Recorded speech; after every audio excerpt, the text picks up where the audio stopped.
मानव स्वभाव को तर्क के आधार पर समझने के लिए प्लेटो की प्रसिद्ध किताब द रिपब्लिक एक विचार करने योग्य ग्रंथ है। कुछ ऐसे सवाल जो हम अक्सर खुद से पूछते हैं, उनके जवाब हमें इसी किताब में मिल सकते हैं। क्या अन्याय करना गलत है? क्या एक अन्यायी व्यक्ति, चाहे वह कितना भी ताकतवर क्यों ना हो, वास्तव में खुश रह सकता है? इसका सबसे अच्छा जवाब तब मिलेगा जब उस व्यक्ति से यह सवाल तब पूछा जाए जब वह जंगल में अकेला हो या मौत के करीब हो। हमारे देश के शासक के क्या कर्तव्य होने चाहिए, उसके जिम्मेदारियां क्या हैं और किस तरह के व्यक्ति को शासन करना चाहिए, इन सवालों के जवाब भी यही किताब देती है। क्या होता है जब योग्य लोग शासन से दूर रहते हैं या अयोग्य लोग सत्ता में आ जाते हैं? अल्पतंत्र से लोकतंत्र और फिर तानाशाही की ओर जो बदलाव होता है, उसे इस किताब में बहुत अच्छे तरीके से समझाया गया है। इसमें बताया गया है कि कौन सी कमियां और कारण लोकतंत्र को खत्म करके सत्ता को एक तानाशाह के हाथों सौंप देते हैं। हमारे पारिवारिक जिम्मेदारियां कैसी होनी चाहिए, एक परिवार का संचालन कैसे होना चाहिए और कौन से कारण हमारे बच्चों को माता पिता और राज्य के खिलाफ कर देते हैं, इन बातों पर भी इस किताब में विचार किया गया है। एक राष्ट्र और उसके नागरिकों में क्या समानता होती है और कैसे उस राष्ट्र का चरित्र उसके नागरिकों के व्यवहार को दर्शाता है, इसकी भी बहुत अच्छी व्याख्या इस किताब में की गई है। क्या एक डॉक्टर जो गलत इलाज करता है, एक नाविक जो जहाज को सही तरीके से नहीं चला पाता, या एक शासक जो अनुचित तरीके से शासन करता है, क्या ये सभी अपने अपने क्षेत्र में योग्य माने जा सकते हैं? इस सवाल का जवाब भी यही किताब देती है। यह किताब मानव स्वभाव, उसके कर्तव्यों और उनके राष्ट्र के चरित्र पर पड़ने वाले प्रभाव की सबसे सटीक प्रस्तुति है।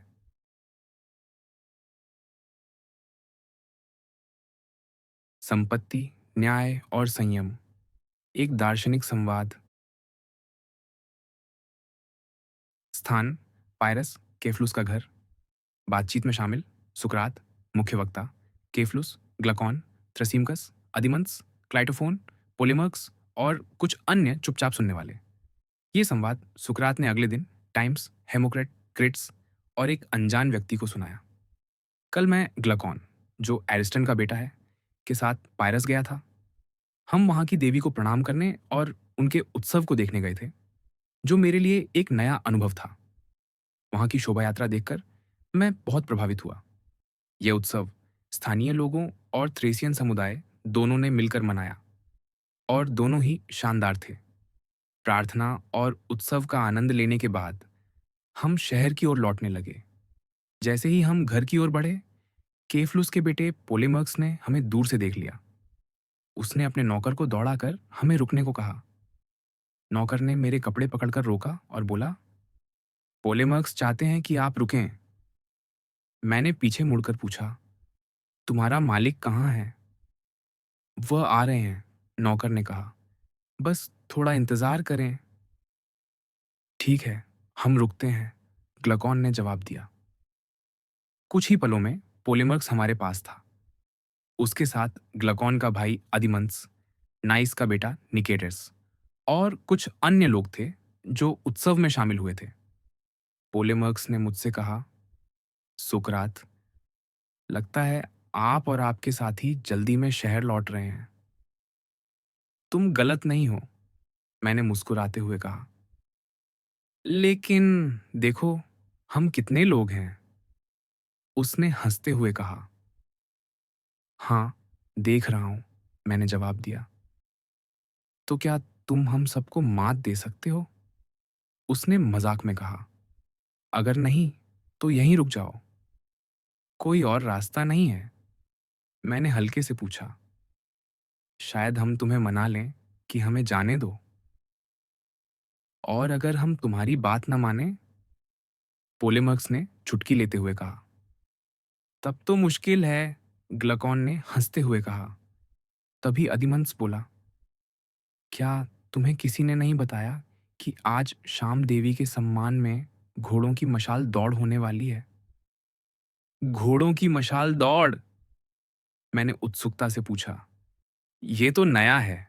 क्या घुड़सवार मशाल लेकर दौड़ते हैं और उसे एक दूसरे को पास करते हैं? बिल्कुल, पोलीमर्क्स ने कहा। और यह रात में होगा, जो और भी शानदार होगा। रात के खाने के बाद हम सब इसे देखने चलेंगे। वहां कई युवा होंगे और हमारी अच्छी बातचीत भी होगी। तो रुक जाओ, जिद मत करो, ग्लकॉन ने कहा। ठीक है, अगर तुम इतना जोर दे रहे हो तो हमें रुकना ही पड़ेगा। बढ़िया, मैंने कहा। इस तरह हम पोलीमर्क्स के साथ उसके घर पहुंचे। वहां हमें उसके भाई लाइसिस और यूथिडेमस मिले। साथ में थे चाल्सिडन के थ्रसिमकस, चार्मेंटाइड्स का पाइसानियस और एरिस्टन का बेटा क्लाइटोफोन। वहां पोलीमर्क्स के पिता केफलुस भी थे। उन्हें मैंने बहुत समय बाद देखा था। वे अब काफी वृद्ध हो चुके थे। वे एक गद्दीदार कुर्सी पर बैठे थे, सिर पर मुकुट पहने हुए, जो उन्हें उनके मंदिर सेवा के लिए मिला था। कमरे में कुछ कुर्सियां गोलाकार में रखी थीं, जिन पर हम बैठ गए। केफलुस ने उत्साह से मेरा स्वागत किया और बोले, सुकरात, तुम मुझसे मिलने कम ही आते हो। अगर मैं इतना बूढ़ा ना होता और चलने फिरने में सक्षम होता तो मैं तुमसे मिलने आता। लेकिन अब इस उम्र में शहर जाना मेरे लिए मुश्किल है। तुम्हें पायरस अक्सर आना चाहिए। मैं तुम्हें बताना चाहता हूँ कि जैसे जैसे मेरे शरीर का बल कम हो रहा है, वैसे वैसे बातचीत का आनंद और उसकी चाहत बढ़ती जा रही है। मेरे इस अनुरोध को ठुकराओ मत। इस घर को अपना समझो और इन युवाओं को अपने दोस्त। हम पुराने दोस्त हैं और तुम भी यहाँ अपनेपन का एहसास करोगे, मैंने जवाब दिया। केफलुस, वृद्ध लोगों से बातचीत का आनंद मुझे बहुत पसंद है।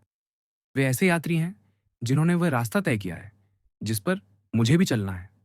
मैं उनसे पूछना चाहता हूँ कि यह रास्ता आसान और सुखद है या कठिन और दुखद। तुम उस उम्र में हो जिसे कवि वृद्धावस्था की देरी कहते हैं। बताओ, क्या यह जीवन का अंत कठिन है या तुम इसे और कैसे देखते हो? केफलुस ने कहा, सुकरात, मैं तुम्हें अपने अनुभव के आधार पर बताता हूँ। हमारी उम्र के लोग जब एक साथ बैठते हैं, जैसा कि कहावत है, एक जैसी चिड़िया एक साथ उड़ती है, तो हम पुरानी बातें करते हैं। कुछ लोग शिकायत करते हैं कि अब वे खा पी नहीं सकते। जवानी का आनंद और प्रेम चला गया। वे कहते हैं, वह अच्छा समय था जो अब नहीं रहा। कुछ अपने रिश्तेदारों से उपेक्षा की शिकायत करते हैं और वृद्धावस्था को सारी समस्याओं का कारण बताते हैं। लेकिन मेरे लिए सुकरात, ये शिकायतें गलत हैं। अगर वृद्धावस्था ही इसका कारण होती तो मुझे और हर वृद्ध व्यक्ति को ऐसा ही महसूस होता। लेकिन मेरा अनुभव कुछ और है। मुझे कभी सोफोक्लीस का जवाब याद है, जब उनसे पूछा गया कि इस उम्र में प्रेम कैसा लगता है। उन्होंने शांति से कहा, मैंने उन इच्छाओं से छुटकारा पा लिया है जैसे किसी पागल और क्रूर मालिक से आज़ादी मिली हो। उनके शब्द मेरे मन में गूंजते हैं और मुझे लगता है कि वृद्धावस्था शांति और स्वतंत्रता लाती है। जब इच्छाएं शांत हो जाती हैं तो हम न सिर्फ एक बल्कि कई पागल मालिकों से मुक्त हो जाते हैं। सच्चाई ये है, सुकरात, ये शिकायतें उम्र की नहीं बल्कि व्यक्ति के स्वभाव और चरित्र की वजह से होती हैं। जो शांत और संतुष्ट है उसे उम्र का बोझ कम लगता है, लेकिन जो चिड़चिड़ा और असंतुष्ट है उसके लिए जवानी और बुढ़ापा दोनों ही बोझ हैं। मैंने उनकी बातों को ध्यान से सुना और चाहा कि वे और बोलें। केफलुस, मैंने कहा, लोग शायद तुम्हारी बात से सहमत ना हों। वे सोचते होंगे कि तुम्हारी संपत्ति ने तुम्हें बुढ़ापे का बोझ हल्का करने में मदद की है। धन को हमेशा सुख और आराम का साधन माना जाता है। तुम सही कहते हो, केफलुस ने जवाब दिया। लोग ऐसा ही सोचते हैं और कुछ हद तक वे सही भी हैं। लेकिन यह उतना सच नहीं जितना लोग समझते हैं। मैं उन्हें वही जवाब देता हूँ जो थमिस्टोक्लीज ने सर्पियन को दिया था, जब उसने कहा कि थमिस्टोक्लीज अपनी योग्यता की वजह से नहीं बल्कि एथेंस का नागरिक होने की वजह से महान है। थमिस्टोक्लीज ने कहा, अगर तुम मेरे देश में होते या मैं तुम्हारे देश में तो न तुम महान होते न मैं। यही बात उन लोगों पर लागू होती है जो गरीब हैं। और बुढ़ापे में अधीर हैं। एक अच्छा गरीब व्यक्ति बुढ़ापे को बोझ नहीं मानता और एक बुरा धनवान व्यक्ति कभी चैन से नहीं जी सकता। क्या मैं पूछ सकता हूँ, केफलुस? मैंने कहा, तुम्हारी संपत्ति क्या तुमने खुद कमाई या यह तुम्हें विरासत में मिली? कमाई और विरासत, दोनों का मिश्रण, उन्होंने हंसते हुए कहा। मेरे दादाजी, जिनका नाम मैंने लिया, ने अपनी विरासत को दोगुना तिगुना किया। मेरे पिता लाइसिस ने इसे कुछ कम कर दिया। मैं संतुष्ट हूँ अगर मैं अपने बेटों के लिए उतना ही छोड़ सकूं जितना मुझे मिला, या थोड़ा और। मैंने इसलिए पूछा, मैंने कहा, क्योंकि मुझे लगता है कि तुम धन के प्रति उदासीन हो। यह उन लोगों की खासियत है जिन्हें धन विरासत में मिलता है। जो लोग इसे खुद कमाते हैं, उन्हें धन से वही प्यार होता है जो एक कवि को अपनी कविता से या माता पिता को अपने बच्चों से। वे धन की तारीफ में ही डूबे रहते हैं और अच्छे साथी नहीं बन पाते। बिल्कुल सही, केफलुस ने कहा। तो क्या मैं एक और सवाल पूछ सकता हूँ? मैंने कहा। तुम्हें अपनी संपत्ति से सबसे बड़ा आशीर्वाद क्या मिला? ये ऐसा आशीर्वाद है जिसे शायद लोग आसानी से न समझें, उन्होंने जवाब दिया। जब इंसान को लगता है कि उसका अंत नज़दीक है, तो उसके मन में डर और चिंताएं उमड़ने लगती हैं, जो पहले कभी नहीं थीं। दूसरी दुनिया की कहानियां, जो पहले मजाक लगती थीं, अब सच्ची लगने लगती हैं। शायद ये उम्र की कमजोरी है, या शायद इसलिए कि वह उस अज्ञात दुनिया के करीब पहुंच रहा है। उसे अपने गलत कामों का हिसाब याद आने लगता है। अगर उसे लगता है कि उसने बहुत गलतियां की हैं, तो वह रात में डर से जाग जाता है, जैसे बच्चा अंधेरे से डरता है। लेकिन जिसने कोई गलत काम नहीं किया, उसके लिए, जैसा कवि पिंटर ने कहा, आशा उसकी आत्मा की साथी बनती है। आशा उसे संभालती है, जो न्याय और पवित्रता से जीता है। यह धन का सबसे बड़ा आशीर्वाद है, खासकर एक अच्छे इंसान के लिए। अन्याय करने से बचाता है। जब वह इस दुनिया से जाता है, तो उसे न देवताओं से डर लगता है, न किसी का कर्ज चुकाने की चिंता होती है। मेरे लिए यही धन की सबसे बड़ी ताकत है। बहुत खूब, केफलुस, मैंने कहा। लेकिन अगर हम न्याय की बात करें, तो ये क्या है? क्या ये सिर्फ सत्य बोलना और कर्ज चुकाना है? और क्या इसमें कोई अपवाद नहीं? मान लो, कोई दोस्त मुझसे हथियार उधार लेता है, जब वह सही मन स्थिति में है। लेकिन जब वह पागलपन में हो और हथियार वापस मांगे, तो क्या मुझे उसे दे देना चाहिए? कोई नहीं कहेगा कि मुझे ऐसा करना चाहिए, और न ही यह कहेगा कि सत्य बोलना हमेशा सही है। तुम बिल्कुल सही हो, केफलुस ने कहा। तो मैंने कहा, सत्य बोलना और कर्ज चुकाना ही न्याय की पूरी परिभाषा नहीं है? बिल्कुल, पोलेमर्क्स ने बीच में बोलते हुए कहा। कवि साइमोनाइडीज के अनुसार कर्ज चुकाना ही न्याय है। मुझे डर है, केफलुस ने कहा। मुझे अब जाना होगा। मुझे यज्ञ देखना है। यह चर्चा मैं अब पोलेमर्क्स और तुम सबके हवाले करता हूँ। क्या पोलेमर्क्स तुम्हारा उत्तराधिकारी नहीं है? मैंने मजाक में पूछा। बिल्कुल, उन्होंने हंसते हुए कहा, और यज्ञ के लिए चले गए। तो बताओ, पोलेमर्क्स, मैंने कहा, साइमोनाइडीज ने न्याय के बारे में क्या कहा? उन्होंने कहा कि कर्ज चुकाना ही न्याय है, पोलेमर्क्स ने जवाब दिया। और मुझे लगता है कि वे सही हैं। मैं साइमोनाइडीज जैसे बुद्धिमान व्यक्ति पर शक नहीं करना चाहता, मैंने कहा। लेकिन उनका मतलब मेरे लिए अस्पष्ट है।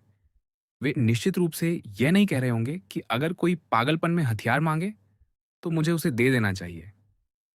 फिर भी जमा की हुई चीज को कर्ज तो माना ही जाएगा।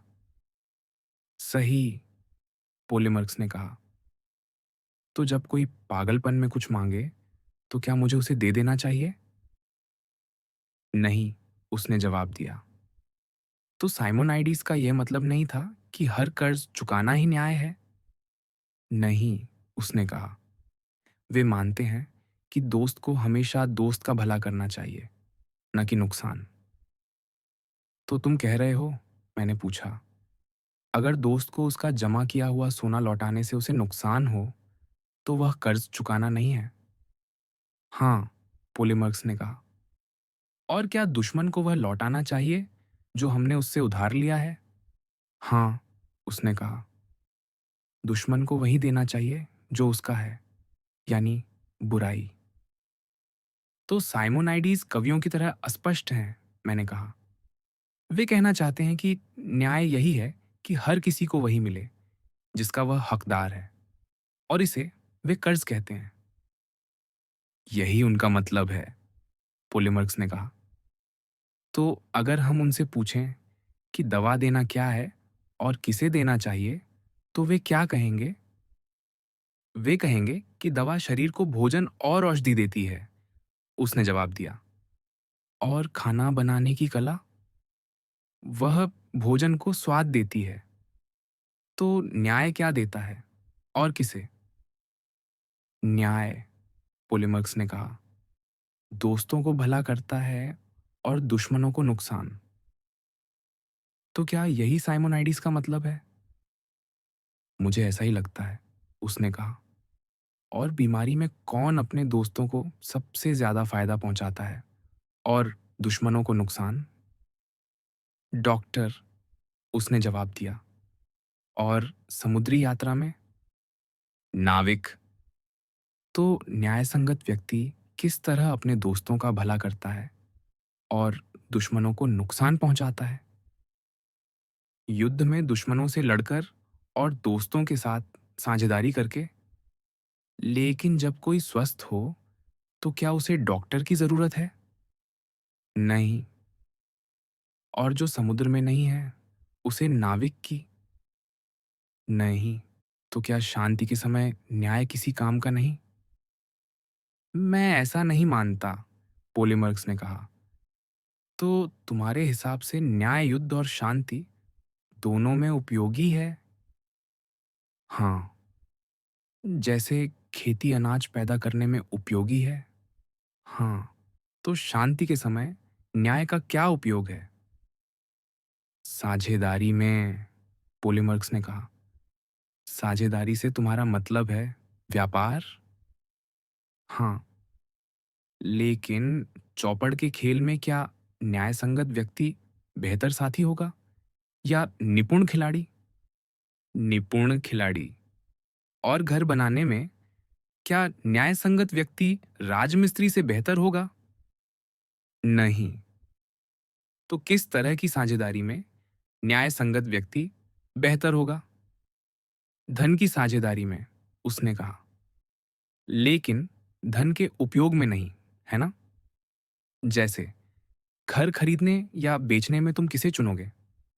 न्यायसंगत व्यक्ति को या उस व्यक्ति को जो घरों के बारे में ज्यादा जानता हो? जो ज्यादा जानता हो, उसने जवाब दिया। तो धन के रखरखाव में ही न्यायसंगत व्यक्ति उपयोगी है जब उसे इस्तेमाल नहीं करना हो। हाँ, तो जब धन बेकार पड़ा हो, तब न्याय उपयोगी है, ऐसा ही लगता है। और जब हथियार या वीणा को सुरक्षित रखना हो, तब न्याय उपयोगी है। लेकिन जब उनका उपयोग करना हो, तो युद्ध या संगीत की कला जरूरी है। हाँ, तो क्या न्याय तभी उपयोगी है जब चीजें बेकार हों? शायद। लेकिन अगर ऐसा है, तो क्या न्याय कोई खास ताकत रखता है? मैंने पूछा। जैसे जो अच्छा मुक्केबाज है, वह मुक्कों से बचने में भी अच्छा होता है। जो बीमारी से बचाने में माहिर है, वह उसे पैदा करने में भी। तो क्या जो धन की रक्षा में माहिर है, वह उसे चुराने में भी माहिर होगा? ऐसा लगता है, पोलीमर्क्स ने कहा। तो क्या न्यायसंगत व्यक्ति चोर भी हो सकता है? मैंने पूछा। शायद तुमने होमर से यह सीखा जब उन्होंने ऑटोलिकस के बारे में कहा कि वह चोरी और झूठ में माहिर था। नहीं सुकरात, पोलीमर्क्स ने कहा। मैं अब समझ नहीं पा रहा कि क्या कहूं, लेकिन मैं अभी भी मानता हूं कि न्याय दोस्तों का भला करना और दुश्मनों को नुकसान पहुंचाना है। ठीक है, मैंने कहा। तो क्या हम वास्तविक दोस्तों और दुश्मनों की बात कर रहे हैं, या जो सिर्फ दिखते हैं? जो दिखते हैं, उसने कहा।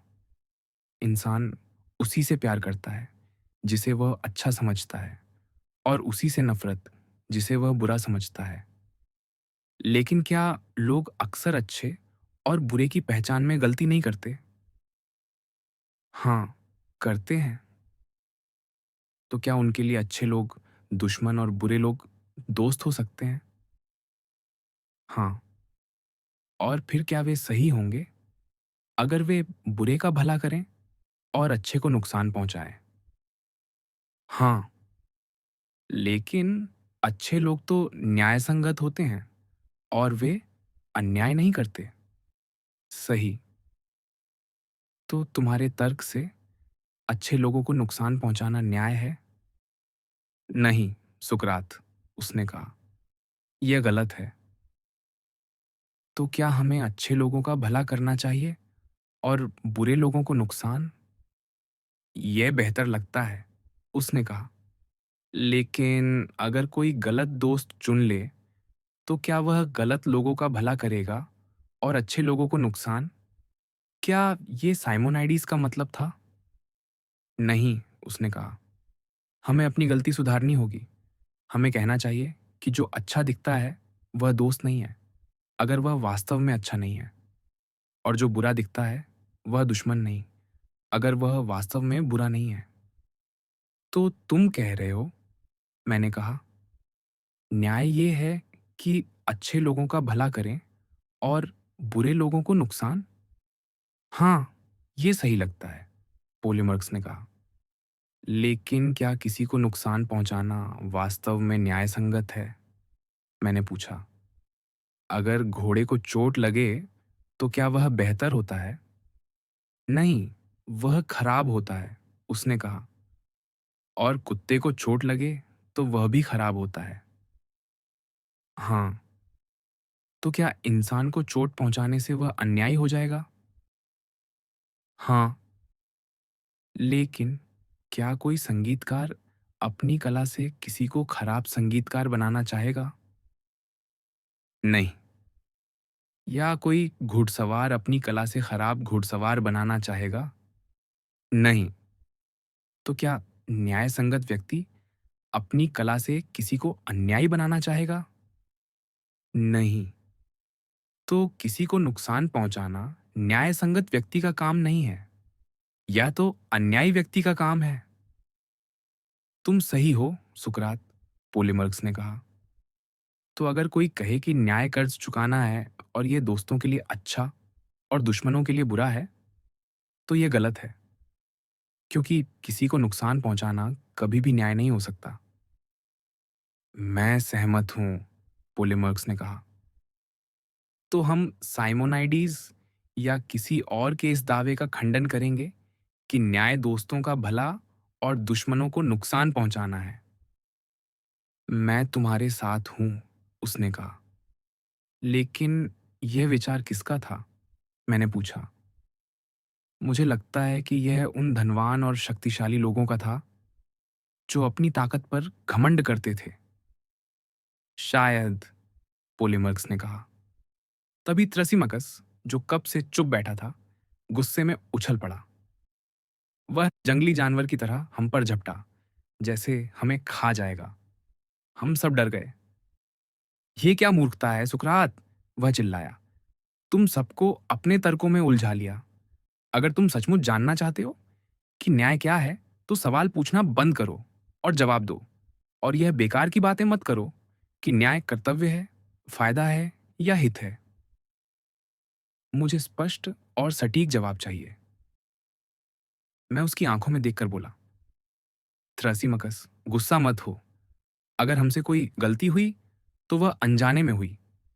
अगर हम सोने की तलाश में होते, तो क्या एक दूसरे को धक्का देकर उसे खो देते? और जब हम न्याय की तलाश में हैं, जो सोने से भी कीमती है, तो क्या तुम्हें लगता है कि हम जानबूझकर गलतियां करेंगे? नहीं, हम सत्य की खोज में हैं। लेकिन शायद हमारी समझ कम है। तुम जो जानते हो, हम पर दया करो और हमें सिखाओ। थ्रसिमकस ने तंज कसते हुए कहा। वाह, सुकरात! तुम्हारी यह चालाकी मैं पहले भी देख चुका हूँ। तुम सवाल पूछते हो, जवाब देने से बचते हो। तुम सही हो, थ्रसिमक्स, मैंने शांत स्वर में कहा। तुम एक दार्शनिक हो, लेकिन अगर मैं तुमसे पूछूं कि 12 कितने का गुणनफल है और कहूं कि 6 का 2 गुना या 3 का 4 गुना जवाब मत देना, तो क्या तुम जवाब दे पाओगे? क्या तुम नहीं कहोगे कि मैं तुम्हें जवाब देने से रोक रहा हूं? ये दोनों अलग बातें हैं, उसने कहा। क्यों नहीं? मैंने जवाब दिया। अगर मैं तुम्हारी बात को गलत समझ लूं, तो क्या तुम वही जवाब दोगे जो तुम सोचते हो? ठीक है, उसने कहा। मैं जवाब दूंगा। मैं कहता हूं कि न्याय शक्तिशाली का हित है। जरा और स्पष्ट करो, मैंने कहा। क्या तुम कह रहे हो कि अगर कोई पहलवान जैसे पोलिडमस गोश्त खाने को अपने लिए अच्छा मानता है, तो क्या यह हमारे लिए भी उतना ही अच्छा है? तुम मेरे शब्दों को तोड़ मरोड़ रहे हो, उसने गुस्से में कहा। मैं सिर्फ समझने की कोशिश कर रहा हूं, मैंने कहा। क्या तुम कह रहे हो कि हर राज्य में सरकार नियम बनाती है और ये नियम उनके हित में होते हैं और यही नियम वे अपनी प्रजा पर लागू करते हैं और यही न्याय है? बिल्कुल, उसने कहा। और क्योंकि सरकार शक्तिशाली होती है, इसलिए न्याय शक्तिशाली का हित है। अब मैं समझा, मैंने कहा। लेकिन क्या शासक कभी गलती नहीं करते? करते हैं, उसने जवाब दिया। तो जब वे गलती करते हैं, तो क्या उनके नियम उनके हित के खिलाफ नहीं हो सकते? हाँ, उसने स्वीकार किया। और प्रजा को इन नियमों का पालन करना पड़ता है, जो तुम न्याय कहते हो। हाँ, तो तुम्हारे तर्क से न्याय शक्तिशाली का हित भी हो सकता है और उसका नुकसान भी। ये क्या कह रहे हो? उसने पूछा। मैं वही दोहरा रहा हूं जो तुमने कहा, मैंने जवाब दिया। तुमने माना कि शासक गलती कर सकते हैं और उनके नियम उनके हित के खिलाफ हो सकते हैं।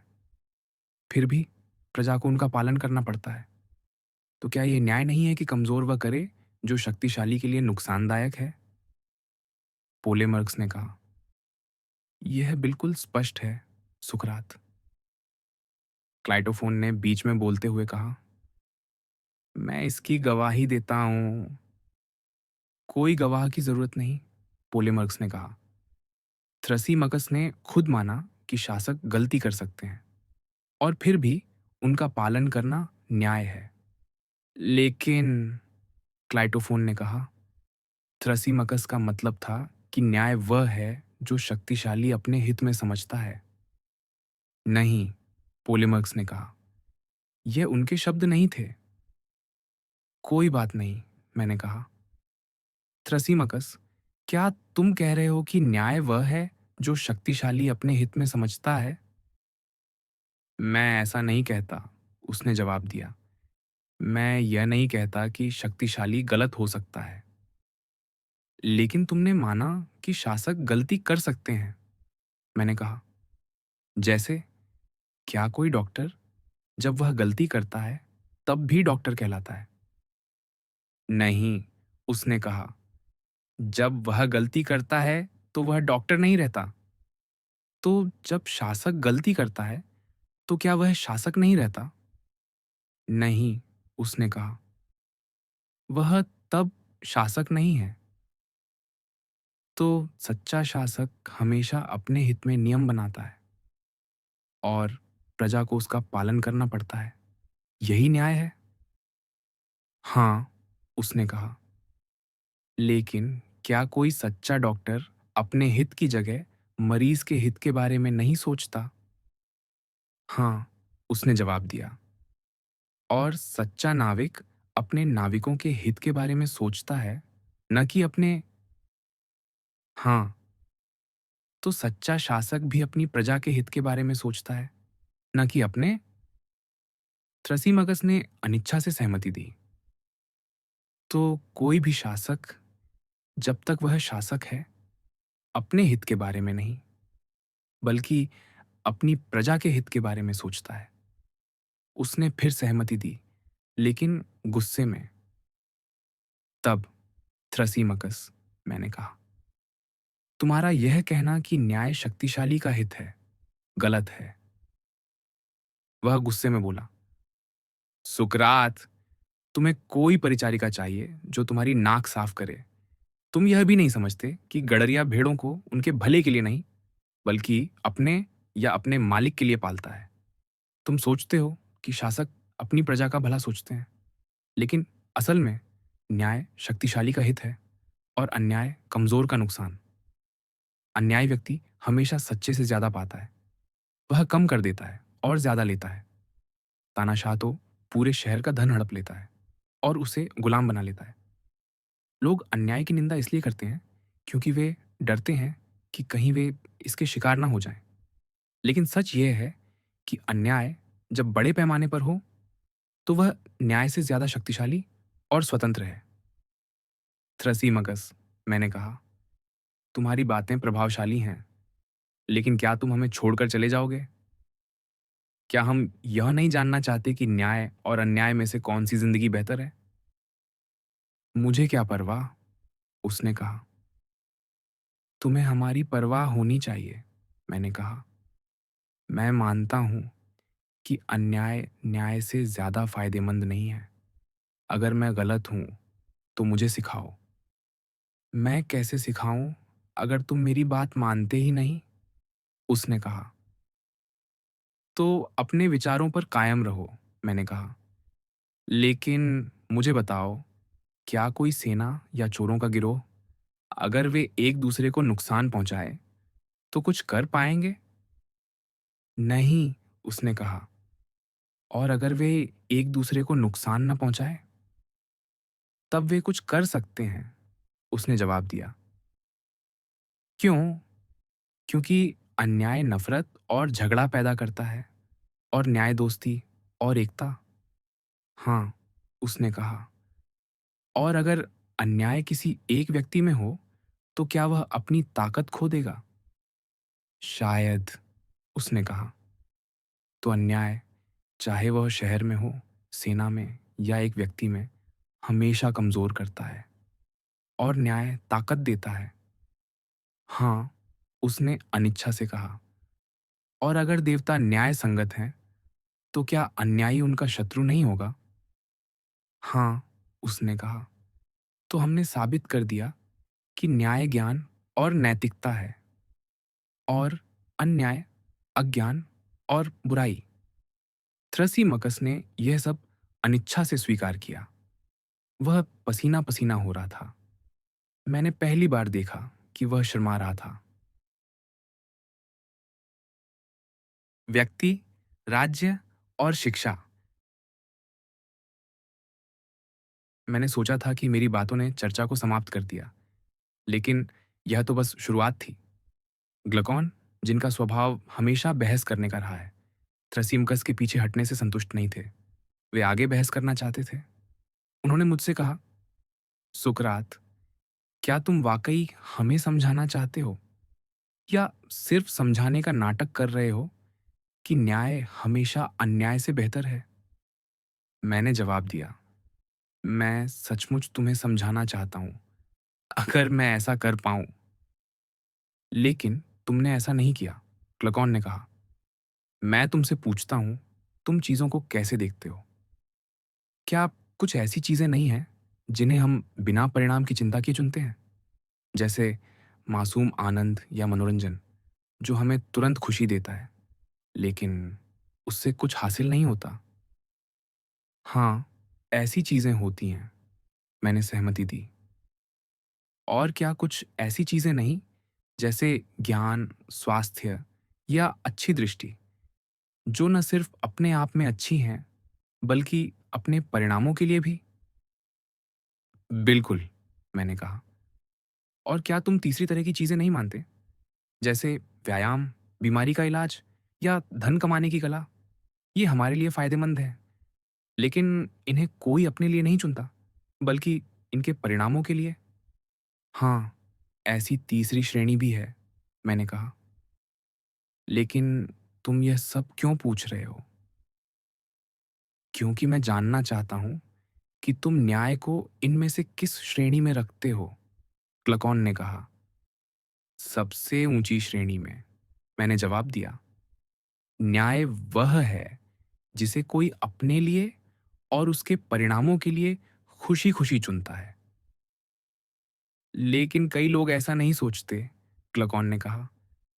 वे न्याय को उस श्रेणी में रखते हैं जो मेहनत भरी और अप्रिय है और सिर्फ उसके परिणामों या सम्मान के लिए चाही जाती है।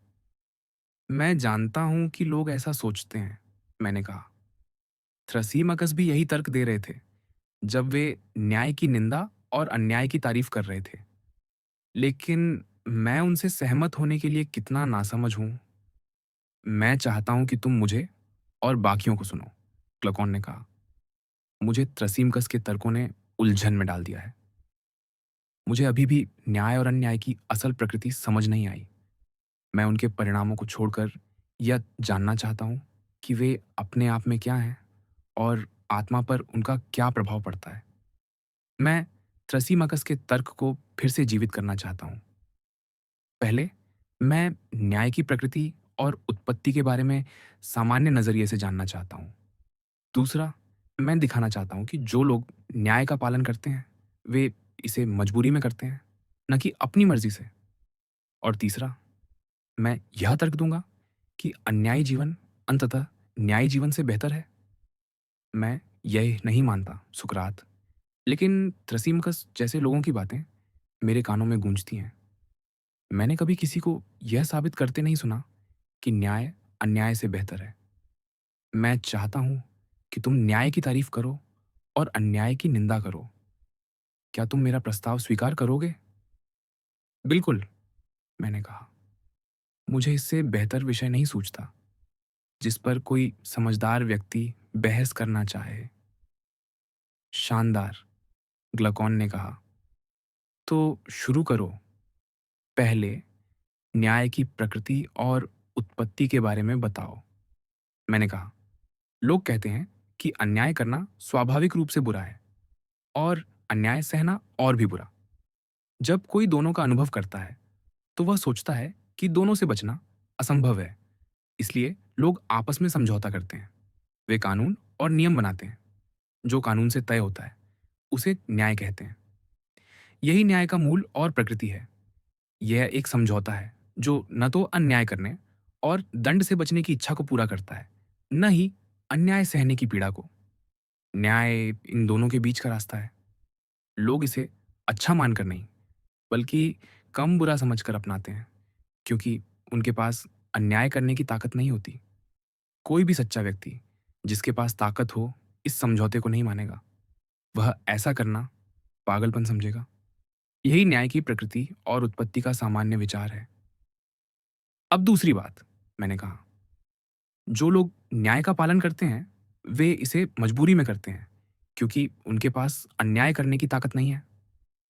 कल्पना करो कि हम किसी को यह शक्ति दे दें कि वह अपनी मर्जी से न्याय या अन्याय कर सके। फिर हम देखें कि वह क्या चुनता है। हम पाएंगे कि न्यायी और अन्यायी दोनों एक ही रास्ते पर चलते हैं, अपनी इच्छा के पीछे। जो उनके लिए फायदेमंद हो, कानून ही उन्हें न्याय के रास्ते पर लाता है। इस स्वतंत्रता की मिसाल गाइजस की अंगूठी है। कहानी के अनुसार, मैंने आगे कहा, गाइजस लिडिया का एक चरवाहा था। एक दिन तूफान और भूकंप के बाद जमीन फट गई जहां वह अपनी भेड़ें चरा रहा था। उसने एक गड्ढे में उतरकर एक खोखला कांस्य घोड़ा देखा जिसमें एक मृत शरीर था। उस शरीर पर एक सोने की अंगूठी थी। गाइजस ने वह अंगूठी पहन ली। बाद में जब वह चरवाहों की सभा में गया, उसने गलती से अंगूठी का नगीना अंदर की ओर घुमाया और अदृश्य हो गया। उसने फिर नगीना बाहर घुमाया और वह फिर से दिखाई दिया। कई बार ऐसा करने के बाद उसने समझ लिया कि यह अंगूठी उसे अदृश्य बना सकती है। उसने इसका इस्तेमाल किया, राजा के दरबार में गया, रानी को बहकाया, राजा को मार डाला और राज्य हथिया लिया। अब सोचो, मैंने कहा, अगर ऐसी दो अंगूठियां हों, एक न्याय व्यक्ति के पास, दूसरी अन्यायी के पास, कोई भी इतना मजबूत नहीं होगा कि वह न्याय पर टिका रहे। वह बाजार से चुराएगा, किसी के घर में घुसेगा, अपनी मर्जी से किसी के साथ सोएगा हत्या करेगा या जेल से किसी को छुड़ाएगा, वह इंसानों में देवता जैसा होगा।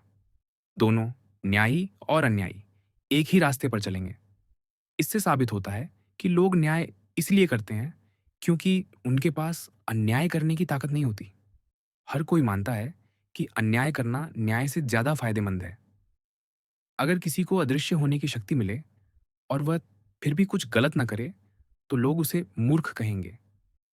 हालांकि सामने उसकी तारीफ करेंगे, क्योंकि उन्हें डर होगा कि कहीं वे खुद अन्याय का शिकार ना हो जाए। अब मैंने कहा, अगर हमें न्याय और अन्याय के जीवन का सही मूल्यांकन करना है, तो हमें उन्हें पूरी तरह अलग करना होगा। मान लो कि अन्यायी व्यक्ति पूरी तरह अन्यायी है और न्यायी व्यक्ति पूरी तरह न्यायी। दोनों को अपने तरीके से जीने की पूरी छूट हो। अन्यायी व्यक्ति को एक कुशल कारीगर की तरह देखो, जैसे एक नाविक या चिकित्सक जो अपनी कला में माहिर है। वह अपने अन्याय को छिपाता है और पकड़ा नहीं जाता। उसे न्याय दिखना चाहिए, हालांकि वह है नहीं। उसे अपनी गलतियों को ठीक करने की ताकत, प्रभावशाली बोलने की कला, साहस और दोस्तों की मदद मिलनी चाहिए। दूसरी तरफ न्याय व्यक्ति को साधारण और नेक बनाओ। जैसा कि कवि एस्किलस ने कहा, वह ऐसा हो जो न सिर्फ अच्छा हो बल्कि अच्छा दिखे भी। लेकिन हम उसे यह दिखावा करने से रोकेंगे। अगर वह न्याय दिखेगा तो उसे सम्मान और इनाम मिलेगा, और हम नहीं जान पाएंगे कि वह न्याय के लिए न्याय है या इनाम के लिए।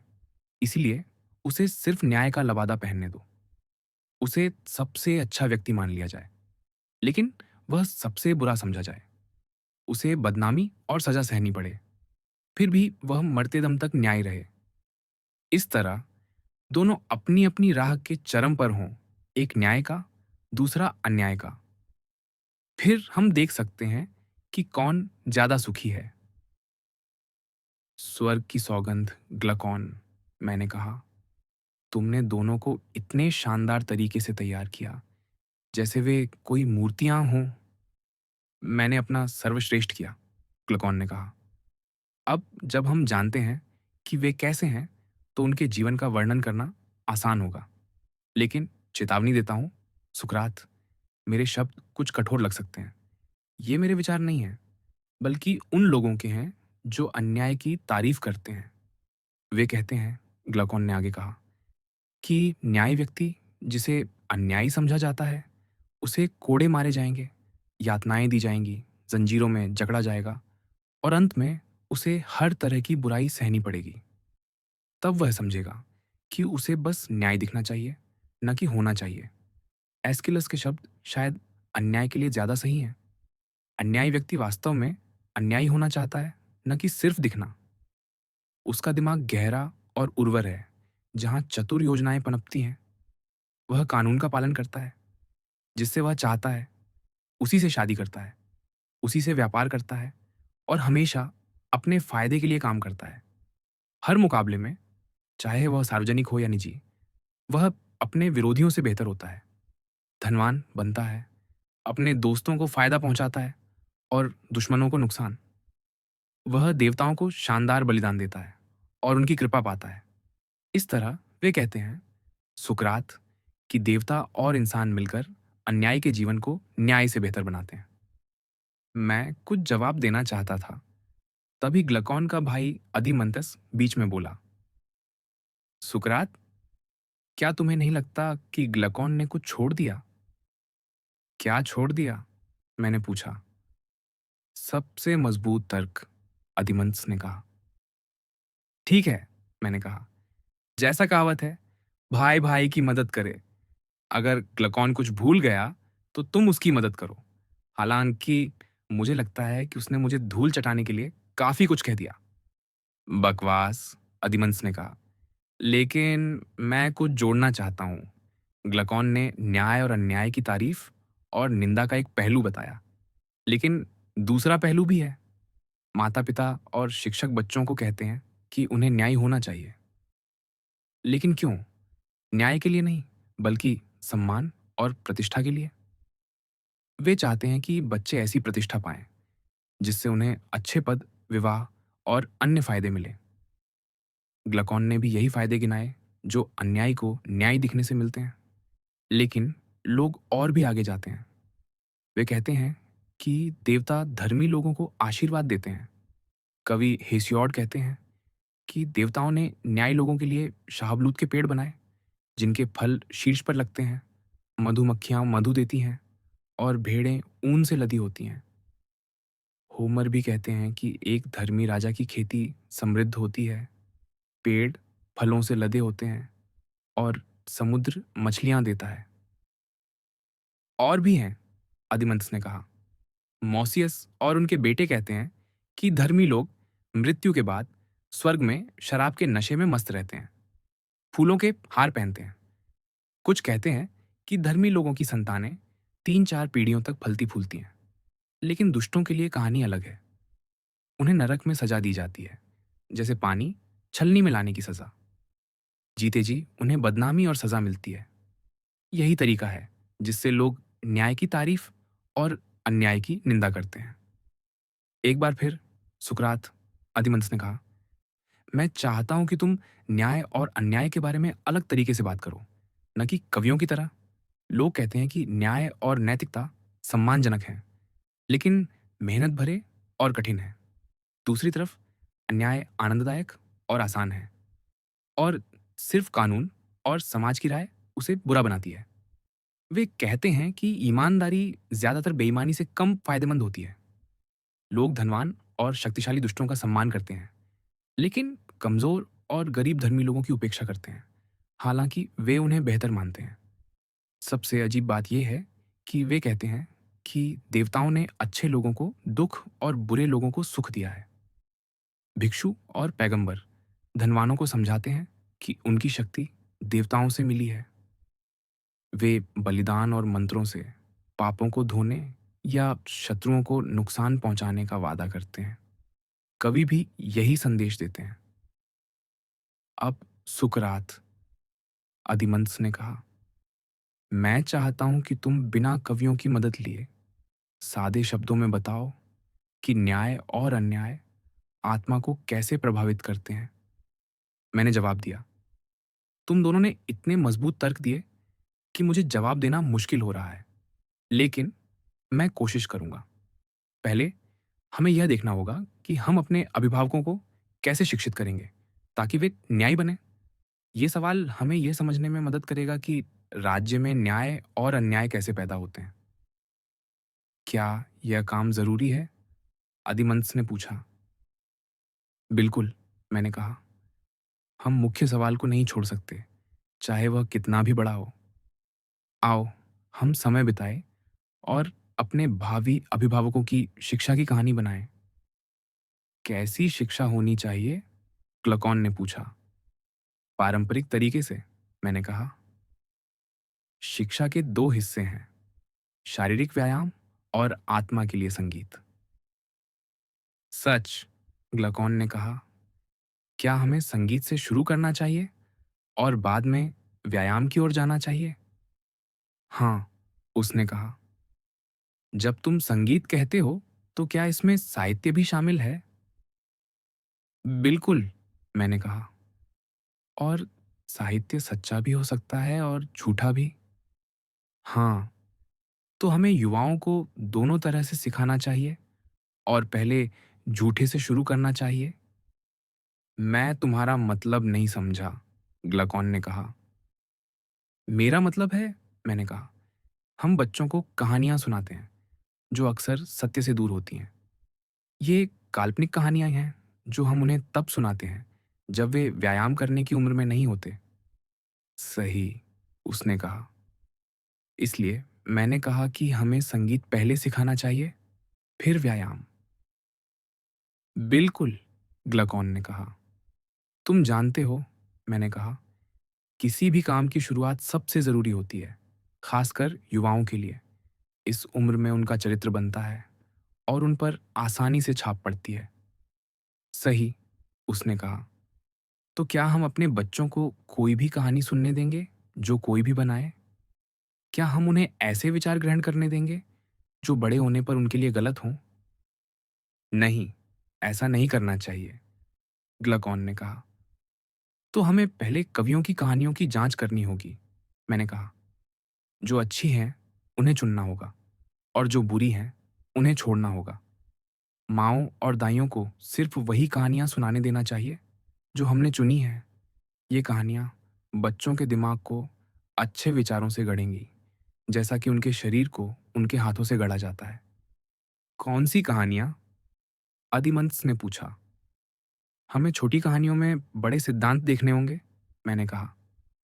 हमें होमर, हेसियोड और अन्य कवियों की कहानियों को देखना होगा, जो मानव सभ्यता की महान कहानियां हैं। लेकिन तुम किन गलतियों की बात कर रहे हो? अधिमंस ने पूछा। सबसे बड़ी गलती, मैंने कहा, झूठ बोलना है, खासकर जब वह गलत और हानिकारक हो। जैसे जब कोई देवताओं या नायकों की प्रकृति को गलत तरीके से दिखाता है, जैसे कोई चित्रकार मूल के बिना चित्र बनाए। हाँ, ऐसी चीजें दोषपूर्ण हैं, अधिमंस ने कहा। लेकिन कौन सी कहानियां? सबसे पहले, मैंने कहा, हेसियोड की वह कहानी जिसमें यूरेनस ने अपनी मां से विवाह किया और क्रोनोस ने अपने बच्चों की हत्या की। फिर ज्यूस ने अपने पिता को सजा दी। ये कहानियां, भले ही सत्य हों, युवाओं को नहीं सुनानी चाहिए। अगर इन्हें सुनाना जरूरी हो, तो सिर्फ कुछ चुने हुए लोग इन्हें सुने, और वह भी गुप्त रूप से, बलिदान के बाद। हाँ, ऐसी कहानियां घृणित हैं, अधिमंस ने कहा। हमारे राज्य में ऐसी कहानियां नहीं दोहराई जानी चाहिए, मैंने कहा। हमें बच्चों को यह नहीं बताना चाहिए कि बुरे काम करने से कोई बुरा नहीं होता, या अपने पिता को सजा देना सही है। ये देवताओं के उदाहरणों का अनुसरण करने जैसा है। मैं सहमत हूं, अधिमंतस ने कहा। ऐसी कहानियां बेकार हैं। और न ही हमें यह कहना चाहिए, मैंने कहा, कि देवता आपस में लड़ते हैं या एक दूसरे के खिलाफ साजिश करते हैं। ये सत्य नहीं है। हमें दैत्यों की लड़ाइयों या देवताओं के झगड़ों का वर्णन नहीं करना चाहिए। हमें बच्चों को बताना चाहिए कि झगड़ा करना गलत है। दादा दादी और माता पिता को बच्चों को यही सिखाना चाहिए, और कवियों को भी ऐसी ही कहानियां लिखनी चाहिए। होमर की कहानियां, जैसे हेफेस्टस का अपनी मां को बांधना या ज्यूस का सजा देना, हमारे राज्य में स्वीकार्य नहीं है, मैंने कहा। चाहे इनका कोई गहरा अर्थ हो या ना हो, युवा यह नहीं समझ पाते कि क्या सच है और क्या कल्पना। जो वे इस उम्र में सुनते हैं, वह उनके दिमाग में स्थायी हो जाता है। इसीलिए हमें ऐसी कहानियां चुननी चाहिए जो नैतिकता सिखाएं। तुम सही हो, अधिमंस ने कहा। लेकिन ऐसी कहानियां कहाँ मिलेंगी? हम कवि नहीं हैं, अधिमंस, मैंने कहा। हम एक राज्य के संस्थापक हैं। हमें यह तय करना है कि कवियों को किन सिद्धांतों पर कहानियां लिखनी चाहिए। हमें कहानियां नहीं बनानी, बल्कि उनके लिए दिशा निर्देश देने हैं। सही, उसने कहा। लेकिन देवताओं के बारे में क्या सिद्धांत होंगे? यह, मैंने कहा, कि देवता को हमेशा वैसे ही दिखाया जाए जैसे वह हैं, चाहे वह महाकाव्य हो, गीत हो या नाटक। ठीक है, उसने कहा। क्या देवता अच्छे नहीं हैं? मैंने पूछा। क्या उन्हें वैसे ही नहीं दिखाना चाहिए? बिल्कुल, उसने कहा। और जो अच्छा है, वह नुकसान नहीं पहुंचाता? नहीं, जो नुकसान नहीं पहुंचाता, वह बुराई नहीं करता? नहीं, और जो बुराई नहीं करता, वह बुराई का कारण नहीं बन सकता? असंभव। और अच्छा फायदेमंद होता है? हाँ। तो अच्छा सिर्फ अच्छी चीजों का कारण है? हाँ।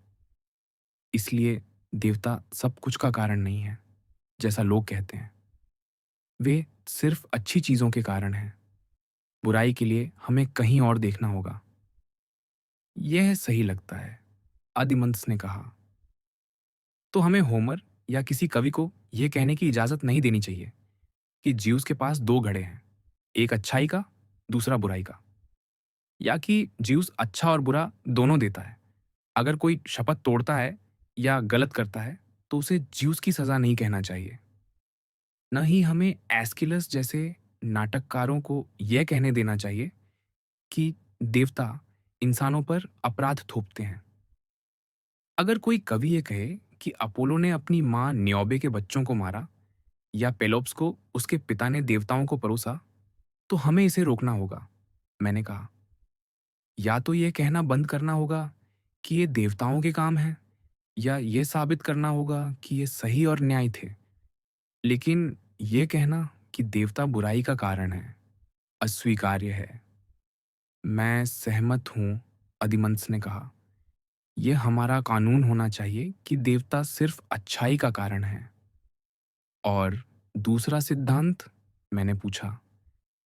क्या देवता जादूगर हैं जो बार बार अपना रूप बदलते हैं, या वे एक ही रूप में स्थिर और सत्य हैं?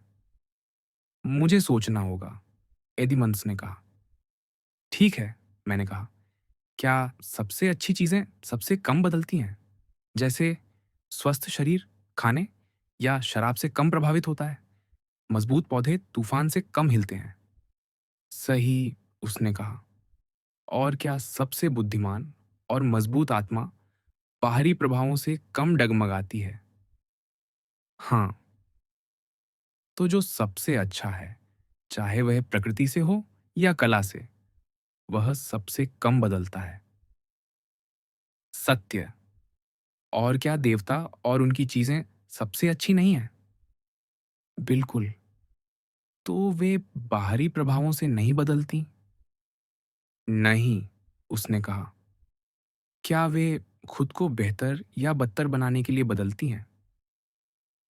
अगर बदलती हैं, तो सिर्फ बदतर होने के लिए, उसने कहा। क्योंकि वे पहले से ही परिपूर्ण हैं। लेकिन क्या कोई, चाहे देवता हो या इंसान, खुद को बदतर बनाना चाहेगा? असंभव, उसने कहा।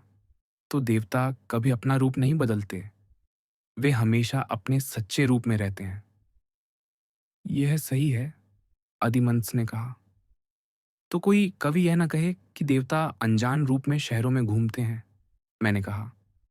न ही कोई प्रोटियस या थेटिस के रूप बदलने की बात करे। हमें माताओं को भी रोकना होगा कि वे बच्चों को ऐसी कहानियां सुनाएं जो देवताओं को गलत रूप में दिखाती हैं। हाँ, इसे रोकना होगा, अधिमंस ने कहा। लेकिन क्या देवता हमें छल से अलग रूप में दिख सकते हैं? मैंने पूछा। शायद, उसने कहा। क्या देवता झूठ बोल सकते हैं, चाहे शब्दों से, कर्मों से या सपनों में? मुझे नहीं पता, उसने कहा। मेरा मतलब है, मैंने कहा, कि कोई भी सच्चाई को छिपाना या अपनी आत्मा में झूठ रखना नहीं चाहता। यह सबसे घृणित बात है। हाँ, उसने कहा। और झूठ बोलना, खासकर आत्मा के बारे में, सबसे बुरा है।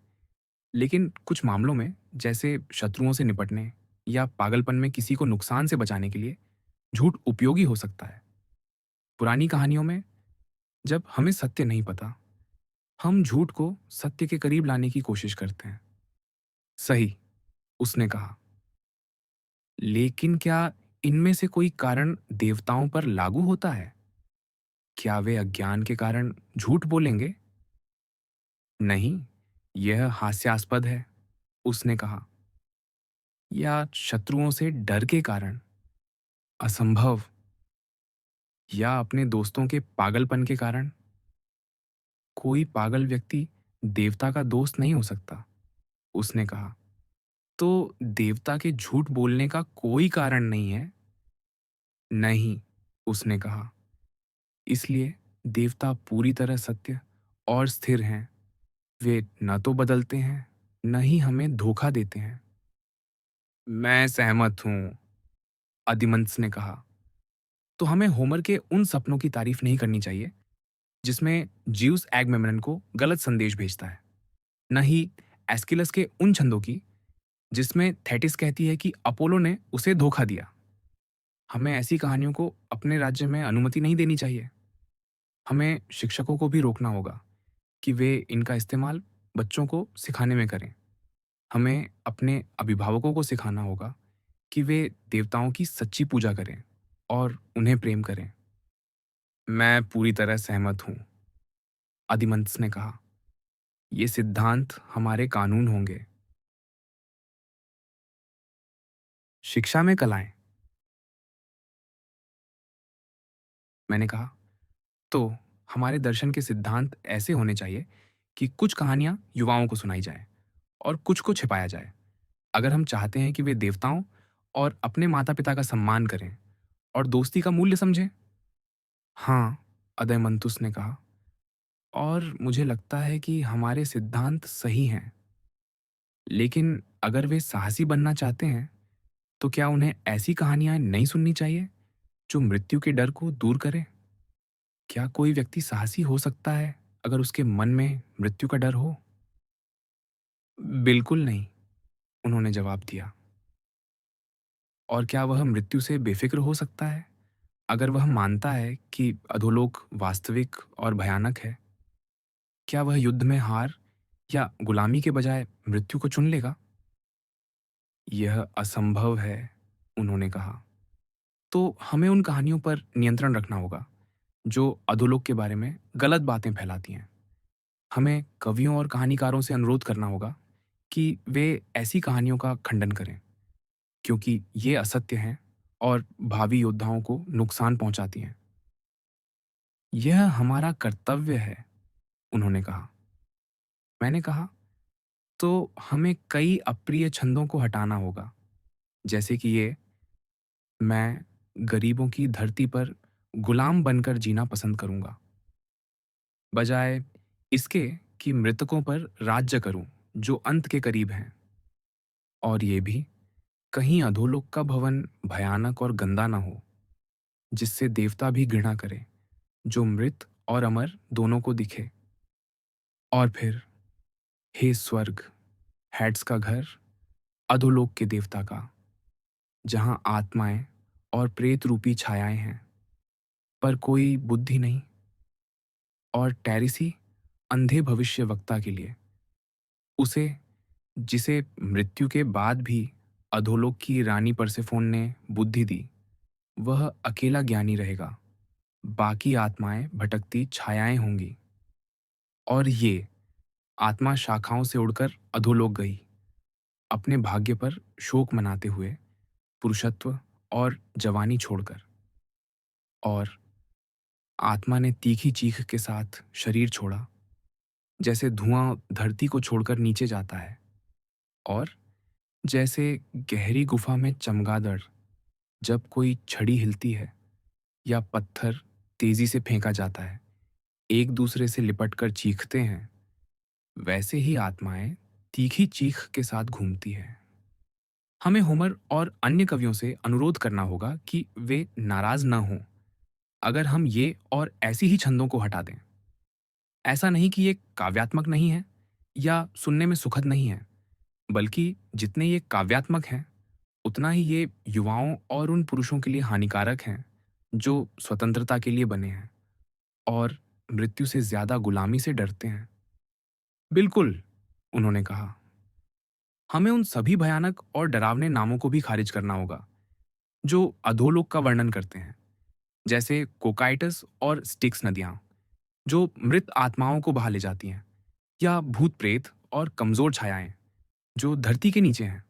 ऐसे शब्द जो सुनने वालों की आत्मा में कंपन पैदा करते हैं, हमें अस्वीकार करने होंगे। मैं यह नहीं कहता कि इन डरावनी कहानियों का कोई उपयोग नहीं है, लेकिन खतरा ये है कि ये हमारे अभिभावकों के साहस को कमजोर और नाजुक बना सकती है। ये एक वास्तविक खतरा है, उन्होंने कहा। तो हमें इनका कोई उपयोग नहीं करना चाहिए। सही बात, उन्होंने कहा। इसके बजाय हमें नीतिवान कहानियां और छंद बनाई और सुनाई। ये स्पष्ट है, उन्होंने कहा। और क्या हमें मशहूर हस्तियों के विलाप और क्रंदन को भी नहीं हटाना चाहिए? हाँ, उन्हें भी हटा देना चाहिए, उन्होंने कहा। लेकिन क्या हम ऐसा करके सही हैं? हमारे सिद्धांत कहते हैं कि एक अच्छा व्यक्ति अपने साथ ही अच्छे व्यक्ति की मृत्यु को भयानक नहीं मानता। सही बात, उन्होंने कहा। तो वह अपने साथी की मृत्यु पर दुखी नहीं होगा, चाहे उसने कितना भी भयानक दर्द सहा हो। वह ऐसा नहीं करेगा, उन्होंने कहा। जैसा हमने पहले कहा, ऐसा व्यक्ति अपनी सुख शांति के लिए पर्याप्त है और दूसरों पर कम निर्भर है। सही बात, उन्होंने कहा। इसलिए बेटे, भाई या संपत्ति खोना उसके लिए सबसे कम भयानक होता है। निश्चित रूप से, उन्होंने कहा। और वह सबसे कम शोक करता है और किसी भी दुर्भाग्य को सबसे ज्यादा धैर्य के साथ सहता है। हाँ, उन्होंने कहा। तो हमें मशहूर हस्तियों को रोते या विलाप करते नहीं दिखाना चाहिए। नहीं, ऐसा नहीं करना चाहिए, उन्होंने कहा। और न ही हमें हमारे अभिभावकों को बेकाबू होकर हंसने देना चाहिए। ज्यादा हंसी हिंसक प्रतिक्रियाएं पैदा करती है। मैं ऐसा ही मानता हूं, उन्होंने कहा। तो किसी भी व्यक्ति को, चाहे वह मरणशील हो, बेकाबू होकर हंसते हुए नहीं दिखाना चाहिए। और देवताओं को तो और भी कम ऐसा दिखाना चाहिए। हाँ, देवताओं को तो बिल्कुल नहीं, उन्होंने जवाब दिया। तो हमें होमर जैसे छंदों को स्वीकार नहीं करना चाहिए, जहां कहा गया, जोरदार ठहाका गूंजा देवताओं में, जब उन्होंने अग्नि के देवता हेफेस्टस को हवेली घेरते देखा। आपके दृष्टिकोण से हमें इन्हें स्वीकार नहीं करना चाहिए। मेरे दृष्टिकोण से, उन्होंने कहा, हम इन्हें बिल्कुल स्वीकार नहीं करेंगे। इसके अलावा सत्य को सर्वोच्च मानक पर रखना होगा। जैसा हमने कहा, असत्य देवताओं के लिए बेकार है और मनुष्यों के लिए सिर्फ औषधि के रूप में उपयोगी है। तो ऐसी औषधि का उपयोग सिर्फ चिकित्सकों तक सीमित होना चाहिए, न कि आम लोगों के लिए। यह स्पष्ट है, उन्होंने कहा। तो अगर किसी को झूठ बोलने की इजाजत हो, तो वह सिर्फ राज्य के शासक होंगे।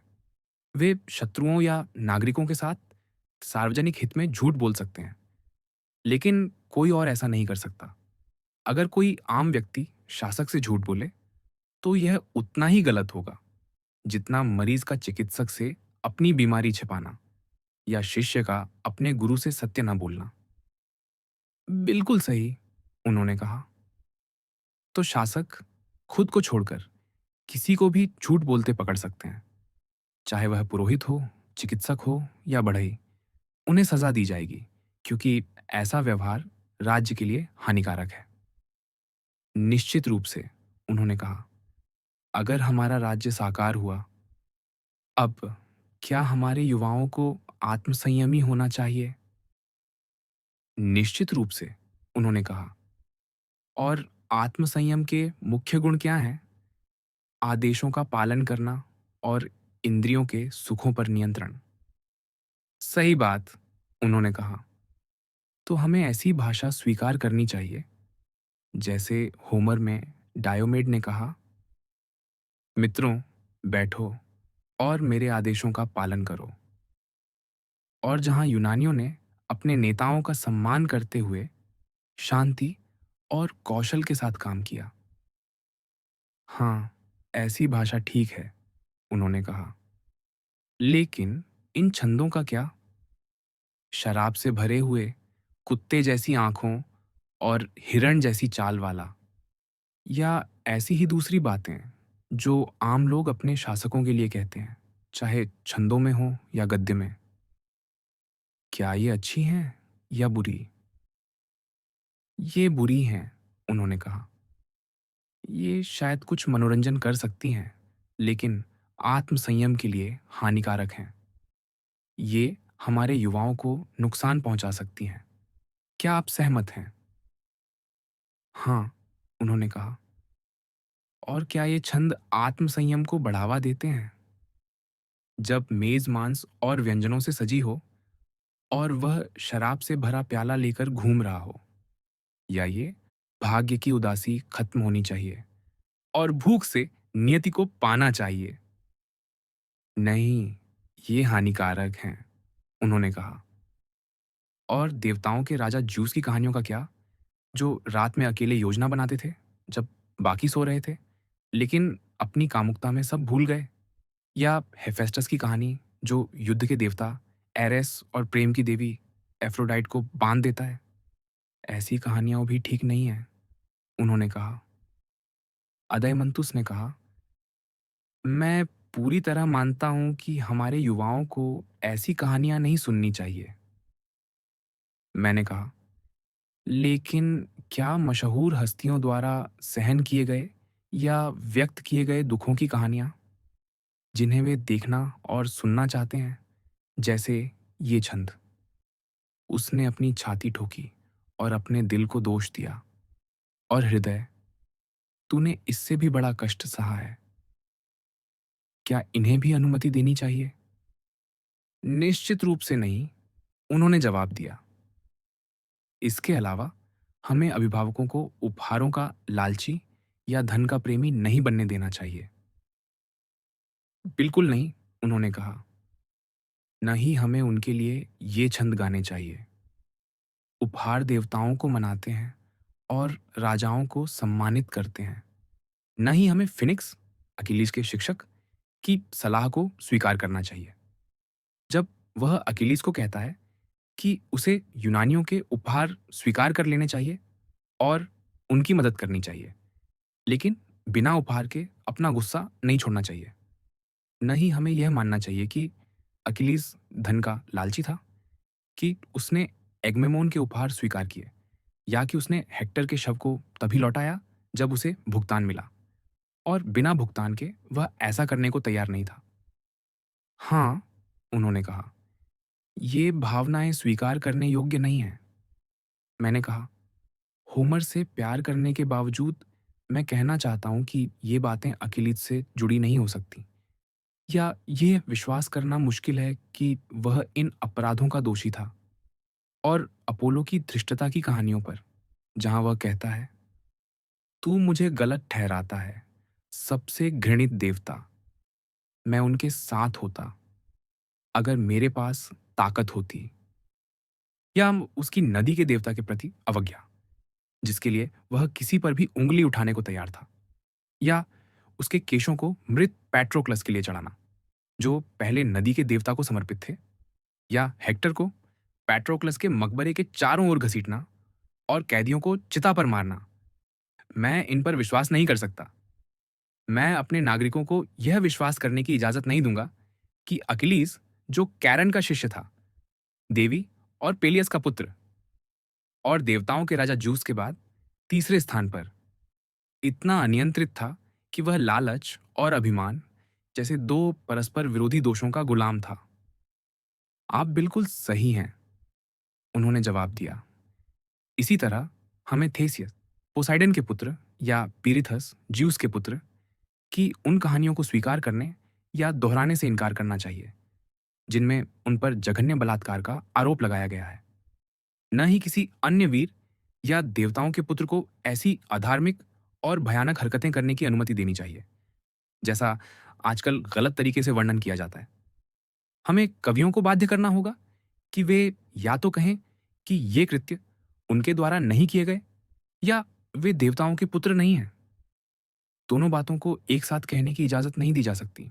हमें अपने युवाओं को यह समझाने की कोशिश नहीं करनी चाहिए कि देवता बुराई के स्रोत हैं, या पराक्रमी लोग आम आदमियों से बेहतर नहीं हैं। जैसा हमने कहा, ये भावनाएं न तो धर्म सम्मत हैं, न सत्य। हम पहले ही सिद्ध कर चुके हैं कि बुराई देवताओं से नहीं आती। बिल्कुल, उन्होंने कहा। और इन कहानियों का सुनने वालों पर बुरा प्रभाव पड़ता है। हर कोई अपने लिए बहाने बनाना शुरू कर देता है, जब उसे लगता है कि ऐसी दुष्टताएं हमेशा से होती आई हैं।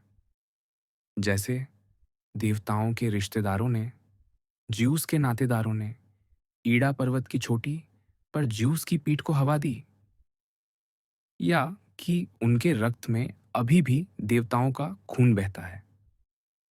इसलिए हमें ऐसी कहानियों पर रोक लगानी होगी, ताकि हमारे युवा अनैतिकता को उचित न ठहराए। हाँ, पूरी तरह सहमत, उन्होंने कहा। अब हमें यह तय करना होगा कि कवियों को किन कहानियों की इजाज़त दी जाए। हमने पहले ही तय कर लिया है कि कौन-सी कहानियाँ हानिकारक हैं। अब हमें यह देखना होगा कि कौन-सी कहानियाँ और शैलियाँ स्वीकार्य हैं। मैं समझता हूँ, उन्होंने कहा। क्या आपको लगता है कि हमें कविता की पूरी शैली को बदल देना चाहिए या सिर्फ कुछ हिस्सों को हटाना चाहिए या कुछ और करना चाहिए? मेरा मतलब समझ में आया, उन्होंने कहा। उदाहरण के लिए, क्या हमें दुखांत नाटकों की तरह सिर्फ संवाद रखने चाहिए? हाँ, आप मेरे मतलब को पूरी तरह समझ गए, मैंने कहा। मैं कहना चाहता हूँ कि कुछ कविताएं और कहानियां पूरी तरह नकल पर आधारित हैं, जैसे दुखांत और हास्य नाटक। दूसरी ओर, कुछ ऐसी हैं जहां कवि खुद ही बोलता है, जैसे महाकाव्य। और कुछ में दोनों का मिश्रण होता है। क्या आप मेरे साथ हैं? हाँ, उन्होंने कहा। अब मैं समझ गया कि आपका मतलब क्या है। मुझे याद दिलाए, मैंने शुरू में क्या कहा था, जब हमने इस विषय पर बात शुरू की थी। मुझे याद है, उन्होंने कहा। मैंने कहा था कि हमें नकल की कला को लेकर गलतफहमी हो सकती है। कवि अपनी कहानी को नकल के ज़रिए बता सकता है, चाहे पूरी तरह या आंशिक रूप से। लेकिन क्या नकल को पूरी तरह रोक सकते हैं? आपका मतलब है, उन्होंने कहा, क्या हमें दुखांत या हास्य नाटकों को अपने राज्य में अनुमति देनी चाहिए? शायद, मैंने कहा। लेकिन बात इससे भी बड़ी हो सकती है। मैं अब भी पूरी तरह निश्चित नहीं हूँ। लेकिन हमें तर्क जहाँ ले जाए, वहाँ चलना होगा। आगे बढ़े, उन्होंने कहा। मैंने कहा, अदयमंतुस, क्या हमारे अभिभावकों को नकल करनी चाहिए? या क्या ये सवाल उस नियम से हल हो सकता है, जो हमने पहले बनाया था, कि एक व्यक्ति केवल एक काम अच्छे से कर सकता है, न कि कई? अगर वह कई काम करने की कोशिश करता है, तो वह किसी में भी प्रसिद्धि नहीं पा सकता। बिल्कुल, उन्होंने कहा। क्या यही बात नकल पर भी लागू नहीं होती?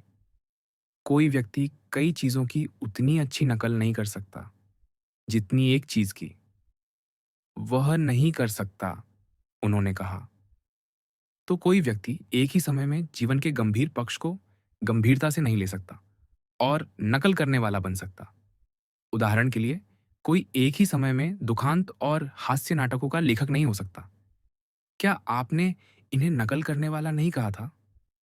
हाँ, उन्होंने कहा। और आप सही हैं कि कोई दोनों में एक साथ सफल नहीं हो सकता। और न ही कोई एक साथ लोक गायक और अभिनेता हो सकता है। सही बात, उन्होंने कहा। न ही दुखांत और हास्य अभिनेता एक ही हो सकते हैं, भले ही वे नकल ही क्यों न करें। यह सच है, उन्होंने कहा। मानव स्वभाव, अदयमंतुस, छोटे छोटे हिस्सों में बटा हुआ लगता है। कोई कई चीजों की एक साथ अच्छी नकल नहीं कर सकता। जैसे वह उन कार्यों को नहीं कर सकता जिनकी नकल की जा रही है। बिल्कुल सही, उन्होंने जवाब दिया। तो अगर हम अपने मूल सिद्धांत पर कायम रहें कि हमारे अभिभावक सभी अन्य कार्य छोड़कर राज्य की स्वतंत्रता को बनाए रखने के लिए समर्पित हों, तो उन्हें ऐसा कुछ भी नहीं करना चाहिए जो इस लक्ष्य से भटकाए। वे किसी भी व्यवहार या नकल में शामिल नहीं होंगे, सिवाय उन चरित्रों की जो साहस, आत्मसंयम, पवित्रता और स्वतंत्रता जैसे गुणों को दर्शाते हों। वे नीचता, उन्माद या स्वच्छंदता की नकल नहीं करेंगे और न ही ऐसी चीजों को अपनाएंगे। क्या आपने नहीं देखा कि नकल अगर जवानी से शुरू हो तो आदत बन जाती है और शरीर, आवाज और दिमाग को प्रभावित करती है? हाँ, निश्चित रूप से, अदय मंतुस ने कहा। मैंने कहा, जिन अभिभावकों की हम परवाह करते हैं और जिन्हें हम अच्छा इंसान बनाना चाहते हैं, उन्हें औरतों की नकल करने की इजाजत नहीं देनी चाहिए। चाहे वे युवा हों या वृद्ध, अपने पति से लड़ें, देवताओं से अपनी खुशी के लिए झगड़ें, या प्यार, दुख, बीमारी, आसक्ति या गर्भावस्था में रोती हों। बिल्कुल सही, उन्होंने जवाब दिया। न ही उन्हें नौकरों, पुरुष या औरत या गुलामों की नकल करने की अनुमति देनी चाहिए। वे ऐसा नहीं करेंगे, उन्होंने कहा, और निश्चित रूप से उन्हें बुरे लोगों की नकल नहीं करनी चाहिए, चाहे वे डरपोक हों, एक दूसरे को डांटें, चिढ़ें, गाली दें, शराब पीकर या बिना पिए पाप करें, या शब्दों और कर्मों से अपने और अपने पड़ोसियों को नुकसान पहुंचाएं। न ही उन्हें पागल लोगों की तरह बोलने या व्यवहार करने की ट्रेनिंग दी जानी चाहिए। पागलपन के बारे में छंद हो सकते हैं, लेकिन उनकी नकल या उपयोग नहीं होना चाहिए। यह बिल्कुल सच है, उन्होंने कहा। न ही उन्हें लोहार, सुनार, अन्य शिल्पकार, चप्पू चलाने वाले या जहाज के अधिकारियों की नकल करनी चाहिए। वे ऐसा कैसे करेंगे, उन्होंने कहा, जब उन्हें अपने दिमाग को ऐसे किसी काम में लगाने की इजाजत ही नहीं होगी। न ही उन्हें घोड़ों की हिनहिनाहट, बैलों की चीख, नदियों का बहना, समुद्र की गड़गड़ाहट, गरज या ऐसी किसी चीज की नकल करने की अनुमति होनी चाहिए। नहीं, उन्होंने कहा, अगर पागलपन को छोड़ दिया जाए तो वे पागल आदमी के व्यवहार की नकल नहीं करेंगे। मैंने कहा, अगर मैं आपको सही समझ रहा हूं तो एक तरह का वर्णन अच्छा व्यक्ति अपनाता है जब उसे कुछ कहना होता है, और दूसरी तरह का वर्णन बुरे चरित्र और शिक्षा वाला व्यक्ति चुनता है। वह कौन सी शैलियां हैं, उन्होंने पूछा।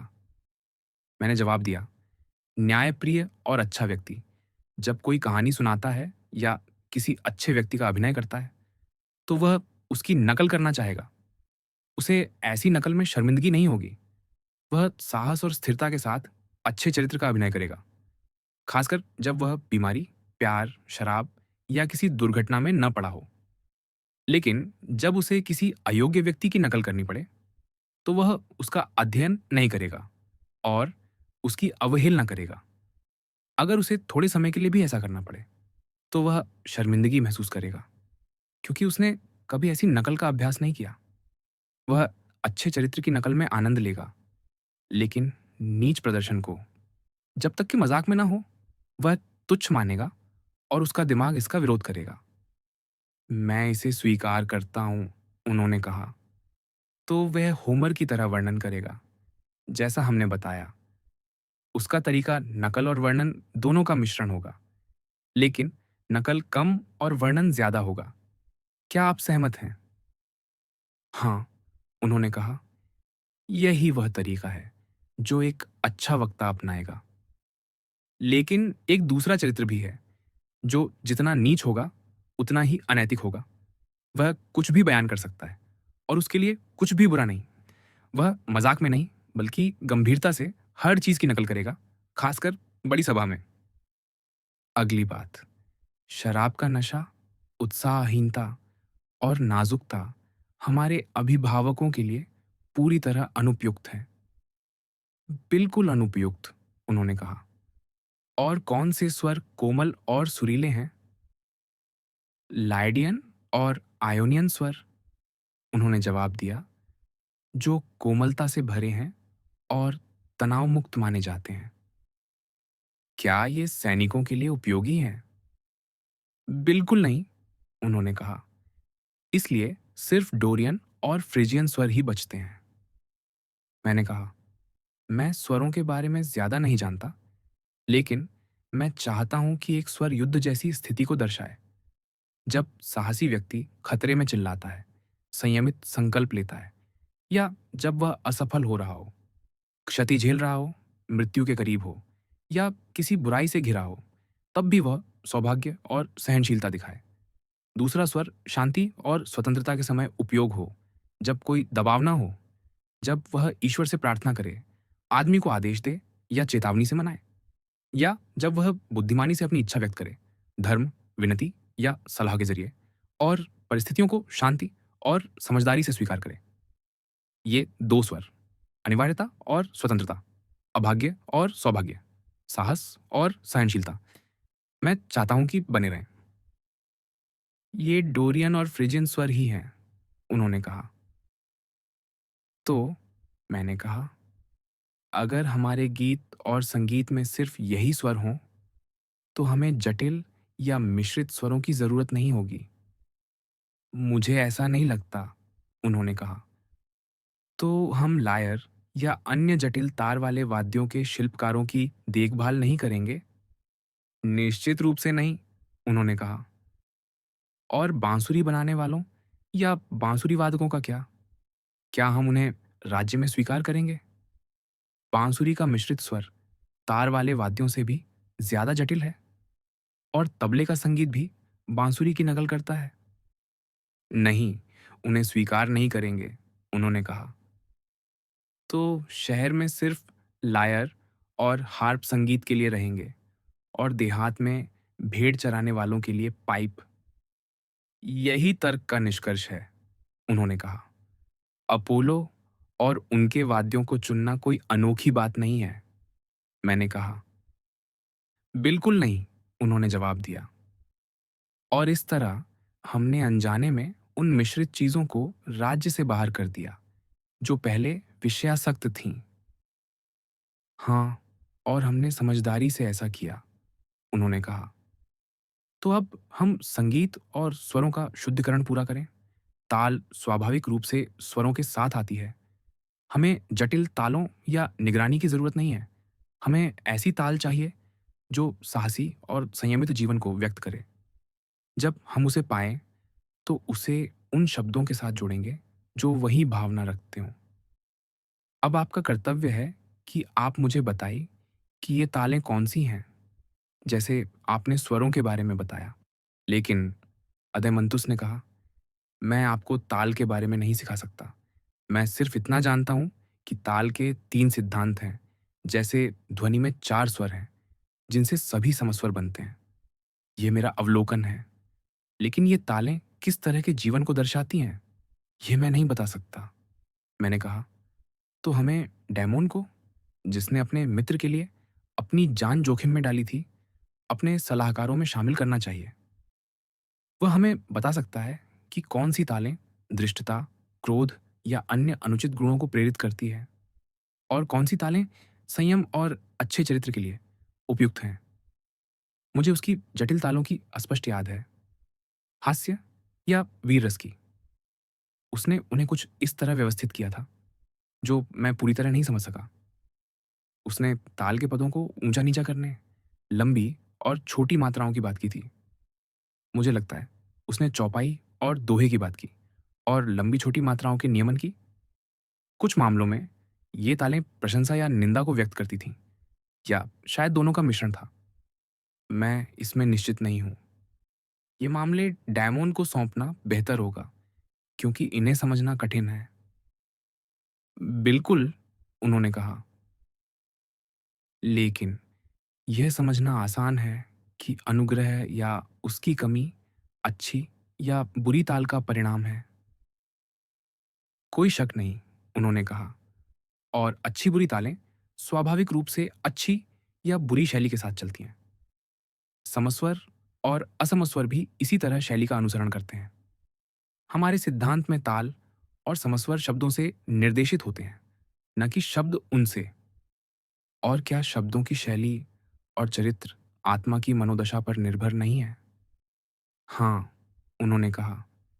और बाकी सब कुछ शैली पर। हाँ, उन्होंने जवाब दिया। तो शैली की सुंदरता, सौहार्द और अच्छी ताल सहजता पर निर्भर है। मेरा मतलब सच्ची सहजता से, जो नैतिक और उचित चरित्र और मन से आती है, न कि उस छलावे से जो सिर्फ दिखावा है। यह बिल्कुल सच है, उन्होंने कहा। और अगर हमारे युवा जीवन में कुछ हासिल करना चाहते हैं, तो क्या उन्हें अनुग्रह और समस्वर को अपना लक्ष्य नहीं बनाना चाहिए? उन्हें ऐसा ही करना चाहिए, उन्होंने कहा। कला और हर रचनात्मक कार्य, बुनाई, कशीदाकारी, वास्तुकला और हर तरह का निर्माण, साथ ही प्रकृति, पशु पक्षी और पौधों में भी अनुग्रह या उसकी कमी होती है। क्रूरता, असहमति और अनुचित गति बुरी शैली और बुरे स्वभाव से जुड़ी होती है, जबकि अनुग्रह और सौहार्द अच्छाई और नैतिकता की जुड़वां बहनें हैं। यह पूरी तरह सच है, उन्होंने कहा। क्या हमें सिर्फ कवियों तक ही सीमित रहना चाहिए? क्या उन्हें केवल अच्छाई का प्रतिबिंब दिखाने की अनुमति देनी चाहिए? और अगर वे ऐसा नहीं करते, तो उन्हें राज्य से निकाल देना चाहिए? या ये नियंत्रण अन्य कलाकारों पर भी लागू होना चाहिए? क्या उन्हें भी बुराई, असंयम और असभ्यता को चित्रित करने से रोकना नहीं चाहिए? जो हमारे नियमों से सहमत न हों, उन्हें हमारे राज्य में अनुमति नहीं मिलनी चाहिए। निश्चित रूप से, उन्होंने कहा। और व्यायाम के साथ-साथ संगीत का प्रशिक्षण भी शुरुआती वर्षों से शुरू होना चाहिए और जीवन भर चलना चाहिए। मेरा मानना है, और मैं आपकी राय चाहता हूँ, कि अच्छा शरीर आत्मा को बेहतर नहीं बनाता, बल्कि अच्छी आत्मा अपने गुणों से शरीर को जितना संभव हो बेहतर बनाती है। आप क्या कहते हैं? मैं सहमत हूँ, उन्होंने कहा। तो अगर हमारा मन अच्छे से प्रशिक्षित है, तो हम शरीर का ध्यान रखने के लिए उपयुक्त होंगे।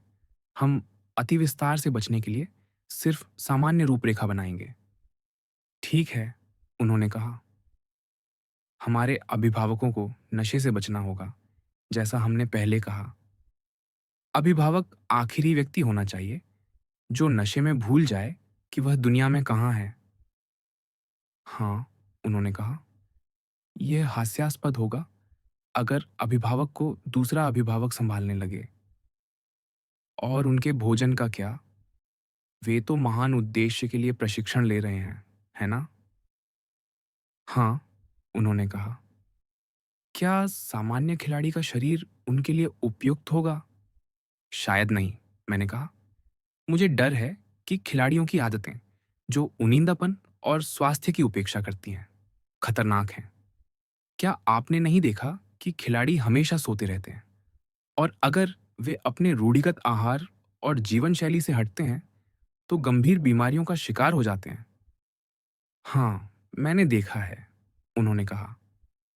तो मैंने कहा, हमारे योद्धा खिलाड़ियों को ऐसे प्रशिक्षण की जरूरत है जो उन्हें सजग कुत्तों की तरह बनाए, देखने और सुनने में तेज, भोजन और पानी के बदलाव, गर्मी और सर्दी को सहन करने में सक्षम, ताकि अभियान के दौरान वे स्वस्थ रहें।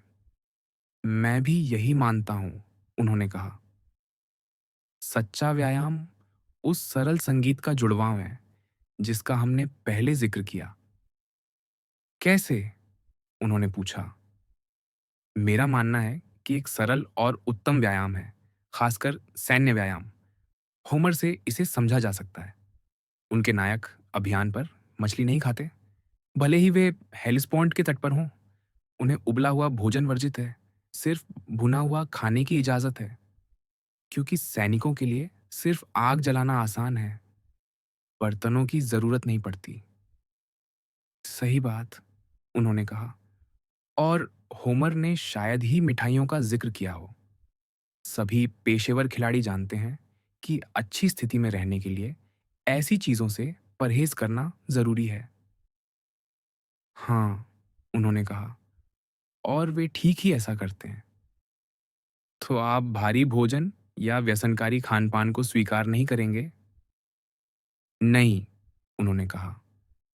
न ही कोई व्यक्ति जो इस स्थिति में हो, किसी दिलफेंक लड़की को अपना करीबी दोस्त बनाएगा। लेकिन, अदयमंतुस ने कहा, मैं आपको ताल के बारे में नहीं सिखा सकता। मैं सिर्फ इतना जानता हूं कि ताल के 3 सिद्धांत हैं, जैसे ध्वनि में 4 स्वर हैं, जिनसे सभी समस्वर बनते हैं। यह मेरा अवलोकन है। लेकिन ये तालें किस तरह के जीवन को दर्शाती हैं, यह मैं नहीं बता सकता। मैंने कहा, तो हमें डैमोन को, जिसने अपने मित्र के लिए अपनी जान जोखिम में डाली थी, अपने सलाहकारों में शामिल करना चाहिए। वह हमें बता सकता है कि कौन सी तालें धृष्टता, क्रोध या अन्य अनुचित गुणों को प्रेरित करती हैं, और कौन सी तालें संयम और अच्छे चरित्र के लिए उपयुक्त हैं। मुझे उसकी जटिल तालों की अस्पष्ट याद है, हास्य या वीर रस की। उसने उन्हें कुछ इस तरह व्यवस्थित किया था, जो मैं पूरी तरह नहीं समझ सका। उसने ताल के पदों को ऊंचा-नीचा करने, लंबी और छोटी मात्राओं की बात की थी। मुझे लगता है उसने चौपाई और दोहे की बात की, और लंबी-छोटी मात्राओं के नियमन की। कुछ मामलों में ये तालें प्रशंसा या निंदा को व्यक्त करती थीं, या शायद दोनों का मिश्रण था। मैं इसमें निश्चित नहीं हूँ। ये मामले डायमंड को सौंपना बेहतर होगा, क्योंकि इन्हें समझना कठिन है। बिल्कुल, उन्होंने कहा। लेकिन ये समझना आसान है कि अनुग्रह या उसकी कमी अच्छी या बुरी ताल का परिणाम है। कोई शक नहीं, उन्होंने कहा। और अच्छी बुरी तालें स्वाभाविक रूप से अच्छी या बुरी शैली के साथ चलती हैं। समस्वर और असमस्वर भी इसी तरह शैली का अनुसरण करते हैं। हमारे सिद्धांत में ताल और समस्वर शब्दों से निर्देशित होते हैं, न कि शब्द उनसे। और क्या शब्दों की शैली और चरित्र आत्मा की मनोदशा पर निर्भर नहीं है? हाँ, उन्होंने कहा। और बाकी सब कुछ शैली पर? हाँ, उन्होंने जवाब दिया। तो शैली की सुंदरता, सौहार्द और अच्छी ताल सहजता पर निर्भर है। मेरा मतलब सच्ची सहजता से, जो नैतिक और उचित चरित्र और मन से आती है, न कि उस छलावे से, जो सिर्फ दिखावा है। यह बिल्कुल सच है, उन्होंने कहा। और अगर हमारे युवा जीवन में कुछ हासिल करना चाहते हैं, तो क्या उन्हें अनुग्रह और समस्वर को अपना लक्ष्य नहीं बनाना चाहिए? उन्हें ऐसा ही करना चाहिए, उन्होंने कहा। कला और हर रचनात्मक कार्य, बुनाई, कशीदाकारी, वास्तुकला और हर तरह का निर्माण, साथ ही प्रकृति, पशु पक्षी और पौधों में भी अनुग्रह या उसकी कमी होती है। क्रूरता, असहमति और अनुचित गति बुरी शैली और बुरे स्वभाव से जुड़ी होती है, जबकि अनुग्रह और सौहार्द अच्छाई और नैतिकता की जुड़वां बहनें हैं। यह पूरी तरह सच है, उन्होंने कहा। क्या हमें सिर्फ कवियों तक ही सीमित रहना चाहिए? क्या उन्हें केवल अच्छाई का प्रतिबिंब दिखाने की अनुमति देनी चाहिए? और अगर वे ऐसा नहीं करते, तो उन्हें राज्य से निकाल देना चाहिए? या ये नियंत्रण अन्य कलाकारों पर भी लागू होना चाहिए? क्या उन्हें भी बुराई, असंयम और असभ्यता को चित्रित करने से रोकना नहीं चाहिए? जो हमारे नियमों से सहमत ना हों, उन्हें हमारे राज्य में अनुमति नहीं मिलनी चाहिए? निश्चित रूप से, उन्होंने कहा। और व्यायाम के साथ-साथ संगीत का प्रशिक्षण भी शुरुआती वर्षों से शुरू होना चाहिए और जीवन भर चलना चाहिए। मेरा मानना है, और मैं आपकी राय चाहता हूँ, कि अच्छा शरीर आत्मा को बेहतर नहीं बनाता, बल्कि अच्छी आत्मा अपने गुणों से शरीर को जितना संभव हो बेहतर बनाती है। आप क्या कहते हैं? मैं सहमत हूँ, उन्होंने कहा। तो अगर हमारा मन अच्छे से प्रशिक्षित है, तो हम शरीर का ध्यान रखने के लिए उपयुक्त होंगे। हम अति विस्तार से बचने के लिए सिर्फ सामान्य रूपरेखा बनाएंगे। ठीक है, उन्होंने कहा। हमारे अभिभावकों को नशे से बचना होगा, जैसा हमने पहले कहा। अभिभावक आखिरी व्यक्ति होना चाहिए जो नशे में भूल जाए कि वह दुनिया में कहाँ है। हाँ, उन्होंने कहा। यह हास्यास्पद होगा अगर अभिभावक को दूसरा अभिभावक संभालने लगे। और उनके भोजन का क्या? वे तो महान उद्देश्य के लिए प्रशिक्षण ले रहे हैं, है ना? हाँ, उन्होंने कहा। क्या सामान्य खिलाड़ी का शरीर उनके लिए उपयुक्त होगा? शायद नहीं, मैंने कहा। मुझे डर है कि खिलाड़ियों की आदतें, जो उनींदापन और स्वास्थ्य की उपेक्षा करती हैं, खतरनाक हैं। क्या आपने नहीं देखा कि खिलाड़ी हमेशा सोते रहते हैं? और अगर वे अपने रूढ़िगत आहार और जीवन शैली से हटते हैं, तो गंभीर बीमारियों का शिकार हो जाते हैं। हाँ, मैंने देखा है, उन्होंने कहा। तो मैंने कहा, हमारे योद्धा खिलाड़ियों को ऐसे प्रशिक्षण की जरूरत है जो उन्हें सजग कुत्तों की तरह बनाए, देखने और सुनने में तेज, भोजन और पानी के बदलाव, गर्मी और सर्दी को सहन करने में सक्षम, ताकि अभियान के दौरान वे स्वस्थ रहें। मैं भी यही मानता हूँ, उन्होंने कहा। सच्चा व्यायाम उस सरल संगीत का जुड़वां है जिसका हमने पहले जिक्र किया। कैसे? उन्होंने पूछा। मेरा मानना है कि एक सरल और उत्तम व्यायाम है, खासकर सैन्य व्यायाम। होमर से इसे समझा जा सकता है। उनके नायक अभियान पर मछली नहीं खाते, भले ही वे हेलिस्पोर्ट के तट पर हों। उन्हें उबला हुआ भोजन वर्जित है, सिर्फ भुना हुआ खाने की इजाज़त है। क्योंकि सैनिकों के लिए सिर्फ आग जलाना आसान है, बर्तनों की ज़रूरत नहीं पड़ती। सही बात, उन्होंने कहा। और होमर ने शायद ही मिठाइयों का ज़िक्र किया हो। सभी पेशेवर खिलाड़ी जानते हैं कि अच्छी स्थिति में रहने के लिए ऐसी चीज़ों से परहेज़ करना ज़रूरी है। हाँ, उन्होंने कहा, और वे ठीक ही ऐसा करते हैं। तो आप भारी भोजन या व्यसनकारी खान-पान को स्वीकार नहीं करेंगे? नहीं, उन्होंने कहा। न ही कोई व्यक्ति जो इस स्थिति में हो, किसी दिलफेंक लड़की को अपना करीबी दोस्त बनाएगा। निश्चित रूप से नहीं, उन्होंने कहा। न ही आप स्वादिष्ट भोजन के चक्कर में पड़ने की अनुमति देंगे? बिल्कुल नहीं, उन्होंने जवाब दिया। इस तरह के भोजन और जीवन शैली की तुलना हम उस उत्तेजक संगीत और गीतों से करेंगे जो जटिल समस्वर और ताल में बनाए जाते हैं। निश्चित रूप से, उन्होंने कहा। जटिलता बीमारी को जन्म देती है, जबकि संगीत में सादगी आत्मा के संयम की रक्षा करती है, और व्यायाम में सादगी शरीर के स्वास्थ्य की। यह पूरी तरह सच है, उन्होंने कहा। लेकिन जब असंयम और बीमारी राज्य में बढ़ती है, तो न्यायालय और चिकित्सा की जरूरत पड़ती है। चिकित्सक और वकील अहंकारी हो जाते हैं, क्योंकि उनकी सेवाएं न सिर्फ गुलामों, बल्कि नागरिकों के लिए भी जरूरी हो जाती हैं। बिल्कुल, उन्होंने कहा। और इससे बड़ा सबूत क्या होगा खराब और शर्मनाक शिक्षा का, कि न केवल कलाकार और सामान्य लोग, बल्कि वे भी जो खुद को अशिक्षित मानते हैं, प्रथम श्रेणी के चिकित्सकों और न्यायाधीशों की विशेषज्ञता चाहते हैं। क्या यह शर्मनाक नहीं कि अच्छी शिक्षा और उचित वंश की कमी के कारण लोग अपनी रक्षा और जरूरतों के लिए विदेशियों पर निर्भर हों और खुद को दूसरों के हाथों में सौंपकर उन्हें अपना मालिक और निर्णायक बनाएं? यह सबसे शर्मनाक है, उन्होंने कहा। क्या आप इसे अतिशयोक्ति कहेंगे? मैंने जवाब दिया। जब एक और भी बुरी स्थिति है, जहां लोग जीवन भर वादी बनकर मुद्दई या प्रतिवादी के रूप में न्यायालयों के चक्कर लगाते हैं, यह उनके सम्मान को गिराता है। वे सोचते हैं कि वे बेईमानी में माहिर हैं, हर रास्ते को परखते हैं और हर चाल चलकर जकड़न से बचने की कोशिश करते हैं, ताकि न्याय से बच सकें।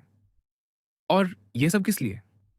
सिर्फ छोटे-मोटे फायदों के लिए, जो उल्लेख करने लायक भी नहीं। वे जानते हैं कि बिना अदालतों के अपने जीवन को व्यवस्थित करना अधिक सम्मानजनक और कुलीन है। क्या यह और भी शर्मनाक नहीं? हाँ, उन्होंने कहा, यह और भी शर्मनाक है।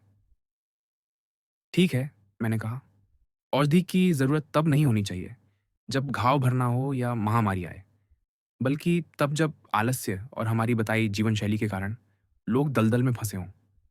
वे शिकायत करते हैं और औषधि के देवता एस्क्लेपियस के विद्वान पुत्रों से नई बीमारियों, जैसे पेट में गैस या जुकाम, के लिए नाम मांगते हैं। क्या यह कलंक नहीं? हाँ, उन्होंने कहा, वे वाकई अजीब और नए नाम देते हैं बीमारियों को। मैंने कहा, मुझे लगता है कि एस्क्लेपियस के समय ऐसी बीमारियां नहीं थीं। होमर में जब वीर यूरिपाइल्स घायल हुआ, तो उसे पार्मेनियन शराब दी गई, जिसमें जौ और पनीर मिश्रित था। ये आज अजीब लग सकता है, लेकिन तब इसे ठीक करने वाला माना गया। पर चिकित्सकों और न्यायाधीशों में अंतर है। चिकित्सक शरीर को ठीक करते हैं, लेकिन बीमार दिमाग को कोई ठीक नहीं कर सकता। यह बहुत सच है, उन्होंने कहा। लेकिन न्यायाधीश जो दिमाग पर शासन करते हैं, को न सिर्फ बुरे स्वभाव को समझना चाहिए, बल्कि युवावस्था से इसका अनुभव होना चाहिए। उन्हें हर तरह के अपराधों की जानकारी होनी चाहिए, ताकि वे दूसरों के अपराधों को जल्दी पकड़ सकें, जैसे वे अपनी आत्मचेतना से शरीर की रक्षा करते हैं। एक सम्मानित दिमाग जो स्वस्थ निर्णय देता है, को जवानी में बुराई का अनुभव या उसका संदूषण नहीं होता। यही कारण है कि अच्छा व्यक्ति जवानी में निष्कपट दिखता है और बेईमान लोग उसका फायदा उठाते हैं, क्योंकि उसके पास बुराई का कोई नमूना नहीं होता। हाँ, उन्होंने कहा, वे धोखा खाने के लिए बहुत उपयुक्त होते हैं। इसीलिए मैंने कहा, न्यायाधीश को युवा नहीं होना चाहिए। उसे देर से और लंबे सोच विचार के बाद दूसरों में बुराई की प्रकृति को पहचानना सीखना चाहिए। उसका ज्ञान अनुभव से नहीं, बल्कि अध्ययन से आना चाहिए। हाँ, उन्होंने कहा, यह न्यायाधीशों के लिए आदर्श है और वह अच्छा आदमी होगा। मैंने जवाब दिया, जो आपके सवाल का जवाब है। अच्छा आदमी वही है जिसकी आत्मा अच्छी है, लेकिन धूर्त और संदेही स्वभाव वाला व्यक्ति, जिसके बारे में हमने बात की, जिसने कई अपराध किए और दुष्टता में माहिर है, वह अपने जैसे लोगों के बीच चतुर दिखता है, क्योंकि वह उनकी हरकतों को परखता है। लेकिन जब वह नैतिक लोगों के बीच होता है, तो वह मूर्ख लगता है, क्योंकि वह बिना वजह शक करता है और ईमानदार लोगों को नहीं समझ पाता, क्योंकि उसके पास ईमानदारी का कोई नमूना नहीं है। और चूंकि बुरे लोग अच्छे लोगों से ज्यादा होते हैं, वह खुद को और दूसरों को समझदार समझता है, न कि मूर्ख। यह पूरी तरह सच है, उन्होंने कहा।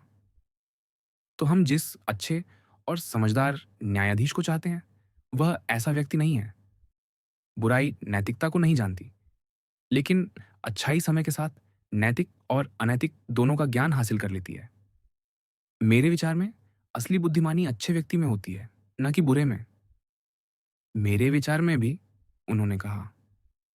तो यह औषधि और कानून की तरह है, जिसे आप अपने राज्य में लागू करना चाहेंगे। यह बेहतर प्रकृति वालों की सेवा करेगा, आत्मा और शरीर को स्वास्थ्य देगा। लेकिन जिनके शरीर बीमार हैं, उन्हें मरने देना चाहिए, और जिनकी आत्मा भ्रष्ट और असाध्य है, उन्हें खुद को खत्म करने देना चाहिए। यह परिवार और राज्य दोनों के लिए सबसे अच्छा है, उन्होंने कहा।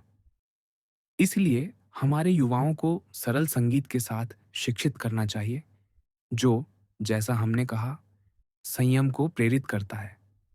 इससे वे कानून का सहारा लेने से बचेंगे।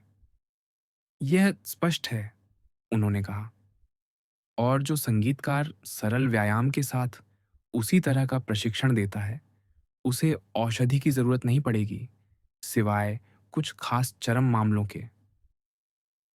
यह मैं पूरी तरह मानता हूं, ग्लकोन ने कहा। मैंने कहा, जो अभ्यास और परिश्रम अभिभावक करता है, वह केवल अपनी आत्मा के सक्रिय गुणों को उत्तेजित करता है, न कि अपनी मांसपेशियों को बढ़ाने के लिए, जैसा सामान्य खिलाड़ी करता है। वह अपनी ताकत को नियमित आहार और जीवन शैली से नहीं, बल्कि संयम से बढ़ाता है। यह बिल्कुल सच है, उन्होंने कहा। न ही संगीत और व्यायाम की ये दो कलाएं, जैसा आमतौर पर समझा जाता है, एक को आत्मा और दूसरी को शरीर के लिए बनाई गई हैं। तो फिर इनका असली उद्देश्य क्या है? उन्होंने पूछा। मैंने कहा, मेरा मानना है कि दोनों का लक्ष्य आत्मा को बेहतर बनाना है। वह कैसे? उन्होंने पूछा। क्या आपने कभी गौर नहीं किया? मैंने कहा कि व्यायाम में अति कठोरता दिमाग को क्रूर और खूंखार बनाती है, जबकि संगीत में अति नरमी इसे अत्यधिक कोमल और कमजोर कर देती है। हाँ, उन्होंने कहा, मैं देखता हूं कि खिलाड़ी बहुत हद तक निष्ठुर हो जाते हैं और संगीतकार अत्यधिक नरम और भावुक। यह भी सच है, मैंने कहा, कि कठोरता भावना से आती है। अगर इसे सही ढंग से प्रशिक्षित किया जाए, तो यह साहस बन जाता है। लेकिन अगर यह बहुत तीव्र हो, तो क्रूरता और बर्बरता में बदल जाता है। मैं भी यही सोचता हूं, उन्होंने कहा। दूसरी ओर, दार्शनिक स्वभाव में स्वाभाविक सौम्यता होती है। अगर इसे ठीक से पाला जाए, तो यह नरमी, संतुलित और सुसंस्कृत बन जाती है। लेकिन अगर इसे अनुचित ढंग से बढ़ाया जाए, तो यह कमजोरी में बदल जाती है। सही बात, उन्होंने कहा। और हमारी राय में अभिभावकों में ये दोनों गुण, साहस और सौम्यता, होने चाहिए। निश्चित रूप से, उन्होंने कहा। और दोनों को संतुलित होना चाहिए? बिल्कुल, उन्होंने जवाब दिया। एक संतुलित आत्मा साहसी और संयमी दोनों होती है। हाँ, उन्होंने कहा। और असंतुलित आत्मा डरपोक और उजड़ होती है। यह पूरी तरह सच है, उन्होंने कहा। जब कोई व्यक्ति संगीत को अपनी आत्मा पर हावी होने देता है और मधुर, नरम, उदास स्वरों को अपने कानों से आत्मा में प्रवेश करने देता है, जिनका हमने जिक्र किया, और अपना पूरा जीवन गीत गाने में बिताता है, तो पहले उसकी भावनाएं लोहे की तरह नरम हो जाती हैं, जो उपयोगी हो सकती हैं। लेकिन अगर वह इसे जारी रखता है, तो वह पिघलने लगता है, उसकी भावनाएं नष्ट हो जाती हैं और वह एक कमजोर योद्धा बन जाता है। यह बिल्कुल सच है, उन्होंने कहा। अगर उसकी आत्मा में स्वाभाविक रूप से कम भावनाएं हैं, तो यह परिवर्तन जल्दी होता है। लेकिन अगर उसमें मजबूत भावनाएं हैं, तो संगीत उसकी ताकत को कमजोर करता है। थोड़ी उत्तेजना में वह आग की तरह भड़क उठता है, लेकिन जल्दी ठंडा भी हो जाता है। सही बात, उन्होंने कहा। और अगर वह केवल व्यायाम करता है, बिना संगीत के, तो उसकी आत्मा कठोर और असभ्य हो जाती है। यह भी सच है, उन्होंने कहा। तो मैंने कहा, हमें संगीत और व्यायाम का संतुलन चाहिए, ताकि अभिभावकों की आत्मा साहसी और संयमी दोनों हो। यह संतुलन उन्हें सभ्य और मानवीय बनाएगा, न कि क्रूर या कमजोर। पूरी तरह सहमत, उन्होंने कहा। और क्या यह संतुलन गडरियों में अप्राकृतिक नहीं है? वाकई अप्राकृतिक, उन्होंने कहा। इसलिए हमें सावधानी बरतनी चाहिए कि हमारे सहायक, हमारे नागरिकों के रक्षक इतने कठोर न बने कि मित्रों और साथियों के बजाय क्रूर तानाशाह बन जाए। हाँ, बहुत सावधानी जरूरी है, उन्होंने कहा। क्या अच्छी शिक्षा उन्हें सबसे अच्छी रक्षा नहीं देती? लेकिन वह पहले से ही अच्छी तरह शिक्षित हैं, उन्होंने जवाब दिया। मैं इतना निश्चित नहीं हूं, मेरे प्रिय ग्लकोन, मैंने कहा। लेकिन मुझे यकीन है कि सच्ची शिक्षा, जो भी हो, उन्हें सभ्य और मानवीय बनाएगी, ताकि वे एक दूसरे और जिनकी वे रक्षा करते हैं, उनके साथ अच्छे संबंध बनाएं। यह बिल्कुल सच है, उन्होंने कहा।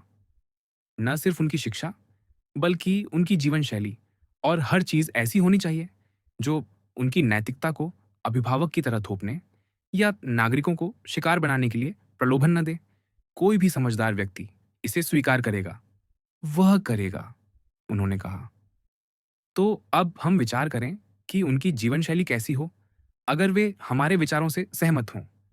सबसे पहले, किसी के पास जरूरत से ज्यादा संपत्ति नहीं होनी चाहिए, न ही निजी घर या बंद भंडार जो समझदार लोगों के लिए अनुपयुक्त हैं। उनका रखरखाव वैसा होना चाहिए जैसा प्रशिक्षित योद्धाओं के लिए जरूरी है, साहसी और संयमी। उन्हें एक निश्चित राशि मिलनी चाहिए जो उनके वार्षिक खर्चों को पूरा करे, उससे ज्यादा नहीं। वे सैनिकों की तरह भोजनालयों में खाना खाएं और सामूहिक शिविरों में रहें। हम उन्हें बताएंगे कि उनके पास ईश्वरीय सोना और चांदी है, उनकी आत्मा में। उन्हें सांसारिक धातुओं से अपनी पवित्रता को दूषित नहीं करना चाहिए। साधारण सोना और चांदी कई अपवित्र कृत्यों का कारण बनता है, लेकिन उनकी आत्मा की धातु शुद्ध है। उन्हें सोने चांदी का संग्रह नहीं करना चाहिए, न ही उसे संभालना चाहिए, न ही उसके साथ एक छत के नीचे रहना चाहिए, न ही उसके साथ शराब पीनी चाहिए। यही उनकी और राज्य की मुक्ति होगी। अगर वे घर, जमीन या पैसा अपने लिए जमा करते हैं, तो वे अच्छे गृहस्वामी और किसान बन जाएंगे, न कि अभिभावक। वे अपने साथी नागरिकों के शत्रु और तानाशाह बन जाएंगे। वे घृणा करेंगे और घृणा का शिकार होंगे, साजिश रचेंगे और साजिशों में फंसेंगे।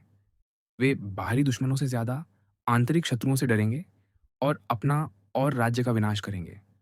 इसलिए क्या हम यह नहीं कहेंगे कि हमारा राज्य व्यवस्थित हो और ये नियम हमारे अभिभावकों के घरों और अन्य मामलों पर लागू हों? हाँ, ग्लकोन ने कहा। संपत्ति, गरीबी और राज्य का सुख।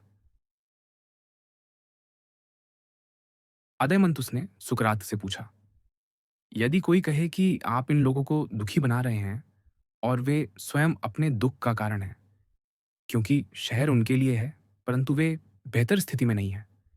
इसका कारण ये है कि जहां अन्य लोग भूमि प्राप्त करते हैं, शानदार और सुंदर घर बनाते हैं, देवताओं को बलि चढ़ाते हैं, आतिथ्य सत्कार करते हैं और उनके पास सोना, चांदी और वह सब कुछ है जो सौभाग्यशाली व्यक्ति के पास होता है।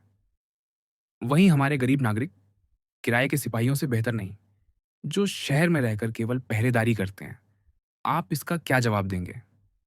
सुकरात ने उत्तर दिया, आप यह भी जोड़ सकते हैं कि उन्हें केवल भोजन मिलता है और दूसरों की तरह कोई अतिरिक्त भुगतान नहीं। इसीलिए वे सुख सुविधाओं का आनंद नहीं ले सकते, न ही प्रियजनों पर खर्च कर सकते हैं, न ही दुनिया द्वारा आनंददायक मानी जाने वाली इच्छाओं को पूरा कर सकते हैं। ऐसी कई बातें गिनाई जा सकती हैं। अदय मंतुस ने कहा, मान लीजिए यह सब उनके तर्क का हिस्सा है। आपका जवाब क्या होगा? सुकरात ने कहा, यदि हम अपने पुराने तर्कों पर चलें तो हमें जवाब मिल जाएगा।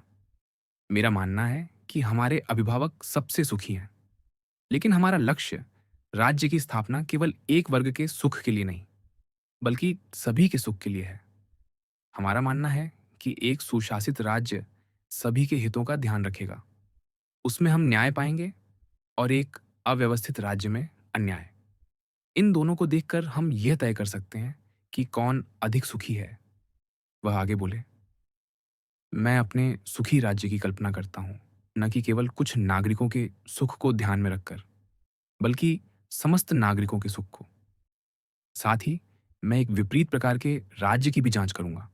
मान लीजिए हम एक मूर्ति को रंग रहे हैं और कोई कहता है, आपने आंखों को बैंगनी रंग क्यों नहीं दिया, जो सबसे सुंदर रंग है, बल्कि उन्हें काला रंग दिया? हम जवाब देंगे, श्रीमान, आप हमें आंखों को इतना सुंदर बनाने को नहीं कह रहे कि वे आंखें ही ना रहें।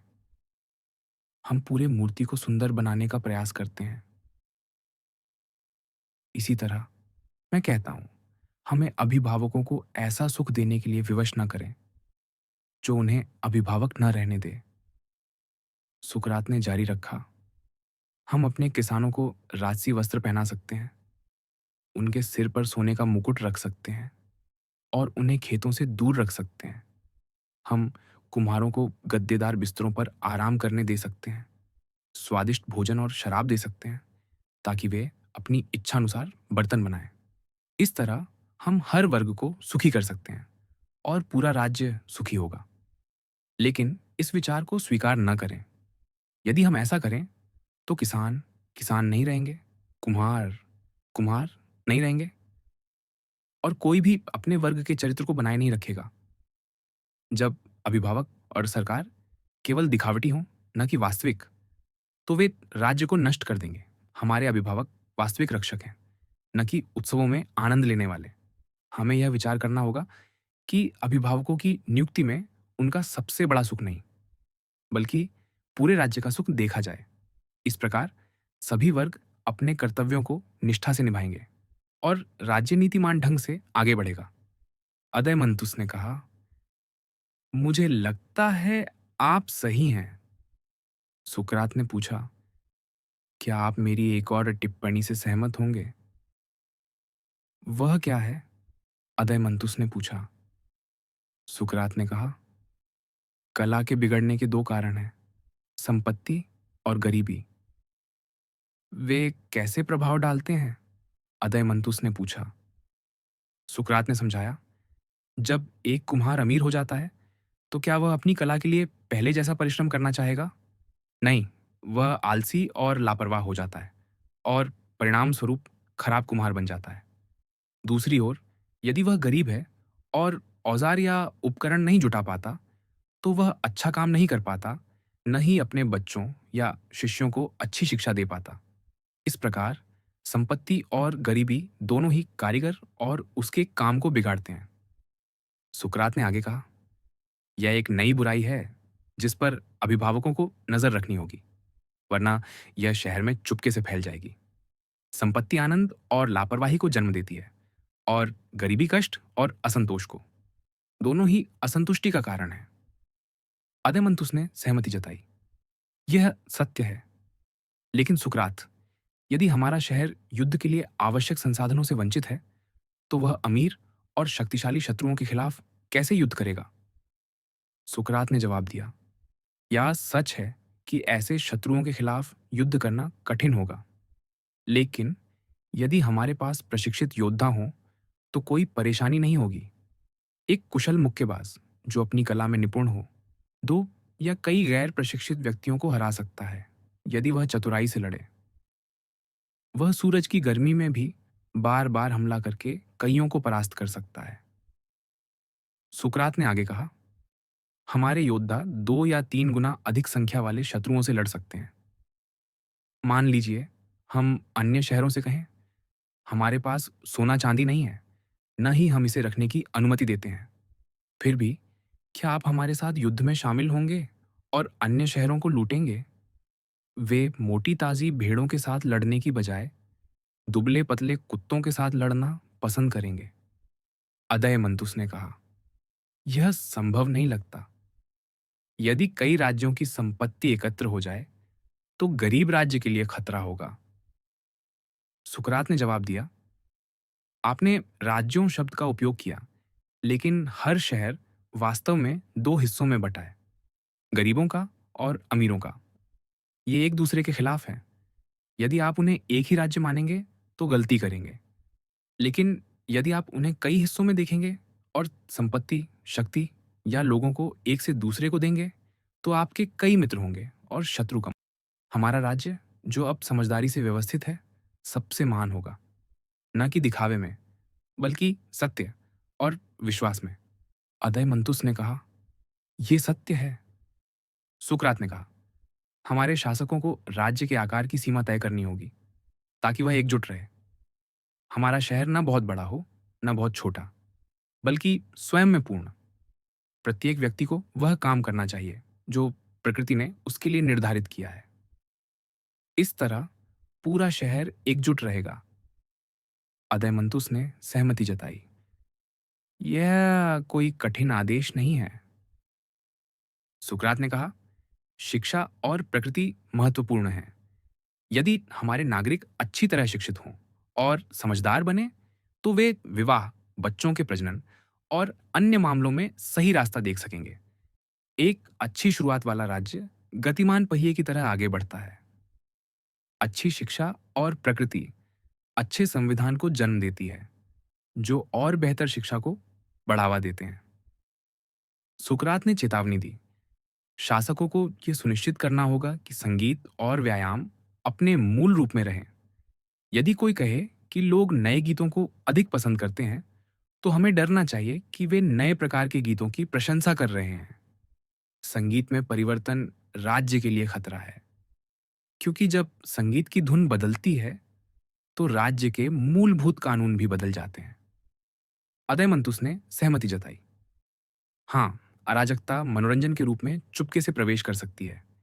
यह धीरे धीरे आदतों, परंपराओं और फिर कानूनों व संविधान को प्रभावित करती है, और अंत में सभी निजी और सार्वजनिक अधिकारों को उखाड़ फेंकती है। सुकरात ने कहा, यह सत्य है। सुकरात ने कहा, हमारे युवाओं को कठोर शिक्षा दी जानी चाहिए, क्योंकि यदि मनोरंजन अराजकता में बदल जाए और युवा स्वयं अराजक हो जाए, तो वे कभी भी अच्छे आचरण और नैतिकता वाले नागरिक नहीं बन सकते। अदयमंतुस ने सहमति जताई। यह बहुत सत्य है। सुकरात ने आगे कहा, जब युवा संगीत और नाटक के माध्यम से अच्छी आदतें ग्रहण करते हैं, तो यह अनुशासित आचरण हर स्थिति में उनके साथ रहता है। यह उनकी प्रगति का कारण बनता है और राज्य में किसी भी गिरावट को सुधारने में सहायक होता है। अदयमंतुस ने फिर कहा, यह बहुत सत्य है। सुकरात ने कहा, इस तरह की शिक्षा प्राप्त करने पर वे स्वयं उन छोटे छोटे नियमों को खोज लेते हैं, जिन्हें उनके पूर्वजों ने अस्वीकार कर दिया था।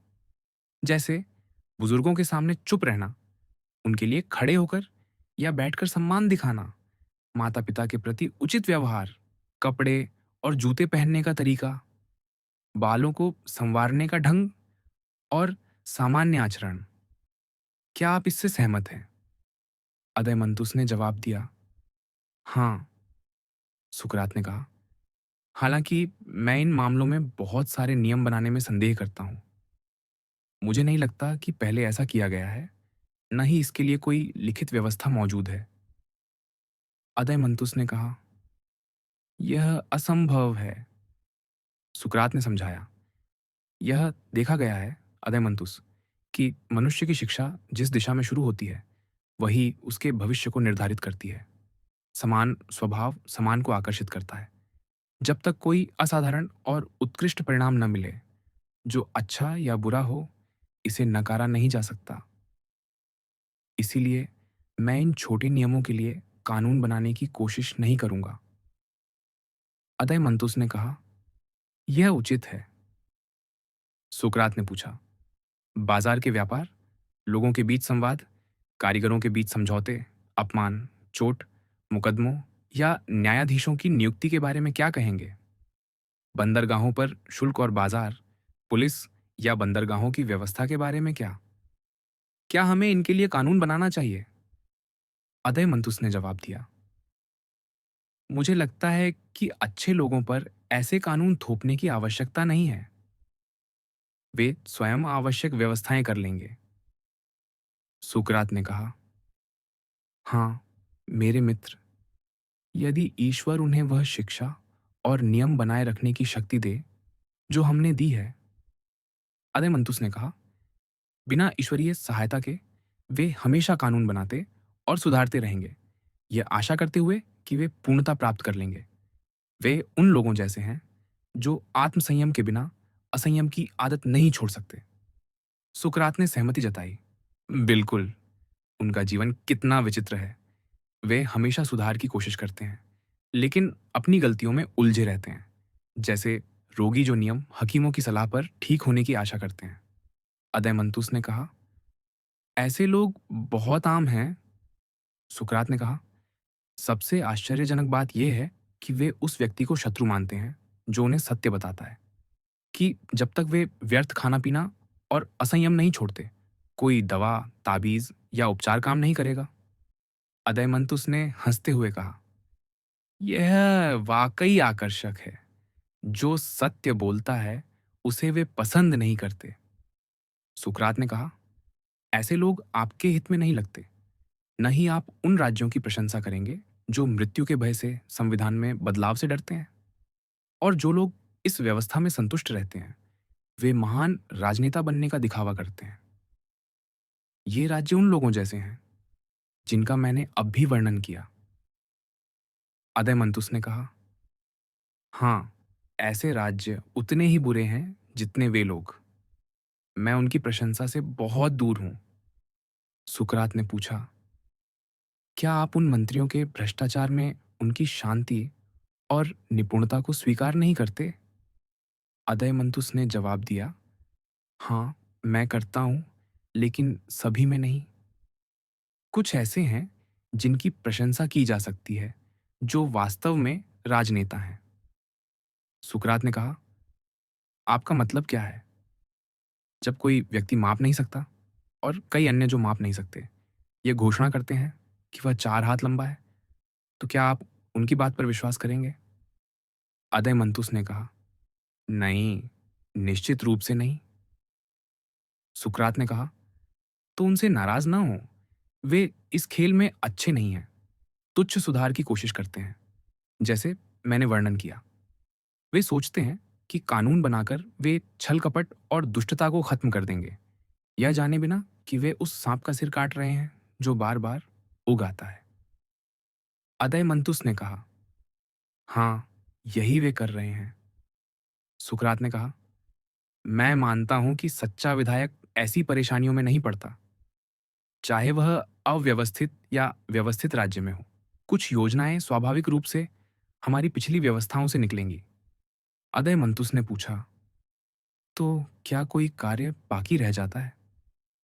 सुकरात ने जवाब दिया, हमारे लिए कुछ नहीं, लेकिन अपोलो, डेल्फी के देवता के लिए महान और कुलीन कार्य बाकी है। मंदिरों, बलिदानों और देवताओं, यक्षों और वीरों की सेवा, मृतकों के सम्मान में कोष और भोज जो अंतरलोक के निवासियों को प्रसन्न करेंगे। ये ऐसे मामले हैं जिनमें हम अज्ञानी हैं। शहर के निर्माता के रूप में हमें किसी पैतृक देवता पर विश्वास नहीं करना चाहिए। डेल्फी का देवता, जो धरती की नाभि पर बैठता है, धर्म के सभी मामलों में मार्गदर्शन करेगा। अदयमंतुस ने कहा, आप सही हैं। हम वैसा ही करेंगे जैसा आप प्रस्तावित करते हैं। सुकरात ने कहा, लेकिन एरिस्टोन के पुत्र, बताइए कि न्याय कहाँ है? अब जब हमारा शहर बस गया है, आइए मोमबत्ती जलाएं और खोजें। अपने भाई पोलिमरचुस और अन्य मित्रों को सहायता के लिए बुलाएं। हम देखेंगे कि न्याय और अन्याय कहाँ हैं, वे एक दूसरे से कैसे भिन्न हैं और सुखी व्यक्ति के पास क्या है, चाहे वह देवताओं और मनुष्यों द्वारा देखा जाए या न देखा जाए। ग्लकॉन ने कहा, यह निरर्थक बातें हैं सुकरात। क्या आपने स्वयं न्याय खोजने का वादा नहीं किया था? इसे न करना अश्रद्धा होगी। सुकरात ने जवाब दिया, मैं इसका खंडन नहीं करता। जैसा आपने याद दिलाया, मैं अपने वचन का पालन करूंगा, लेकिन आपका साथ चाहिए। ग्लकॉन ने कहा, हम साथ देंगे। सुकरात ने कहा, बहुत अच्छा, मैं इस तरह खोज शुरू करूंगा। हमारा राज्य यदि सही ढंग से व्यवस्थित है तो पूर्ण है। पूर्ण होने के कारण यह ज्ञानी, साहसी, संयमी और न्यायपूर्ण है। यदि हम इनमें से 3 गुण पालें तो जो बचेगा वह न्याय होगा। अदयमंतुस ने कहा, यह सत्य है। सुकरात ने कहा, हमारे राज्य में ज्ञान सबसे पहले दिखाई देता है। यह परामर्श में श्रेष्ठता से प्रकट होता है। अच्छा, परामर्श ज्ञान से आता है, न कि अज्ञान से। अदयमंतुस ने सहमति जताई। यह स्पष्ट है। सुकरात ने कहा, राज्य में कई प्रकार के ज्ञान हैं, लेकिन क्या बढ़ई का ज्ञान शहर को ज्ञानी बनाता है? नहीं, ये केवल बड़ीगिरी में प्रवीणता देता है। न ही बर्तन बनाने या खेती का ज्ञान शहर को ज्ञानी बनाता है। अदयमंतुस ने कहा, हाँ। सुकरात ने पूछा, तो क्या हमारे शहर में ऐसा ज्ञान है जो पूरे राज्य के लिए परामर्श दे, न कि केवल किसी विशेष कार्य के लिए? ये ज्ञान अभिभावकों में पाया जाता है, जिन्हें हम पूर्ण अभिभावक कहते हैं। ये ज्ञान राज्य को परामर्श और सम्मान देता है।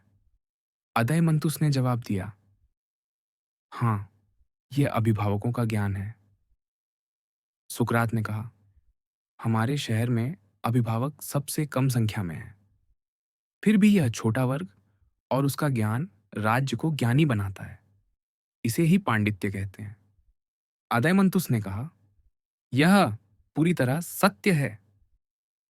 सुकरात ने निष्कर्ष निकाला, इस प्रकार 4 गुणों में से एक, पांडित्य की प्रकृति और स्थान राज्य में खोज लिया गया है। अब साहस की प्रकृति और स्थान को देखने में कोई परेशानी नहीं होगी।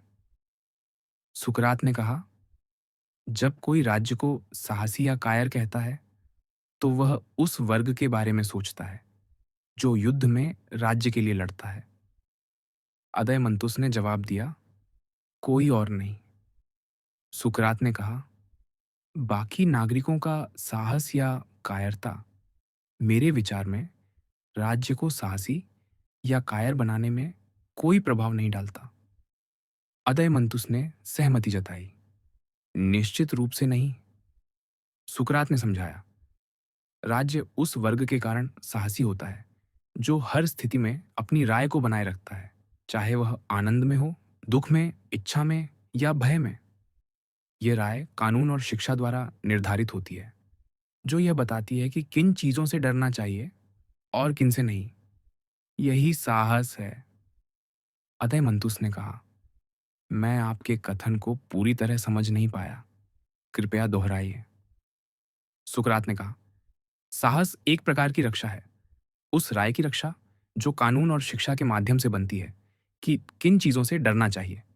यह राय हर स्थिति में आनंद, दुख, इच्छा या भय में स्थिर रहती है। उदाहरण दूं, मान लीजिए एक रंगसाज ऊन को बैंगनी रंग से रंगता है। वह पहले सफ़ेद ऊन चुनता है, उसे सावधानी से तैयार करता है, ताकि रंग पूरी तरह चढ़े। ऐसा रंगा हुआ रंग स्थायी होता है और कोई भी धुलाई उसे हटा नहीं सकती। लेकिन यदि ऊन अच्छे से तैयार ना हो, तो रंग भद्दा लगता है। अदयमंतुस ने कहा, हाँ, मैं समझता हूँ। सुकरात ने कहा, हमने अपने सैनिकों को संगीत और व्यायाम की शिक्षा दी, ताकि उनकी राय खतरों और अन्य मामलों में स्थायी हो। आनंद, दुख, भय या इच्छा जैसे प्रबल प्रभाव भी इस राय को नहीं हटा सकते। इस रक्षा को मैं साहस कहता हूँ, जब तक आप असहमत ना हो। अदयमंतुस ने जवाब दिया, मैं सहमत हूँ। आप उस जंगली या गुलाम जैसे साहस की बात नहीं कर रहे, बल्कि उस साहस की जो कानून और शिक्षा से आता है। सुकरात ने कहा, बिल्कुल, यदि आप चाहें तो इसे नागरिक साहस कह सकते हैं। लेकिन अभी हम साहस की नहीं, बल्कि न्याय की खोज कर रहे हैं। इस उद्देश्य के लिए हमने पर्याप्त कहा है। अदयमंतुस ने कहा, आप सही हैं। सुकरात ने कहा, अब दो गुण बाकी हैं, आत्मसंयम और न्याय। क्या हम आत्मसंयम को छोड़कर सीधे न्याय की खोज कर सकते हैं? अदयमंतुस ने जवाब दिया, मुझे नहीं पता कि यह कैसे संभव है। मैं नहीं चाहता कि आत्मसंयम को भूलकर न्याय को खोजा जाए। कृपया पहले आत्मसंयम पर विचार करें। सुकरात ने कहा, मैं आपके अनुरोध को ठुकराकर अच्छा महसूस नहीं करूंगा। आत्मसंयम एक तरह का समन्वय और संतुलन है, जो साहस या पांडित्य से अलग है। यह आनंद और इच्छाओं को नियंत्रित करता है। लोग कहते हैं, आदमी स्वयं का स्वामी होता है, लेकिन यह अभिव्यक्ति कुछ हास्यास्पद है, क्योंकि मालिक और नौकर एक ही व्यक्ति हैं। अदयमंतुस ने कहा, कोई शक नहीं। सुकरात ने समझाया, इसका अर्थ है कि मानव आत्मा में बेहतर और निम्न सिद्धांत होते हैं। जब बेहतर सिद्धांत निम्न को नियंत्रित करता है, तो व्यक्ति को स्वयं का स्वामी कहा जाता है। लेकिन यदि बुरी शिक्षा या प्रभाव के कारण बेहतर सिद्धांत दब जाता है, तो व्यक्ति अनैतिक और स्वयं का गुलाम कहलाता है। सुकरात ने आगे कहा, हमारे राज्य में यह स्थिति मौजूद है। यदि शासक और प्रजा में बेहतर सिद्धांत निम्न को नियंत्रित करते हैं, तो राज्य आत्मसंयमी कहलाता है। जटिल इच्छाएं और दुख बच्चों, महिलाओं, नौकरों और निम्न वर्गों में पाए जाते हैं, जबकि साधारण और तर्क संगत इच्छाएं उनमें होती हैं, जो अच्छे जन्म और शिक्षा से सुसंस्कृत हैं। अदयमंतुस ने कहा, हाँ, मैं इसे महसूस करता हूँ। सुकरात ने कहा, हमारा राज्य अपनी इच्छाओं और आनंद का स्वामी है। यदि शासक और प्रजा इस बात पर सहमत हों कि शासन किसे करना चाहिए, तो वह हमारा राज्य है। आत्मसंयम पूरे राज्य में फैला होता है, जो शासक, सैनिक और प्रजा के बीच तालमेल बनाता है। यह श्रेष्ठ और अधीन के बीच सहमति है। अदयमंतुस ने कहा, मैं पूरी तरह सहमत हूं। सुकरात ने कहा, इस प्रकार तीन गुण, पांडित्य, साहस और आत्मसंयम, हमारे राज्य में खोजे जा चुके हैं। अब बाकी है न्याय, जो हमारी खोज का अंतिम लक्ष्य है। सुकरात ने ग्लकॉन से कहा, अब समय है, ग्लकॉन, कि हम शिकारी की तरह सावधानी से न्याय को खोजें, ताकि वह हमारी नजरों से बच न जाए। वह यहीं कहीं है। यदि आप उसे पहले देखें, तो मुझे बताइए। ग्लकॉन ने जवाब दिया, मैं अनुयायी हूं। जो आप दिखाएंगे, उसे देख सकता हूं। सुकरात ने कहा, मेरे साथ प्रार्थना करें और अनुसरण करें। यह जंगल अंधेरा और जटिल है, लेकिन हम आगे बढ़ेंगे। ग्लकॉन ने कहा, चलें, आगे बढ़ें। सुकरात ने कहा, मुझे कुछ दिखाई देता है, एक संकेत। मुझे लगता है हमारा शिकार नहीं बचेगा। हम मूर्ख थे, क्योंकि न्याय शुरू से हमारे सामने था और हमने उसे नहीं देखा। हम उन लोगों जैसे हैं, जो पास की चीज को अनदेखा कर दूर की तलाश करते हैं। ग्लकॉन ने पूछा, आपका क्या मतलब है? सुकरात ने कहा, हम शुरू से न्याय की बात कर रहे थे, लेकिन उसे पहचान नहीं पाए। हमारा मूल सिद्धांत था कि प्रत्येक व्यक्ति को वही काम करना चाहिए जो उसकी प्रकृति के लिए सबसे उपयुक्त है। न्याय यही है, अपना काम करना और दूसरों के कार्य में हस्तक्षेप न करना। अदयमंतुस ने कहा, हाँ, हमने बार बार यही कहा। सुकरात ने निष्कर्ष निकाला, तो न्याय यही है कि प्रत्येक व्यक्ति अपना काम करे। यह वह गुण है जो पांडित्य, साहस और आत्मसंयम के अस्तित्व को बनाए रखता है। यदि ये तीन गुण मिल जाए तो चौथा, जो बाकी है, न्याय है। सुकरात ने पूछा, यदि हमें पूछा जाए कि इनमें से कौन सा गुण राज्य के लिए सबसे श्रेष्ठ है, शासक और प्रजा का समझौता, सैनिकों की राय की रक्षा, शासकों का पांडित्य या प्रत्येक व्यक्ति का अपना काम करना, तो उत्तर देना आसान नहीं है। लेकिन प्रत्येक व्यक्ति का अपना काम करना पांडित्य, साहस और आत्मसंयम के साथ बराबरी करता है। यही न्याय है। सुकरात ने आगे कहा, आइए इस प्रश्न को दूसरे दृष्टिकोण से देखें। क्या राज्य में शासक नहीं है जिन पर आप कानूनी मामलों को तय करने का दायित्व सौंपते हैं? सुकरात ने कहा, क्या कानूनी मामलों का निर्णय इस आधार पर नहीं किया जाता कि कोई व्यक्ति वह न ले जो उसका नहीं है, और न ही उसे उससे वंचित किया जाए जो उसका है? अदयमंतुस ने जवाब दिया, हाँ, यही उनका सिद्धांत है। सुकरात ने पूछा, और यह सिद्धांत न्याय संगत है? अदयमंतुस ने कहा, हाँ।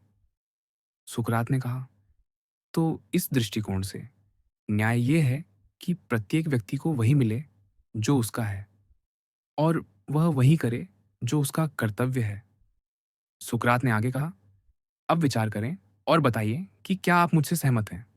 कल्पना करें कि एक बढ़ई मोची का काम करे, या मोची बढ़ई का, या वे अपने औजार बदल लें, या दोनों का काम एक ही व्यक्ति करे। क्या इससे राज्य को कोई बड़ा नुकसान होगा? अदयमंतुस ने जवाब दिया, नहीं, ज्यादा नहीं।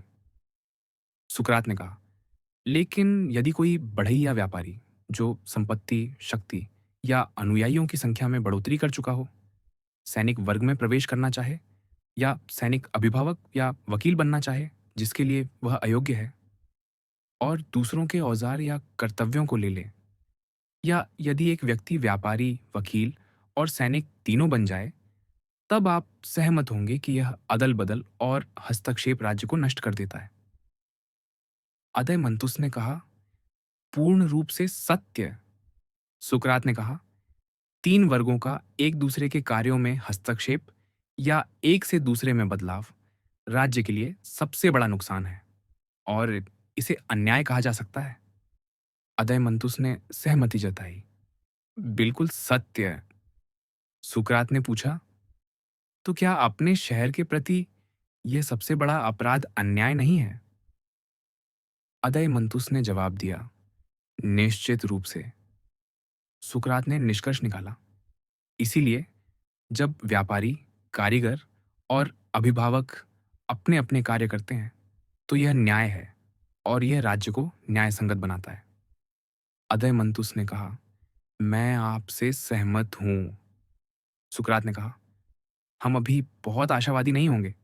यदि यह न्याय की धारणा व्यक्ति और राज्य दोनों में सही साबित होती है तो कोई संदेह नहीं रहेगा।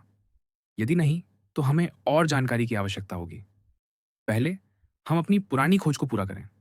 हमने माना था कि यदि पहले राज्य में न्याय को विस्तार से देखें तो व्यक्ति में इसे खोजना आसान होगा। इसलिए हमने एक अच्छा राज्य बनाया जिसमें न्याय अवश्य होगा। अब हम जो खोज चुके हैं उसे व्यक्ति पर लागू करें। यदि दोनों में समानता है तो हम संतुष्ट होंगे। यदि व्यक्ति में अंतर है तो हम राज्य पर लौटकर सिद्धांत का पुनः परीक्षण करेंगे। शायद यह घर्षण न्याय को प्रकाश में लाएगा और हम उसे अपने हृदय में स्थान देंगे। अदय मंतुस ने कहा, यह सही तरीका है, हम वही करेंगे। सुकरात ने पूछा, जब दो चीजें, एक बड़ी और एक छोटी, को एक ही नाम से बुलाया जाता है तो क्या वे समान हैं या भिन्न? अदय मंतुस ने जवाब दिया, वे समान हैं। सुकरात ने कहा, तो न्याय संगत व्यक्ति न्याय के दृष्टिकोण से न्याय संगत राज्य जैसा ही होगा। हमने माना कि राज्य तब न्याय संगत है जब तीन वर्ग अपने अपने कार्य करते हैं और वह आत्मसंयमी, साहसी और ज्ञानी है। अदय मंतुस ने कहा, यह सत्य है। सुकरात ने कहा, इसी तरह व्यक्ति की आत्मा में भी यही तीन सिद्धांत होने चाहिए जो राज्य में है। क्या वे समान कारणों से प्रभावित नहीं होंगे? अदय मंतुस ने सहमति जताई। निश्चित रूप से। सुकरात ने कहा, तो फिर मेरे मित्र, हम एक नए प्रश्न पर आ गए हैं। क्या आत्मा में ये तीन सिद्धांत हैं? अदय मंतुस ने जवाब दिया, यह कोई आसान प्रश्न नहीं है सुकरात। कहावत है कि कठिन ही अच्छा है। सुकरात ने कहा, सत्य है। हमारे मौजूदा तरीके शायद इस प्रश्न का उत्तर देने के लिए पर्याप्त न हो। सही तरीका लंबा है, लेकिन हम जो जानकारी पा चुके हैं वह संतोषजनक है। अदय मंतुस ने पूछा, क्या हम पहले से संतुष्ट नहीं थे? सुकरात ने जवाब दिया, मैं पूरी तरह संतुष्ट हूं। अदय मंतुस ने कहा, तो विस्तार में अस्पष्ट न रहें। सुकरात ने कहा, क्या हमें यह नहीं मानना चाहिए कि व्यक्ति में वही सिद्धांत और आदतें हैं जो राज्य में हैं? ये सिद्धांत व्यक्ति से ही राज्य में आए। उदाहरण के लिए, उत्साह का गुण जो उत्तरी राज्यों में पाया जाता है, या ज्ञान का प्रेम जो हमारे क्षेत्र की विशेषता है, या धन का प्रेम जो मिस्र के निवासियों में देखा जाता है। ये सभी व्यक्ति से ही आते हैं। अदय मंतुस ने कहा, यह बिल्कुल सत्य है। सुकरात ने कहा, इसमें कोई गलतफहमी नहीं है। लेकिन यह प्रश्न कि क्या आत्मा में ये सिद्धांत तीन हैं या एक, और क्या हम एक हिस्से से सीखते हैं, दूसरे से क्रोध करते हैं और तीसरे से भूख को संतुष्ट करते हैं, या पूरी आत्मा हर गतिविधि में भाग लेती है, यह तय करना कठिन है। अदय मंतुस ने सहमति जताई। हाँ, इसमें परेशानी है। सुकरात ने कहा, हम यह देखें कि ये सिद्धांत समान हैं या भिन्न। एक ही चीज एक ही समय में, एक ही हिस्से में और एक ही संबंध में विरोधी कार्य नहीं कर सकती। यदि हमें विरोध दिखता है तो वे भिन्न हैं। उदाहरण के लिए, कोई वस्तु एक ही समय में स्थिर और गतिमान नहीं हो सकती। यदि कोई कहे कि कोई व्यक्ति जो सिर हिलाता है स्थिर और गतिमान दोनों है, तो हम कहेंगे कि उसका एक हिस्सा गतिमान है और दूसरा स्थिर। अदय मंतुस ने कहा, यह सत्य है। सुकरात ने कहा, यदि कोई कहे कि एक लट्टू जो अपनी धुरी पर घूमता है स्थिर और गतिमान दोनों है, तो हम कहेंगे कि उसकी धुरी स्थिर है, लेकिन परिधि गतिमान है। यदि धुरी विचलित होती है तो वह स्थिर नहीं मानी जा सकती। अदय मंतुस ने कहा, यह समझाने का सही तरीका है। सुकरात ने कहा, इसीलिए कोई भी विरोध हमें भ्रमित नहीं करेगा। हम ये मानेंगे कि एक ही चीज एक ही समय में विरोधी कार्य नहीं कर सकती। हम हर आपत्ति का परीक्षण नहीं करेंगे, बल्कि मान लेंगे कि वे असत्य हैं और आगे बढ़ेंगे। यदि यह मान्यता गलत साबित होती है तो हम परिणामों को वापस लेंगे। अदय मंतुस ने कहा, यह सही तरीका है। सुकरात ने पूछा, क्या सहमति और असहमति, इच्छा और अनिच्छा, आकर्षण और प्रतिकर्षण विरोधी नहीं है? ये सक्रिय हों या निष्क्रिय, इससे कोई फर्क नहीं पड़ता। भूख, प्यास और इच्छाएं इस वर्ग में आती हैं। आत्मा अपनी इच्छा की वस्तु को पाना चाहती है या उसे अपनी ओर खींचती है। अदय मंतुस ने कहा, यह सत्य है। सुकरात ने कहा, अनिच्छा, अरुचि और इच्छा का अभाव इनके विरोधी हैं। भूख और प्यास विशेष इच्छाएं हैं। भूख भोजन के लिए, प्यास पेय के लिए। यदि प्यास के साथ गर्मी हो तो ठंडा पेय चाहिए, यदि ठंड हो तो गर्म पेय। यदि प्यास अधिक हो तो अधिक पेय चाहिए, लेकिन साधारण प्यास साधारण पेय चाहती है। अदय मंतुस ने सहमति जताई। हाँ, साधारण इच्छा साधारण विषय की होती है। सुकरात ने कहा, कोई कह सकता है कि लोग केवल पेय नहीं बल्कि अच्छा पेय चाहते हैं, लेकिन मैं कहता हूं कि साधारण इच्छाएं साधारण विषयों की होती हैं और विशेष इच्छाएं विशेष विषयों की। जैसे अधिक का संबंध कम से, बहुत अधिक का बहुत कम से। अदयमंतुस ने कहा, हाँ। सुकरात ने कहा, यह सिद्धांत विज्ञान पर भी लागू होता है। विज्ञान का विषय ज्ञान है और विशेष विज्ञान का विषय विशेष ज्ञान है। जैसे गृह निर्माण का विज्ञान वास्तुकला है, क्योंकि इसमें विशेष गुण हैं। सुकरात ने कहा, विशिष्ट विशेषताएं इसलिए हैं क्योंकि उनका विषय विशिष्ट है।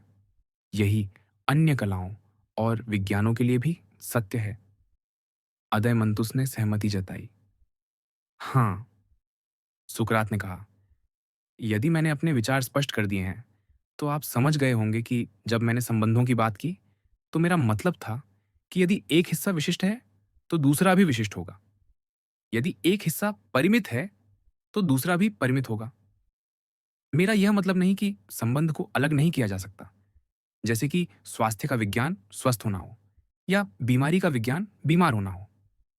बल्कि जब विज्ञान शब्द को पूर्ण रूप से नहीं, बल्कि विशिष्ट अर्थ में लिया जाता है, जैसे स्वास्थ्य और रोग की प्रकृति, तो वह विशिष्ट विज्ञान बन जाता है, जिसे औषधि विज्ञान कहते हैं।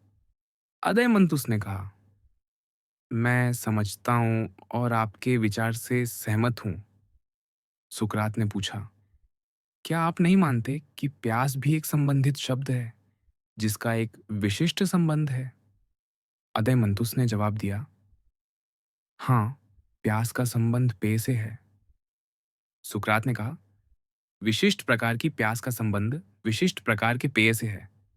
लेकिन यदि प्यास को साधारण रूप में लिया जाए, न ज्यादा, न कम, न अच्छा, न बुरा, न किसी विशेष पेय के लिए, तो वह केवल पेय चाहती है। अदयमंतुस ने कहा, निश्चित रूप से। सुकरात ने कहा, इसीलिए प्यासी आत्मा केवल पेय चाहती है और उसे प्राप्त करने की इच्छा करती है। यदि कोई चीज प्यासी आत्मा को पेय से रोकती है, तो वह प्यास के सिद्धांत से अलग है, जो उसे पेय की ओर आकर्षित करता है। जैसा हमने कहा, एक ही चीज एक ही समय में अपने एक ही हिस्से से विरोधी कार्य नहीं कर सकती। जैसे एक तीरंदाज एक ही समय में एक ही हाथ से कमान को खींच और छोड़ नहीं सकता। अदयमंतुस ने सहमति जताई। बिल्कुल सत्य। सुकरात ने पूछा, क्या ऐसा नहीं होता कि कोई व्यक्ति प्यासा हो, फिर भी पीना ना चाहे? अदयमंतुस ने जवाब दिया, हाँ, ऐसा कई बार होता है। सुकरात ने कहा, ऐसे मामलों में क्या हम नहीं कहेंगे कि आत्मा में कुछ है जो उसे पीने से रोकता है? यह रोकने वाला सिद्धांत विवेक से आता है, जबकि वह सिद्धांत जो उसे आकर्षित करता है, इच्छा और भावनाओं से आता है। अदयमंतुस ने कहा, स्पष्ट रूप से। सुकरात ने निष्कर्ष निकाला, इसलिए हम मान सकते हैं कि आत्मा में दो सिद्धांत हैं जो एक दूसरे से भिन्न हैं। एक, जिससे व्यक्ति तर्क करता है, उसे हम संज्ञान सिद्धांत कह सकते हैं। दूसरा, जिससे वह प्यार करता है, चाहता है, प्यासा होता है और उत्तेजना महसूस करता है, उसे असंज्ञान या इच्छा सिद्धांत कह सकते हैं, जो आनंद और संतुष्टि से जुड़ा है। अदयमंतुस ने कहा, हाँ, हम इन्हें भिन्न मान सकते हैं। सुकरात ने पूछा, लेकिन भावावेश या उत्साह का क्या? क्या यह तीसरा सिद्धांत है या इच्छा सिद्धांत का हिस्सा है? अदयमंतुस ने जवाब दिया, मैं कहूंगा कि यह इच्छा के समान है।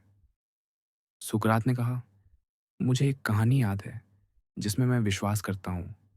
लियोंटियस ओगिलोन का पुत्र एक दिन पायरस की दक्षिणी दीवार से बाहर आ रहा था। उसने मैदान में कुछ मृत शव देखे। वह उन्हें देखना चाहता था, लेकिन साथ ही भय और घृणा भी महसूस करता था।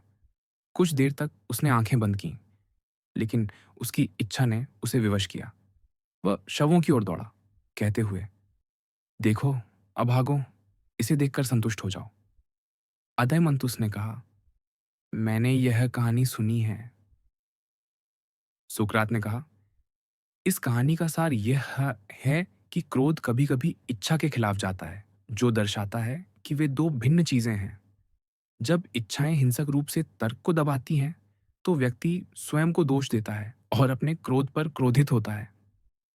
इस संघर्ष में जो राज्य के उपद्रवी दलों जैसा है, भावावेश तर्क के पक्ष में होता है। अदयमंतुस ने सहमति जताई।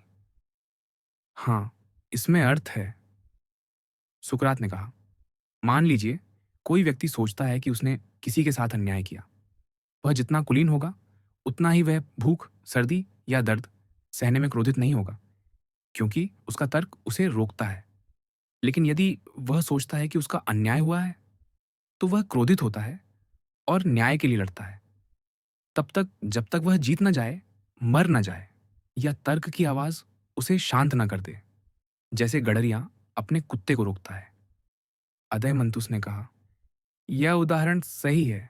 हमारे राज्य में सहायक सैनिक कुत्तों जैसे हैं, जो शासक की आवाज सुनते हैं, जो उनका गडरिया है। सुकरात ने कहा, आप मुझे अच्छी तरह समझ गए हैं, लेकिन एक और बिंदु पर विचार करें। पहले हमने माना कि भावावेश इच्छा के समान है, लेकिन अब हम देखते हैं कि यह तर्क के पक्ष में खड़ा हो सकता है। अदयमंतुस ने सहमति जताई। बिल्कुल। सुकरात ने पूछा, तो क्या भावावेश तर्क से अलग है, या यह तर्क का ही एक रूप है? यदि यह अलग है, तो आत्मा में तीन सिद्धांत हैं: तर्क, इच्छा और भावावेश। जैसे राज्य में तीन वर्ग हैं: व्यापारी, सहायक और शासक। वैसे ही आत्मा में भावावेश तीसरा सिद्धांत है, जो तर्क का सहायक है, जब तक कि खराब शिक्षा इसे भ्रष्ट न कर दे। अदयमंतुस ने कहा, हाँ, तीसरा सिद्धांत है। सुकरात ने कहा, हमने देखा कि भावावेश इच्छा से अलग है। इसे तर्क से अलग सिद्ध करना आसान है। छोटे बच्चे जन्म से ही भावावेश से भरे होते हैं, लेकिन उनमें तर्क का विकास बाद में होता है। पशुओं में भी भावावेश दिखता है। होमर के शब्दों में, उसने अपनी छाती पर घूंसा मारा और अपनी आत्मा को डांटा। यह दर्शाता है कि क्रोध तर्क से अलग है। अदयमंतुस ने कहा, यह बहुत सत्य है। सुकरात ने निष्कर्ष निकाला। कई प्रयासों के बाद हम इस निष्कर्ष पर पहुंचे हैं कि राज्य में मौजूद सिद्धांत व्यक्ति की आत्मा में भी हैं, और वे तीन हैं। व्यक्ति उसी तरह ज्ञानी, साहसी और आत्मसंयमी है जैसे राज्य।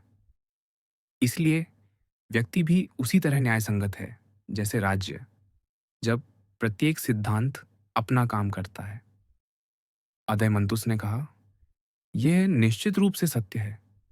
सुकरात ने कहा, हमें याद रखना चाहिए कि व्यक्ति तब न्यायसंगत है जब उसकी आत्मा के सिद्धांत अपने अपने कार्य करते हैं।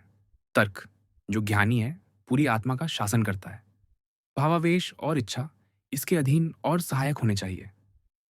संगीत और व्यायाम इन दोनों को संतुलित करते हैं, तर्क को शब्दों और शिक्षा से मजबूत करते हैं, और भावावेश को समन्वय और शांति से सभ्य बनाते हैं। अदयमंतुस ने सहमति जताई। यह बहुत सत्य है। सुकरात ने कहा, ये दोनों अच्छी तरह शिक्षित होकर इच्छा पर शासन करते हैं, जो आत्मा का बड़ा हिस्सा है और लाभ से कभी तृप्त नहीं होता। इसे नियंत्रित करना चाहिए ताकि शारीरिक आनंद इसे इतना मजबूत न करे कि यह उन पर शासन करने लगे जो इसके स्वाभाविक विषय नहीं है। अदयमंतुस ने कहा, यह सत्य है। सुकरात ने कहा, तर्क और भावावेश मिलकर आत्मा और शरीर को बाहरी हमलों से बचाते हैं। एक सलाह देता है, दूसरा उसके नेतृत्व में लड़ता है। जो व्यक्ति आनंद और दुख में तर्क से नियंत्रित होता है, वह साहसी है। जो तर्क से शासन करता है और तीनों सिद्धांतों के हित में ज्ञान रखता है, वह ज्ञानी है। और जब ये तीनों सिद्धांत मित्रवत समन्वय में होते हैं और तर्क शासन करता है, तो वह आत्मसंयमी है। अदयमंतुस ने कहा, यह आत्मसंयम का सही मानदंड है, चाहे राज्य में हो या व्यक्ति में। सुकरात ने कहा, हमने बार बार बताया कि व्यक्ति तब न्यायसंगत होता है जब उसकी आत्मा के सिद्धांत अपने कार्य करते हैं। व्यक्ति में न्याय का स्वरूप राज्य के समान ही है। अदयमंतुस ने कहा, मेरी राय में इसमें कोई अंतर नहीं है। सुकरात ने कहा, यदि कोई संदेह बाकी है तो कुछ सामान्य उदाहरण इसे स्पष्ट करेंगे। क्या हमारा न्याय संगत राज्य या व्यक्ति जो इस सिद्धांत में प्रशिक्षित है, सोना चांदी जमा करके अन्याय करेगा? क्या कोई इसका खंडन करेगा? अदयमंतुस ने जवाब दिया, कोई नहीं। सुकरात ने पूछा, क्या न्यायसंगत व्यक्ति या नागरिक कभी अपवित्रता, चोरी या अपने मित्रों या राष्ट्र के प्रति कपट का अपराध करेगा? सुकरात ने पूछा, क्या वह कभी शपथ या समझौते को तोड़ेगा? अदयमंतुस ने जवाब दिया, यह असंभव है।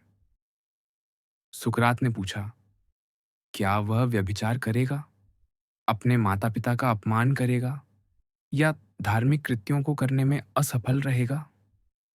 अदयमंतुस ने कहा, कोई नहीं। सुकरात ने कहा, इसका कारण यह है कि उसकी आत्मा का प्रत्येक हिस्सा अपना कार्य करता है, चाहे वह शासक हो या अधीन। अदयमंतुस ने सहमति जताई, बिल्कुल सत्य।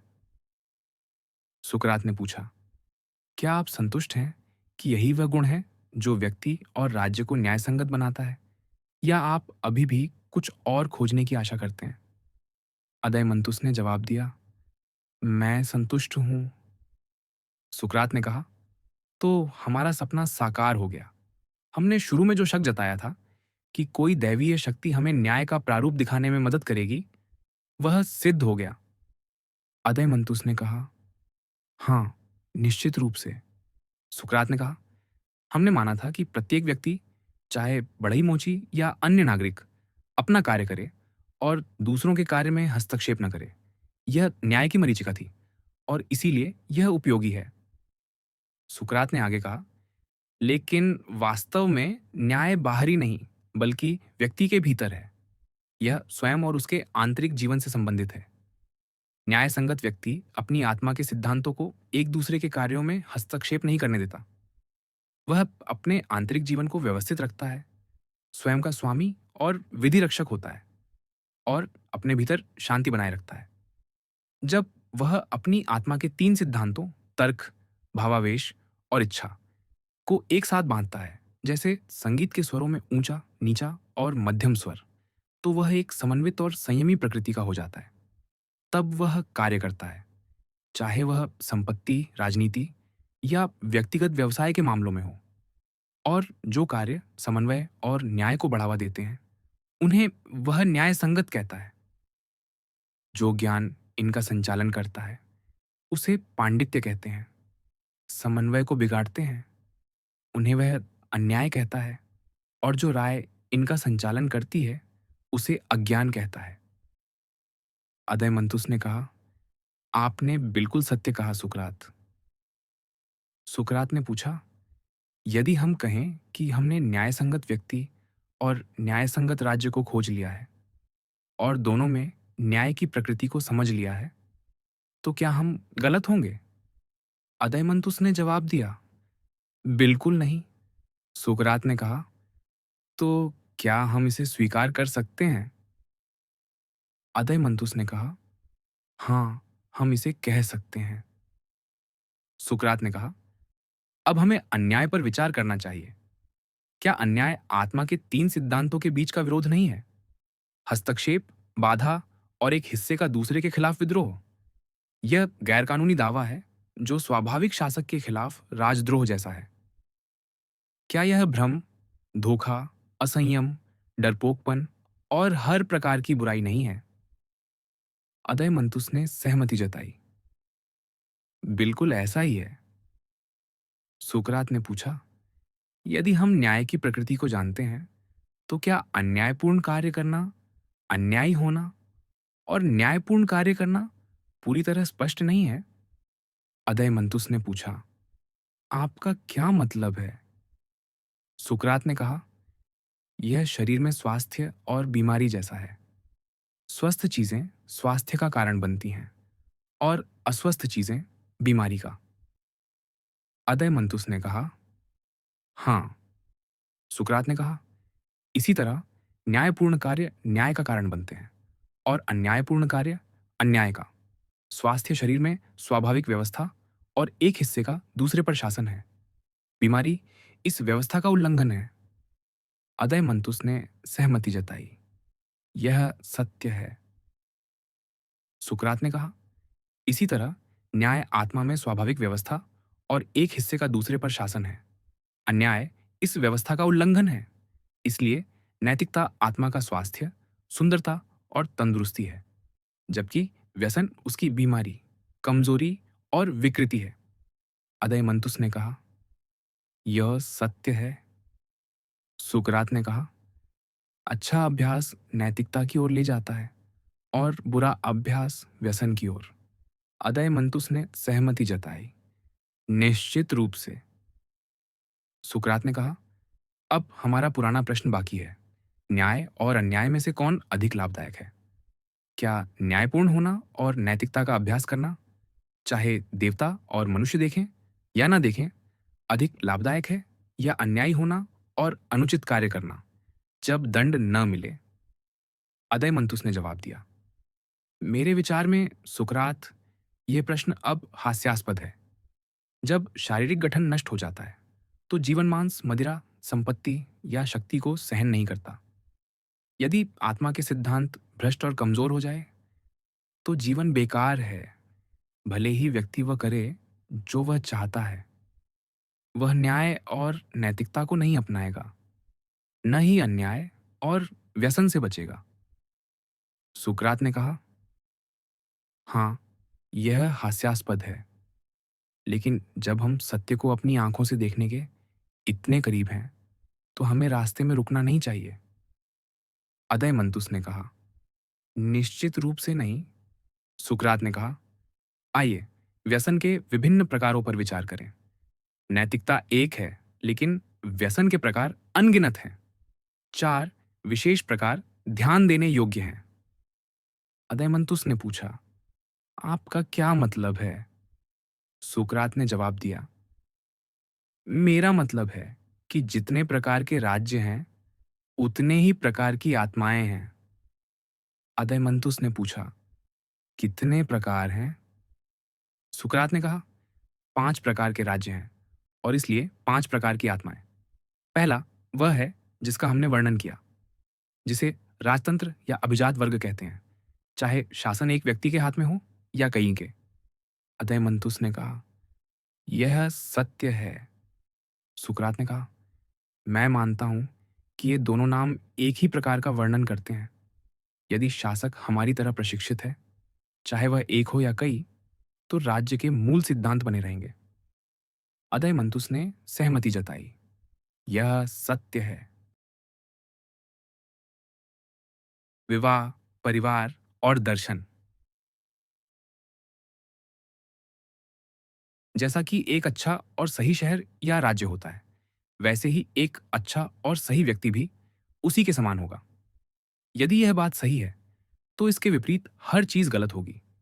बुराई न केवल राज्य की व्यवस्था को प्रभावित करती है, बल्कि व्यक्ति की आत्मा के ढांचे को भी बिगाड़ती है। और यह 4 रूपों में दिखाई देती है। वे 4 रूप क्या हैं? उन्होंने पूछा। मैं यह बताने जा रहा था कि ये 4 बुराइयां मेरे सामने कैसे एक दूसरे के बाद प्रकट हुईं। तभी पोलेमार्क्स, जो कुछ दूरी पर बैठे थे, अदयमंतुस के पीछे फुसफुसाने लगे। उन्होंने अपना हाथ बढ़ाकर अदयमंतुस का कंधा अपनी ओर खींचा, उनके करीब झुके और धीरे से कुछ कहा, जिसमें से मैं केवल इतना सुन पाया, क्या हम इसे यहीं छोड़ दें या क्या करें? बिल्कुल नहीं, अदयमंतुस ने जोर से कहा। कौन है वह? मैंने पूछा, जिसे आप काम से मुक्त करने से इनकार कर रहे हैं? आप, उन्होंने जवाब दिया। मैं? क्यों? मैंने दोहराया।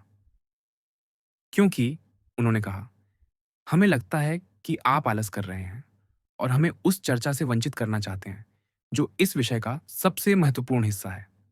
आपने हल्के फुल्के अंदाज में यह कहा कि औरतों और बच्चों के मामले में मित्रों की हर चीज साझा होती है, जैसे कि यह बात सबके लिए स्पष्ट है। क्या मैं गलत था, अदयमंतुस? मैंने पूछा। नहीं, उन्होंने कहा, लेकिन यह साझा करना क्या है, इसे समझाने की जरूरत है, क्योंकि साझेदारी कई तरह की हो सकती है। कृपया बताइए कि आपका मतलब किस तरह की साझेदारी से है। हम लंबे समय से यह जानने के लिए उत्सुक हैं कि हमारे नागरिकों का पारिवारिक जीवन कैसा होगा। वे बच्चे कैसे पैदा करेंगे, उनका पालन-पोषण कैसे होगा? और औरतों व बच्चों की साझेदारी का स्वरूप क्या होगा? हमारा मानना है कि इस विषयास का सही या गलत प्रबंधन राज्य के अच्छे या बुरे होने पर बड़ा प्रभाव डालता है। और चूंकि यह सवाल अभी अनसुलझा है और आप दूसरी बातों की ओर बढ़ रहे हैं, हमने फैसला किया कि हम आपको तब तक नहीं छोड़ेंगे जब तक आप इन सवालों का जवाब नहीं दे देते।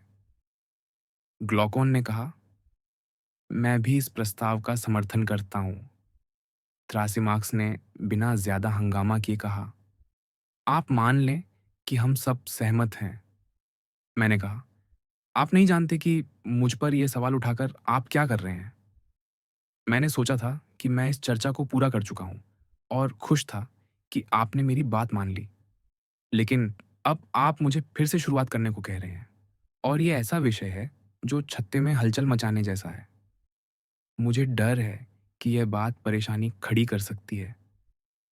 थ्रासिमाक्स ने कहा, आपको क्या लगता है, हम यहाँ सोना खोजने आए हैं या तर्क वितर्क सुनने? हाँ, लेकिन तर्क वितर्क की भी एक सीमा होनी चाहिए, मैंने जवाब दिया। सुकरात, ग्लॉकॉन ने कहा, ज्ञानी लोगों के लिए तो पूरा जीवन ही ऐसी चर्चाओं के लिए समर्पित होता है। आप हमारी चिंता न करें, अपने दिल से जवाब दें और बताइए कि हमारे अभिभावकों के बीच औरतों और बच्चों की साझेदारी कैसी होगी? जन्म और शिक्षा के बीच का समय, जो सबसे ज्यादा देखभाल मांगता है, उसका प्रबंध कैसे होगा? हमें यह सब बताएं। मेरे प्यारे दोस्त, मैंने कहा, यह जवाब देना आसान नहीं है। इस विषय पर पहले से कहीं ज्यादा संदेह पैदा हो सकते हैं। जो मैं कह रहा हूं, उसकी उपयोगिता पर सवाल उठ सकते हैं और इसे लागू करना भी संदिग्ध लग सकता है। इसीलिए मैं इस विषय को छूने से हिचक रहा हूं। कहीं हमारी यह चाहत महज सपना न बन जाए। डरे नहीं, ग्लॉकॉन ने जवाब दिया। आपके श्रोता न तो संदेहवादी हैं और न ही शत्रुतापूर्ण।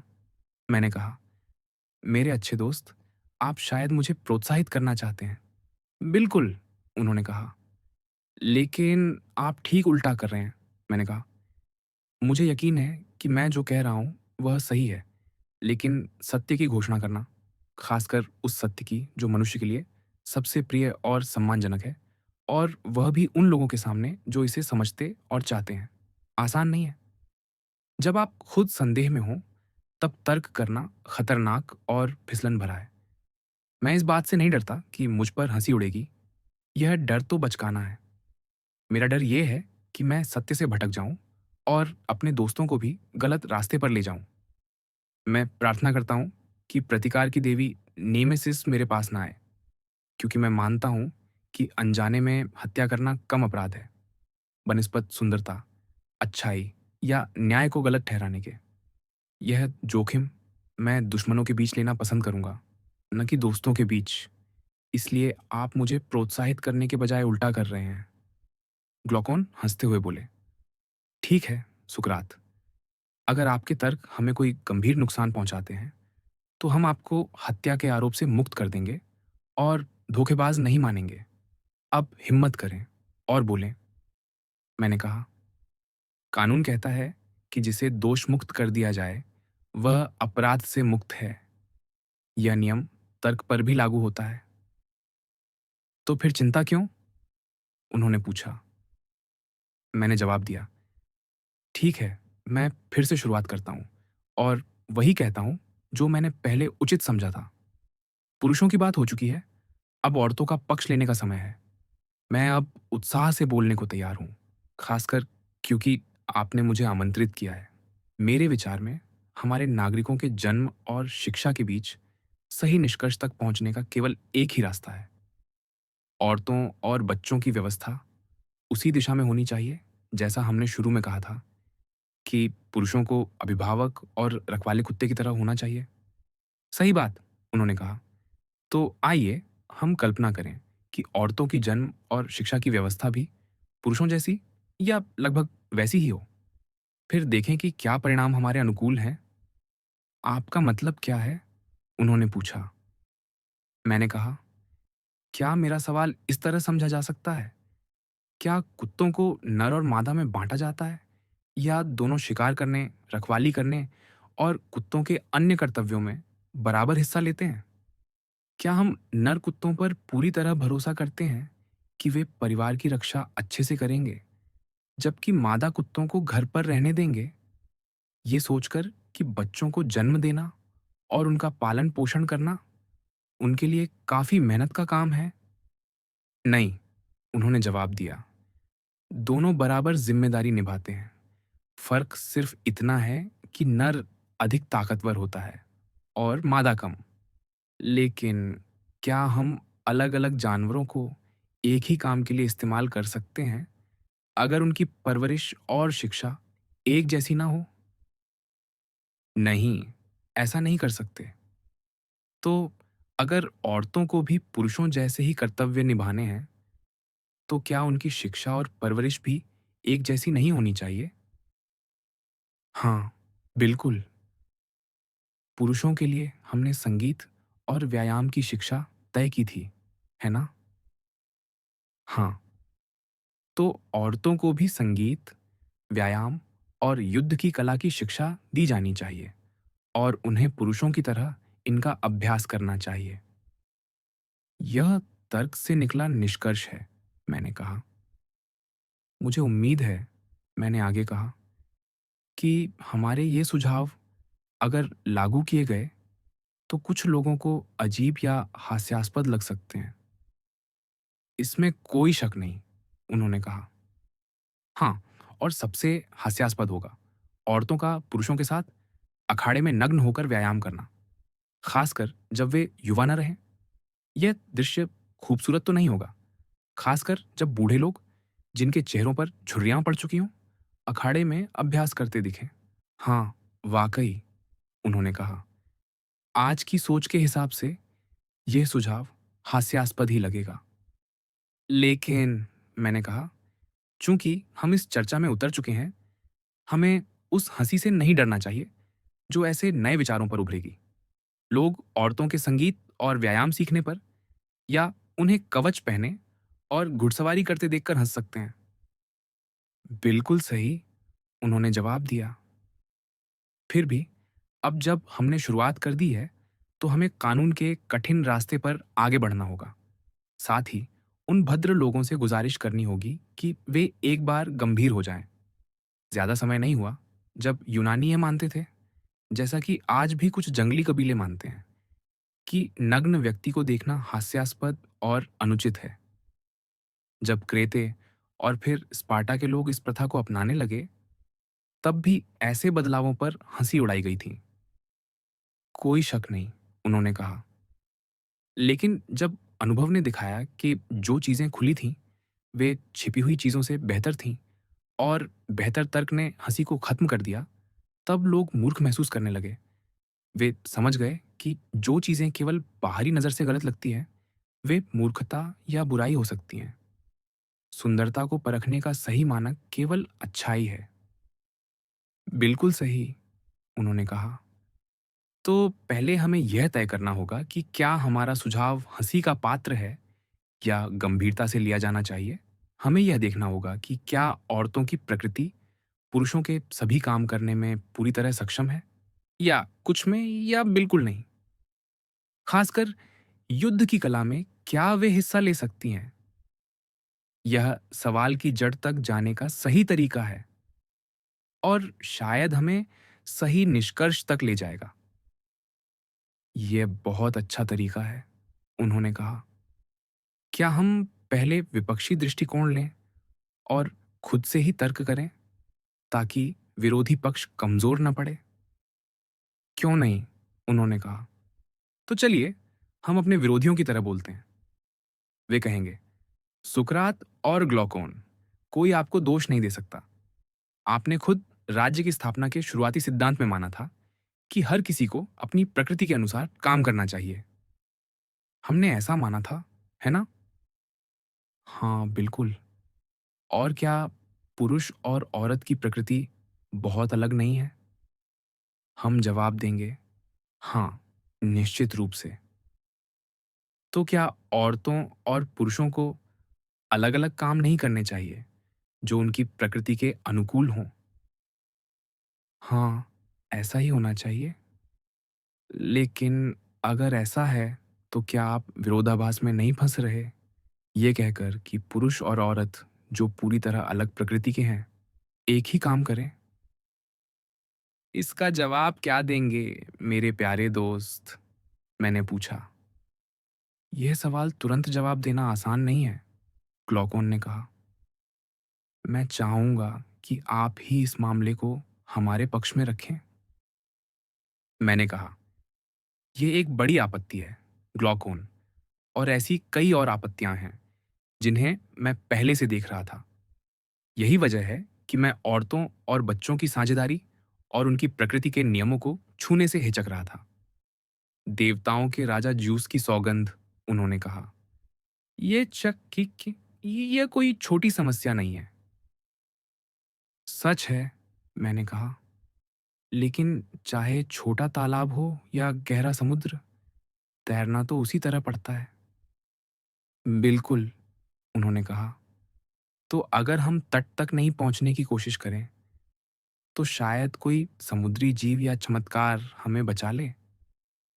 मुझे ऐसा ही लगता है, उन्होंने कहा। तो चलिए, देखते हैं कि कोई रास्ता निकल सकता है। हम मानते हैं, है ना, कि अलग-अलग प्रकृति अलग-अलग कामों की ओर ले जाती है और पुरुष व औरत की प्रकृति अलग है। लेकिन अब हम कह रहे हैं कि अलग प्रकृति वाले लोग एक ही काम कर सकते हैं।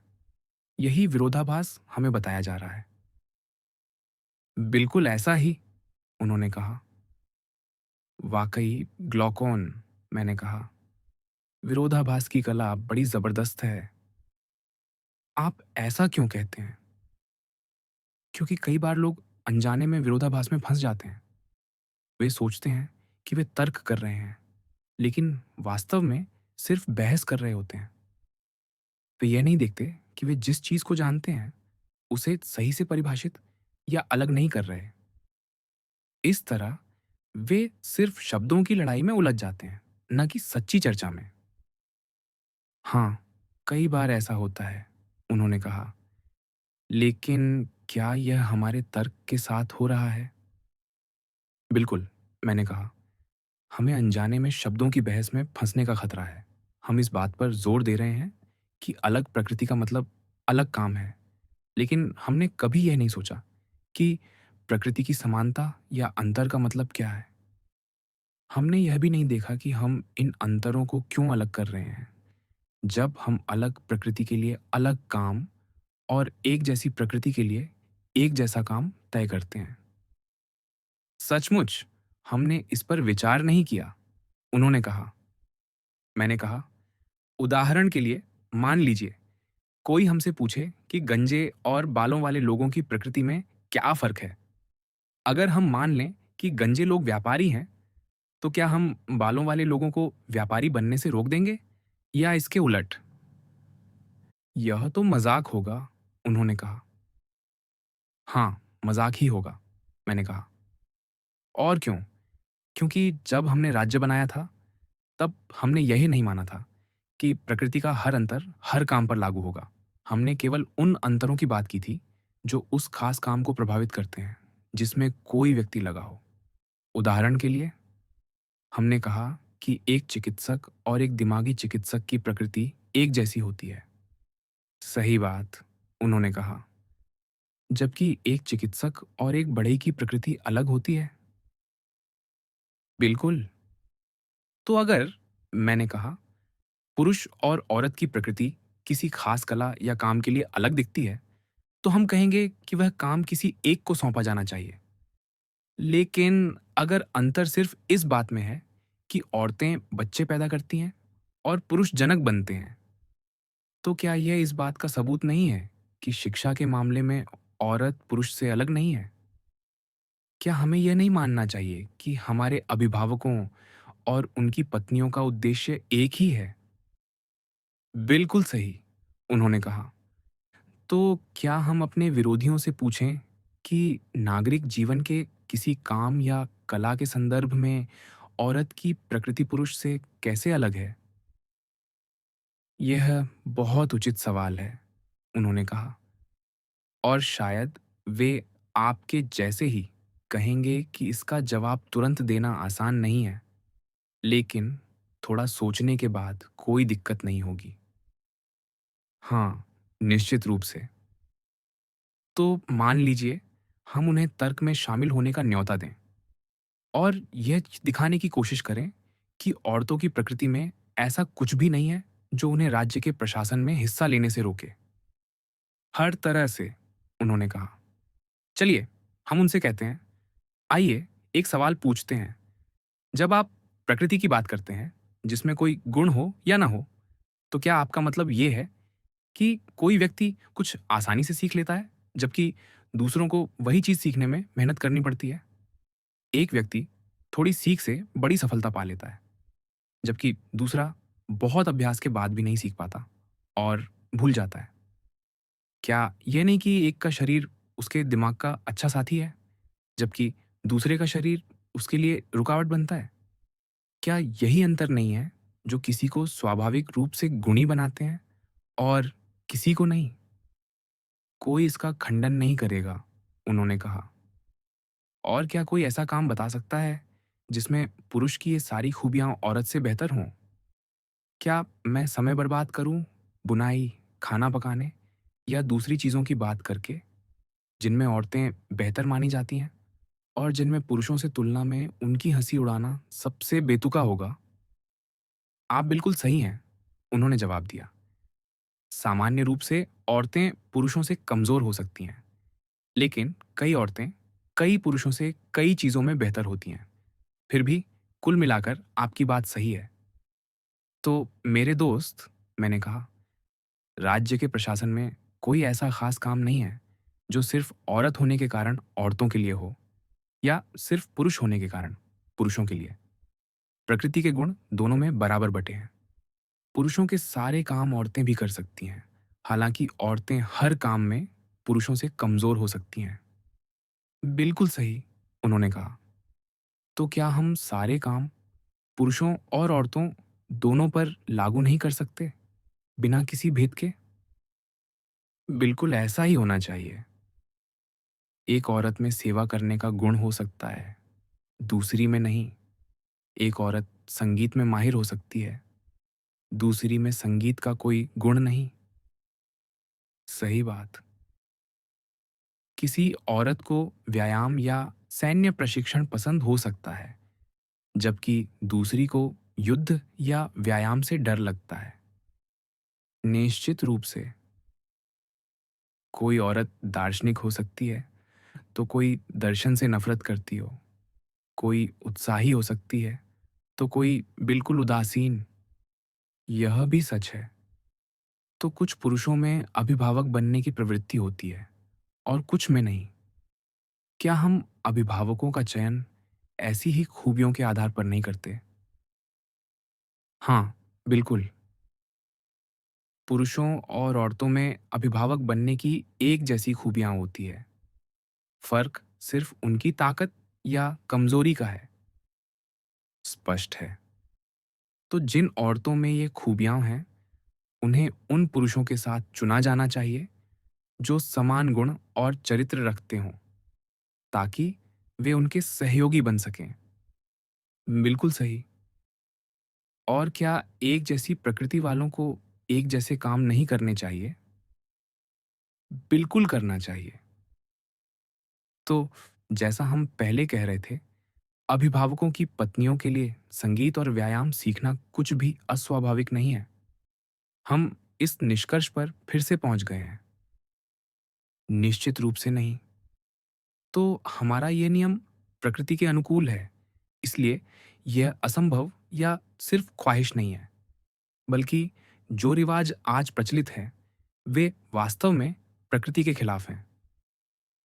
यह सच लगता है। हमें दो बातें देखनी थीं। पहला, क्या हमारा सुझाव संभव है? और दूसरा, क्या यह सबसे ज्यादा फायदेमंद है? हाँ, संभावना तो हमने मान ली। हाँ, अब हमें यह साबित करना है कि यह सबसे ज्यादा फायदेमंद है। बिल्कुल। क्या आप मानेंगे कि वही शिक्षा जो पुरुष को अच्छा अभिभावक बनाती है, वही औरत को भी अच्छा अभिभावक बनाएगी, क्योंकि उनकी मूल प्रकृति एक जैसी है। हाँ, मैं आपसे एक सवाल पूछना चाहता हूँ। क्या क्या आप कहेंगे कि सभी पुरुष एक जैसे हैं या कुछ पुरुष दूसरों से बेहतर हैं? कुछ बेहतर हैं। और क्या हमारा मकसद यह नहीं था कि अभिभावक सबसे बेहतर लोग हों, जो आदर्श तरीके से प्रशिक्षित हों, न कि जुलाहे जो सिर्फ कपड़ा बुनने की शिक्षा लेते हों? यह सवाल ही हास्यास्पद है। आपने जवाब दे दिया, मैंने कहा। तो क्या हम यह नहीं कह सकते कि हमारे अभिभावक सभी नागरिकों में सबसे बेहतर हों? हाँ, कहीं ज़्यादा बेहतर। और क्या उनकी पत्नियां भी सबसे बेहतर औरतें नहीं होनी चाहिए? हाँ, बिल्कुल। और क्या इससे बेहतर कुछ हो सकता है कि राज्य के पुरुष और औरतें जितना हो सके उतने अच्छे हों? इससे बेहतर कुछ नहीं हो सकता। और क्या संगीत व व्यायाम की शिक्षा, जैसा हमने बताया, इस मकसद को पूरा करेगी? निश्चित रूप से, उन्होंने कहा। तो हमने न केवल यह व्यवस्था संभव बनाई है। बिल्कुल सही, उन्होंने जवाब दिया। तो चलिए, हमारे अभिभावकों की पत्नियों को बिना कपड़ों के व्यायाम करने दिया जाए, क्योंकि उनकी नैतिकता ही उनका असली वस्त्र है। उन्हें युद्ध में और देश की रक्षा में हिस्सा लेने दें। बस काम के बंटवारे में हल्के काम औरतों को दिए जाए, क्योंकि उनकी प्रकृति कमजोर होती है। बाकी हर मामले में उनके कर्तव्य पुरुषों जैसे ही होंगे। और जो लोग नग्न औरतों को व्यायाम करते देख हंसेंगे, ऐसे मूर्ख लोग, मैंने कहा, नासमझ हैं।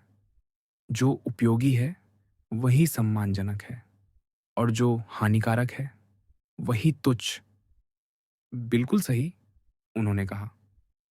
तो औरतों के बारे में हमारा यह कानून अब एक बड़ी मुश्किल से बच निकला है। हमने ये साबित कर दिया कि अभिभावकों के दोनों लिंगों के लिए एक जैसा काम संभव और उपयोगी है। यह तर्क अपने आप में इसकी गवाही देता है। हाँ, यह एक बड़ी लहर थी जिससे आपने छुटकारा पाया, उन्होंने कहा।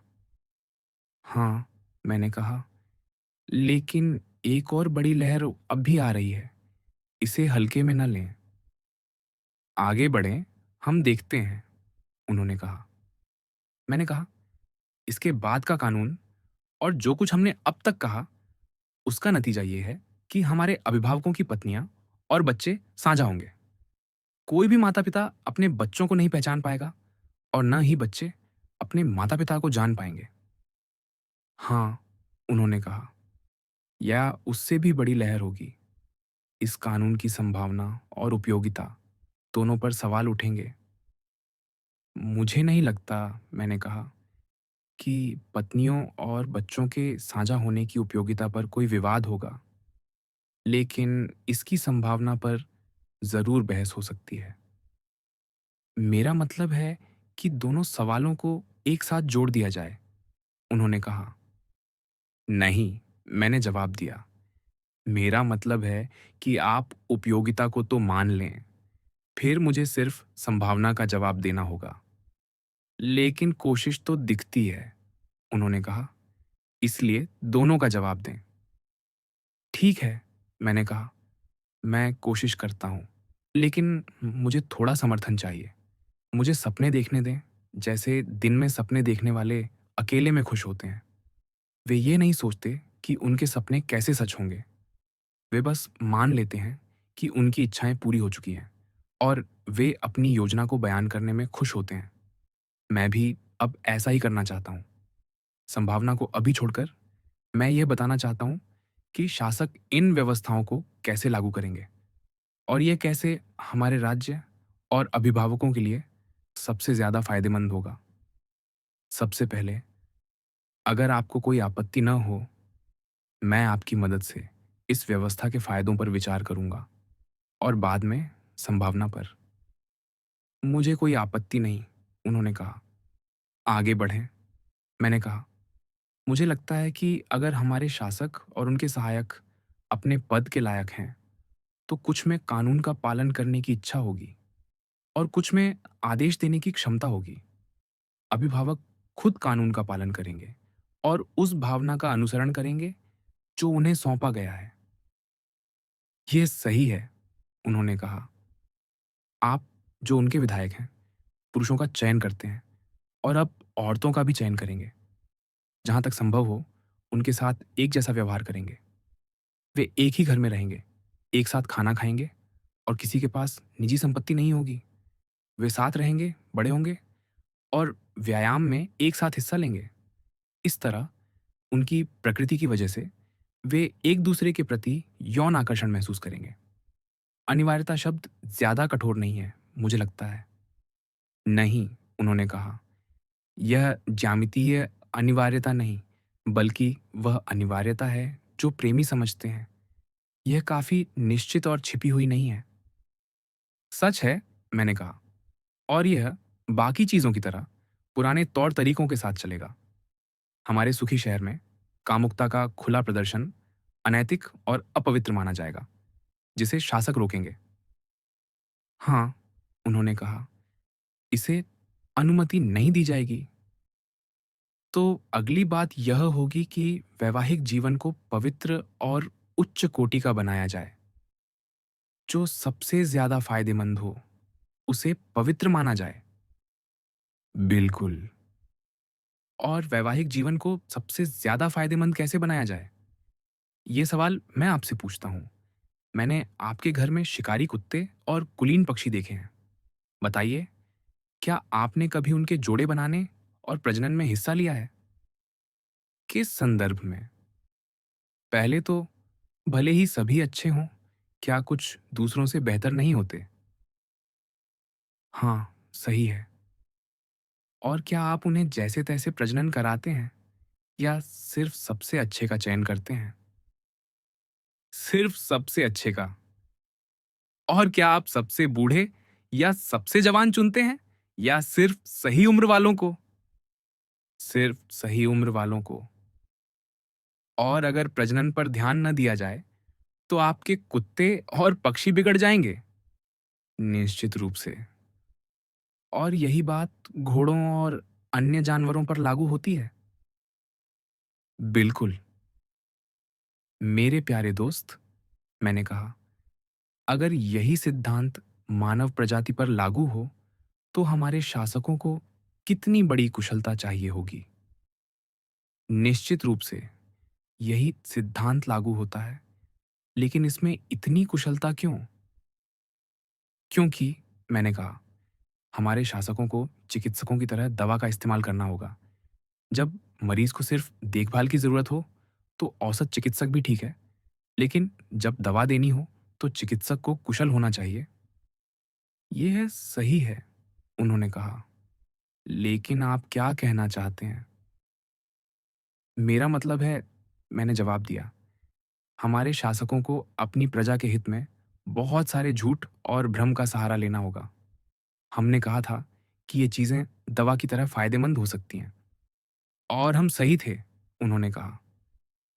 ये खासकर शादी और प्रजनन की व्यवस्था में जरूरी होगा। कैसे? हमने पहले कहा था कि सबसे अच्छे लोगों को सबसे अच्छे के साथ बार बार जोड़ा जाना चाहिए और कमतर लोगों को कमतर के साथ कभी कभार। अच्छे लोगों की संतानों का पालन पोषण करना होगा, लेकिन कमतर लोगों की नहीं। अगर अभिभावकों का समूह बेहतर रखना है, यह प्रक्रिया गुप्त होगी, जिसे सिर्फ शासक जानेंगे, वरना अभिभावकों में बगावत का खतरा हो सकता है। बिल्कुल सही, उन्होंने कहा। क्या यह बेहतर नहीं होगा कि हम कुछ उत्सव आयोजित करें, जिनमें दुल्हन और दूल्हों को एक साथ लाया जाए, बलिदान किए जाए और हमारे कवियों द्वारा रचे गए शादी के गीत गाए जाए? शादियों की संख्या शासकों के विवेक पर छोड़ी जाएगी, ताकि जनसंख्या संतुलित रहे। युद्ध, बीमारी और ऐसी अन्य चीजों को ध्यान में रखकर राज्य को बहुत बड़ा या बहुत छोटा होने से बचाया जाए। निश्चित रूप से, उन्होंने जवाब दिया। हमें कुछ चतुर तरीका ढूंढना होगा, जैसे लॉटरी, ताकि कमतर लोग हर बार अपने साथी को चुन सकें और शासकों को नहीं, बल्कि अपने भाग्य को दोष दें। बिल्कुल, उन्होंने कहा। और हमारे बहादुर और बेहतर युवाओं को अन्य सम्मानों और पुरस्कारों के अलावा औरतों के साथ अधिक अवसर मिलने चाहिए। उनकी बहादुरी के कारण ऐसे पिताओं के जितने संभव हो, उतने बच्चे होने चाहिए। सही बात, उन्होंने कहा। उचित अधिकारी, चाहे पुरुष हों या औरतें या दोनों, क्योंकि यह पद दोनों संभाल सकते हैं, अच्छे माता-पिता की संतानों को संभालेंगे और उनका पालन-पोषण अलग विभाग में करेंगे। लेकिन कमतर या विकृत संतानों को किसी गुप्त, अज्ञात जगह ले जाया जाएगा। हाँ, उन्होंने कहा, यह ज़रूरी है ताकि अभिभावकों का वंश शुद्ध रहे। उनके पालन-पोषण की व्यवस्था होगी। माताओं को जब उनका दूध भरा हो, बच्चों के पास लाया जाएगा। लेकिन यह सुनिश्चित किया जाएगा कि कोई माता अपने बच्चे को न पहचान सके। अगर और ज़रूरत पड़े, तो अन्य दूध पिलाने वाली परिचारिकाओं की व्यवस्था होगी। यह भी ध्यान रखा जाएगा कि बच्चे ज़्यादा समय तक दूध न पिए। माताओं को रात जागने या अन्य परेशानियों से बचाया जाएगा और ये जिम्मेदारियां परिचारिकाओं को सौंप दी जाएंगी। आप सोचते हैं कि अभिभावकों की पत्नियों को बच्चों के साथ अच्छा समय मिलेगा? क्यों नहीं, मैंने कहा। और यही वे चाहती हैं। अब आगे बढ़ें। हम कह रहे थे कि माता-पिता जीवन के सबसे अच्छे समय में हों। हाँ, सही है। और जीवन का सबसे अच्छा समय कौन-सा है? क्या इसे परिभाषित नहीं करना चाहिए? औरत के लिए लगभग 20 साल और पुरुष के लिए 30 साल। कौन से साल शामिल होंगे? मैंने कहा। एक औरत 20 साल की उम्र से राज्य के लिए बच्चे पैदा करना शुरू करती है और 40 साल तक जारी रखती है। पुरुष 25 साल की उम्र से, जब वह जीवन की सबसे ऊर्जावान अवस्था में होता है, बच्चे पैदा करता है और 55 साल तक ऐसा करता है। निश्चित रूप से, उन्होंने कहा, ये साल पुरुष और औरत की शारीरिक और बौद्धिक शक्ति के शीर्ष पर होते हैं। जो भी इन तयशुदा उम्र से कम या ज्यादा उम्र में वैवाहिक संबंध बनाए, उसे अपवित्र और गलत माना जाएगा। उनकी संतान अगर जीवित रही, तो उसे उन प्रार्थनाओं और समारोहों से दूर रखा जाएगा जो शहर करता है। नई पीढ़ी अपने अच्छे और उपयोगी माता-पिता से बेहतर और उपयोगी होनी चाहिए, लेकिन ऐसी संतान अंधेरे और अनुचित कामुकता की उपज होगी। बिल्कुल सही, उन्होंने जवाब दिया। यह नियम उन पर भी लागू होगा जो तय उम्र में बिना शासक की अनुमति के किसी औरत से संबंध बनाते हैं। हम कहेंगे कि वे अवैध और गैर मान्यता प्राप्त संतान पैदा कर रहे हैं। सही बात, उन्होंने कहा। यह नियम सिर्फ तय उम्र वालों पर लागू होगा। इसके बाद हम उन्हें कुछ छूट देंगे, सिवाय इसके कि वे अपनी बेटी, पोती, माँ या दादी से शादी नहीं कर सकते। औरतों को भी अपने बेटे, पिता, पोते या दादा से संबंध बनाने से रोका जाएगा। सभी को यह सुनिश्चित करना होगा कि कोई भ्रूण अस्तित्व में ना आए। अगर कोई जबरदस्ती जन्म देता है, तो माता-पिता को समझना होगा कि ऐसी संतान का पालन-पोषण नियमों के मुताबिक नहीं होगा। यह भी उचित प्रस्ताव है, उन्होंने कहा। लेकिन वे कैसे जानेंगे कि कौन पिता और बेटी है? वे नहीं जानेंगे। व्यवस्था यह होगी, शादी की दावत के बाद दूल्हा जो शादी करता है, 7वें और 10वें महीने बाद पैदा होने वाले पुरुष बच्चों को अपना बेटा और महिला बच्चों को अपनी बेटी मानेगा। वे अपने बच्चों के बच्चों को पोता या पोती कहेंगे और वे उन्हें दादा या दादी कहेंगे। जो भी उनके माता-पिता के साथ आने के बाद पैदा होते हैं, उन्हें भाई या बहन माना जाएगा और उन्हें आपस में शादी करने से रोका जाएगा। फिर भी भाई-बहन के बीच शादी पर पूरी तरह प्रतिबंध नहीं होगा, अगर कोई खास स्थिति इसका समर्थन करती हो और पैथियन देवता की अनुमति मिले। बिल्कुल सही, उन्होंने जवाब दिया। ग्लॉकॉन, यही वह योजना है जिसके तहत हमारे राज्य के अभिभावकों की पत्नियां और परिवार साझा होंगे। क्या आप नहीं मानते कि यह व्यवस्था दूसरी किसी भी व्यवस्था से बेहतर है? हाँ, बिल्कुल, उन्होंने कहा। तो क्या हम यह जानने की कोशिश करें कि विधायिका का मुख्य लक्ष्य क्या होगा? कानून बनाते और राज्य का प्रबंधन करते समय सबसे अच्छा क्या है और सबसे बुरा क्या? फिर हम देखें कि हमारी यह व्यवस्था अच्छे की श्रेणी में आती है या बुरे की? हर तरह से, उन्होंने जवाब दिया। क्या असहमति, लालच या दूसरों से लगाव वहाँ बड़ी बुराई है, जहाँ एकता मौजूद हो? या एकता से बढ़कर कुछ और अच्छा हो सकता है? नहीं, ऐसा कुछ नहीं, उन्होंने कहा। और एकता वहाँ होगी जहाँ समुदाय में सभी नागरिक एक ही मौके पर खुशी या दुख महसूस करेंगे। कोई शक नहीं, उन्होंने कहा। हाँ, और जहाँ निजी चेतना होगी, न कि साझा, वहाँ राज्य में अव्यवस्था होगी। जब आधा शहर जीत की खुशी मना रहा हो और बाकी आधा दुख में डूबा हो, तो क्या यह एक ही स्थिति में एकजुटता नहीं तोड़ देगी? बिल्कुल, उन्होंने कहा। ऐसे मतभेद आम तौर पर मेरा और मेरा नहीं, उसका और उसका नहीं, जैसे शब्दों से पैदा होते हैं, है ना? बिल्कुल ऐसा ही, उन्होंने कहा। और क्या वह राज्य सबसे सुव्यवस्थित नहीं होगा, जहां ज्यादातर लोग मेरा और मेरा नहीं, जैसे शब्दों का इस्तेमाल एक ही चीज के लिए एक ही तरह से करें? बहुत सही, उन्होंने कहा। या फिर वह राज्य जो किसी व्यक्ति की तरह हो, जैसे शरीर में जब किसी की उंगली में चोट लगती है, तो पूरी काया जो आत्मा से जुड़ी होती है, उस दर्द को महसूस करती है। हम कहते हैं कि उस व्यक्ति को उंगली में दर्द है। यही बात शरीर के किसी भी हिस्से के लिए लागू होती है जो दुख या खुशी महसूस करता है। बिल्कुल सही, उन्होंने जवाब दिया। और मैं मानता हूं कि सुव्यवस्थित राज्य में वैसी ही एकता होगी जैसी आपने बताई।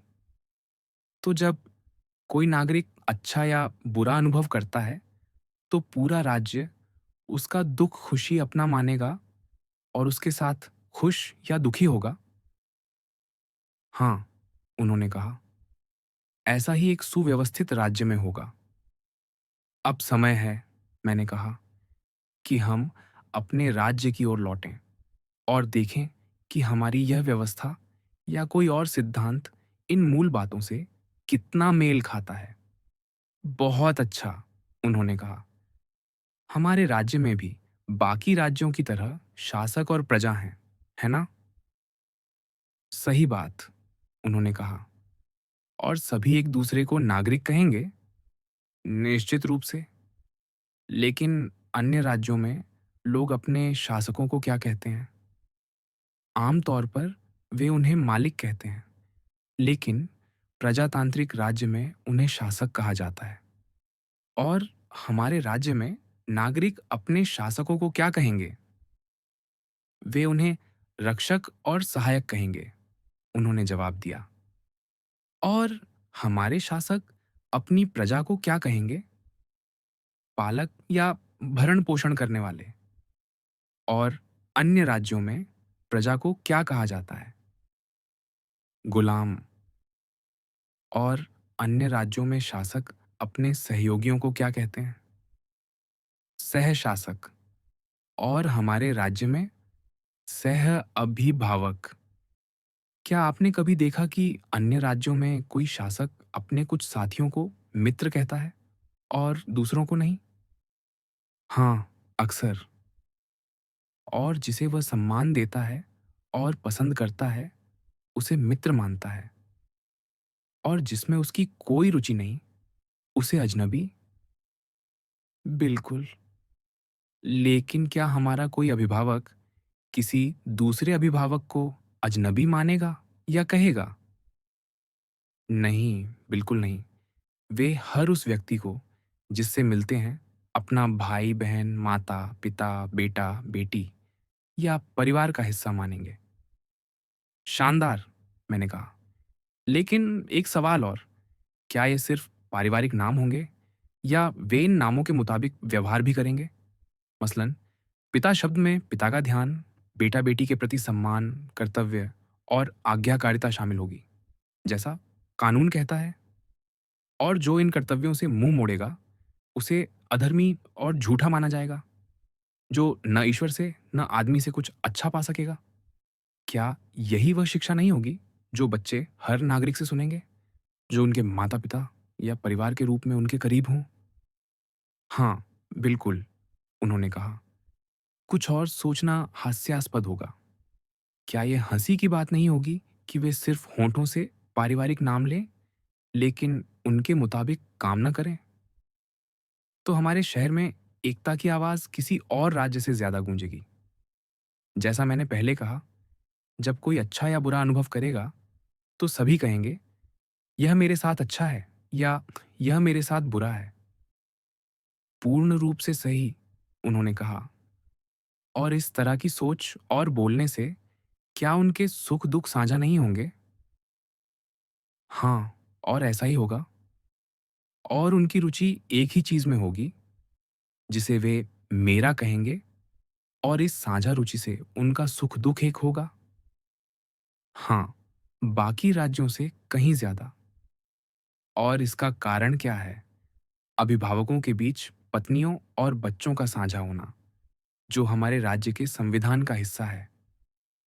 यही मुख्य कारण है, उन्होंने कहा। और इस एकता को हम सबसे अच्छा मानते हैं। जैसे हमने राज्य और इसके नागरिकों की तुलना शरीर और इसके अंगों से की थी, जो सुख और दुख को एक साथ महसूस करते हैं। हमने यही माना, और ये बिल्कुल सही है, उन्होंने कहा। तो पत्नियों और बच्चों का साझा होना हमारे नागरिकों के लिए सबसे अच्छा स्रोत होगा? निश्चित रूप से। और यह उस सिद्धांत से भी मेल खाता है, जो हमने पहले कहा था, कि अभिभावकों के पास ना अपना घर होगा, न ज़मीन, न कोई संपत्ति। उनका भोजन अन्य नागरिकों से मिलेगा, और उनके पास कोई निजी खर्च नहीं होगा। इससे अभिभावकों का सच्चा चरित्र बना रहेगा। सही बात, उन्होंने जवाब दिया। संपत्ति और परिवार का साझा होना, जैसा मैंने कहा, उन्हें सच्चे अभिभावक बनाता है। वे शहर को मेरा और मेरा नहीं कहकर नहीं बांटेंगे। हर व्यक्ति जो कुछ कमाता है, वह अलग घर, अलग पत्नी, अलग बच्चे और निजी सुख-दुख के लिए नहीं, बल्कि सभी एक ही विचार के होंगे, एक ही लक्ष्य की ओर बढ़ेंगे। निश्चित रूप से, उन्होंने कहा। और चूंकि उनके पास सिर्फ अपने लोग होंगे, जिन्हें वे मेरा कह सकें, उनके बीच विवाद और शिकायतों का कोई मतलब नहीं होगा। वे पैसे, बच्चों या रिश्तों की वजह से होने वाली लड़ाइयों से बचे रहेंगे। बिल्कुल, उन्होंने कहा। न ही उनके बीच हमले या अपमान के मुकदमे होंगे। बराबर लोग एक दूसरे का समर्थन करेंगे, और हम व्यक्तिगत हित को सबसे जरूरी बनाए रखेंगे। ये अच्छा है, उन्होंने कहा। और एक अच्छा कानून यह भी होगा कि अगर कोई व्यक्ति किसी से लड़ता है, तो वह पहले अपना गुस्सा शांत करेगा और उसे खतरनाक हद तक नहीं बढ़ने देगा। निश्चित रूप से, उन्होंने कहा। बुजुर्गों का कर्तव्य होगा कि वे युवाओं पर नजर रखें और जरूरत पड़ने पर सजा दें। स्पष्ट है, उन्होंने कहा। कोई शक नहीं कि युवा अपने बुजुर्गों के खिलाफ बगावत नहीं करेंगे, न ही उन पर हिंसा करेंगे, जब तक कि शासक उन्हें ऐसा करने का आदेश न दें।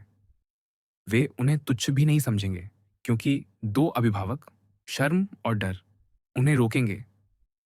शर्म उन्हें अपने माता-पिता जैसे लोगों पर हाथ उठाने से रोकेगी, और डर उन्हें यह एहसास दिलाएगा कि उनके भाई, बेटे या पिता उन्हें सजा देंगे।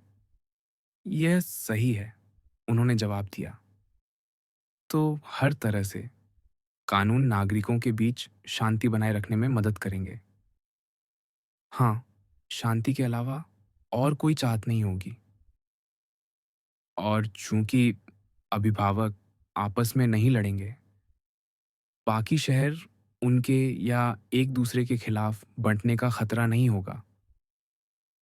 बिल्कुल नहीं, उन्होंने कहा। मैं उन छोटी-मोटी बुराइयों का ज़िक्र भी नहीं करना चाहता, जिनसे वे बचे रहेंगे। जैसे गरीबों द्वारा अमीरों की चापलूसी, परिवार पालने की परेशानी, पैसे कमाने की चिंता, कर्ज लेना, उसे चुकाना, औरतों या गुलामों को पैसे सौंपना। ये सारी बुराइयां इतनी साफ हैं कि इन्हें बताने की जरूरत नहीं। हाँ, उन्होंने कहा, इन्हें समझने के लिए ज्यादा सोचने की जरूरत नहीं। और इन सभी बुराइयों से बचकर उनका जीवन ओलंपिक विजेता की तरह, बल्कि उससे भी ज्यादा सुखी होगा। कैसे? ओलंपिक विजेता सिर्फ अपने पुरस्कार से खुश होता है, लेकिन हमारे नागरिकों को वह सब मिलता है जो सिर्फ उनके लिए सुरक्षित है। उनकी जीत पूरे राज्य की खुशी है। उन्हें सम्मान, उनके बच्चों को सम्मान और एक सुखी जीवन मिलता है। मरने पर उन्हें सम्मानजनक विदाई दी जाती है। क्या आपको याद है, मैंने कहा, हमारी पहले की चर्चा में किसी ने हम पर इल्ज़ाम लगाया था कि हम अपने अभिभावकों को दुखी बना रहे हैं क्योंकि उनके पास कुछ नहीं होगा। हमने जवाब दिया था कि अगर मौका मिला तो हम इस सवाल पर बाद में विचार करेंगे, लेकिन अभी हमारा मकसद अभिभावकों को सच्चा अभिभावक बनाना है और पूरे राज्य को खुश करना है, न कि किसी एक वर्ग को। हाँ, मुझे याद है, उन्होंने कहा। तो क्या आप कहेंगे कि हमारे रक्षकों का जीवन ओलंपिक विजेता से बेहतर और सम्मानजनक नहीं है? क्या इसे जुलाहे, कलाकार या किसान के जीवन से तुलना की जा सकती है? बिल्कुल नहीं, उन्होंने कहा। लेकिन मैं यहाँ फिर कहना चाहता हूँ, जैसा मैंने पहले कहा था, अगर कोई अभिभावक ऐसी खुशी की तलाश करता है, जो उसे अभिभावक बनने से रोके, तो उसे इस शांत और एकजुट जीवन से नहीं जोड़ा जाना चाहिए। यह जीवन हमारे विचार में सबसे अच्छा है। अगर वह मूर्खतापूर्ण तरीके से पूरे राज्य को अपना बनाने की कोशिश करता है, तो उसे महान कवि हेसियोड की बात समझनी चाहिए कि आधा पूरे से ज्यादा होता है। अगर वह मुझसे सलाह लेगा, तो मैं कहूंगा, जहां हो, वहीं रहो, जब तुम्हें ऐसा जीवन मिल रहा हो। मैं मानता हूं, उन्होंने कहा, पुरुषों और औरतों का जीवन एक जैसा होना चाहिए, जैसा हमने बताया, समान शिक्षा, समान बच्चे। उन्हें शहर में हो या युद्ध में, एक साथ निगरानी करनी चाहिए, कुत्तों की तरह एक साथ शिकार करना चाहिए। हर चीज में, जहां तक संभव हो, उन्हें एक साथ अच्छा करना चाहिए। ऐसा करके वे सबसे अच्छा करेंगे, और यह प्रकृति के खिलाफ नहीं, बल्कि दोनों लिंगों के प्राकृतिक संबंध को बनाए रखेगा। मैं सहमत हूं, उन्होंने जवाब दिया। लेकिन एक सवाल बाकी है, मैंने कहा। क्या ऐसा साझा समुदाय संभव है, जैसा अन्य जानवरों में होता है? और अगर हाँ, तो मनुष्यों में यह कैसे संभव होगा? आपने वही सवाल उठाया जो मैं पूछना चाहता था, उन्होंने कहा। युद्ध के मामले में कोई दिक्कत नहीं, मैंने कहा। यह साफ है कि वे एक साथ अभियानों पर जाएंगे।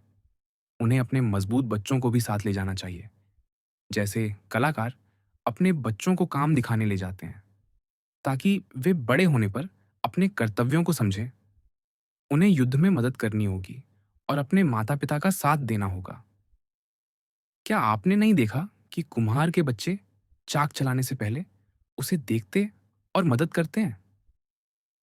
हाँ, मैंने देखा है, उन्होंने कहा। तो क्या कुम्हार अपने बच्चों को सिखाने और उनके सामने काम दिखाने में हमारे अभिभावकों से ज्यादा सावधान रहते हैं? ये सोचना हास्यास्पद है, उन्होंने कहा। और माता-पिता पर, जैसे अन्य जानवरों में, अपने बच्चों की मौजूदगी का असर होगा। यह उन्हें खतरा उठाने में ज्यादा प्रेरित करेगा। यह बिल्कुल सही है, सुकरात। लेकिन अगर वे हार गए, जैसा युद्ध में अक्सर होता है, तो कितना बड़ा खतरा होगा। बच्चे और माता-पिता दोनों खो जाएंगे और राज्य कभी उबर नहीं पाएगा। सही है, मैंने कहा। लेकिन क्या आप उन्हें कभी खतरा उठाने की इजाजत नहीं देंगे? मैं ऐसा नहीं कह रहा। तो अगर वे खतरा उठाने को तैयार हैं और कुछ मौकों पर उससे बच निकलते हैं, तो क्या यह उनके लिए फायदेमंद नहीं होगा? स्पष्ट है। क्या भावी सैनिकों का युवावस्था में युद्ध देखना इतना महत्वपूर्ण नहीं है कि इसके लिए कुछ खतरा उठाया जा सके? हाँ, बहुत महत्वपूर्ण है। तो हमारा पहला कदम होगा कि बच्चों को युद्ध का दर्शक बनाया जाए, लेकिन हमें यह सुनिश्चित करना होगा कि वे सुरक्षित रहें। तब सब ठीक होगा। सही बात, उन्होंने कहा। उनके माता-पिता को युद्ध के खतरों से अनजान नहीं रहना चाहिए। उन्हें यह जानना होगा कि कौन सा अभियान सुरक्षित है और कौन सा खतरनाक। ये ठीक है, उन्होंने कहा। और वे उन्हें सुरक्षित अभियानों पर ले जाएं और खतरनाक अभियानों से बचें। सही। और वे उन्हें अनुभवी नेताओं के मार्गदर्शन में भेजेंगे जो उनके शिक्षक हों। बिल्कुल उचित। लेकिन युद्ध के खतरों को हमेशा नजरअंदाज नहीं किया जा सकता। खतरे की संभावना बनी रहती है। सही है। तो हमें बच्चों को ऐसे मौकों के लिए तैयार करना होगा ताकि जरूरत पड़ने पर वे भाग सकें। आपका मतलब क्या है? उन्होंने पूछा। मेरा मतलब है कि हमें उन्हें छोटी उम्र में ही घुड़सवारी सिखानी चाहिए। उन्हें युद्ध का अनुभव घोड़ों पर ले जाना चाहिए। घोड़े जंगी या बहुत तेज नहीं होने चाहिए, लेकिन सरल और तेज दृष्टि देने वाले होने चाहिए। अगर खतरा हो तो वे अपने अनुभवी नेताओं के पीछे भाग सकें। मुझे लगता है आप सही हैं, उन्होंने कहा। अब युद्ध के समय सैनिकों के आपसी और दुश्मनों के साथ संबंधों की बात करें। मेरा सुझाव है कि जो सैनिक अपना पद छोड़ दे, हथियार फेंक दे या कायरता का कोई काम करे, उसे किसान या कलाकार के पद पर उतार दिया जाए। आप क्या सोचते हैं? मैं पूरी तरह सहमत हूं, उन्होंने कहा। और जो खुद को दुश्मन के हवाले कर दे, वह उनका कानूनी शिकार होगा और वे उसके साथ जो चाहें कर सकें। निश्चित रूप से। लेकिन जो सैनिक अपनी बहादुरी से अलग पहचान बनाए, उसके साथ क्या करना चाहिए? सबसे पहले उसे सेना में अपने युवा साथियों से सम्मान मिलना चाहिए। हर कोई जो उसका उत्तराधिकारी हो, उसे सम्मान दे। आप क्या कहते हैं? मैं सहमत हूं। और क्या उसे उचित पुरस्कार नहीं मिलना चाहिए? हाँ, मैं इससे भी सहमत हूं। लेकिन शायद आप मेरे अगले सुझाव से सहमत न हों। वह क्या है? यह कि उसे चुंबन देने और चूमे जाने की इजाज़त हो। बिल्कुल सहमत, उन्होंने कहा। और मैं यह भी कहूँगा कि उसे किसी भी व्यक्ति को जिसे वह चूमना चाहे, मना नहीं करना चाहिए। अगर सेना में कोई प्रेमी है, चाहे वह लड़का हो या लड़की, तो वह पुरस्कार पाने के लिए ज़्यादा साहस दिखाएगा। शानदार, मैंने कहा। और हमने पहले कहा था कि बहादुर व्यक्ति को ज़्यादा पत्नियाँ मिलनी चाहिए और उसे इस मामले में पहला हक होना चाहिए, ताकि उसके जितने संभव हों, उतने बच्चे हों। मैं सहमत हूँ, उन्होंने कहा। और होमर भी कहता है कि साहसी युवाओं को सम्मानित करना चाहिए, जैसे अजक्स को युद्ध में बहादुरी के लिए सम्मान मिला। यह सम्मान उनके जीवन के सबसे अच्छे समय में उनकी प्रशंसा करता है, जो न सिर्फ श्रद्धा, बल्कि एक मजबूत प्रेरणा भी है। बिल्कुल सही, उन्होंने कहा। मैंने कहा, तो इस मामले में होमर हमारे शिक्षक होने चाहिए। हमें भी बलिदान या ऐसे मौकों पर वीरों का उनकी बहादुरी के लिए सम्मान करना चाहिए, चाहे वे पुरुष हों या औरत। उन्हें भेंट, मांस और मदिरा के साथ सम्मानित करना चाहिए। इससे हम उन्हें सम्मान देने के साथ-साथ प्रशिक्षित भी कर रहे हैं। यह शानदार है, उन्होंने जवाब दिया। हाँ, मैंने कहा। और जब कोई व्यक्ति युद्ध में कीर्ति के साथ मारा जाता है, तो क्या हम यह नहीं कहेंगे कि वह सुनहरे कुल का है? निश्चित रूप से, उन्होंने कहा। क्या हमें महान कवि हेसियोड की बात नहीं माननी चाहिए, जो कहता है कि मरने वाले वीर पृथ्वी पर अच्छाई के पवित्र दूत हैं, बुराई से दूर और अच्छाई के रक्षक। हाँ, हम उनकी बात मानते हैं, उन्होंने कहा। हम ईश्वर से सीखें कि स्वर्गीय और वीर व्यक्तियों को कैसे सम्मान देना है और क्या विशेष सम्मान देना चाहिए। उनके अनुसार हम क्या करें? हर तरह से, उन्होंने कहा। और आने वाली पीढ़ियों में हम उनका आदर करेंगे और उनकी कब्रों पर सिर झुकाएंगे। न सिर्फ वीरों की, बल्कि हर उस व्यक्ति की जिसे असाधारण रूप से अच्छा माना जाए, चाहे वे अपनी उम्र में मरे हों या किसी और तरह से। क्या वे एक जैसे सम्मान के हकदार नहीं होंगे? यह बिल्कुल सही है, उन्होंने कहा। अब हमारे सैनिक अपने दुश्मनों के साथ कैसे व्यवहार करें, इस बारे में क्या कहेंगे? किस संदर्भ में? सबसे पहले गुलामी के बारे में। क्या आपको लगता है कि यूनानी किसी यूनानी राज्य को गुलाम बनाए या दूसरों को ऐसा करने दें अगर वे रोक सकते हों? क्या उनकी परंपरा उन्हें इस खतरे से नहीं बचाएगी कि एक दिन पूरी यूनानी नस्ल जंगलियों की गुलाम बन जाए? उन्हें बचाना ही बेहतर है, उन्होंने कहा। तो कोई भी यूनानी उनके द्वारा गुलाम नहीं बनाया जाएगा। यह नियम उन्हें मानना होगा और दूसरों को भी इसका पालन करने की सलाह देनी होगी। निश्चित रूप से, उन्होंने कहा। इससे वे जंगलियों के खिलाफ एकजुट रहेंगे और आपस में नहीं लड़ेंगे। और हत्या के बारे में, विजेता को सिर्फ दुश्मन का कवच लेना चाहिए और कुछ नहीं। क्या लूटपाट से युद्ध के अभ्यास और अभियान कमजोर नहीं होते? कायर मौत के डर से छिपते हैं और दिखावा करते हैं कि वे अपना कर्तव्य निभा रहे हैं। कई सेनाएं लूट के लालच में पहले भी नष्ट हो चुकी हैं। बिल्कुल सही, उन्होंने कहा। और शवों को लूटना, उनके साथ क्रूरता करना या कोई नीच हरकत करना अनुचित नहीं है। जब असली दुश्मन भाग चुका हो और सिर्फ अपना युद्ध सामान छोड़ गया हो, तो क्या कुत्ते की तरह उस सामान से झगड़ना चाहिए, जैसे वह पत्थर से लड़ता है जो उस पर फेंका गया हो? बिल्कुल कुत्ते जैसा, उन्होंने कहा। तो हमें शवों को लूटने या उनके दफन में रुकावट डालने से बचना चाहिए। हाँ, उन्होंने जवाब दिया। यह पूरी तरह निश्चित है। न ही हमें यूनानियों के हथियारों को देवताओं के मंदिर में चढ़ाना चाहिए, अगर हम यूनानियों के बीच अच्छी भावना रखना चाहते हैं। अपने ही लोगों की लूट को मंदिर में चढ़ाना अपवित्र है, जब तक कि ईश्वर स्वयं इसका आदेश न दे। बिल्कुल सही, उन्होंने कहा। और यूनानी क्षेत्र को नष्ट करना या घर जलाना, यह कैसा व्यवहार होना चाहिए? मुझे आपके विचार सुनने का मौका दीजिए, उन्होंने कहा। मेरे विचार में इन दोनों की इजाजत नहीं होनी चाहिए। मैं सिर्फ वार्षिक कर लूंगा और कुछ नहीं। क्या मैं आपको बताऊं क्यों? बताइए, उन्होंने कहा। क्योंकि विवाद और युद्ध में फर्क है। इनकी प्रकृति अलग है।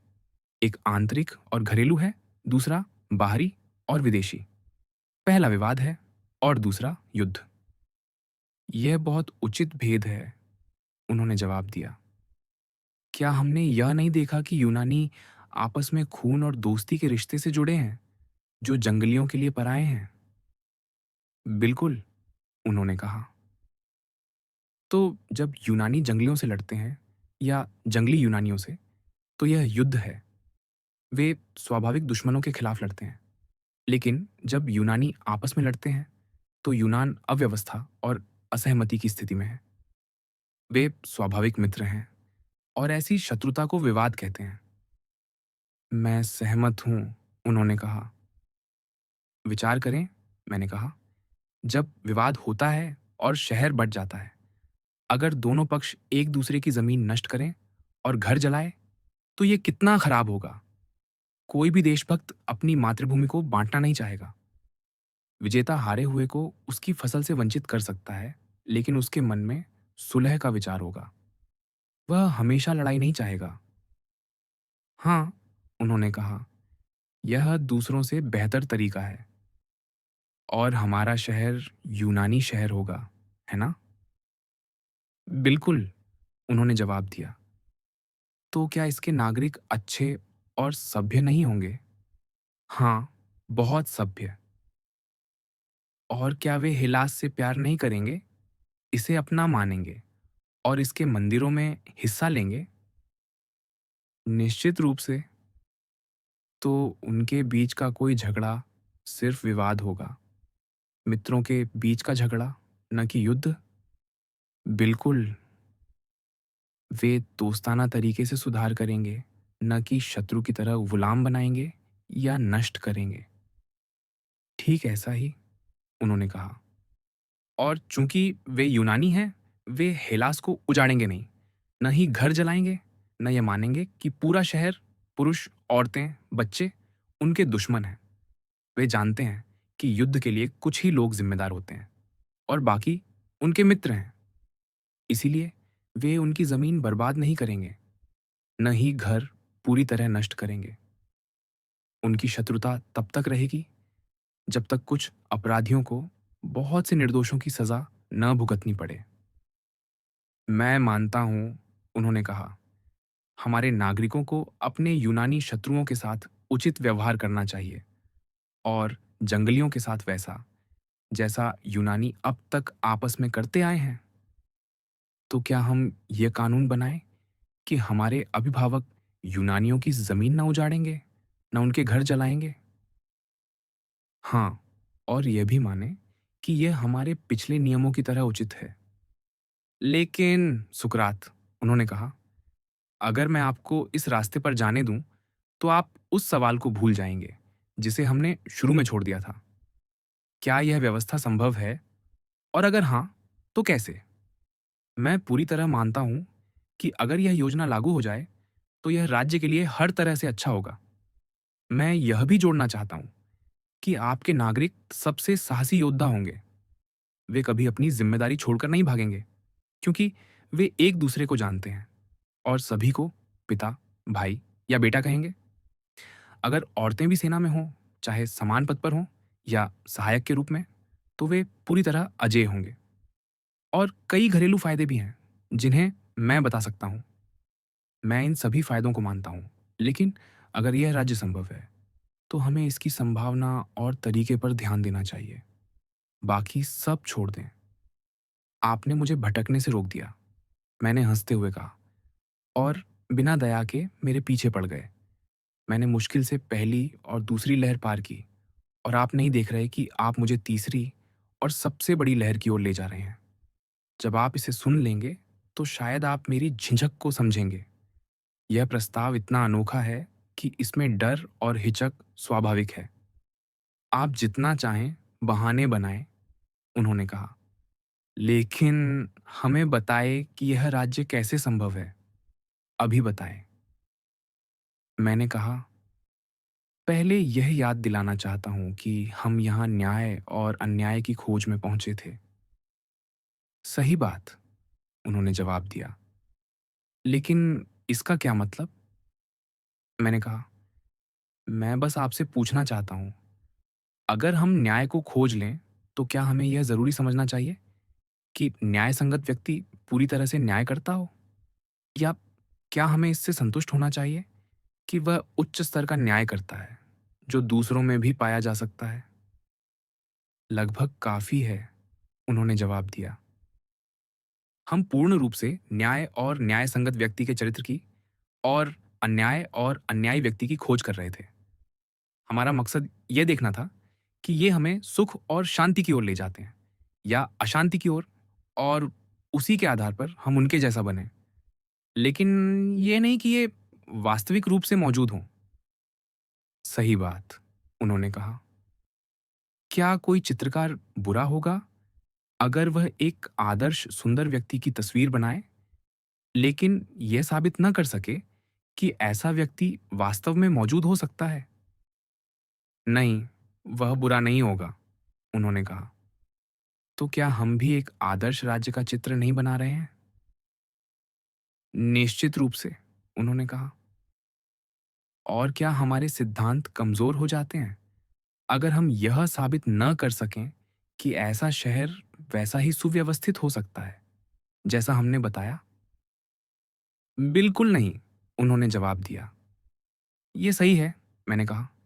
लेकिन अगर आपके अनुरोध पर मैं यह दिखाने की कोशिश करूं कि यह कैसे और किन परिस्थितियों में सबसे ज्यादा संभव है, तो मैं चाहता हूं कि आप पहले दी गई अपनी सहमति को दोहराएं।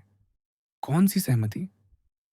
मैं जानना चाहता हूं, क्या भाषा में व्यक्त आदर्श वास्तविकता में पूरी तरह संभव हो सकते हैं? क्या शब्द वास्तविकता से ज्यादा व्यक्त नहीं करते? और क्या मनुष्य हमेशा सत्य से थोड़ा परे नहीं सोचता? आप क्या कहते हैं? मैं सहमत हूं, उन्होंने कहा। तो आप मुझसे यह सिद्ध करने की जिद न करें कि वास्तविक राज्य हमारे आदर्श से हर तरह से एक जैसा होगा। अगर हम यह दिखा सकें कि कोई शहर हमारे प्रस्ताव के सबसे करीब शासित हो सकता है, तो आप मान लेंगे कि हमने वह संभावना खोज ली है जिसकी आप मांग कर रहे हैं। मुझे यकीन है कि मैं इससे संतुष्ट होऊंगा। आप नहीं होंगे? हाँ, मैं भी संतुष्ट होऊंगा, उन्होंने कहा। अब मुझे यह दिखाने दें कि मौजूदा राज्यों में क्या कमी है जो उनके कुप्रशासन का कारण है, और सबसे छोटा बदलाव क्या हो सकता है जो उन्हें सत्य की अवस्था में ले जाए। अगर संभव हो तो सिर्फ एक बदलाव, वरना दो, लेकिन बदलाव कम से कम और न्यूनतम हो। निश्चित रूप से, उन्होंने जवाब दिया। मैंने कहा, मुझे लगता है कि सिर्फ एक बदलाव से हम राज्य को सुधार सकते हैं। हालांकि यह बदलाव छोटा या आसान नहीं है, लेकिन संभव है। वह क्या है? उन्होंने पूछा। अब मैं उस सबसे बड़ी लहर का सामना करने जा रहा हूं, मैंने कहा। यह बदलाव इतना बड़ा है कि मेरे शब्द हंसी और असहमति को आमंत्रित कर सकते हैं, लेकिन मेरे शब्दों पर ध्यान दें। आगे बढ़ें, उन्होंने कहा। मैंने कहा, जब तक दार्शनिक राजा न बने या इस दुनिया के राजा और शासक दर्शन को सच्चे मन से अपनाएं और राजनीति की शक्ति और दर्शन की बुद्धि एक में न मिले, और उन लोगों को जो सिर्फ सत्ता या सिर्फ ज्ञान की चाहत रखते हैं बाहर न किया जाए, तब तक शहर अपनी बुराइयों से मुक्त नहीं हो सकते, न ही मानव जाति, जैसा मैं मानता हूं। तभी हमारा यह राज्य दिन के उजाले में साकार हो सकता है। यही वह विचार है, मेरे प्यारे ग्लोकॉन, जिसे कहने में मैं हिचक रहा था, क्योंकि यह इतना अनोखा है कि मुझे डर है कि लोग इसे सुनकर मुझ पर हंसेंगे या मुझसे लड़ने को तैयार हो जाएंगे। सुकरात, आपने क्या कहा? उन्होंने कहा।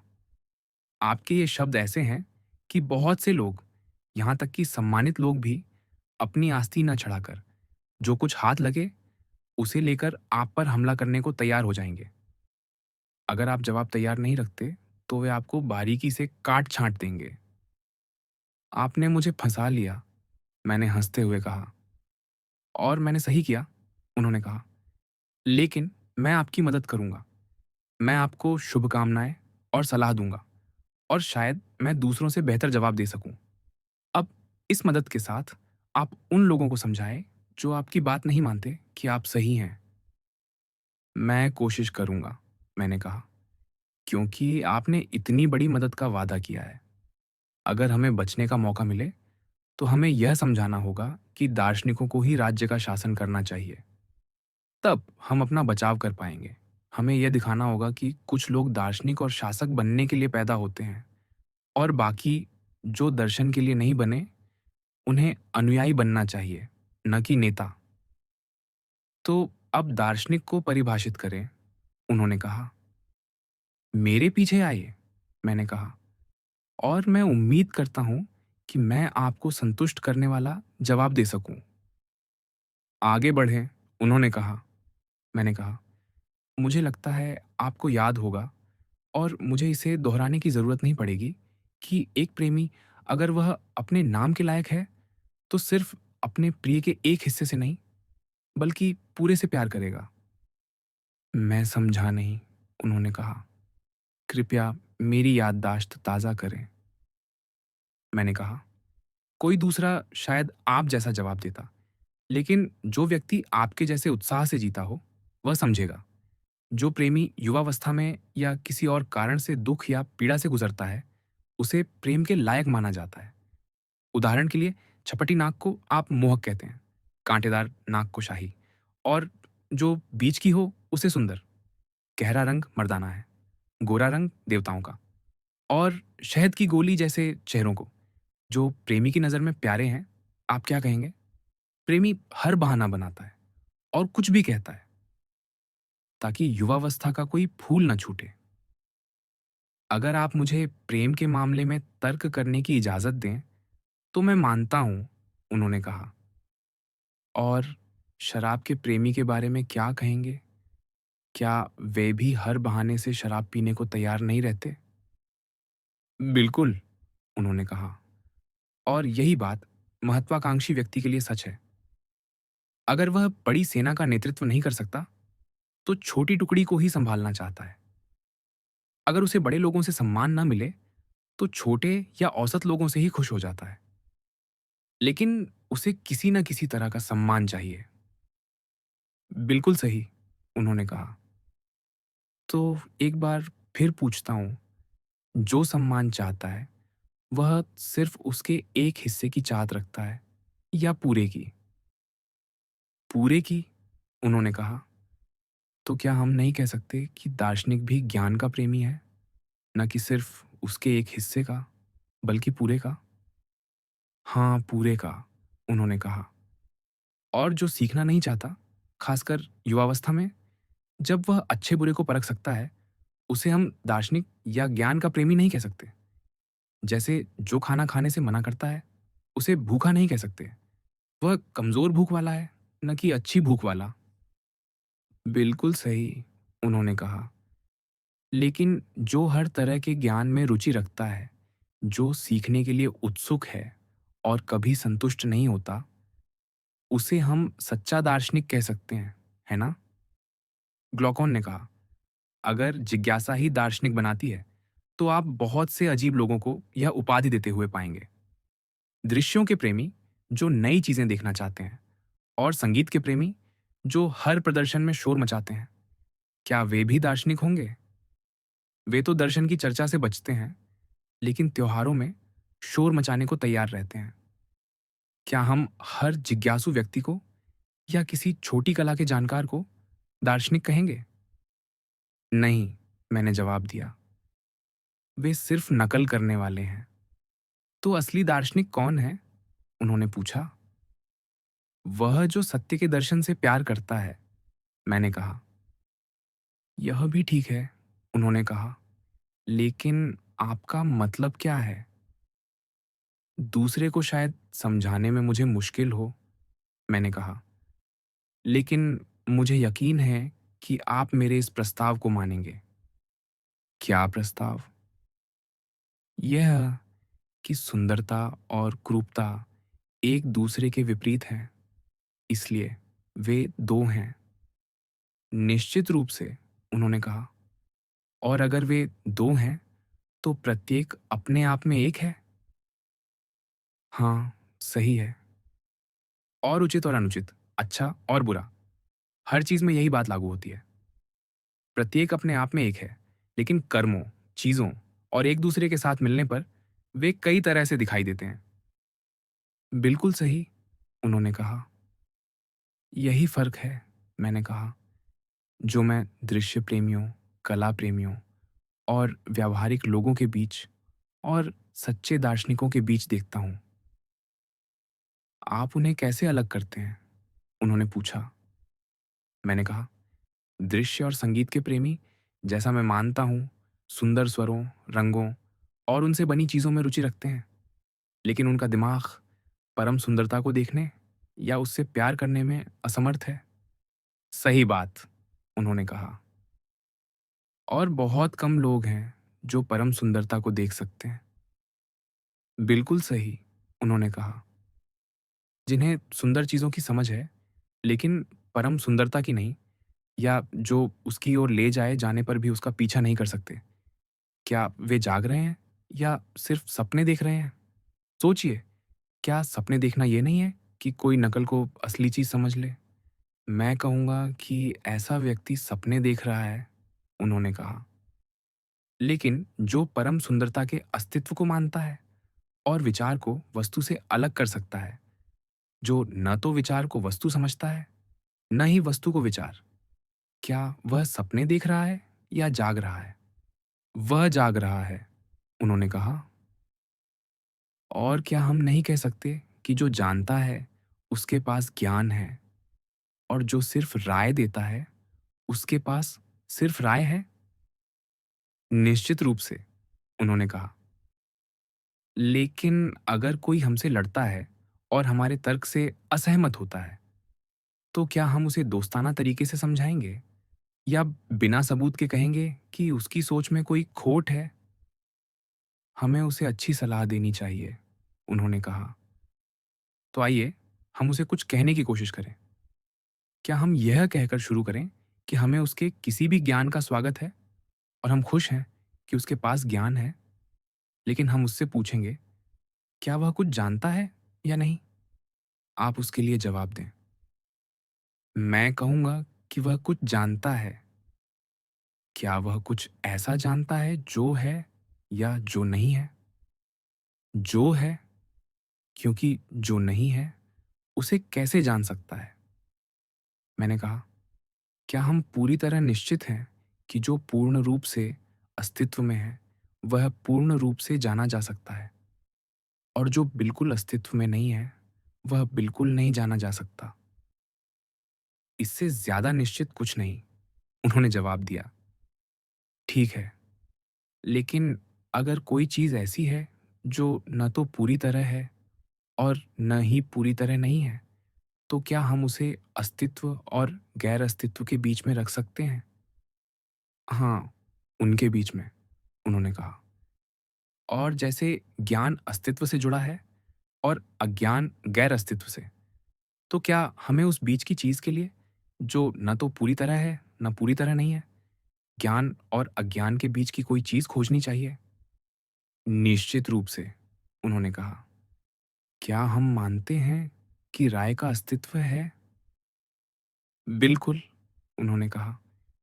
क्या यह ज्ञान के समान है या कोई दूसरी योग्यता? यह दूसरी योग्यता है, उन्होंने जवाब दिया। तो राय और ज्ञान अलग-अलग योग्यताएं होने के कारण अलग-अलग विषयों से जुड़ी होंगी? हाँ, उन्होंने कहा। और ज्ञान अस्तित्व से जुड़ा है और वह अस्तित्व की प्रकृति को जानता है। लेकिन इससे पहले कि हम आगे बढ़ें, हमें एक भेद करना होगा। कौन सा भेद? मैं योग्यताओं को एक वर्ग में रखकर शुरू करना चाहता हूँ। योग्यता वह शक्ति है जो हम में और हर चीज में होती है, जिससे हम वह करते हैं जो करना चाहते हैं। जैसे देखना और सुनना। मैं इन्हें योग्यता कहता हूँ। क्या मैंने उस वर्ग को स्पष्ट कर दिया जिसका मैं जिक्र कर रहा हूँ? हाँ, मैं अच्छे से समझ गया, उन्होंने कहा। तो मुझे योग्यताओं के बारे में अपना दृष्टिकोण बताने दें। मैं उन्हें आकार, रंग या ऐसी चीज़ों से अलग नहीं करता जो मुझे देखने में मदद करें। मैं सिर्फ उनके प्रभाव और परिणाम देखता हूँ। जिनका प्रभाव और परिणाम एक जैसा है, उन्हें मैं एक ही योग्यता कहता हूँ, और जिनका प्रभाव और परिणाम अलग है, उन्हें अलग। क्या आप भी ऐसा ही करते हैं? हाँ, उन्होंने कहा। और एक सवाल का जवाब दें। क्या आप कहेंगे कि ज्ञान एक योग्यता है या आप इसे किसी और वर्ग में रखेंगे? निश्चित रूप से ज्ञान एक योग्यता है, और सभी योग्यताओं में सबसे शक्तिशाली, उन्होंने कहा। और राय, क्या वह भी योग्यता है? हाँ, उन्होंने जवाब दिया। क्योंकि राय वह है, हाफंग्य, जिससे हम अपनी सोच बनाते हैं। लेकिन आपने अभी माना कि ज्ञान और राय एक समान नहीं है। हाँ, उन्होंने कहा। क्योंकि कोई तार्किक व्यक्ति उस चीज को, जो गलती नहीं करती, उससे अलग कैसे मान सकता है जो गलती कर सकती है? ये एक शानदार जवाब है, मैंने कहा, जो दिखाता है कि हम उनके बीच भेद करने में पूरी तरह सजग हैं। हाँ, उन्होंने कहा। तो ज्ञान और राय अलग-अलग शक्तियां होने के कारण अलग-अलग विषयों से जुड़ी होंगी? यह निश्चित है, उन्होंने कहा। अस्तित्व ज्ञान का विषय है और ज्ञान उसकी प्रकृति को जानता है। हाँ, उन्होंने कहा। और राय का होना यानी राय रखना है? हाँ, उन्होंने कहा। क्या हम राय से कुछ जानते हैं या राय का विषय वही है जो ज्ञान का विषय है? नहीं, उन्होंने जवाब दिया। यह तो पहले ही खारिज हो चुका है। अगर अलग-अलग योग्यताओं का मतलब अलग-अलग विषय हैं और जैसा हमने कहा, ज्ञान और राय अलग योग्यताएं हैं, तो उनका विषय एक नहीं हो सकता। तो अगर अस्तित्व ज्ञान का विषय है, तो राय का विषय कुछ और होगा। हाँ, कुछ और, उन्होंने कहा। क्या राय का विषय गैर अस्तित्व है? या बल्कि गैर अस्तित्व के बारे में राय कैसे हो सकती है? सोचिए, जब किसी के पास राय होती है, तो क्या वह किसी चीज़ के बारे में नहीं होती? क्या कोई ऐसी राय रख सकता है जो किसी चीज़ के बारे में ना हो? यह असंभव है, उन्होंने कहा। तो जिसके पास राय है, वह किसी चीज़ के बारे में राय रखता है। हाँ, उन्होंने कहा। और गैर अस्तित्व कोई चीज़ नहीं है, बल्कि सही मायने में कुछ भी नहीं है। सही बात, उन्होंने कहा। तो अज्ञान का संबंध गैर अस्तित्व से है और ज्ञान का संबंध अस्तित्व से? सही, उन्होंने कहा। तो राय न तो अस्तित्व से संबंधित है, न ही गैर अस्तित्व से। नहीं, किसी से भी नहीं, उन्होंने कहा। और क्या राय न तो ज्ञान है, न ही अज्ञान? यह सही लगता है, उन्होंने कहा। क्या राय ज्ञान से ज्यादा स्पष्ट है या अज्ञान से ज्यादा अस्पष्ट? न तो एक, न दूसरा, उन्होंने कहा। तो क्या आपको राय ज्ञान से कमजोर और अज्ञान से बेहतर लगती है? हाँ, दोनों तरह से, उन्होंने कहा। और यह उनके बीच में है? हाँ, उन्होंने कहा। तो राय बीच की चीज है? कोई सवाल ही नहीं, उन्होंने कहा। लेकिन क्या हमने पहले नहीं कहा था कि अगर कोई चीज ऐसी मिले जो न तो पूरी तरह अस्तित्व में हो, न पूरी तरह गैर अस्तित्व में, तो वह अस्तित्व और गैर अस्तित्व के बीच होगी? और उसका समकक्ष, जो न ज्ञान है, न अज्ञान, वह भी उनके बीच होगा? सही बात, उन्होंने कहा। और अब हमें वह चीज मिली है जिसे हम राय कहते हैं? हाँ, मिली है, उन्होंने कहा। अब हमें वह विषय खोजना है जो न तो पूरी तरह अस्तित्व में है, न पूरी तरह गैर अस्तित्व में, और न ही इसे शुद्ध रूप से एक या दूसरा कहा जा सकता है। जब हम इसे खोज लेंगे, तो हम इसे राय का विषय कह सकते हैं और प्रत्येक को उसकी उचित योग्यता सौंप सकते हैं। चरम को चरम योग्यता और बीच वाले को बीच वाली योग्यता। सही बात, उन्होंने कहा। इस आधार पर मैं उस व्यक्ति से पूछना चाहता हूं जो मानता है कि कोई परम या अपरिवर्तनशील सत्य नहीं है और जो सुंदरता को कई रूपों में देखता है। वह जो सुंदर दृश्यों का प्रेमी है और यह बर्दाश्त नहीं कर सकता कि सुंदरता एक है, सत्य एक है या कोई भी चीज एक है। मैं उससे पूछता हूं, क्या आप इतने दयालु होंगे कि हमें बताइए, क्या कोई सुंदर चीज ऐसी है जिसमें कोई क्रूरता ना हो, या कोई सत्य ऐसा जिसमें कुछ असत्य ना हो, या कोई पवित्र चीज ऐसी जिसमें कुछ अपवित्र ना हो? नहीं, उन्होंने जवाब दिया।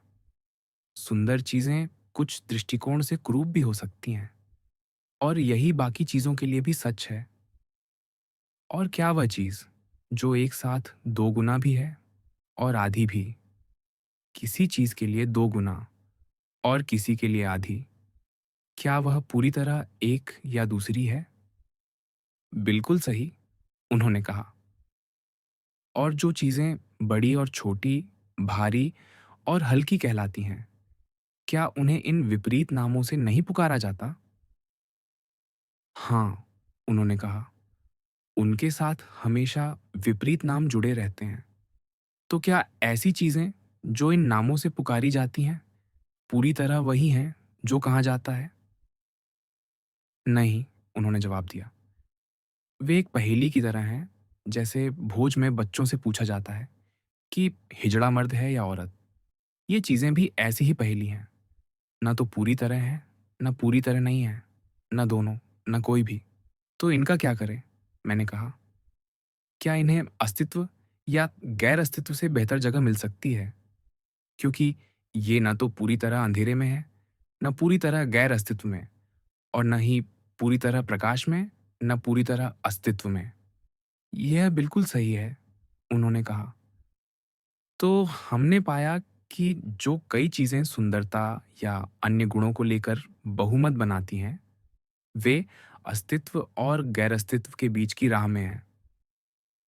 हाँ, हमने पाया, उन्होंने कहा। और क्या हमने पहले नहीं माना था कि ऐसी चीज़ें जो इस तरह की हों, राय का विषय होंगी, न कि ज्ञान का? और यह बीच का अस्तित्व राय की बीच वाली योग्यता से पकड़ा जाता है? बिल्कुल सही, उन्होंने कहा। तो जो लोग कई सुंदर चीज़ें देखते हैं, लेकिन परम सुंदरता को नहीं, और जो मार्गदर्शन के बावजूद सत्य की ओर नहीं बढ़ सकते, क्या उनके पास राय है, लेकिन ज्ञान नहीं? यह निश्चित है, उन्होंने कहा। लेकिन जो लोग परम, अनंत और अपरिवर्तनशील सत्य को देखते हैं, क्या हम कह सकते हैं कि उनके पास ज्ञान है, न कि सिर्फ राय? इसका खंडन नहीं किया जा सकता, उन्होंने कहा। तो एक समूह ज्ञान के विषयों से प्यार करता है और दूसरा राय के विषयों से? क्या आपको याद है? मैंने कहा था कि कुछ लोग सुंदर स्वरों और रंगों से मोहित होते हैं, लेकिन परम सुंदरता को बर्दाश्त नहीं कर सकते। हाँ, मुझे याद है, उन्होंने कहा। क्या हम गलती करेंगे अगर हम उन्हें राय के प्रेमी कहें, न कि ज्ञान के प्रेमी?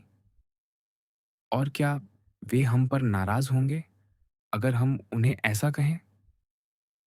मैं उनसे कहूंगा कि सत्य पर नाराज नहीं होना चाहिए, उन्होंने कहा। लेकिन जो हर चीज में सत्य से प्यार करते हैं, उन्हें क्या हम ज्ञान के प्रेमी यानी दार्शनिक कह सकते हैं, न कि राय के प्रेमी? निश्चित रूप से, उन्होंने जवाब दिया। सरकार का दर्शन इस प्रकार, ग्लकॉन तर्क के लंबे और उबाऊ मार्ग पर चलते हुए हमने पाया कि दार्शनिकों के सत्य और असत्य स्वरूप सामने आए। मुझे नहीं लगता, ग्लकॉन ने कहा, कि यह मार्ग छोटा हुआ है। मैं भी ऐसा नहीं मानता, मैंने उत्तर दिया। फिर भी मेरा विश्वास है कि यदि हमारी चर्चा केवल एक विषय तक सीमित रहती और हमारे सामने अन्य अनेक प्रश्न न होते जिन पर विचार करना है कि जीवन के किन संदर्भों में न्याय अन्याय से भिन्न है, तो हम इसे और बेहतर ढंग से समझ पाते। अगला प्रश्न क्या है? क्लकॉन ने पूछा। निश्चित रूप से, मैंने कहा, हमें अगले विषय की ओर बढ़ना चाहिए।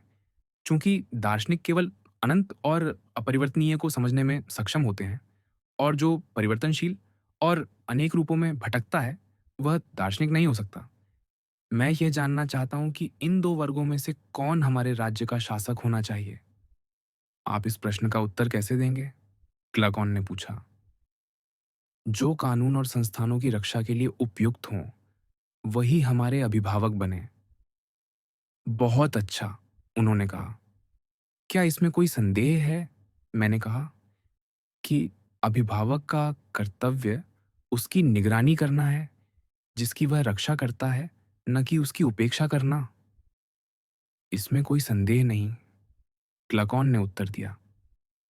और क्या वे, जो सत्य के अस्तित्व की खोज करते हैं, परंतु जिनके मन में उसकी स्पष्ट छवि नहीं है, जो चित्रकार की दृष्टि से परम सत्य को पुनर्जनन के बाद देखने में असमर्थ हैं, और जिनकी दृष्टि अन्य संसार की सुंदरता पर टिकी है, यदि उन्हें पहले से न्याय का पालन करने और अपने आदेशों को बनाए रखने का निर्देश न दिया गया हो, क्या ऐसे लोग दृष्टिहीन नहीं हैं? सचमुच, क्लकॉन ने जवाब दिया, वे ऐसी ही स्थिति में हैं। और क्या वे हमारे अभिभावक हो सकते हैं, जब अन्य लोग भी हैं, जो अनुभव में उनके समान हैं और किसी नैतिक गुण में उनसे कम नहीं हैं, साथ ही प्रत्येक वस्तु के सत्य को जानते हैं? कोई कारण नहीं, ग्लकॉन ने कहा, कि उन्हें अस्वीकार किया जाए, जिनमें सभी महान गुणों की यह महानता हो। उन्हें प्रथम स्थान मिलना चाहिए, जब तक कि वे किसी अन्य दृष्टिकोण से असफल न हों। कल्पना करें, मैंने कहा, हम यह निर्धारित करें कि वे इस गुण को और अन्य श्रेष्ठताओं को किस हद तक जोड़ सकते हैं। हर तरह से, उन्होंने सहमति दी। सबसे पहले, मैंने कहा, हमें दार्शनिक की प्रकृति का अध्ययन करना चाहिए। यदि हम इसमें कोई गलतफहमी नहीं रखते और यदि मैं गलत नहीं हूं, तो हमने यह स्थापित किया है कि इन गुणों का संयोजन संभव है और जिनमें ये गुण हैं, केवल वही हमारे राज्य के शासक हो सकते हैं। आपका क्या तात्पर्य है? ग्लकॉन ने पूछा। कल्पना करें कि दार्शनिक बुद्धि हमेशा उस ज्ञान से प्रेम करती है जो अनंत और भ्रष्टाचार से मुक्त प्रकृति को दर्शाता है, जो पीढ़ियों से अपरिवर्तनीय है। मैं सहमत हूं, उन्होंने कहा। और आगे, मैंने कहा, यह माने कि दार्शनिक सत्य के सभी रूपों के प्रेमी हैं। उनके लिए सत्य का कोई हिस्सा, बड़ा या छोटा, सम्मानजनक या कम सम्मानजनक नहीं है, जिसे वे छोड़ना चाहें, जैसा कि हमने पहले प्रेमियों और महत्वाकांक्षी व्यक्तियों के बारे में कहा था। सत्य, ग्लकॉन ने कहा। और यदि वे ऐसे हैं, जैसा हमने वर्णन किया, तो क्या उनके पास अन्य गुण भी नहीं होने चाहिए? कौन से गुण? उन्होंने पूछा। सत्य के प्रति प्रेम, मैंने कहा। वे कभी जानबूझकर अपनी बुद्धि में असत्य को स्वीकार नहीं करेंगे। वे असत्य से घृणा करते हैं और सत्य से प्रेम करते हैं। हाँ, यह निश्चित रूप से स्वीकार किया जा सकता है, ग्लकॉन ने कहा। संभवतः नहीं, मेरे मित्र, मैंने जवाब दिया, बल्कि निश्चित रूप से। जो स्वभाव से किसी चीज से प्रेम करता है, वह उससे संबंधित हर चीज से प्रेम करता है। सही, उन्होंने कहा। और क्या सत्य से अधिक समानता पांडित्य में हो सकती है? यह कैसे संभव है? क्लकॉन ने कहा। क्या पांडित्य के प्रेमी और असत्य के प्रेमी की प्रकृति एक हो सकती है? कभी नहीं, उन्होंने जवाब दिया। तो ज्ञान का प्रेमी युवावस्था से ही, जब तक उसमें कोई संदेह न हो, हर प्रकार के सत्य को जानना चाहेगा। निश्चित रूप से, ग्लकॉन ने कहा।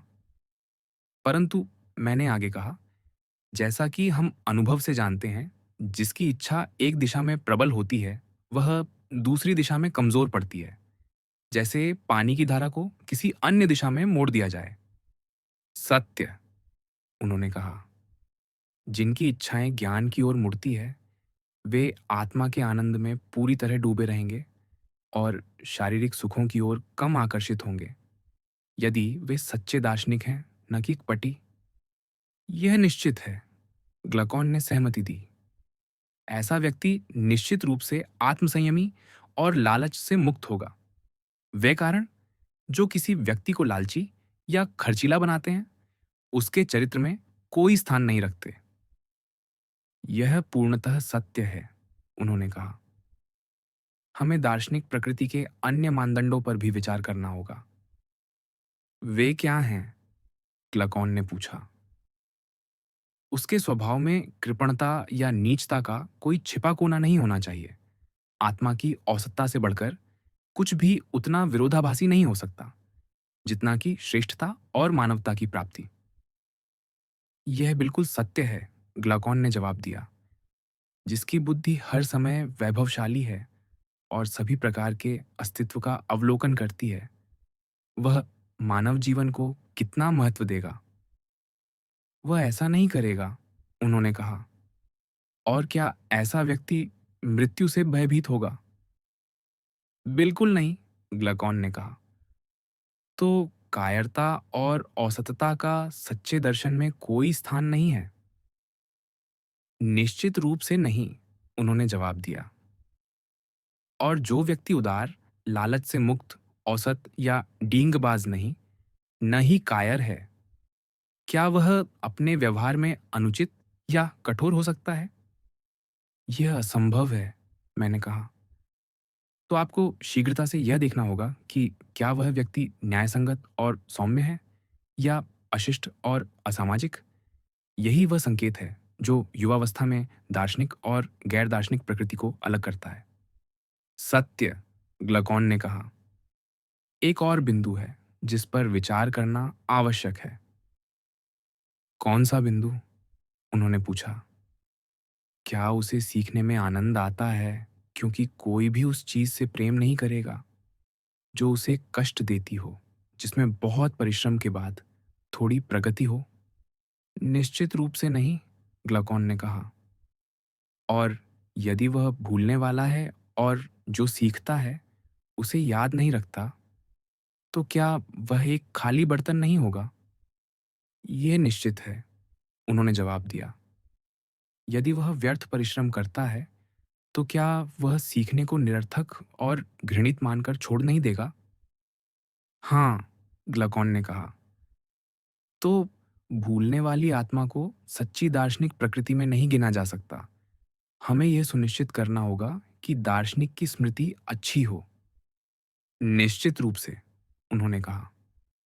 और एक बार फिर असंगत और अनुचित स्वभाव असहमति की ओर ले जाता है ना? निस्संदेह, ग्लकॉन ने जवाब दिया।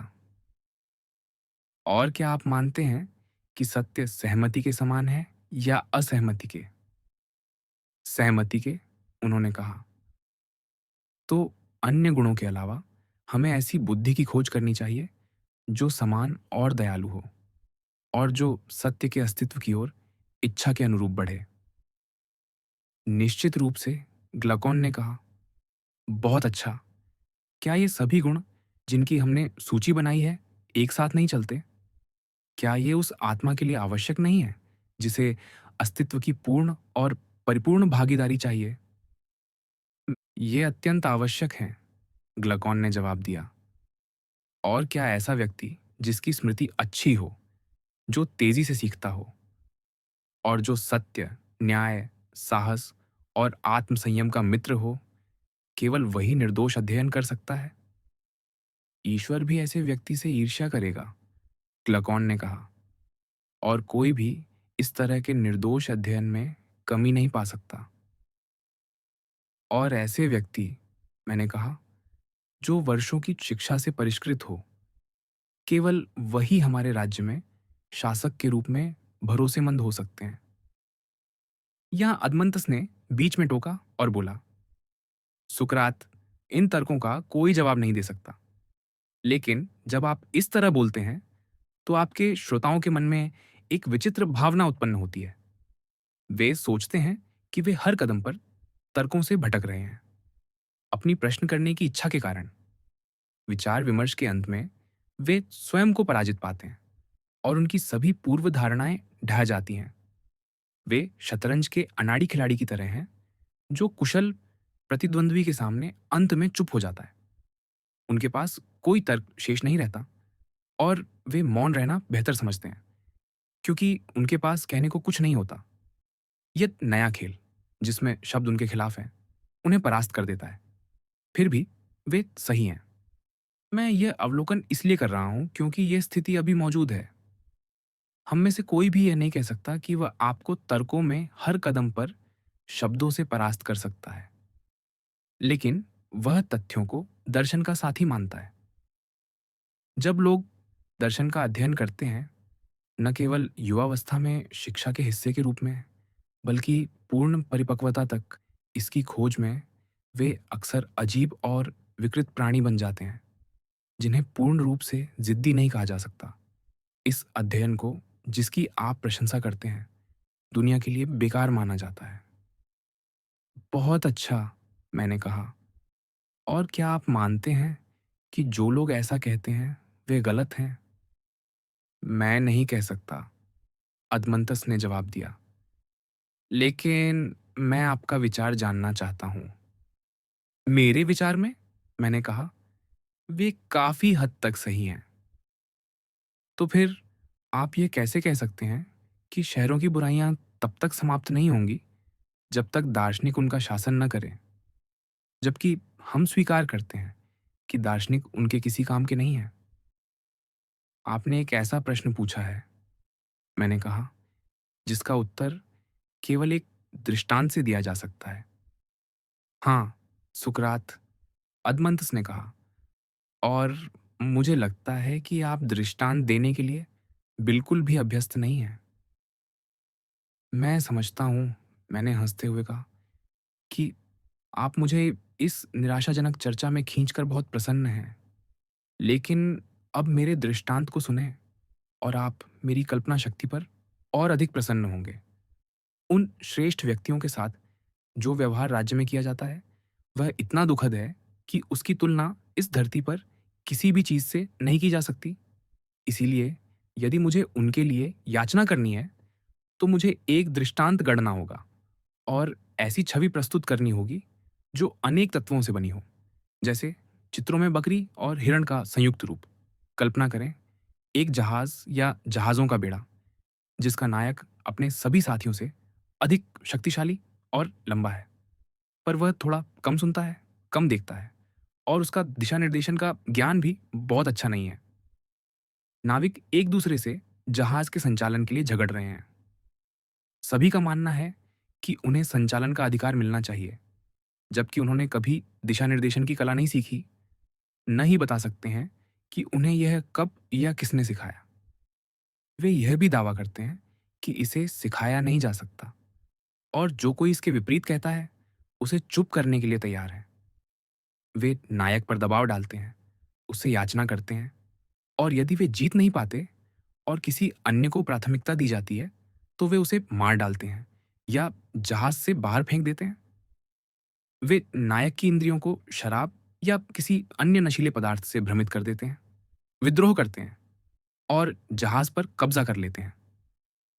फिर वे भंडारों का स्वच्छंद उपयोग करते हैं और इस तरह बर्बादी करते हुए जहाज पर वैसा व्यवहार करते हैं जैसा हम उनसे अपेक्षा करते हैं, जो उनकी योजना में चालाकी से उनकी सहायता करते हैं और नायक से जहाज का नियंत्रण लेने में मदद करते हैं, चाहे बलपूर्वक हो या चालाकी से। वे अन्य नाविकों की शिकायत करते हैं, उन्हें जहाजरान या मल्लाह कहकर बदनाम करते हैं। वे हर उस व्यक्ति के साथ बुरा व्यवहार करते हैं जिसे वे किसी कारण से अच्छा नहीं मानते। लेकिन असली नाविक वह है जो साल, मौसम, आकाश, तारों और हवाओं का ध्यान रखता है, और जो कुछ भी उसकी कला में शामिल है। यदि वह वास्तव में जहाज का नेतृत्व करने के लिए योग्य है, तो उसे ही संचालन करना चाहिए, चाहे अन्य लोग सहमत हों या नहीं। नेतृत्व की कला के अलावा कोई अन्य विचार उनके दिमाग में नहीं आता। अब उन जहाज़ों में जो विद्रोह की स्थिति में है और उन नाविकों में जो विद्रोह करते हैं, क्या असली नाविक को बड़बोला या तारों को घूरने वाला नहीं कहा जाएगा, जो किसी भी तरह से उपयोगी नहीं है? निश्चित रूप से, अदमंस ने कहा। तो आपको शायद ही आवश्यकता हो, मैंने कहा, उस दृष्टांत को सुनने की जो वास्तविक दार्शनिक की राज्य के संबंध में व्याख्या करता है, क्योंकि आप पहले ही इसे समझ चुके हैं। निश्चित रूप से, उन्होंने सहमति दी। तो कल्पना करें, मैंने कहा, आप इस दृष्टांत को उस भद्र पुरुष के पास ले जाते हैं जो यह जानकर आश्चर्यचकित है कि उसके शहर में दार्शनिकों का कोई सम्मान नहीं है। उसे विस्तार से बताइए और उसे समझाने की कोशिश करें कि उनका सम्मान न होना कहीं अधिक आश्चर्यजनक है। मैं ऐसा करूंगा, अदमंस ने कहा। उनसे कहें कि यह सही है कि दर्शन की सर्वोत्तम विशेषताएं शेष विश्व के लिए बेकार प्रतीत होती हैं, लेकिन यह भी कहें कि इसका दोष उन लोगों पर है जो इसका उपयोग नहीं करते, न कि दर्शन पर।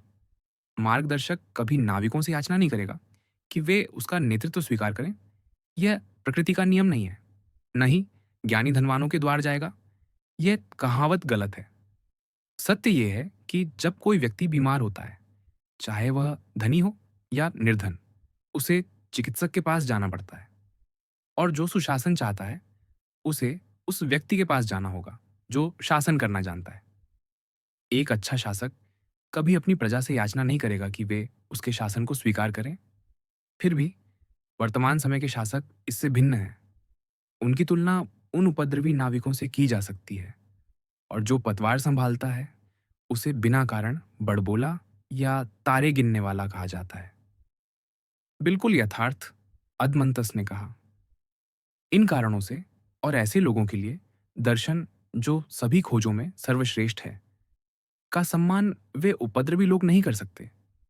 क्या यह सबसे बड़ी विडंबना नहीं है कि दर्शन को उसके विरोधियों से नहीं, बल्कि उसके कथित समर्थकों से चोट पहुंचती है? वे इसे दोष देते हैं, इसे जिद्दी और बेकार कहते हैं। इस राय से मैं सहमत हूं। हाँ, अदमंत्स ने कहा। और क्या यह कारण कि श्रेष्ठ लोग व्यर्थ क्यों हैं अब स्पष्ट हो चुका है? सत्य, उन्होंने जवाब दिया। तो क्या हम आगे बढ़ें और यह दिखाएं कि बहुसंख्यकों का भ्रष्टाचार भी अपरिहार्य नहीं है और दर्शन को बदलने का कोई आधार नहीं है? हर तरह से, अदमंतस ने कहा। तो आइए प्रश्न पूछें और उत्तर दें। सबसे पहले उस सौम्य स्वभाव का वर्णन करें।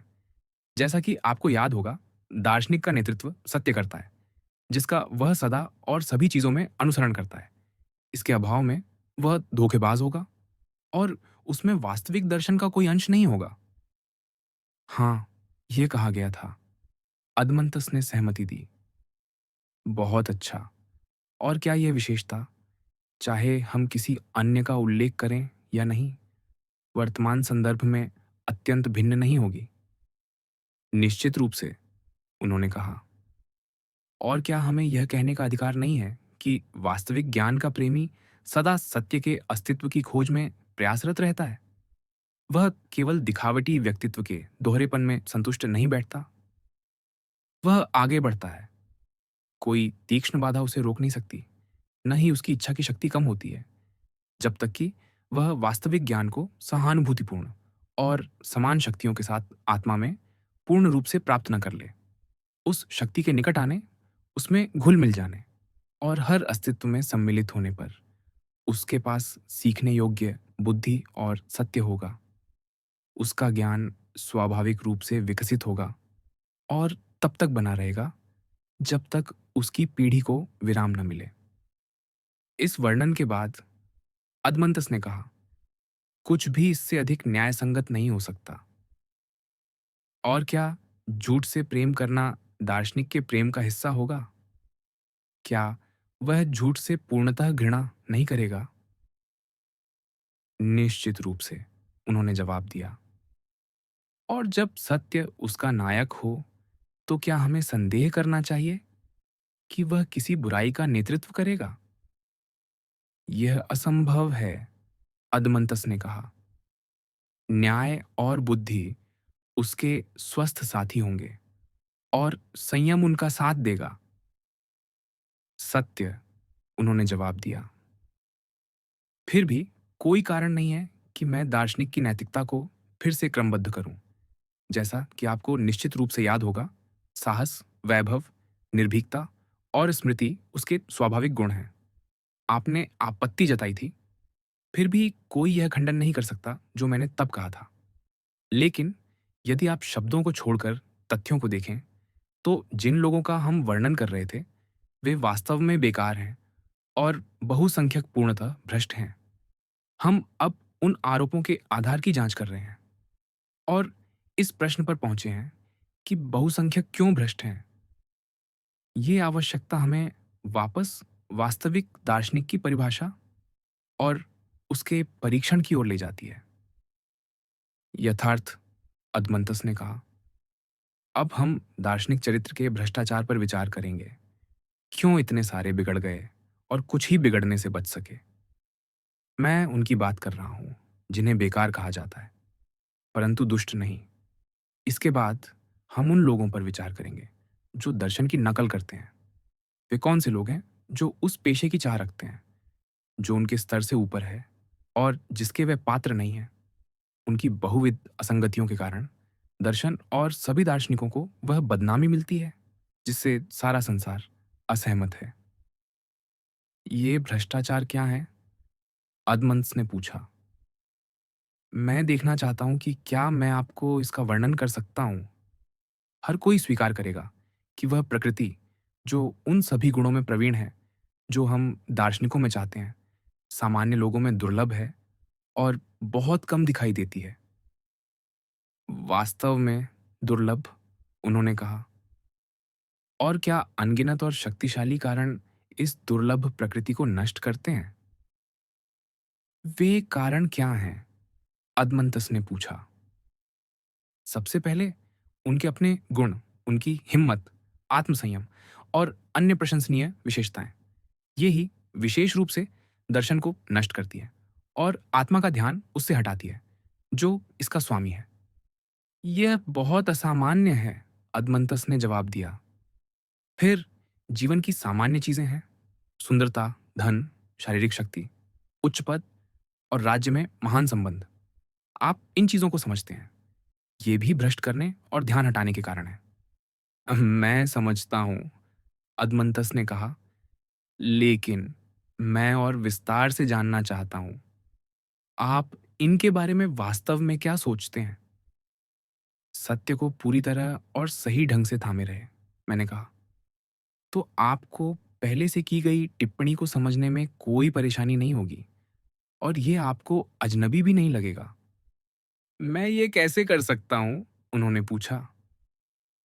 हम जानते हैं, मैंने कहा, कि सभी बीज, चाहे पौधे के हों या प्राणी के, जब उन्हें उचित पोषण, मौसम और मिट्टी नहीं मिलती, तो वे विकसित होने में असफल होते हैं।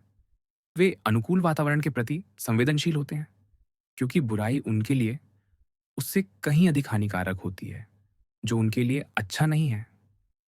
यह बिल्कुल सत्य है, अदमंतस ने कहा। क्या यह तर्कसंगत नहीं है कि श्रेष्ठ स्वभाव जब प्रतिकूल परिस्थितियों में पड़ता है, तो वह निम्न स्वभाव की तुलना में अधिक क्षति उठाता है, क्योंकि उसका विरोध सबसे अधिक होता है? निश्चित रूप से, उन्होंने जवाब दिया।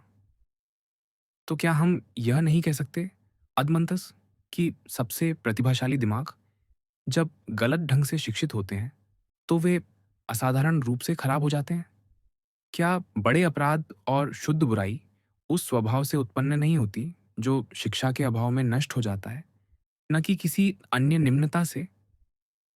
जबकि कमजोर स्वभाव शायद ही कभी बहुत अच्छा या बहुत बुरा कर पाता है।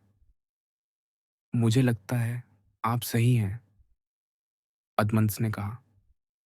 हमारा दार्शनिक भी उसी सिद्धांत का पालन करता है। वह उस पौधे के समान है जो उचित परिस्थितियों में निश्चित रूप से विकसित होता है और सभी प्रकार की नैतिकता में पूर्ण रूप से परिपक्व होता है। लेकिन यदि उसे प्रतिकूल मिट्टी में बोया और रोपा जाए, तो वह सभी प्रकार की हानिकारक घास फूस में बदल जाता है, जब तक कि उसे किसी ईश्वरीय शक्ति द्वारा संरक्षित न किया जाए। क्या आप वास्तव में सोचते हैं, जैसा कि लोग अक्सर कहते हैं, कि युवाओं को उत्तेजक वक्ताओं या निजी शिक्षकों ने भ्रष्ट किया है? क्या आम जनता ऐसे गलत वक्ताओं को दोषी नहीं ठहराती? और क्या वे युवा और वृद्ध, पुरुष और महिला को एक समान अपनी तरह ढालने के लिए शिक्षित नहीं करते? वे ऐसा कब करते हैं? अदमंतस ने पूछा। जब वे एक साथ इकट्ठा होते हैं, मैंने कहा, चाहे सभा में, न्यायालय में, रंगशाला में, शिविर में या किसी अन्य लोकप्रिय स्थान पर। वहां वे शोर मचाते हैं, किसी कही आकी गई बात की प्रशंसा करते हैं या दूसरी चीजों पर दोषारोपण करते हैं, दोनों को ही बढ़ा चढ़ाकर। वे चिल्लाते हैं, तालियां बजाते हैं और उस स्थान की गूंज उनकी प्रशंसा या निंदा को दोगुना कर देती है। ऐसे समय में क्या किसी युवा का हृदय उछाल नहीं मारता? क्या कोई निजी प्रशिक्षण उसे जनता की राय के प्रबल प्रवाह में अडिग रख सकता है? क्या वह उस धारा से बह जाएगा? क्या वह अच्छे और बुरे की धारणा को वही नहीं मानेगा जो जनता की है? क्या वह वैसा ही नहीं करेगा जैसा वे करते हैं और वैसा ही नहीं बनेगा जैसा वे हैं? हाँ, सुकरात, अदमंतस ने कहा, आवश्यकता उसे विवश करेगी। और फिर भी, मैंने कहा, एक और बड़ी आवश्यकता है जिसका उल्लेख नहीं हुआ। वह क्या है? उन्होंने पूछा। जैसा कि आप जानते हैं, ये नए उत्तेजक वक्ता या शिक्षक जो जनता में हैं, जब उनके शब्द शक्तिहीन हो जाते हैं, तो वे जनता के आक्रोश, हमले, भड़काने, जब्ती या मृत्यु जैसे साधनों का उपयोग करते हैं। वास्तव में वे ऐसा करते हैं, अदमंस ने कहा, और बड़े दृढ़ संकल्प के साथ। तो ऐसी स्थिति में किसी अन्य उत्तेजक वक्ता या निजी व्यक्ति के लिए क्या विकल्प बचता है? कोई नहीं, उन्होंने जवाब दिया। वास्तव में, मैंने कहा, ऐसी स्थिति में कोशिश करना भी महान मूर्खता है। न तो अब है, न कभी होगा। न ही कोई अन्य नैतिकता का प्रशिक्षण संभव है, जो जनता की राय से भिन्न हो। मेरे मित्र, मैं केवल मानवीय नैतिकता की बात कर रहा हूँ। जो इससे अधिक है, जैसा कि कहावत है, उसे मैं शामिल नहीं कर रहा। क्योंकि मैं आपको अज्ञान में नहीं रखना चाहता कि वर्तमान सरकारों की बुरी व्यवस्था में जो कुछ भी अच्छा बचता है, वह ईश्वरीय शक्ति के कारण ही बचता है, जैसा कि हम सचमुच कह सकते हैं। मैं पूरी तरह सहमत हूँ, अदमंतस ने जवाब दिया। तो मुझे अपनी सहमति को इस अवलोकन के लिए और तैयार करने दें, मैंने कहा। आप क्या कहने जा रहे हैं? उन्होंने पूछा। ये सभी किराए के लोग, जिन्हें वे अपने विरोधी मानते हैं, वास्तव में कुछ नया नहीं कह रहे, बल्कि केवल बहुसंख्यकों की राय को दोहरा रहे हैं। उनकी सभा यही सोचती है और यही उनका पांडित्य है।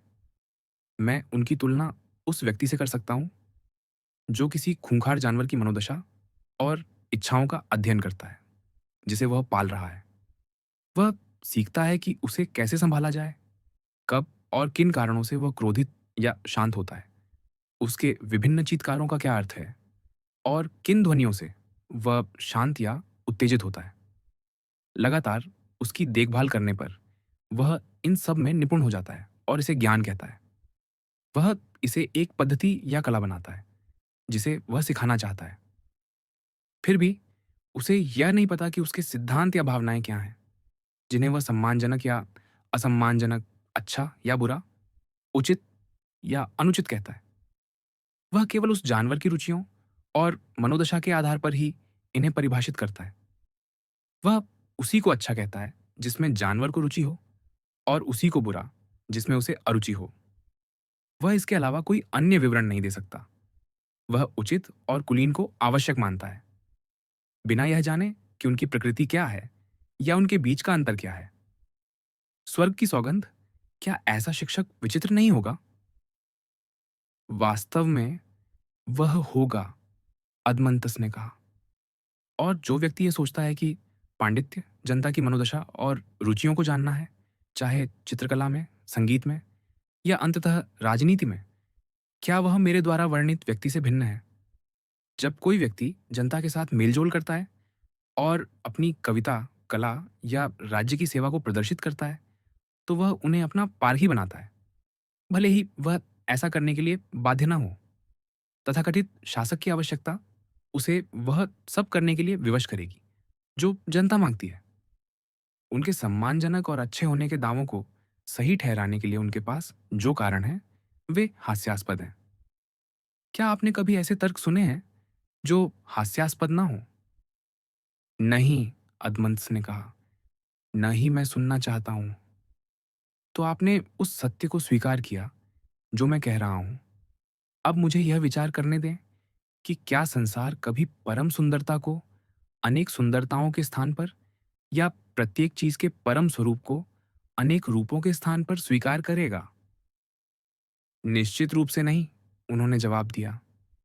तो संसार संभवतः दार्शनिक नहीं हो सकता। यह असंभव है, अदमंस ने कहा। और इसलिए क्या दार्शनिक निश्चित रूप से संसार की निंदा का पात्र होगा? उसे होना ही होगा, उन्होंने जवाब दिया। और क्या वह व्यक्ति जो भीड़ के साथ मेलजोल करता है और उन्हें प्रसन्न करना चाहता है? यह स्पष्ट है, अदमंस ने कहा। तो क्या आप कोई रास्ता देखते हैं जिसमें दार्शनिक अपनी प्रकृति को अंत तक बनाए रख सकता है? याद करें, हमने कहा था कि उसके पास तीक्ष्ण बुद्धि, अच्छी स्मृति, साहस और वैभव होना चाहिए। यही वह है जिसे हम सच्चे दार्शनिक के गुणों के रूप में स्वीकार करते हैं। हाँ, उन्होंने सहमति दी। क्या वह बचपन से ही हर चीज में हम सबसे आगे नहीं होगा? विशेष रूप से यदि उसकी शारीरिक विशेषताएं उसकी मानसिक क्षमताओं के समान हों? निश्चित रूप से, अदमंतस ने कहा। और क्या उसके मित्र और सहनागरिक जैसे जैसे वह बड़ा होता है उसका उपयोग अपने उद्देश्यों के लिए करना चाहेंगे? इसमें कोई संदेह नहीं, उन्होंने जवाब दिया।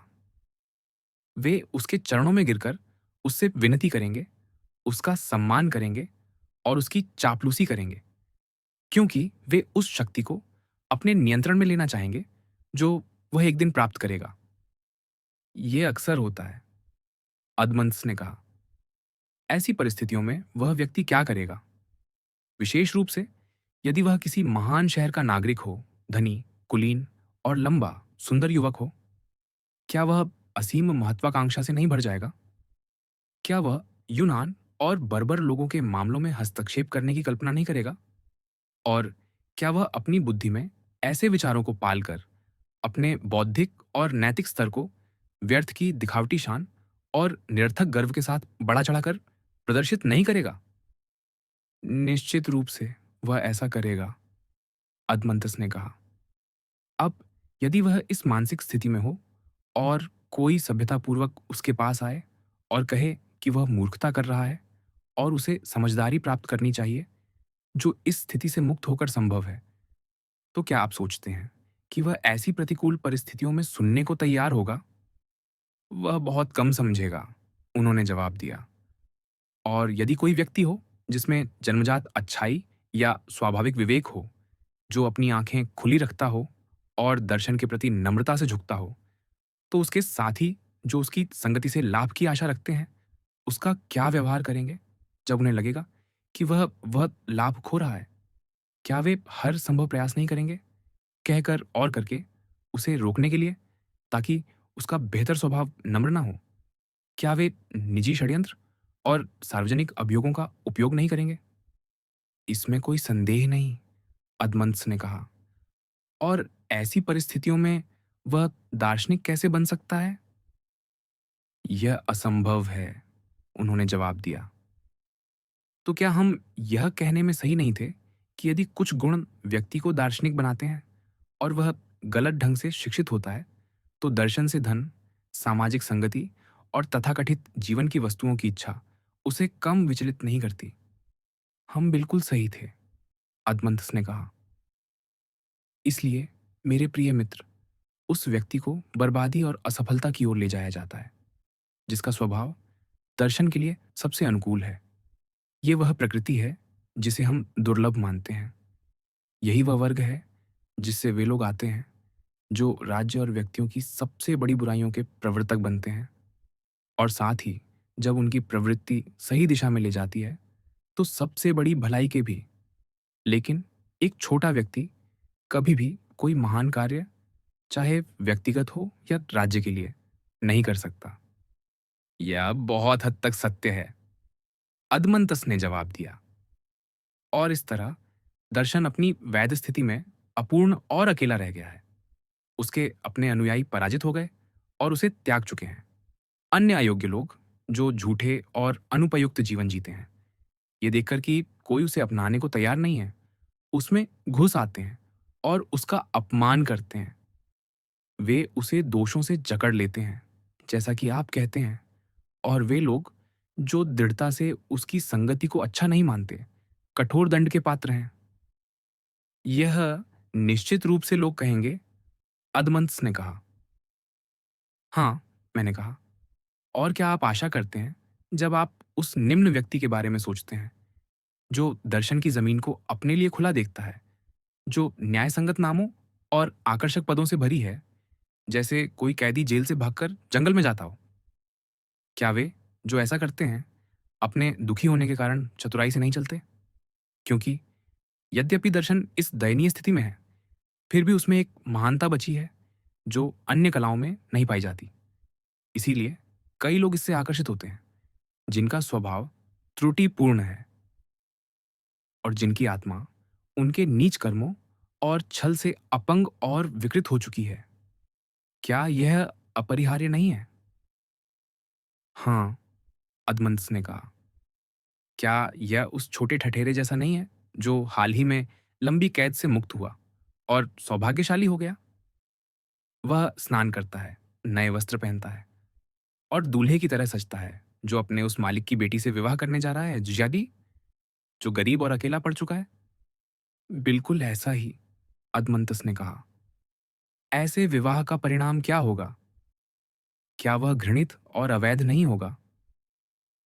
इसमें कोई संदेह नहीं, उन्होंने जवाब दिया। और जब अयोग्य लोग दर्शन की शिक्षा के लिए पहुंचते हैं और उससे संबंध बनाते हैं जो उनके स्तर से ऊपर है, तो किस तरह के विचार और राय उत्पन्न होंगे? क्या वे भ्रामक नहीं होंगे, जिनमें कुछ भी वास्तविक या सच्चे पांडित्य के योग्य नहीं होगा? कोई संदेह नहीं, अदमंतस ने कहा। तो अदमंतस, मैंने कहा, दर्शन के योग्य अनुयायी बहुत कम बचे हैं। शायद कुछ कुलीन और अच्छी तरह शिक्षित लोग, जो निर्वासन में रुक गए हों, भ्रष्ट प्रभावों की अनुपस्थिति में दर्शन के प्रति झुकाव रखते हों, या कोई अहंकारी आत्मा जो किसी छोटे शहर में पैदा हुई हो, जो वहां की राजनीति की अवहेलना और उपेक्षा करता हो।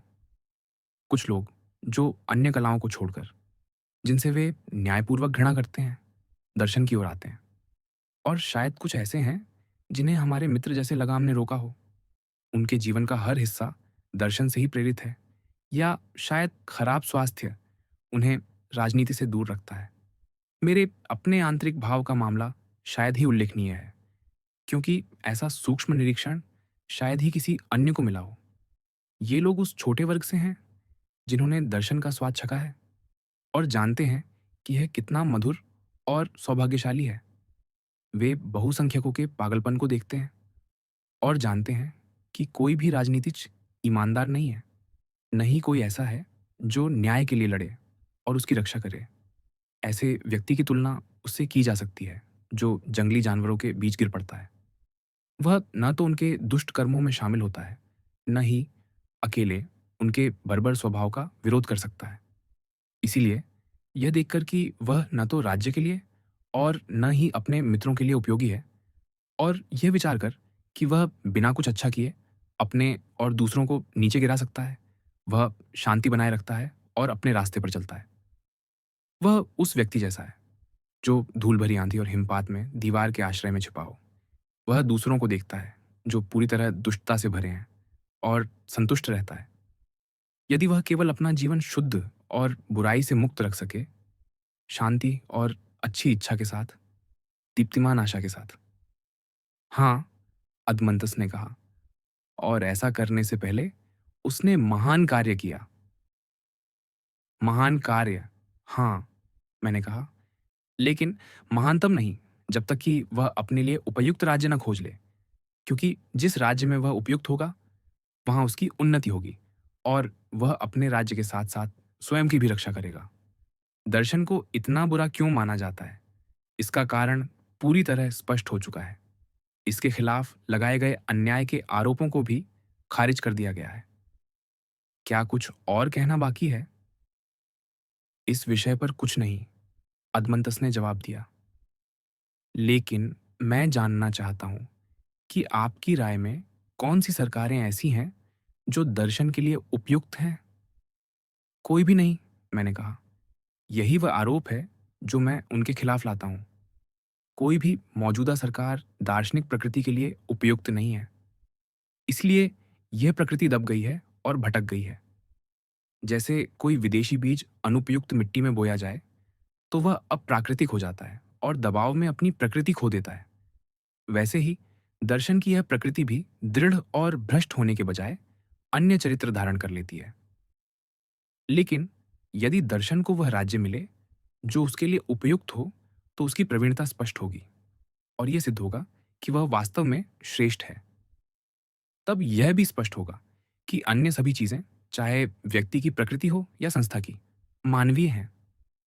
अब मुझे लगता है आप पूछने जा रहे हैं कि वह राज्य कौन-सा है?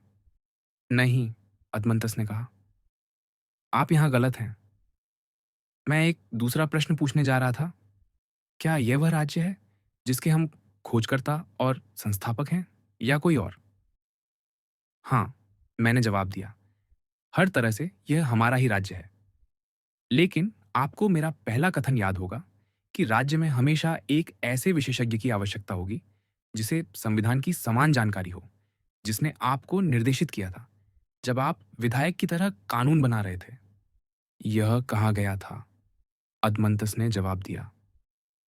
हाँ, लेकिन पर्याप्त स्पष्टता के साथ नहीं। आपने हमें आपत्तियों से डराया था, जो यह दर्शाती हैं कि यह चर्चा लंबी और कठिन होगी, और जो बाकी है, वह आसान नहीं है। क्या बाकी है? उन्होंने पूछा।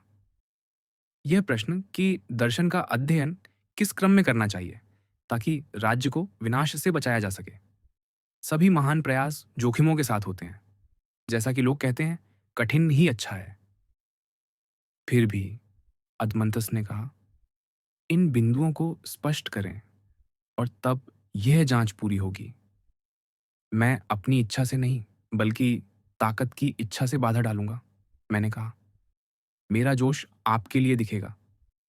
देखें कि मैं कितने निर्भीक और दृढ़ संकल्प के साथ घोषणा करता हूं कि राज्य को दर्शन को उसी तरह नहीं अपनाना चाहिए जैसा वह अब करता है, बल्कि एक भिन्न भावना के साथ। किस तरह? उन्होंने पूछा। वर्तमान में, मैंने कहा, दर्शन के विद्यार्थी बहुत युवा हैं। वे मुश्किल से बचपन से बाहर निकले होते हैं जब वे शुरुआत करते हैं। वे अपना अधिकांश समय धन कमाने और परिवार बसाने में व्यतीत करते हैं, और बचा हुआ समय दर्शन जैसे उद्देश्य के लिए। यहाँ तक कि जो लोग दार्शनिक भावना का सम्मान करते हैं, जब वे विवादों की कठिनाइयों में पड़ते हैं, तो वे अपने को अलग कर लेते हैं। बाद के जीवन में जब कोई उन्हें बुलाता है, तो वे शायद व्याख्यान सुनने जाते हैं और इसे जल्दबाजी में करते हैं, क्योंकि दर्शन को वे अपना वास्तविक व्यवसाय नहीं मानते। अंत में, जब वे बूढ़े हो जाते हैं, तो अधिकांश मामलों में उनकी चमक सूर्यास्त की तरह मंद पड़ जाती है, जैसे कि उन्हें फिर से उगना ही नहीं है। लेकिन उनका पाठ्यक्रम कैसा होना चाहिए? अदमंतस ने पूछा। इसके विपरीत, मैंने कहा, बचपन और युवावस्था में उन्हें दर्शन क्या है, ये सीखना चाहिए। उस समय जब वे पुरुषत्व की ओर बढ़ रहे हों, उन्हें अपने शरीर की विशेष देखभाल करनी चाहिए, ताकि वह दर्शन की सेवा कर सके। जैसे जैसे जीवन आगे बढ़ता है और उनकी बुद्धि विकसित होती है, उन्हें आत्मा के व्यायाम को बढ़ाना चाहिए। लेकिन जब हमारे नागरिकों की शक्ति नागरिक और सैन्य कर्तव्यों को निभाने में कम होने लगती है, तब उन्हें अपनी इच्छानुसार कार्य करने की स्वतंत्रता दी जानी चाहिए और किसी गंभीर कार्य में नहीं लगाया जाना चाहिए। हम चाहते हैं कि वे यहाँ सुखी रहें और उनके जीवन को सम्मानित किया जाए, जिसमें दूसरों का जीवन भी शामिल हो। आप कितने दृढ़ संकल्प के साथ बोलते हैं, सुकरात, अदमंतस ने कहा। मुझे विश्वास है कि आपके श्रोता, यदि मैं गलत नहीं हूं, अभी भी आपके विरोध में दृढ़ हैं और कभी भी आपसे सहमत नहीं होंगे। थ्रायसिमैक्स तो बिल्कुल नहीं। आप गलत हैं, मैंने कहा। थ्रायसिमैक्स और मैं हाल ही में मित्र बने हैं, हालांकि हम कभी शत्रु नहीं थे। मैं अंत तक प्रयास करूंगा, जब तक कि मैं उन्हें और अन्य लोगों को सहमत न कर लूं, या कम से कम कुछ ऐसा करूं जो उस दिन उपयोगी हो, जब वे फिर से जीवित हों और किसी अन्य राज्य के लिए इसी तरह की चर्चा का सामना करें। आप बहुत दूर की बात कर रहे हैं, अदमंस ने कहा। बल्कि, मैंने जवाब दिया, ऐसा समय जिसकी तुलना अनंत काल से नहीं की जा सकती। फिर भी मुझे आश्चर्य नहीं कि लोग विश्वास करने से इनकार करते हैं। उन्होंने वह कभी नहीं देखा जिसके बारे में हम बात कर रहे हैं। उन्होंने केवल उन दार्शनिकों के पारंपरिक अनुकरण देखे हैं जो नकली शब्दों को एक साथ जोड़ते हैं, न कि हमारे जैसे शब्दों को जो स्वाभाविक हैं। लेकिन वह व्यक्ति जो शब्दों और कार्यों में उचित रूप से गढ़ा गया हो, नैतिकता और तुलनात्मकता के साथ, जहां तक संभव हो, ऐसा व्यक्ति जो हमारे शहर पर शासन करे, जो उसके समान आदर्शों को धारण करता हो। क्या उन्होंने ऐसा कभी देखा है, चाहे एक हो या कई? बिल्कुल नहीं, अदमंतस ने कहा। नहीं, मेरे मित्र, और शायद ही कभी, यदि कभी, उन्होंने स्वतंत्र और नीतिपरक विचार सुने होंगे, जैसे कोई व्यक्ति बोलता है, जब वह दृढ़ संकल्प के साथ सत्य और ज्ञान की खोज करता है। वे केवल उन विवादों को देखते हैं, जो बिना उत्साह के सूक्ष्मताओं पर केंद्रित होते हैं, जिनका अंत राय देने और विरोध करने में होता है, चाहे वह न्यायालय में हो या समाज में। वे इन शब्दों से अनजान हैं, अदमंस ने कहा। और यही हमने देखा है, मैंने कहा। यही कारण है कि सत्य हमें बिना भय और झिझक के स्वीकार करने के लिए विवश करता है। न तो शहर, न राज्य, न ही व्यक्ति कभी पूर्णता प्राप्त कर सकता, जब तक कि दार्शनिकों का वह छोटा वर्ग, जिसे हम बेकार कहते हैं, लेकिन भ्रष्ट नहीं, सौभाग्यवश विवश न हो, चाहे वह राज्य की देखभाल करे या न करे, या जब तक कि राज्य को इसका पालन करने की आवश्यकता न हो, या जब तक कि राजा या उनके पुत्र या राजकुमार सच्चे दर्शन के प्रेम से श्रेष्ठ रूप से प्रेरित न हो। यह कहने का कोई कारण नहीं कि ये दोनों विकल्प असंभव हैं। यदि ऐसा है, तो हम केवल सपने देखने वाले होंगे। क्या मैं सही नहीं हूं? आप बिल्कुल सही हैं, अदमंतस ने कहा। यदि फिर अनगिनत पूर्व पीढ़ियों से या वर्तमान में किसी दूरस्थ विदेशी भूमि में, जो हमारी जानकारी की सीमा से परे हो, कोई परिपूर्ण दार्शनिक श्रेष्ठ शक्तियों द्वारा राज्य की जिम्मेदारी उठाने के लिए विवश हो, तो हम दृढ़ता से स्वीकार करते हैं कि यह हमारे संविधान में संभव है। हाँ, और जब भी दर्शन का मुख रानी की तरह सम्मानित होगा, इसमें कुछ भी असंभव नहीं है। हालांकि हम स्वीकार करते हैं कि यह कठिन है। मैं आपकी राय से सहमत हूं, अदमंतस ने कहा। लेकिन क्या आप कहना चाहते हैं कि यह बहुसंख्यकों की राय नहीं है? मैं इसकी कल्पना भी नहीं कर सकता, उन्होंने जवाब दिया। मेरे प्रिय मित्र, मैंने कहा, बहुसंख्यकों पर आक्रमण न करें। वे अपना दिमाग बदल सकते हैं, यदि आप आक्रामकता के बजाय सौम्यता और सत्य के दृष्टिकोण से उनसे बात करें। अनिच्छुक लोगों को शिक्षा से हटाने के लिए उन्हें अपने दार्शनिकों को वैसे ही दिखाएं, जैसे वे वास्तव में हैं, जैसा कि आप अभी कर रहे हैं। उनके चरित्र और पेशे का वर्णन करें। तब लोग देख सकते हैं कि जिनके बारे में आप बात कर रहे हैं, वे वैसी नहीं हैं जैसा वे सोचते हैं। यदि वे उन्हें नए प्रकाश में देखें, तो निश्चित रूप से वे अपनी धारणा बदल देंगे और पूरे उत्साह के साथ जवाब देंगे। कौन उससे घृणा कर सकता है, जो सत्य से प्रेम करता है, जो स्वयं सौम्य है और शत्रुता से मुक्त है? क्या वह ईर्ष्यालु होगा उससे, जिसमें कोई ईर्ष्या नहीं है? नहीं, मुझे आपके लिए उत्तर देने दें। कुछ लोगों में यह अप्रिय मनोदशा हो सकती है, लेकिन अधिकांश मानवता में नहीं। मैं आपसे पूरी तरह सहमत हूं, अदमंस ने कहा। और क्या आप भी नहीं सोचते, जैसा कि मैं सोचता हूं, कि दर्शन के प्रति कठोरता का कारण उन लोगों का व्यवहार है, जो बिना बुलाए आते हैं, हमेशा उसकी निंदा करते हैं, दोष ढूंढते हैं और व्यक्ति को विषय बनाते हैं, न कि विचार को। यह दार्शनिकों के लिए सबसे अनुपयुक्त है। यह पूरी तरह अनुपयुक्त है, अदमंतस ने सहमति दी। अदमंतस, मैंने कहा, जिसकी बुद्धि सत्य के अस्तित्व पर स्थिर हो गई है, उसके पास निश्चित रूप से इस धरती के सांसारिक मामलों को देखने का समय नहीं है। न ही वह प्रतिस्पर्धी लोगों के प्रति द्वेष या शत्रुता पालेगा। उसकी दृष्टि उन चीजों पर टिकी होती है जो स्थिर और अपरिवर्तनशील हैं, जो न तो एक दूसरे को हानि पहुंचाते हैं, न ही हानि ग्रहण करते हैं, बल्कि अपने स्वाभाविक क्रम में गतिशील रहते हैं। वह इनका अनुकरण करता है और जहां तक संभव हो, अपने को उनके साथ एकरूप करता है। क्या कोई व्यक्ति उसका अनुकरण कर सकता है जिसके प्रति वह सम्मान न रखता हो? यह असंभव है, अदमंतस ने कहा। और दार्शनिक इस श्रेष्ठ क्रम के साथ एकरूप होकर सुव्यवस्थित और श्रेष्ठ बन जाता है, जहां तक मानव स्वभाव अनुमति देता है। फिर भी दूसरों की तरह वह आलोचना का शिकार बनता है। निश्चित रूप से, उन्होंने कहा। और यदि लोग यह महसूस करें कि हम जो दर्शन के बारे में कह रहे हैं, वह सत्य है, तो क्या वे दर्शन से नाराज़ होंगे? क्या वे हम पर अविश्वास करेंगे जब हम कहते हैं कि कोई भी राज्य सुखी नहीं हो सकता, जो उन कलाकारों द्वारा बनाया गया हो, जो स्वर्ग के प्रतिरूप की नकल करते हैं? वे नाराज़ नहीं होंगे यदि वे समझ सकें, अदमंस ने कहा।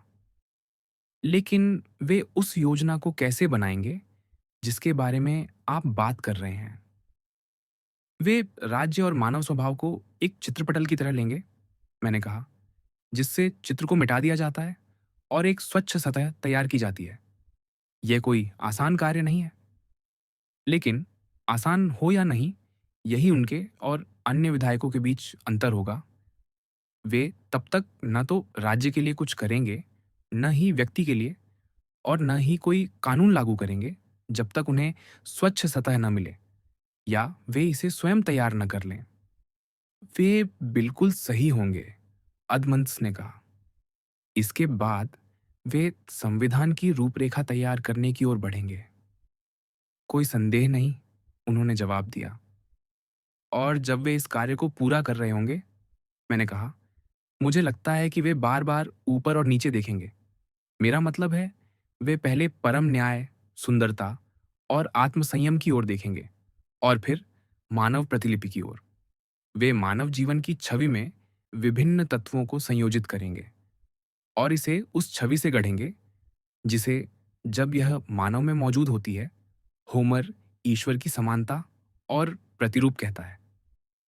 यह बहुत सत्य है, अदमंस ने कहा। वे कुछ गुणों को मिटाएंगे और दूसरों को स्थापित करेंगे, जब तक कि वे मानव के लिए, जहां तक संभव हो, ऐसे मार्ग न बना लें जो ईश्वर के बनाए मार्गों से सहमत हों।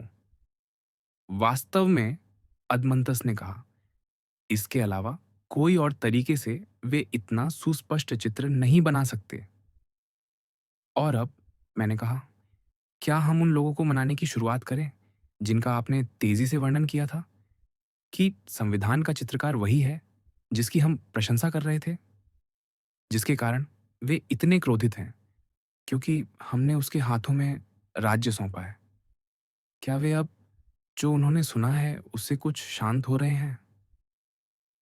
वे काफी शांत होंगे यदि उनमें कुछ विवेक है, अदमंतस ने कहा।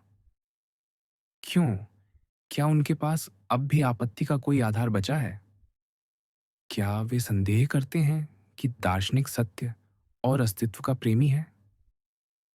वे इतने अविवेकी नहीं होंगे, उन्होंने जवाब दिया। या यह कि उसका स्वभाव, जैसा हमने वर्णन किया है, सर्वोत्तम के समान है? न ही इस पर वे संदेह कर सकते हैं, अदमंस ने कहा। लेकिन क्या वे कह सकते हैं कि ऐसा स्वभाव, यदि अनुकूल परिस्थितियों में रखा जाए, तो पूरी तरह अच्छा और ज्ञानी नहीं होगा, जैसा पहले कोई नहीं था? या क्या वे उन लोगों को प्राथमिकता देंगे जिन्हें हमने अस्वीकार किया है? निश्चित रूप से नहीं, उन्होंने जवाब दिया।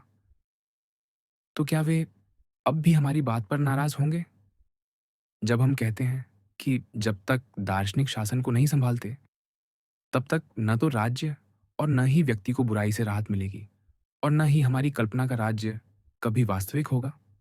मुझे लगता है कि वे कम नाराज होंगे, अदमंतस ने कहा। क्या हम ये मान सकते हैं कि वे न केवल कम नाराज होंगे, बल्कि पूरी तरह सौम्य हो गए हैं और किसी अन्य कारण से सहमति देने से इनकार नहीं करेंगे? हर तरह से, अदमंस ने सहमति दी। तो मान लें कि यह मेल मिलाप हो गया है। क्या कोई और बिंदु है जिसका खंडन किया जा सकता है, जैसे कि यह कि राजाओं के पुत्र या राजकुमार प्रकृति से दार्शनिक हो सकते हैं? निश्चित रूप से कोई भी ऐसा नहीं कहेगा, उन्होंने जवाब दिया। और जब ऐसे लोग अस्तित्व में आते हैं, तो क्या कोई कह सकता है कि वे अनिवार्य रूप से नष्ट हो जाएंगे? यह स्वीकार करना कठिन है कि वे बच सकते हैं, लेकिन यह कहना कि अब तक कोई भी बच नहीं सका, कौन इसका दृढ़ता से दावा करेगा? वास्तव में कौन? अदमंतस ने कहा। लेकिन मैंने कहा, एक ही व्यक्ति काफ़ी है। यदि एक भी व्यक्ति हो, जिसके लिए शहर उसकी इच्छा के अनुसार आज्ञाकारी हो, तो वह उस आदर्श राज्य को वास्तविक बना सकता है, जिस पर संसार इतना अविश्वास करता है। हाँ, एक ही काफ़ी है, अदमंतस ने सहमति दी। यदि शासक उन कानूनों और संस्थानों को लागू करे, जिनका हमने वर्णन किया है, तो क्या नागरिक उनकी इच्छा का पालन नहीं करेंगे? निश्चित रूप से, उन्होंने जवाब दिया। और यह कि अन्य लोग हमारी सहमति से सहमत हों, क्या यह कोई चमत्कार या असंभव है? मुझे नहीं लगता, अदमंतस ने कहा। और हमने पर्याप्त रूप से दिखा दिया है कि जो हमने कहा, यदि वह संभव है, तो निश्चित रूप से अच्छा होगा। हाँ, हमारे पास है, उन्होंने कहा। अब हम कह सकते हैं कि हमारे कानून, यदि लागू किए जाए, तो हितकारी होंगे और उनका व्यवस्थापन कठिन हो सकता है, लेकिन असंभव नहीं। बहुत अच्छा, अदमंतस ने कहा। और इस तरह दर्द और परिश्रम के साथ हम इस विषय के अंत तक पहुंच गए हैं। लेकिन अभी भी बहुत कुछ चर्चा करना बाकी है। कैसे और किन अध्ययनों और खोजों से संविधान के रक्षक तैयार किए जा सकते हैं और किस उम्र में वे अपने अध्ययन को लागू करेंगे? निश्चित रूप से, अदमंतस ने सहमति दी। मैंने औरतों के स्वामित्व, बच्चों के प्रजनन और शासकों की नियुक्ति जैसे परेशानी भरे विषयों को छोड़ दिया। मैंने कहा, क्योंकि मैं जानता हूं कि आदर्श राज्य को ईर्ष्या की दृष्टि से देखा जाएगा और इसे प्राप्त करना कठिन होगा। लेकिन उस चतुराई ने मेरी मदद नहीं की, क्योंकि मुझे इन विषयों पर भी चर्चा करनी होगी। औरतों और बच्चों के प्रश्न को छोड़कर हमें शासकों के बारे में शुरुआत से जांच करनी चाहिए। हम कह रहे थे, जैसा कि आपको याद होगा, कि उन्हें अपने देश के प्रति प्रेमी होना चाहिए, आनंद और दर्द के परीक्षणों में परखे जाने चाहिए, और न तो कठिनाई में, न खतरे में, न ही किसी नाजुक क्षण में अपना देशभक्ति का भाव खोना चाहिए। जो इसमें असफल हो, उसे अस्वीकार कर देना चाहिए। लेकिन जो शुद्ध होकर उभरे, जैसे सोना आग में तपकर, उसे शासक बनाना चाहिए और उसे जीवन में और मृत्यु के बाद भी सम्मान और पुरस्कार देना चाहिए। ये ऐसी बात थी जो कही गई थी, लेकिन तब तर्क ने अपना चेहरा छिपा लिया, क्योंकि यह प्रश्न उठाने से डरता था, जो अब सामने आ चुका है। मैं इसे पूरी तरह याद रखता हूँ, अदमंतस ने कहा। हाँ, मेरे मित्र, मैंने कहा। मैं तब कठोर शब्दों को कहने से हिचकिचा रहा था, लेकिन अब मुझे साहस दो कि मैं कहूँ, उचित अभिभावक को दार्शनिक होना चाहिए। हाँ, अदमंतस ने कहा, इसे दृढ़ता से कहा जाए। लेकिन मुझे नहीं लगता कि ऐसे लोग बहुत होंगे। जिन गुणों को आवश्यक माना जाता है, वे शायद ही कभी एक साथ पाए जाते हैं। वे आम तौर पर टुकड़ों में मिलते हैं। आपका क्या मतलब है? अदमंतस ने पूछा। आप जानते हैं, मैंने जवाब दिया, कि तीक्ष्ण बुद्धि, स्मृति, ज्ञान, होशियारी और इस तरह की विशेषताएं अधिकांशतः एक साथ नहीं पाई जाती। और जो व्यक्ति इन्हें धारण करता है और साथ ही बहुत सक्रिय और उदार है, वह प्रकृति द्वारा सुव्यवस्थित और शांतिपूर्ण जीवन जीने के लिए नहीं बना होता। वह अपने आवेगों में बह जाता है और उसमें से सारी स्थिरता निकल जाती है। यह बहुत सत्य है, अदमंतस ने कहा। दूसरी ओर, वे स्थिर स्वभाव, जो युद्ध में भय से अडिग रहते हैं और सीखने में अपरिवर्तनशील होते हैं, वे हमेशा आलसी अवस्था में रहते हैं। वे बुद्धिगत परिश्रम के समय जंभैयां लेते हैं और सोने चले जाते हैं। यह भी सत्य है, उन्होंने कहा। फिर भी हम कह रहे थे कि दोनों प्रकार की विशेषताएं उनके लिए आवश्यक हैं, जिन्हें उच्च शिक्षा दी जाती है और जिन्हें शासन या कर्तव्यों का दायित्व निभाना है। निश्चित रूप से, अदमंतस ने सहमति दी। और क्या यह वह वर्ग नहीं है जो बहुत कम पाया जाता है? हाँ, वास्तव में, उन्होंने कहा। तो अभ्यर्थी की परीक्षा न केवल उन श्रम, खतरों और आनंद में ली जानी चाहिए, जिनका हमने पहले वर्णन किया था, बल्कि एक और प्रकार की जांच भी होनी चाहिए, जिसका हमने उल्लेख नहीं किया। उसे विभिन्न प्रकार के ज्ञान में अभ्यास करना चाहिए, ताकि यह देखा जाए कि क्या उसकी आत्मा उच्चतम ज्ञान को सहन कर सकती है, या वह अन्य अध्ययनों और अभ्यासों में कमजोर पड़ जाती है।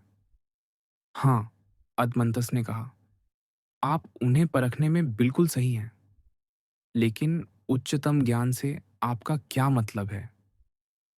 आपको याद होगा, मैंने कहा, हमने आत्मा को 3 भागों में विभाजित किया था और कई उत्कृष्ट गुणों, न्याय, आत्मसंयम, साहस और पांडित्य की खोज की थी।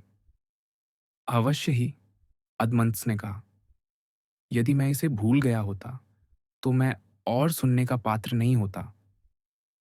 और क्या आपको वे चेतावनी के शब्द याद हैं, जो इस चर्चा से पहले कहे गए थे? आप किनका हवाला दे रहे हैं? उन्होंने पूछा।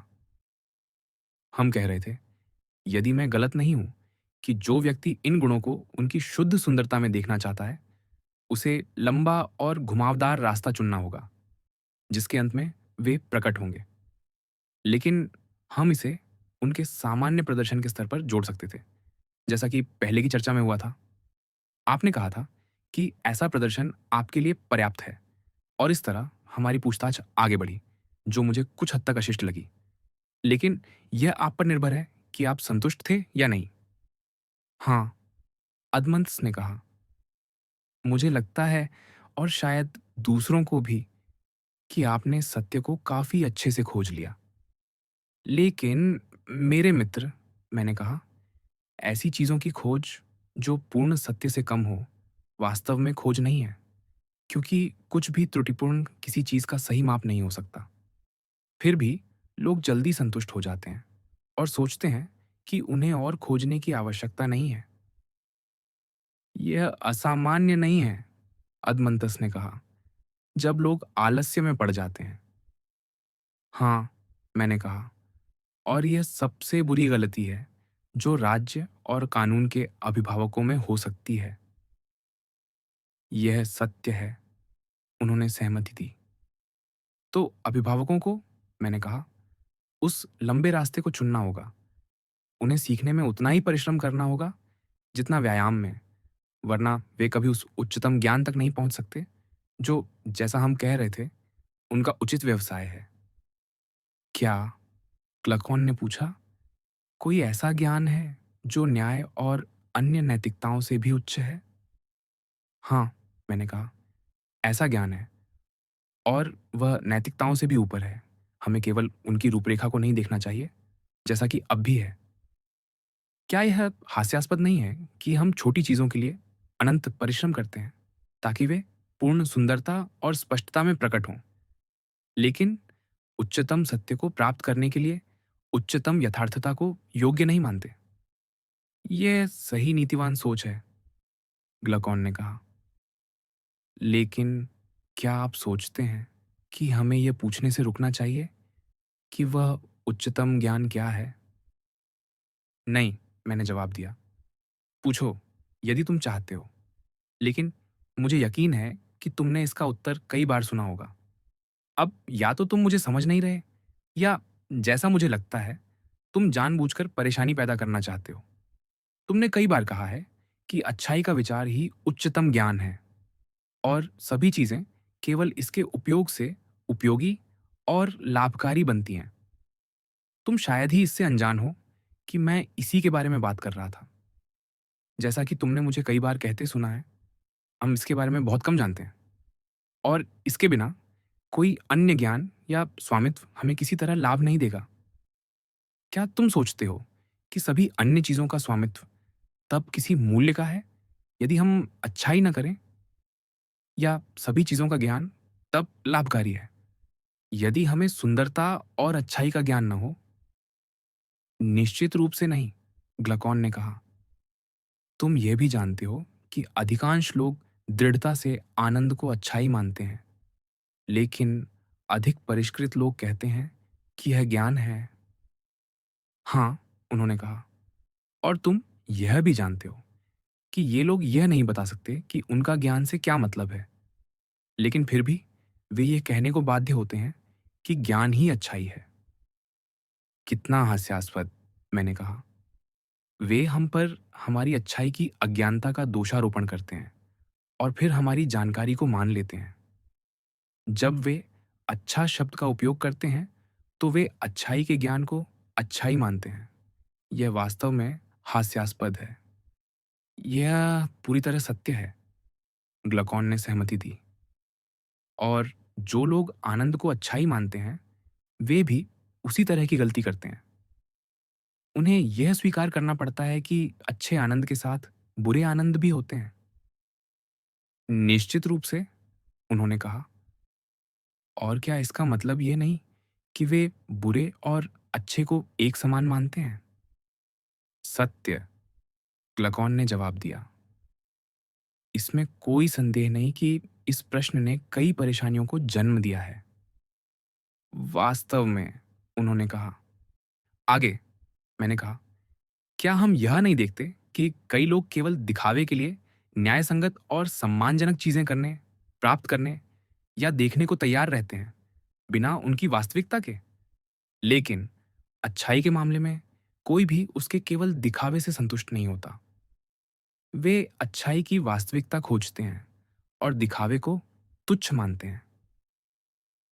यह बहुत सत्य है, ग्लुकान ने कहा। तो यह वह चीज है जिसे हर आत्मा खोजती है और जिसके लिए वह अपने सभी कार्य करती है। उसे इसका पूर्वाभास होता है, लेकिन वह झिझकती है, क्योंकि वह न तो इसकी प्रकृति को जानती है, न ही इसमें अन्य चीजों जितना भरोसा रखती है। इसीलिए वह उन सभी अच्छाइयों को खो देती है जो अन्य चीजों में हो सकती हैं। क्या इतने महान सिद्धांत को, जो हमारे राज्य के श्रेष्ठ लोगों में होना चाहिए, अज्ञान के अंधेरे में छोड़ देना चाहिए? निश्चित रूप से नहीं, ग्लुकान ने कहा। मुझे विश्वास है, मैंने कहा, कि जो यह नहीं जानता कि सुंदरता और न्याय एक ही तरह से अच्छे हैं, वह उन चीजों का दयनीय अभिभावक है। मुझे संदेह है कि कोई भी जो अच्छाई से अनजान है, उसका सच्चा ज्ञान प्राप्त कर सकता है। ये आपका समझदारी भरा संदेह है, ग्लुकान ने कहा। और यदि हमारे पास केवल वे अभिभावक हों जिन्हें यह ज्ञान हो, तो क्या हमारा राज्य पूर्ण रूप से सुव्यवस्थित नहीं होगा? निश्चित रूप से, उन्होंने जवाब दिया। लेकिन मैं चाहता हूं कि आप मुझे बताएं कि आप इस सर्वोच्च सिद्धांत को क्या मानते हैं? क्या यह अच्छाई का ज्ञान है, आनंद है, या इनसे भिन्न कुछ और? हाँ, मैंने कहा, मुझे पता था कि तुम जैसे तुनु कम मिजाज व्यक्ति लोग दूसरों के विचारों से संतुष्ट नहीं होंगे। सत्य, सुकरात, क्लकौन ने कहा। लेकिन मेरा कहना है कि आप जैसे व्यक्ति, जिसने अपना जीवन दर्शन के अध्ययन में बिताया है, को हमेशा दूसरों की राय दोहराने की जरूरत नहीं है। आपको अपनी राय स्पष्ट करनी चाहिए। ठीक है, मैंने कहा, लेकिन क्या किसी को यह अधिकार है कि वह स्पष्ट रूप से कहे जो वह नहीं जानता? नहीं, ग्लुकान ने कहा, निश्चित रूप से पूर्ण आश्वासन के साथ नहीं, लेकिन वह यह कह सकता है जो वह अपने विचार से मानता है। और क्या तुम नहीं जानते, मैंने कहा, कि सभी छोटी रायें बुरी होती हैं और उनमें से सबसे अच्छी भी अंधी होती है? क्या तुम ये नहीं मानते कि जिनके पास सच्ची राय है लेकिन बुद्धिमत्ता नहीं, वे उस अंधे व्यक्ति की तरह हैं जो सड़क पर अपना रास्ता टटोलता है? यह बहुत सत्य है, ग्लुकान ने सहमति दी। और क्या हम अंधे, धोखेबाज या तुच्छ चीजों को देखना चाहेंगे जब दूसरे हमें सुंदरता और उज्ज्वलता के बारे में बता सकते हैं? फिर भी, सुकरात, ग्लुकान ने कहा, मैं आपसे प्रार्थना करता हूं कि आप रास्ता न बदलें जब आप लक्ष्य के इतने करीब हैं। यदि आप अच्छाई की व्याख्या उसी तरह करें जैसे आपने न्याय, आत्मसंयम और अन्य नैतिकताओं की थी, तो हम संतुष्ट होंगे। हाँ, मेरे मित्र, मैंने कहा, मैं भी इससे कम संतुष्ट नहीं होऊँगा। लेकिन मुझे डर है कि मैं असफल हो जाऊँगा और मेरा अविवेकी उत्साह मेरा उपहास बनाएगा। मेरे भले दोस्तों, क्या हम अभी अच्छाई की वास्तविक प्रकृति को नहीं छोड़ देते? ये मेरे लिए बहुत बड़ा प्रयास लगता है। लेकिन अच्छाई के पुत्र के बारे में जो उसी की तरह है, मैं बोलूँगा, यदि आप सुनने को तैयार हैं, किसी और को नहीं, बल्कि ज्ञानी को, हर तरह से, ग्लुकान ने कहा, हमें इसके पुत्र के बारे में बताएँ और हम माता-पिता के लिए आर्णी रहेंगे। मैं यही चाहता हूँ, मैंने जवाब दिया, कि मैं भुगतान करूँ और आप माता-पिता के लिए प्राप्त करें, न कि केवल संतान के लिए, जैसा कि अब है। फिर भी इस संतान के हित में सावधान रहें कि मैं कोई झूठा विवरण न दे दूँ। मेरा इरादा आपको धोखा देने का नहीं है। हम उतनी सावधानी बरतेंगे जितनी हम कर सकते हैं, ग्लुकान ने कहा। आगे बढ़ें। ठीक है, मैंने कहा।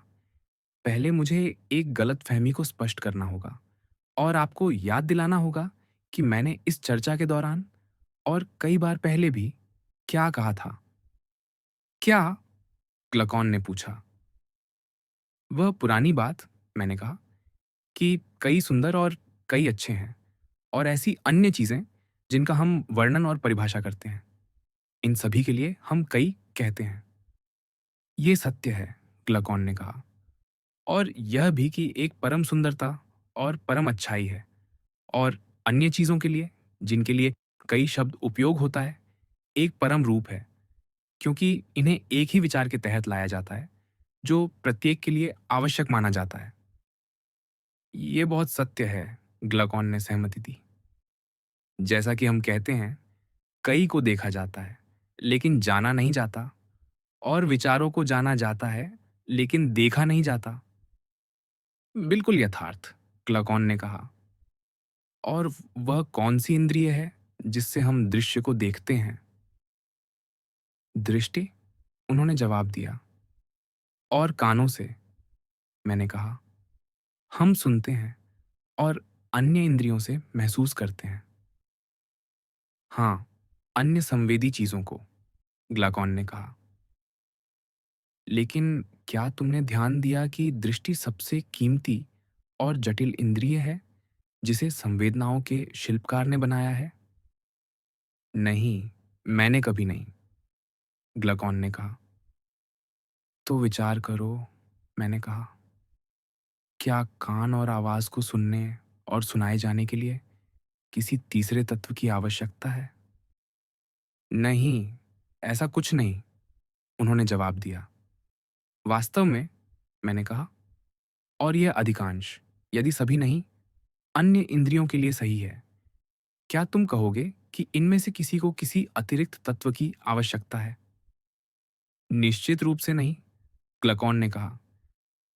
लेकिन क्या तुम देखते हो कि बिना किसी अतिरिक्त प्रकृति के देखना और दृश्य होना संभव नहीं है?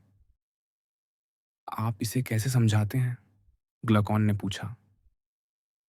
दृष्टि, मैंने कहा, आंखों में होती है, और जिसके पास आंखें हैं वह देखना चाहता है। रंग भी मौजूद है, लेकिन जब तक एक तीसरी प्रकृति, जो विशेष रूप से इस उद्देश्य के लिए बनाई गई हो, मौजूद न हो, तब तक आंखों वाला व्यक्ति कुछ नहीं देखता और रंग अदृश्य रहते हैं। आप किस प्रकृति की बात कर रहे हैं? ग्लुकान ने पूछा। उसका जिसे तुम प्रकाश कहते हो, मैंने जवाब दिया। यह सत्य है, ग्लुकान ने कहा। तो वह बंधन जो दृष्टि और दृश्य को जोड़ता है, अन्य बंधनों से श्रेष्ठ है, और यह कोई छोटा अंतर नहीं है, क्योंकि प्रकाश उनका बंधन है और प्रकाश कोई तुच्छ चीज नहीं है। नहीं, ग्लुकान ने कहा, यह तुच्छ का उलटा है। और स्वर्ग का कौन सा देवता है, मैंने पूछा, जिसे तुम इस तत्व का स्वामी मानते हो? वह प्रकाश जो आंखों को ठीक तरह से देखने और दृश्य को प्रकट होने देता है। आपका मतलब सूर्य से है, ग्लुकान ने कहा, जैसा कि आप और सारी मानवता कहती है। क्या दृष्टि का सूर्य के साथ संबंध इस तरह नहीं समझा जा सकता? कैसे? उन्होंने पूछा। न तो दृष्टि और न ही आंखें जिनमें दृष्टि रहती है सूर्य हैं। नहीं, ग्लूकोन ने सहमति दी। फिर भी सभी इंद्रियों के अंगों में आंखें सूर्य के सबसे समान हैं। काफी हद तक समान, उन्होंने कहा। और वह शक्ति जो आंखों में है, क्या वह सूर्य से प्राप्त एक प्रवाह नहीं है? बिल्कुल यथार्थ, ग्लूकोन ने कहा।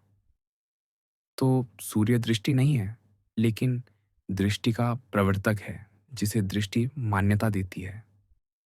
यह सत्य है, उन्होंने कहा। और यही वह है, मैंने कहा, जिसे हम अच्छाई का पुत्र कहते हैं, जिसे अच्छाई अपने में उत्पन्न करती है।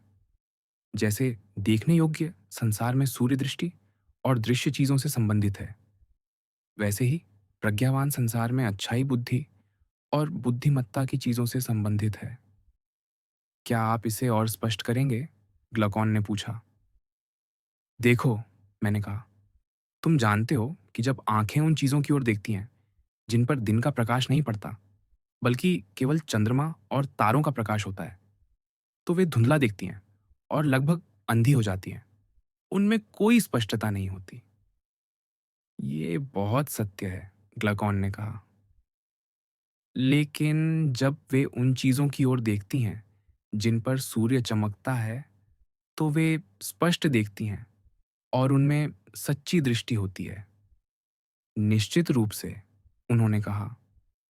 आत्मा भी आंखों की तरह है। जब वह उस पर ध्यान देती है जिस पर सत्य और अस्तित्व का प्रकाश पड़ता है, तो वह समझती है, महसूस करती है और बुद्धिमत्ता से दीप्तिमान होती है। लेकिन जब वह होने या न होने की अस्थिर अवस्था की ओर देखती है, तो उसके पास केवल राय होती है।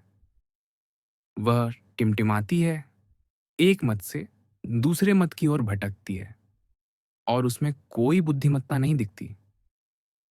बिल्कुल ऐसा ही, ग्लूकोन ने सहमति दी। अब वह जो सत्य को जानने योग्य से अलग करता है और जानने की शक्ति को जाने हुए से, उसे तुम अच्छाई का विचार कह सकते हो। इसे तुम विज्ञान का कारण मान सकते हो, क्योंकि सत्य और ज्ञान जो इसके बाद आते हैं, दोनों ही सुंदर हैं। फिर भी यह दूसरी प्रकृति उनसे अधिक सुंदर है। जैसे पिछले मामले में प्रकाश और दृष्टि को सूर्य के समान कहा जा सकता है, लेकिन सूर्य नहीं। वैसे ही इस प्रज्ञावान संसार में विज्ञान और सत्य को अच्छाई के समान माना जा सकता है, लेकिन अच्छाई नहीं। अच्छाई का स्थान बहुत ऊंचा है। कैसा आश्चर्यजनक सौंदर्य, ग्लूकोन ने कहा, जो विज्ञान और सत्य को जन्म देता है और फिर भी उनसे सुंदरता में आगे निकल जाता है। लेकिन आप निश्चित रूप से यह नहीं कह रहे कि आनंद ही अच्छाई है। ईश्वर मुझे माफ करे, मैंने जवाब दिया। लेकिन क्या मैं आपसे इस छवि को एक अन्य दृष्टिकोण से विचार करने के लिए कह सकता हूं? किस दृष्टिकोण से? ग्लूकोन ने पूछा। आपने कहा था, है ना, कि सूर्य न केवल सभी दृश्य चीजों की दृश्यता का प्रवर्तक है, बल्कि उनकी उत्पत्ति, पोषण और वृद्धि का भी। हालांकि वह स्वयं उत्पत्ति नहीं है। निश्चित रूप से, उन्होंने सहमति दी। इसी तरह, मैंने कहा, अच्छाई को न केवल सभी ज्ञात चीजों के ज्ञान का प्रवर्तक कहा जा सकता है, बल्कि उनके अस्तित्व और सार का भी। फिर भी अच्छाई न तो सार है और न ही अस्तित्व, बल्कि यह उनसे कहीं अधिक श्रेष्ठता और शक्ति में आगे है। क्लाकॉन ने हंसते हुए दृढ़ संकल्प के साथ कहा, स्वर्ग के प्रकाश की सौगंध, यह कितना आश्चर्यजनक है। हाँ, मैंने कहा, और इस अतिशयोक्ति का श्रेय आपको जाता है, क्योंकि आपने मुझे इस कल्पना को व्यक्त करने के लिए प्रेरित किया। कृपया इसे और विस्तार से बताइए, उन्होंने कहा। हर हाल में हम सुनना चाहेंगे कि सूर्य की समानता के बारे में और क्या कहा जा सकता है। हाँ, मैंने जवाब दिया, इसमें बहुत कुछ बाकी है। तो कुछ भी ना छोड़ें, ग्लूकोन ने कहा, चाहे वह कितना ही छोटा क्यों ना हो। मैं अपनी पूरी कोशिश करूंगा, मैंने कहा। हालांकि मुझे लगता है कि इसकी महान चर्चा को छोड़ना पड़ सकता है। मुझे आशा है कि ऐसा नहीं होगा, ग्लकॉन ने कहा। तो आपको कल्पना करनी होगी, मैंने कहा, कि दो शासक शक्तियां हैं।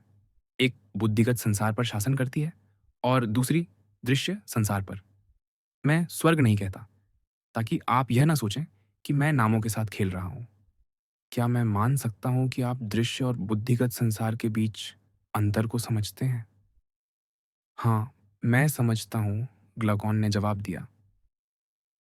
अब एक रेखा की कल्पना करें, मैंने कहा, जिसे दो बराबर हिस्सों में बांटा गया हो और फिर प्रत्येक हिस्से को फिर से समान अनुपात में बांट दें।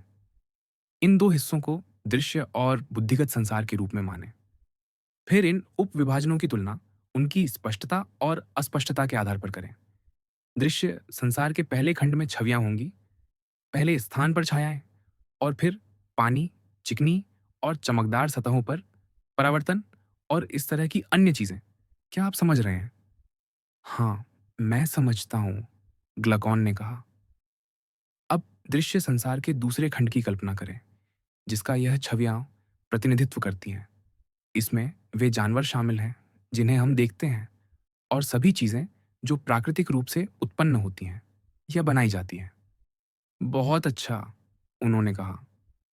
क्या आप यह नहीं मानेंगे कि इन दोनों खंडों में सत्य की अलग अलग डिग्री होती है? जैसे प्रतिलिपि मूल के समान होती है, वैसे ही राय का क्षेत्र ज्ञान के क्षेत्र के लिए होता है। बिल्कुल, निसंदेह, ग्लूकॉन ने सहमति दी। अब विचार करें कि बुद्धिगत संसार को कैसे विभाजित किया जाए। कैसे? उन्होंने पूछा। इस तरह, मैंने कहा, बुद्धिगत संसार के दो उपखंड हैं। निचले खंड में आत्मा उन आकृतियों का उपयोग करती है जो दृश्य संसार की छवियों से ली गई हैं। यहाँ ज्ञान केवल अनुमान पर आधारित होता है और सिद्धांतों की ओर बढ़ने के बजाय नीचे की ओर जाता है। लेकिन ऊपरी खंड में आत्मा परिकल्पनाओं से शुरू होकर उन सिद्धांतों की ओर बढ़ती है जो परिकल्पनाओं से परे हैं। यहाँ वह छवियों का उपयोग नहीं करती, जैसा कि पहले मामले में हुआ था, बल्कि केवल अपने विचारों से आगे बढ़ती है। मैं आपके कहने का पूरी तरह अर्थ नहीं समझ पाया, ग्लूकॉन ने कहा। तो मैं फिर से कोशिश करता हूँ, मैंने कहा। आप इसे बेहतर समझेंगे जब मैं कुछ प्रारंभिक बातें स्पष्ट कर दूं। आप जानते हैं कि ज्यामिति, गणित और इस तरह के विज्ञान विषम और सम संख्याओं, आकृतियों, तीन प्रकार के कोणों और इस तरह की अन्य चीजों को मान लेते हैं। ये उनकी परिकल्पनाएं हैं, जिन्हें वे और सभी लोग सत्य मानते हैं। इसलिए उन्हें इनके बारे में न तो खुद को और न ही दूसरों को समझाना पड़ता है। वे इन्हें आधार मानकर शुरू करते हैं और तर्क संगत रूप से अपने निष्कर्षों तक पहुंचते हैं। हाँ, ग्लूकॉन ने कहा, मैं ये जानता हूं। और क्या आप यह नहीं जानते कि हालांकि वे दृश्य आकृतियों और तर्कों का उपयोग करते हैं, वे इनके बारे में नहीं सोचते, बल्कि उन विचारों के बारे में सोचते हैं जिनका ये प्रतिनिधित्व करते हैं। वे उस वर्ग या व्यास के बारे में नहीं सोचते जो वे खींचते हैं, बल्कि परम वर्ग और परम व्यास के बारे में। जो आकृतियां वे खींचते हैं या बनाते हैं, जिनकी छायाएं या परावर्तन पानी में बनते हैं, उन्हें वे छवियों के रूप में उपयोग करते हैं।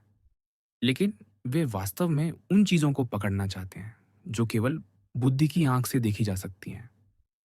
यह सत्य है, ग्लूकॉन ने सहमति दी। इसीलिए मैं इसे बुद्धिगत संसार का हिस्सा कहता हूं, मैंने कहा। हालांकि इस स्तर पर आत्मा को परिकल्पनाओं का उपयोग करना पड़ता है और वह पहली सिद्धांतों से आगे नहीं बढ़ पाती, क्योंकि वह परिकल्पनाओं के क्षेत्र से ऊपर उठने में असमर्थ होती है। लेकिन वह उन चीजों का उपयोग करती है जो दृश्य संसार की छवियों से ली गई हैं और छायाओं व परावर्तनों की तुलना में अधिक मूल्यवान मानी जाती है। मैं समझता हूँ, ग्लूकॉन ने कहा। आप ज्यामिति और उसकी सहायक कलाओं के क्षेत्र की बात कर रहे हैं। और जब मैं बुद्धिगत संसार के दूसरे खंड की बात करता हूँ, मैंने कहा, तो आप इसे उस ज्ञान के रूप में समझ सकते हैं जो तर्क की शक्ति से स्वयं प्राप्त होता है। यहाँ परिकल्पनाओं को सिद्धांतों की तरह नहीं, बल्कि केवल परिकल्पनाओं के रूप में उपयोग किया जाता है, जैसे सीढ़ियाँ या आधार, जिनसे वह परिकल्पनाओं से परे पहले सिद्धांत तक पहुंच सके। फिर तर्कसंगत रूप से, बिना किसी दृश्य वस्तु की सहायता के, वह एक विचार से दूसरे विचार तक उतरती है और विचारों में समाप्त होती है। मैं आपको समझता हूँ, ग्लकॉन ने जवाब दिया, लेकिन पूरी तरह नहीं। आप एक बहुत बड़े कार्य का वर्णन कर रहे हैं। फिर भी मैं समझता हूँ कि आप कह रहे हैं कि तर्क का विज्ञान, जो अस्तित्व और ज्ञान पर विचार करता है, कला की धारणा से अधिक स्पष्ट है। यह धारणा केवल परिकल्पनाओं से आगे बढ़ती है और विचारों को समझने योग्य बनाती है, न कि संवेदनाओं से। लेकिन क्योंकि वे परिकल्पनाओं से शुरू करते हैं और सिद्धांतों तक नहीं पहुंचते, आप मानते हैं कि वे उच्चतर तर्क का अभ्यास नहीं करते। हालांकि पहला सिद्धांत जोड़ने पर वे इसे जान सकते थे, और ज्यामिति और उसकी सहायक कलाओं को आप गलतफहमी कहते हैं, न कि तर्क, जो राय और तर्क के बीच का है। आप मेरे कहने से काफी हद तक सहमत हैं, मैंने कहा। अब इन चार विभाजनों के समान आत्मा में चार योग्यताएं हैं। तर्क उच्चतम है, गलतफहमी दूसरी, आस्था तीसरी, और छवियों का प्रत्यक्ष ज्ञान अंतिम। इनका एक पैमाना है, और उनकी स्पष्टता की डिग्री उनके विषयों की सत्यता के समान होती है। मैं समझता हूँ, ग्लकॉन ने जवाब दिया, और मैं सहमत हूँ। मैं आपकी व्यवस्था को स्वीकार करता हूँ। शिक्षा में मरीचिका और यथार्थता। और अब, मैंने कहा, मैं तुम्हें एक दृश्य के माध्यम से दिखाऊंगा कि हमारी प्रकृति कैसे प्रबुद्ध होती है या अप्रबुद्ध रहती है। देखो, कुछ लोग एक भूमिगत मात में रह रहे हैं, जिसका मुंह ऊपर की ओर प्रकाश के लिए खुला है, जो मात के भीतर केवल थोड़ा सा ही पहुंचता है। वे बचपन से वहां हैं। उनकी गर्दन और पैर जंजीरों से बंधे हैं, ताकि वे हिल न सकें और केवल वही देख सकें जो उनके सामने है। जंजीरें उनके सिर को पीछे की ओर मुड़ने से रोकती है। उनके पीछे और ऊपर कुछ दूरी पर आग जल रही है, और आग व कैदियों के बीच एक पर्दा खड़ा है। यदि तुम देखो, तो पर्दे के साथ एक छोटी दीवार बनी है, जैसे कठपुतली खेल दिखाने वालों के सामने होती है, जिसके ऊपर वे अपनी कठपुतलियां दिखाते हैं। मैं देखता हूँ, ग्लकॉन ने कहा। और क्या तुम देखते हो? मैंने कहा। लोग उस पर्दे के साथ साथ चल रहे हैं।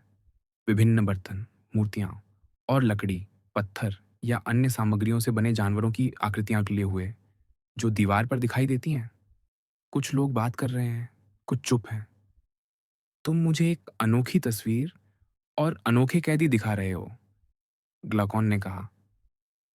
वे हमारी तरह ही हैं, मैंने जवाब दिया। वे केवल अपनी या एक दूसरे की छायाएं देखते हैं, जो आग मात की सामने वाली दीवार पर डालती है।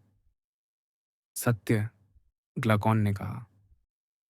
वे और कुछ कैसे देख सकते हैं, जब उन्हें अपने सिर हिलाने की अनुमति ही नहीं है? और उन वस्तुओं की जो वहां से गुजर रही हैं, वे केवल उनकी छायाएं ही देखेंगे? हाँ, उन्होंने कहा। और यदि वे एक दूसरे से बात करने में सक्षम हों, तो क्या वे ये नहीं मानेंगे कि जो नाम वे दे रहे हैं, वे उन चीजों के लिए हैं जो उनके सामने हैं? यह बहुत सत्य है, ग्लाकॉन ने कहा। और मान लो, मात की दूसरी ओर से प्रतिध्वनि आती है। क्या वे यह नहीं सोचेंगे कि जब कोई गुजरने वाला आवाज करता है, तो वह आवाज उस छाया से आ रही है जो उनके सामने से गुजर रही है? कोई संदेह नहीं, ग्लाकॉन ने जवाब दिया। उनके लिए, मैंने कहा, सत्य केवल उन छायाओं के अलावा और कुछ नहीं होगा। यह निश्चित है, उन्होंने कहा। अब फिर से देखो, मैंने कहा, और विचार करो कि क्या होगा यदि इन कैदियों को आजाद कर दिया जाए और उनकी भ्रांति को दूर कर दिया जाए। सबसे पहले, जब उनमें से कोई एक आजाद हो और अचानक उठने, अपनी गर्दन घुमाने, चलने और प्रकाश की ओर देखने के लिए मजबूर हो, तो उसे तीव्र दर्द होगा। चमक उसे चकाचौंध कर देगी और वह उन वास्तविक चीज़ों को देखने में असमर्थ होगा, जिनकी छायाएँ उसने पहले देखी थीं। यदि कोई उससे कहे कि जो उसने पहले देखा था, वह भ्रांति थी, लेकिन अब वास्तविकता के करीब है और उसकी आँखें अधिक सत्य देख रही हैं, तो उसका जवाब क्या होगा? और यदि उसका मार्गदर्शक उन चीज़ों की ओर इशारा करे, जो वहाँ से गुज़र रही हैं और उससे उनका नाम बताने को कहे, तो क्या वह व्याकुल नहीं होगा? क्या वह ये नहीं सोचेगा कि जो छायाएँ उसने पहले देखी थीं, वे उन चीज़ों से अधिक वास्तविक हैं, जो उसे अब दिखाई जा रही हैं? यह बहुत सत्य है, ग्लकॉन ने कहा। और यदि उसे प्रकाश की ओर सीधे देखने के लिए मजबूर किया जाए, तो क्या उसकी आँखों में दर्द नहीं होगा, जो उसे उन चीज़ों से मुँह मोड़ने के लिए मजबूर करेगा? क्या वह उन छायाओं को, जिन्हें वह देख सकता है, उन चीज़ों से अधिक स्पष्ट और वास्तविक नहीं मानेगा, जो उसे दिखाई जा रही हैं? सत्य, उन्होंने कहा। और यदि उसे और अधिक मजबूर किया जाए, यहाँ तक कि सूर्य के प्रकाश में खींच लिया जाए, तो क्या वह दर्द और क्रोध नहीं महसूस करेगा? जब वह प्रकाश के करीब आएगा, तो उसकी आंखें चकाचौंध हो जाएंगी और वह उन चीज़ों को नहीं देख पाएगा, जिन्हें वास्तविक कहा जाता है। उस क्षण में नहीं, ग्लकॉन ने कहा, उसे ऊपरी संसार के दृश्य का आदी होना होगा। पहले वह छायाओं को सबसे स्पष्ट रूप से देखेगा, फिर पानी में लोगों और चीज़ों के प्रतिबिंब, और उसके बाद स्वयं उन चीज़ों को। फिर वह रात में चंद्रमा, तारों और आकाश की चमक को देखेगा। वह रात में आकाश और तारों को दिन में सूर्य या उसके प्रकाश की तुलना में अधिक आसानी से देख पाएगा। निश्चित रूप से, उन्होंने कहा, अंत में वह सूर्य को देखने में सक्षम होगा, न कि केवल पानी में उसका प्रतिबिंब, बल्कि उसे उसके उचित स्थान पर और जैसा वह है। निश्चित रूप से, ग्लकॉन ने कहा। तब वह तर्क करेगा कि यही सूर्य मौसम और वर्ष देता है, और या यह दृश्य संसार में हर चीज का संरक्षक है। यह उन सभी चीजों का कारण है, जिन्हें वह और उसके साथी कैदी देखने के आदी थे। यह स्पष्ट है, ग्लकॉन ने कहा। वह पहले सूर्य को देखेगा और फिर उसके बारे में तर्क करेगा। और जब वह अपने पुराने निवास, मांद और अपने साथी कैदियों को याद करेगा, तो क्या तुम नहीं सोचते कि वह अपने परिवर्तन के लिए स्वयं को सौभाग्यशाली मानेगा और उन पर दया करेगा? निश्चित रूप से, वह ऐसा करेगा, उन्होंने कहा।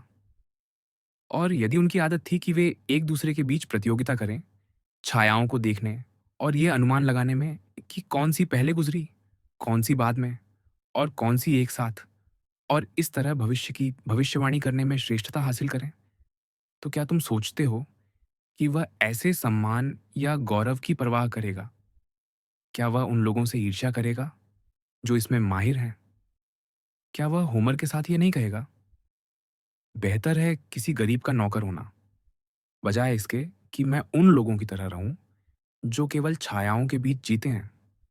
हाँ, ग्लकॉन ने कहा, वह निश्चित रूप से ऐसा सोचेगा। और यदि उसे वापस माद में लौटने और उन छायाओं के बीच रहने के लिए मजबूर किया जाए, तो क्या उसकी आंखें अंधेरे से भर नहीं जाएंगी, क्योंकि वह प्रकाश से आ रहा है? निश्चित रूप से, उन्होंने कहा। और यदि उसकी आंखों के अंधेरे में समायोजित होने से पहले उसे फिर से उन छायाओं को देखने और उनके बारे में अपने पुराने साथियों के साथ प्रतिस्पर्धा करने के लिए मजबूर किया जाए, तो क्या वह हास्यास्पद नहीं दिखेगा? क्या वे यह नहीं कहेंगे कि ऊपरी संसार में जाने से उसकी दृष्टि बर्बाद हो गई है, और यह कि वहां जाना भी व्यर्थ है?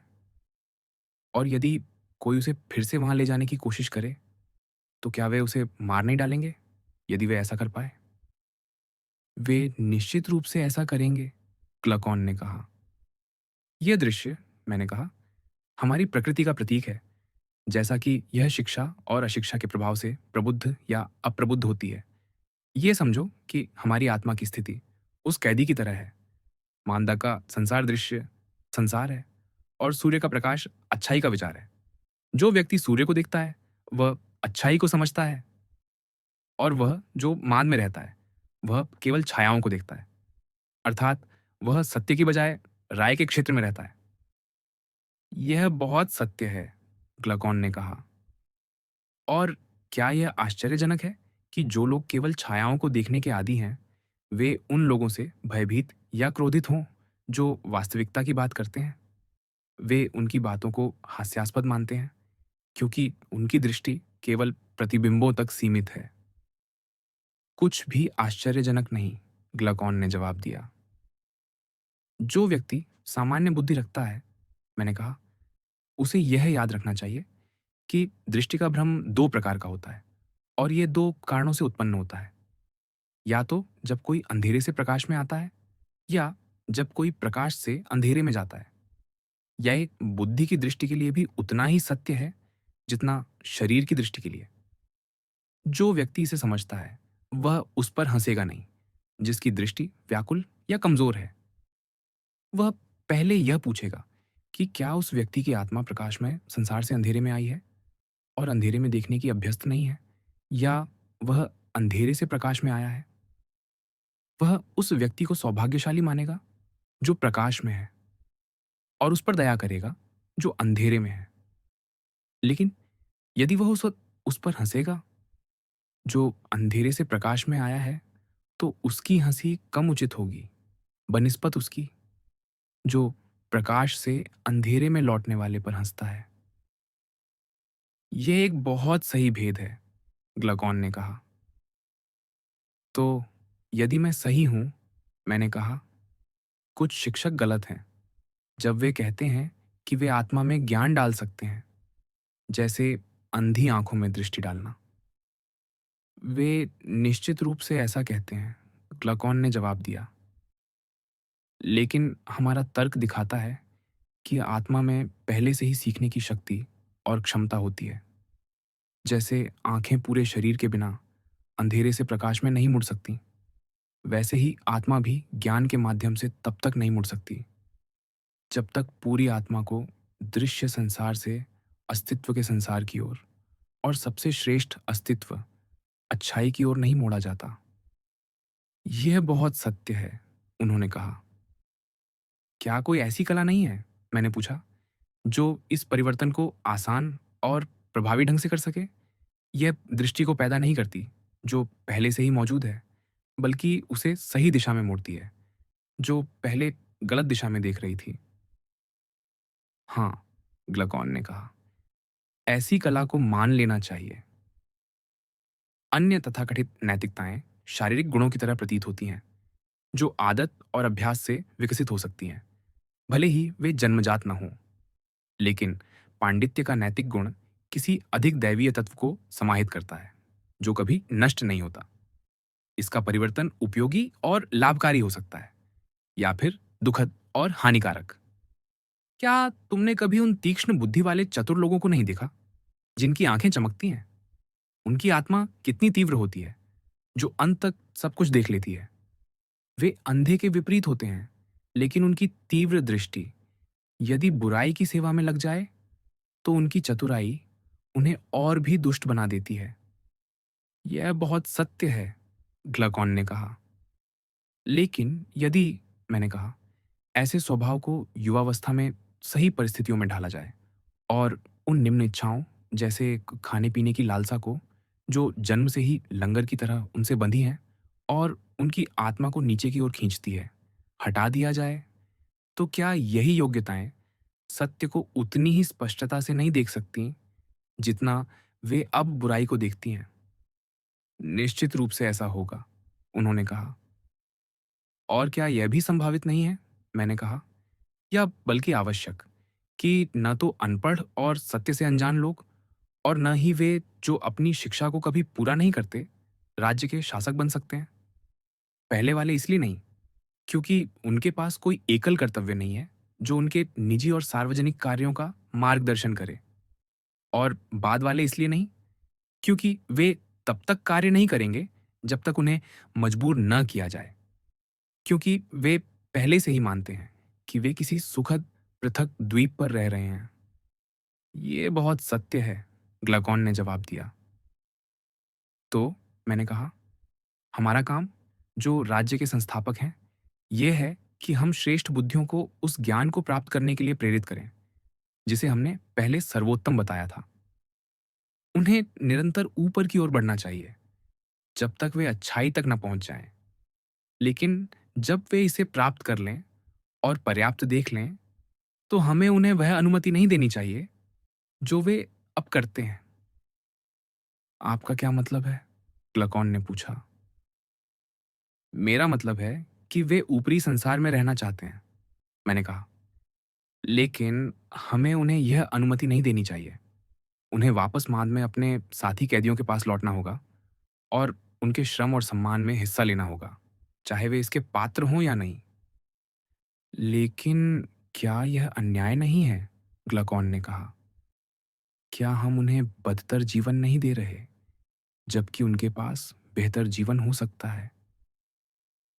तुम फिर से भूल गए, मेरे मित्र, मैंने कहा, कि विधायक का लक्ष्य केवल एक वर्ग को खुश करना नहीं है, बाकी राज्य को छोड़कर। उसका उद्देश्य पूरे राज्य की खुशी है। वह नागरिकों को अनुनय और आवश्यकता से एकजुट करता है, ताकि वे राज्य और एक दूसरे के लिए हितकारी हों। वह उन्हें खुश करने के लिए नहीं, बल्कि राज्य को एकजुट रखने के लिए बनाता है। सत्य, ग्लकॉन ने कहा। मैं भूल गया था। देखो, ग्लकॉन, मैंने कहा, हमारे दार्शनिकों को दूसरों का ध्यान रखने और उनके संरक्षक बनने के लिए मजबूर करने में कोई अन्याय नहीं है। हम उन्हें समझाएंगे कि अन्य राज्यों में उनके जैसे लोगों को राजनीति में भाग लेने की अनुमति नहीं है। और यह उचित है, क्योंकि वे स्वयं आगे आते हैं, न कि सरकार उनके लिए यह करती है। स्वयं सिखाए हुए होने के कारण उनसे यह अपेक्षा नहीं की जा सकती कि वे उस शिक्षा के लिए कृतज्ञता दिखाएं, जो उन्हें कभी मिली ही नहीं। लेकिन हमने तुम्हें भीड़ के बीच शासकों के रूप में तैयार किया है, स्वयं और अन्य नागरिकों के लिए। और तुम उनकी तुलना में कहीं बेहतर शिक्षित हो। तुम निजी और सार्वजनिक दोनों कर्तव्यों को बेहतर ढंग से निभाने में सक्षम हो। इसलिए तुम में से प्रत्येक को, जब उसकी बारी आए, भूमिगत माद में जाना होगा और अंधेरे में देखने की आदत डालनी होगी। जब तुम्हें इसकी आदत हो जाएगी, तो तुम माद के निवासियों से 10,000 गुना बेहतर देख सकोगे। तुम जान जाओगे कि विभिन्न छवियां क्या हैं और वे किन चीज़ों का प्रतिनिधित्व करती हैं, क्योंकि तुमने सुंदरता और अच्छाई को उनके सत्य में देखा है। इस तरह हमारा राज्य, जो तुम्हारा भी है, वास्तविक होगा, न कि केवल एक सपना। यह उस भावना से शासित होगा जो अन्य राज्यों में नहीं पाई जाती, जहां लोग केवल छायाओं के लिए लड़ते हैं और सत्ता के लिए संघर्ष करते हैं, जिसे वे महान अच्छाई मानते हैं। लेकिन सत्य यह है कि वे राज्य, जिनमें शासक शासन करने के लिए सबसे अनिच्छुक होते हैं, हमेशा सबसे अच्छे और शांतिपूर्ण ढंग से शासित होते हैं, जबकि वे राज्य, जिनमें शासक सबसे उत्सुक होते हैं, सबसे खराब ढंग से शासित होते हैं। यह बहुत सत्य है, ग्लकॉन ने जवाब दिया। और क्या हमारे शिष्य ये सुनकर राज्य के लिए परिश्रम करने से इनकार करेंगे, जब उन्हें अपना अधिकांश समय एक दूसरे के साथ दिव्य प्रकाश में बिताने की अनुमति दी जाती है? यह असंभव है, ग्लकॉन ने कहा। वे न्यायप्रिय लोग हैं और जो निर्देश हम उन पर लागू करते हैं, वे न्यायसंगत हैं। इसमें कोई संदेह नहीं कि वे अपने कर्तव्यों को पूरी गंभीरता से निभाएंगे, न कि वर्तमान शासकों की तरह, जो सत्ता के लिए उत्सुक हैं। हाँ, मेरे मित्र, मैंने कहा, लेकिन एक और बात पर विचार करें। हमें अपने भविष्य के शासकों को वर्तमान शासकों से बेहतर और दूसरा जीवन देना होगा। तभी हमारा राज्य सुव्यवस्थित होगा, क्योंकि केवल वही राज्य जो ऐसा करता है, उन लोगों द्वारा शासित हो सकता है जो वास्तव में धनवान हैं, न कि सोने चांदी में, बल्कि नैतिकता और पांडित्य में, जो जीवन की सच्ची शुभकामनाएं हैं। लेकिन यदि शासक अपने निजी हितों के लिए भूखे और गरीब होकर सार्वजनिक कार्यों में जाते हैं, यह सोचकर कि उन्हें सत्ता छीननी है, तो वहां व्यवस्था कभी नहीं हो सकती। वे सत्ता के लिए लड़ेंगे और इससे उत्पन्न होने वाला आंतरिक और नागरिक असंतोष उन्हें और पूरे राज्य को नष्ट कर देगा। यह बहुत सत्य है, ग्लकॉन ने जवाब दिया। और क्या सच्चा दर्शन ही एकमात्र ऐसा जीवन है जो राजनीतिक महत्वाकांक्षा को तुच्छ मानता है? क्या तुम कोई और जीवन जानते हो? नहीं, मैं नहीं जानता, उन्होंने कहा। और जो शासक सत्ता के प्रेमी हों, क्या वे नहीं लड़ेंगे क्योंकि उनके बीच प्रतिद्वंद्वी प्रेमी होंगे? कोई सवाल ही नहीं, ग्लकॉन ने कहा। तो फिर हमें किन लोगों को अभिभावक बनने के लिए मजबूर करना चाहिए? निश्चित रूप से वे लोग जो राज्य के कामकाज में सबसे ज्ञानी हों, जिनके शासन में राज्य सबसे अच्छा प्रशासित हो और जिनके पास राजनीति के बजाय अन्य सम्मान और बेहतर जीवन हो। वही लोग होंगे, ग्लकॉन ने कहा, और मैं उनका चयन करूंगा। अब क्या हम विचार करें कि ऐसे अभिभावक कैसे तैयार किए जा सकते हैं और उन्हें अंधेरे से प्रकाश की ओर कैसे लाया जा सकता है? जैसे कुछ लोगों को कहा जाता है कि वे पृथ्वी से देवताओं के संसार में गए। हर तरह से, उन्होंने जवाब दिया। ये प्रक्रिया, मैंने कहा, शुक्ति की परत खोलने जैसी नहीं है, बल्कि आत्मा को रात से दिन की ओर, अर्थात सच्चे दर्शन की खोज की ओर मोड़ने जैसी है। बिल्कुल ऐसा ही, ग्लकॉन ने सहमति दी। तो क्या हमें यह नहीं पूछना चाहिए कि कौन सा ज्ञान आत्मा को इस तरह के परिवर्तन की ओर ले जाने की शक्ति रखता है? निश्चित रूप से, उन्होंने कहा। कौन सा ज्ञान आत्मा को अस्तित्व की ओर ले जाता है? और एक और विचार भी मन में आता है। क्या तुम्हें याद है कि हमने कहा था कि हमारे युवा खिलाड़ी योद्धा होने चाहिए? हाँ, ये कहा गया था, ग्लकॉन ने जवाब दिया। तो इस नए ज्ञान में कुछ अतिरिक्त गुण होने चाहिए। कौन से गुण? उन्होंने पूछा। युद्ध में उपयोगिता, मैंने कहा। हाँ, यदि संभव हो, ग्लकॉन ने सहमति दी। क्या हमारी पहली शिक्षा योजना में दो हिस्से नहीं थे? हाँ, ऐसा ही था, उन्होंने कहा। पहला हिस्सा था व्यायाम, जो शरीर के विकास और क्षय को संचालित करता है। लेकिन शायद यह ज्ञान जो आत्मा को प्रबुद्ध करता है, उससे भिन्न है। क्या तुम इसे और स्पष्ट कर सकते हो? ग्लकॉन ने पूछा। मैं कोशिश करूंगा, मैंने कहा। हमें एक ऐसे ज्ञान की खोज करनी है जो आत्मा को सत्य की ओर ले जाए। उदाहरण के लिए, क्या तुम नहीं मानते कि हमारे योद्धाओं को अंकगणित का ज्ञान होना चाहिए?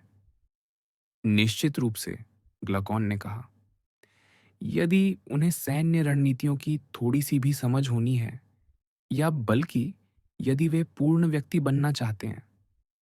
मैं जानना चाहता हूं कि क्या तुम भी अंकगणित के बारे में वही सोचते हो जो मैं सोचता हूं? तुम्हारी क्या धारणा है? उन्होंने पूछा। मुझे लगता है कि यह उस प्रकार का अध्ययन है जिसकी हमें तलाश है। यह स्वाभाविक रूप से आत्मा को चिंतन की ओर ले जाता है, लेकिन इसका सही उपयोग कभी नहीं किया गया।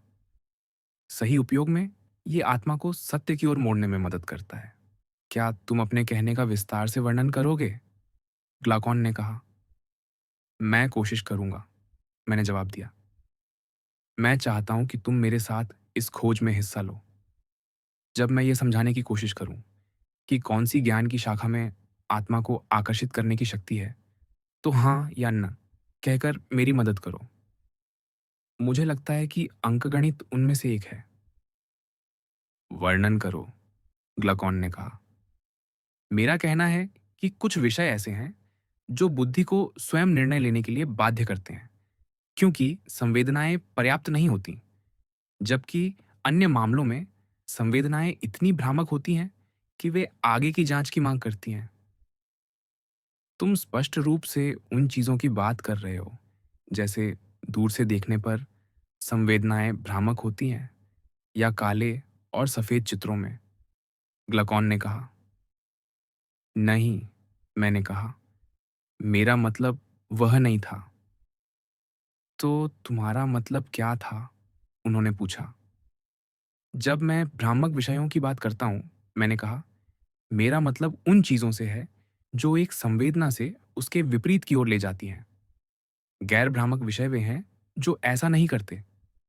भ्रामक मामलों में, चाहे वह दूर हो या पास, संवेदनाएं किसी चीज़ का स्पष्ट विचार नहीं देती, बल्कि उसके विपरीत का भी। उदाहरण के लिए, यहाँ 3 अंगुलियां हैं, छोटी अंगुली, दूसरी अंगुली और बीच की अंगुली। बहुत अच्छा, ग्लाकॉन ने कहा। कल्पना करो कि वे पास से दिखाई दे रही हैं। यहाँ सवाल उठता है।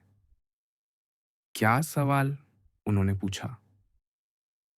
प्रत्येक अंगुली एक अंगुली के रूप में दिखती है, चाहे वह बीच में हो या किनारे पर, काली हो या सफेद, मोटी हो या पतली, यह कोई फर्क नहीं पड़ता।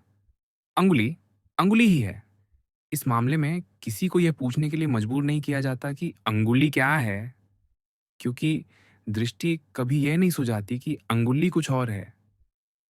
मैं स्वीकार करता हूँ, ग्लकॉन ने कहा, तुम्हारी आलोचना उचित है।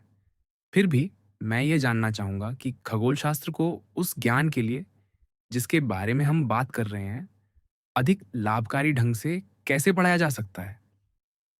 मैं तुम्हें बताता हूं, मैंने कहा। तारों से भरा आकाश, जिसे हम निहारते हैं, दृश्यमान आधार पर बना है। यद्यपि यह सभी दृश्य चीजों में सबसे सुंदर है, फिर भी इसे परम गति और परम मंदता की सच्ची गतियों से बहुत नीचा माना जाता है। ये गतियां एक दूसरे से संबंधित हैं और अपने साथ उन चीजों को ले जाती हैं जो सच्ची संख्याओं और सच्ची छवियों में निहित हैं। इन्हें बुद्धि और तर्क से समझा जा सकता है, न कि दृष्टि से। यह सत्य है, क्लकॉन ने जवाब दिया।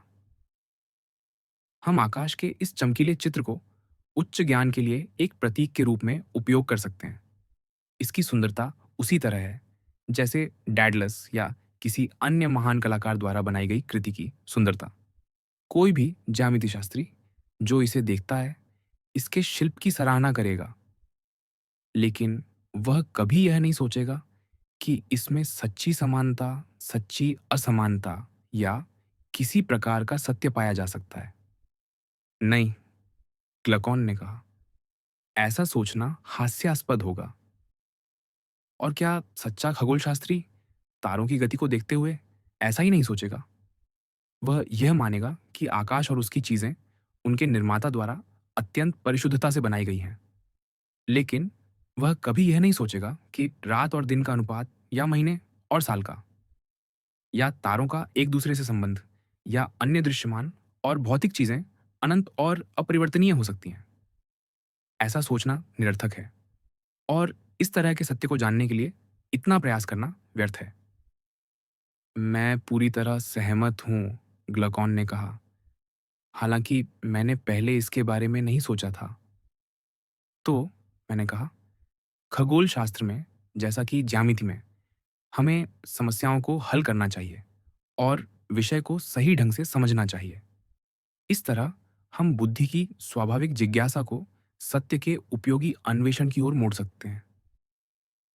ये कार्य वर्तमान खगोल शास्त्रियों की क्षमता से कहीं अधिक है, ग्लागोन ने कहा। हाँ, मैंने कहा, और ऐसी कई अन्य चीजें हैं जिन्हें इसी तरह विस्तार देना होगा यदि हमारे विधायक उपयोगी सिद्ध होने हैं। लेकिन क्या तुम मुझे कोई और उपयुक्त अध्ययन बता सकते हो? नहीं, ग्लाकॉन ने कहा, बिना सोचे नहीं। गति के कई प्रकार हैं, न कि केवल एक, मैंने कहा। इनमें से दो को समझना हमारे लिए पर्याप्त है, लेकिन अन्य, जैसा मैं मानता हूं, ज्ञानी लोगों के लिए छोड़े जा सकते हैं। वे दो कौन से हैं? ग्लाकॉन ने पूछा। दूसरा, मैंने कहा, वह है जो पहले का समकक्ष है। ये कानों से संबंधित है, जैसा कि पहला आंखों से। मैं मानता हूं कि जैसे आंखें तारों को देखने के लिए बनी हैं, वैसे ही कान समस्वर गति को सुनने के लिए बने हैं। ये दोनों विज्ञान बहनें हैं, जैसा कि पाइथागोरस के अनुयायी कहते हैं, और हम, ग्लकॉन, उनसे सहमत हैं। हाँ, उन्होंने जवाब दिया। लेकिन यह एक कठिन कार्य है, मैंने कहा। हमें इनके पास जाना होगा और सीखना होगा। शायद वे हमें बता सकें कि इन विज्ञानों का और कोई उपयोग है या नहीं। फिर भी हमें अपने उच्च उद्देश्य से नज़र नहीं हटानी चाहिए। वह उद्देश्य क्या है? ग्लकॉन ने पूछा। वह संपूर्णता है, मैंने कहा, जिस तक प्रत्येक ज्ञान को पहुंचना चाहिए। हमारे शिष्यों को भी इसमें सहभागी होना चाहिए और इसमें कमी नहीं छोड़नी चाहिए। जैसा कि मैंने कहा था कि उन्होंने खगोल शास्त्र में किया। तुम जानते हो कि समस्वर का विज्ञान भी ऐसा ही है। समस्वर के शिक्षक स्वरों की तुलना करते हैं और उन ध्वनियों पर ध्यान देते हैं जो केवल सुनी जा सकती हैं। लेकिन मैंने आगे कहा, वे इसे केवल संवेदनाओं के आधार पर करते हैं। जैसे खगोल शास्त्री आंखों से तारों को देखते हैं। वे स्वरों को मापने में व्यस्त रहते हैं। लेकिन सच्चे सवालों, जैसे कि कौन से स्वर एक दूसरे से मेल खाते हैं और क्यों, का जवाब नहीं ढूंढते। यह सत्य है, क्लाकॉन ने कहा। इसलिए मैंने कहा, हमें इन विज्ञानों को तर्क और बुद्धि के साथ पढ़ाना होगा, न कि केवल संवेदनाओं के साथ। हमें यह देखना होगा कि वे आत्मा को सत्य की ओर ले जाएं। ये एक कठिन लक्ष्य है, ग्लकॉन ने जवाब दिया। हाँ, मैंने कहा, लेकिन यदि हम इसे प्राप्त करते हैं तो ये विज्ञान आत्मा को उस दलदल से बाहर निकाल सकते हैं जिसमें वह फंसी है। आत्मा की दृष्टि, जो भौतिक संवेदनाओं में डूबी है, इन विज्ञानों के सौम्य साधनों से ऊपर उठ सकती है। हम इन्हें विज्ञान कहते हैं, लेकिन उन्हें एक अलग नाम चाहिए जो राय से अधिक स्पष्ट हो, लेकिन विज्ञान से कम। हमारे पिछले दृष्टांत में इसे गलत फहमी कहा गया था।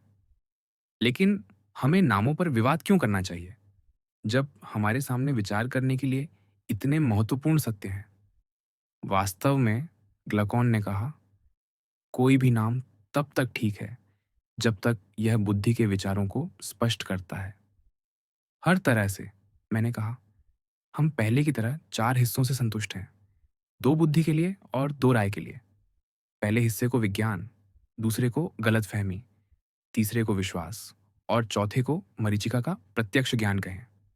राय भौतिक चीजों से संबंधित है और बुद्धि सत्य के अस्तित्व से। जैसे सत्य भौतिकता से श्रेष्ठ है, वैसे ही बुद्धि राय से श्रेष्ठ है। और जैसे बुद्धि राय से है, वैसे ही विज्ञान विश्वास से और गलत फहमी मरीचिका के प्रत्यक्ष ज्ञान से।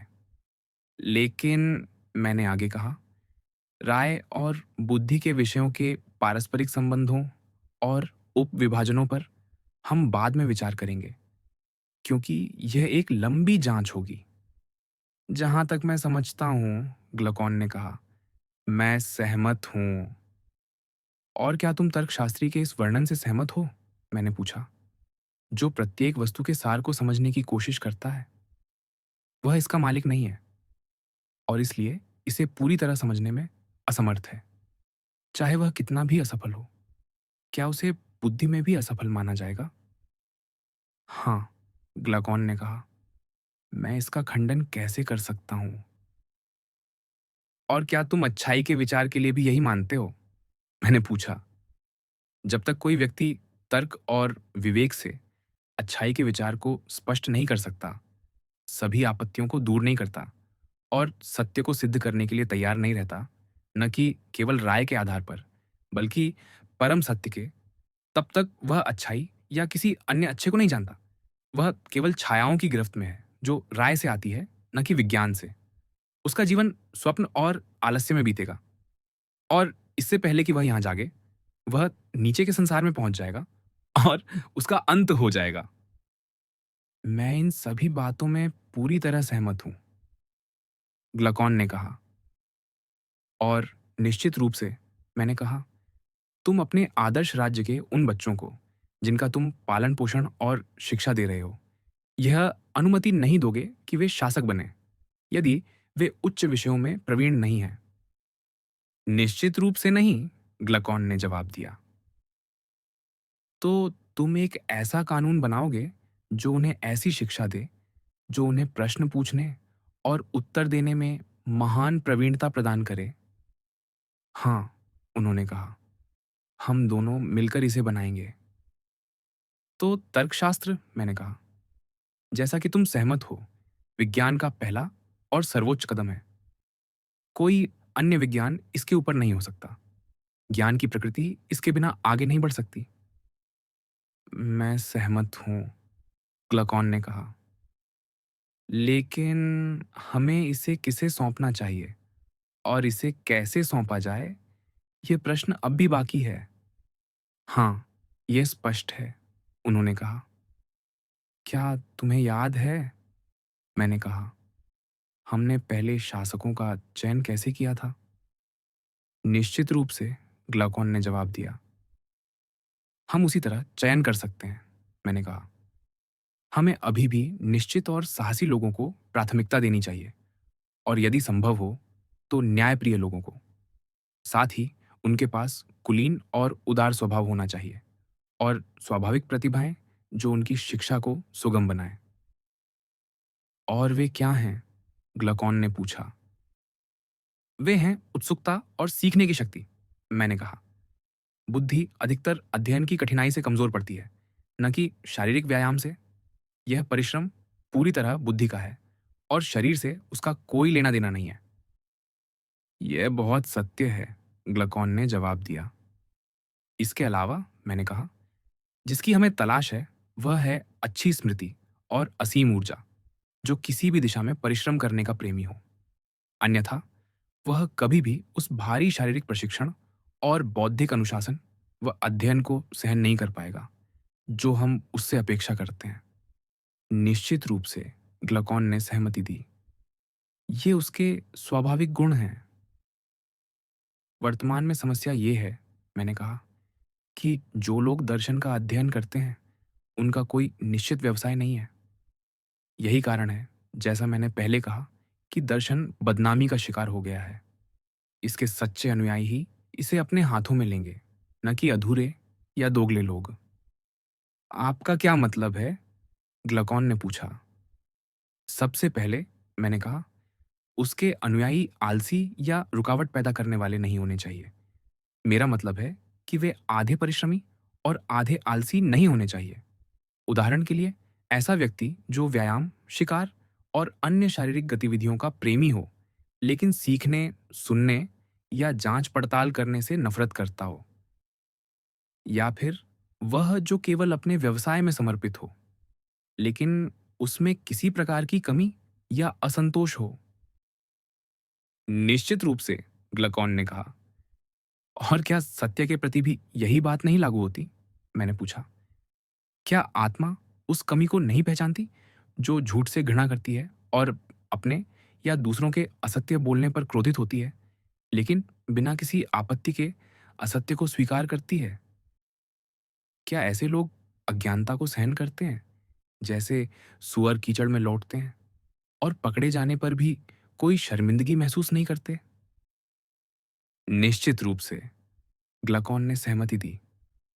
और आत्मसंयम, साहस, वैभव और हर अन्य नैतिकता के संदर्भ में, मैंने कहा, क्या हमें सच्चे अनुयायी और दोगले में सावधानी से भेद नहीं करना चाहिए? यदि इस भेद को नजरअंदाज किया गया तो राज्य और व्यक्ति अनजाने में गलती करते हैं। वे ऐसे लोगों को शासक या मित्र बनाते हैं जो नैतिकता के किसी हिस्से में दोषपूर्ण हैं, जो दोगले या अपूर्ण हैं। यह बहुत सत्य है, ग्लकॉन ने कहा। इसलिए, मैंने कहा, हमें इन सभी बातों पर सावधानी से विचार करना चाहिए। यदि हम केवल उन लोगों को इस व्यापक शिक्षा और प्रशिक्षण से परिचित कराते हैं जो शरीर और बुद्धि से मजबूत हैं, तो न्याय के पास हमारे खिलाफ कोई शिकायत नहीं होगी। हम अपने संविधान और राज्य के रक्षक होंगे। लेकिन यदि हमारे शिष्य किसी और प्रकार के लोग हों, तो इसका उल्टा होगा और हम दर्शन को और अधिक उपहास का पात्र बना देंगे। यह स्वीकार्य नहीं होगा, ग्लकॉन ने कहा। निश्चित रूप से नहीं, मैंने जवाब दिया। और फिर भी इस हल्के फुल्के मजाक में मैं भी उतना ही हास्यास्पद हूं। कैसे? उन्होंने पूछा। मैं भूल गया, मैंने कहा, कि हम गंभीर नहीं हैं और बहुत अधिक उत्साह में बोल रहे हैं। जब मैं दर्शन को लोगों के पैरों तले कुचलते देखता हूं, तो मैं इसके अपराधियों के प्रति क्रोध रोक नहीं पाता। यह क्रोध मुझे बहुत प्रबल बना देता है। मैं सुन रहा था, ग्लकॉन ने कहा, और मुझे नहीं लगा कि तुम मज़ाक कर रहे हो। लेकिन मैं जो बोल रहा हूँ, ऐसा सोचता हूँ, मैंने कहा। और मैं तुम्हें याद दिलाता हूँ कि यद्यपि हमने पहले अपने चयन में वृद्ध लोगों को चुना था, अब हम ऐसा नहीं कर रहे। हमें केवल युवा और स्थिर लोगों को चुनना चाहिए। ये सत्य है, ग्लकॉन ने सहमति दी। अब जब कोई व्यक्ति इस अवस्था में होता है, मैंने कहा, और उसमें प्रश्न पूछने की भावना होती है, जैसे न्यायसंगत और सम्मानजनक क्या है, और वह वैसा ही जवाब देता है जैसा विधायक ने उसे सिखाया है, लेकिन तर्क उसके शब्दों का बार बार खंडन करता है, तब वह यह विश्वास करने लगता है कि कुछ भी सम्मानजनक या न्यायसंगत नहीं है, बल्कि ये सब उनके विपरीत हैं। इस तरह जिन मूल्यों को वह सबसे अधिक महत्व देता था, क्या तुम सोचते हो कि वह फिर भी उनका सम्मान करेगा और उनकी आज्ञा मानेगा? यह असंभव है, ग्लकॉन ने कहा। और जब वह इन्हें सम्मानजनक या स्वाभाविक नहीं मानता, मैंने कहा, और सत्य को खोजने में असफल रहता है, तो क्या उससे यह अपेक्षा की जा सकती है कि वह उस जीवन को अपनाए जो उसकी इच्छाओं को पूरा करता है? नहीं, उन्होंने जवाब दिया। और तब वह कानून का पालन करने वाला बनने के बजाय कानून तोड़ने वाला बन जाता है। बिना किसी संदेह के, क्लकॉन ने कहा। यह दर्शन के उन छात्रों में बहुत स्वाभाविक है जिनका मैंने वर्णन किया, मैंने कहा। और जैसा मैंने कहा, यह सबसे बड़ा बहाना है। हाँ, क्लकॉन ने कहा, और यह दयनीय भी है। इसलिए, मैंने कहा, हमारे नागरिकों, जो अब 30 वर्ष की आयु के हैं, के लिए यह दयनीय स्थिति न हो, हमें हर संभव प्रयास करना चाहिए कि उन्हें तर्क से सावधानीपूर्वक परिचित कराया जाए। निश्चित रूप से, उन्होंने सहमति दी।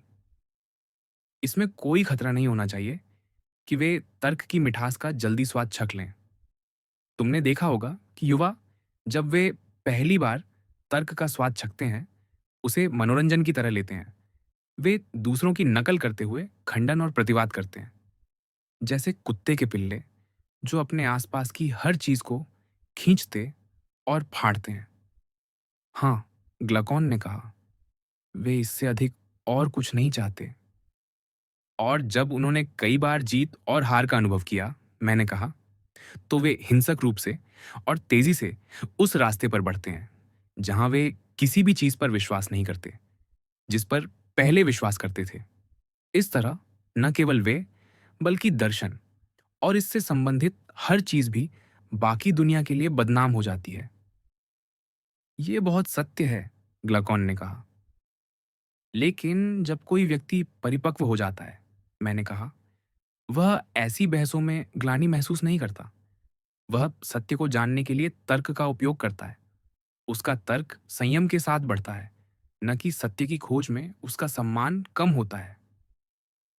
ये बहुत सत्य है, उन्होंने सहमति दी। और क्या हमने इसके लिए विशेष सावधानी नहीं बरती? मैंने कहा। जब हमने कहा कि दर्शन के अनुयायियों को अनुशासित और स्थिर होना चाहिए, न कि वर्तमान की तरह घुसपैठ करने वाले या महत्वाकांक्षी। बिल्कुल सत्य, ग्लाकॉन ने कहा। कल्पना करो, मैंने कहा, कि दर्शन का अध्ययन शारीरिक व्यायाम की जगह ले ले और दृढ़ता व परिश्रम के साथ उतने ही वर्षों तक जारी रहे जितने वर्ष शारीरिक प्रशिक्षण में बिताए गए हैं। क्या यह पर्याप्त होगा? क्या तुम 6 या 4 वर्ष कह रहे हो? ग्लकॉन ने पूछा। 5 वर्ष कहो, मैंने जवाब दिया। इसके बाद उन्हें फिर से मान में भेजा जाए और सैन्य या अन्य ऐसे पदों पर नियुक्त किया जाए जो युवाओं के लिए उपयुक्त हों।